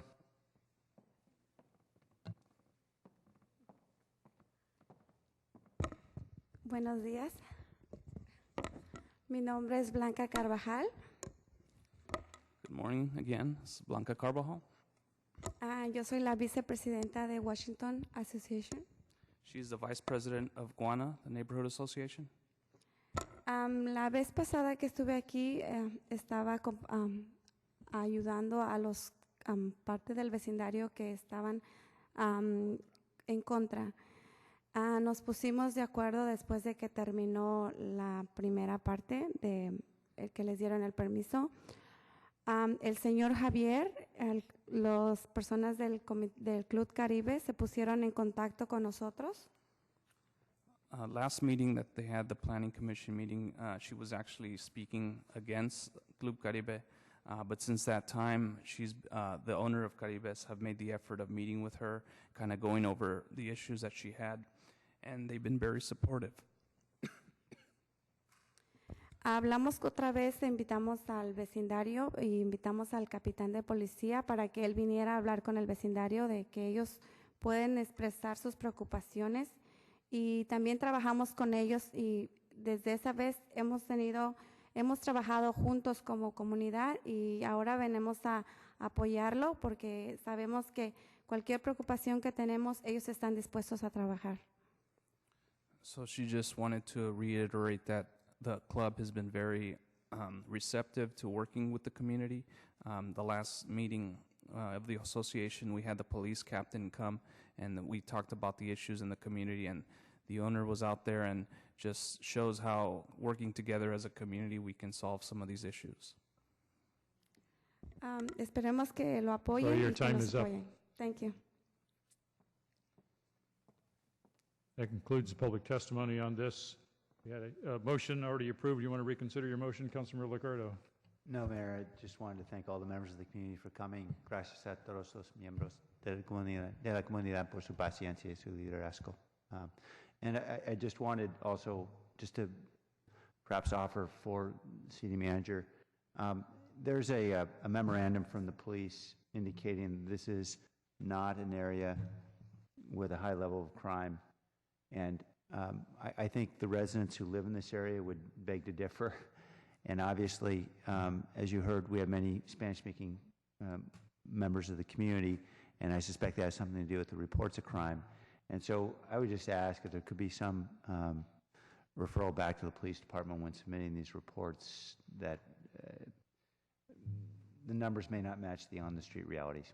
Anyway, thank you. KALRA.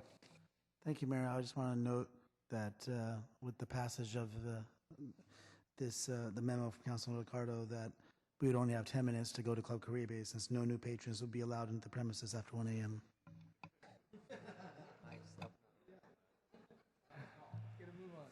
Okay, we'll take no further action on that one. We'll move to open forum. Bill Adams, John Max Rieger, Sam Foley, Paul Alvarado. You want to speak again, Paul?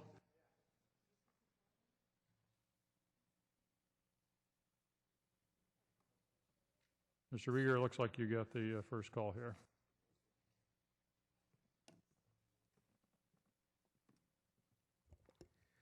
Good morning, Honorable Mayor, Honorable members of the council, Madam City Manager, members of staff. My name's John Rager, city employee, 21 years, union steward, negotiator.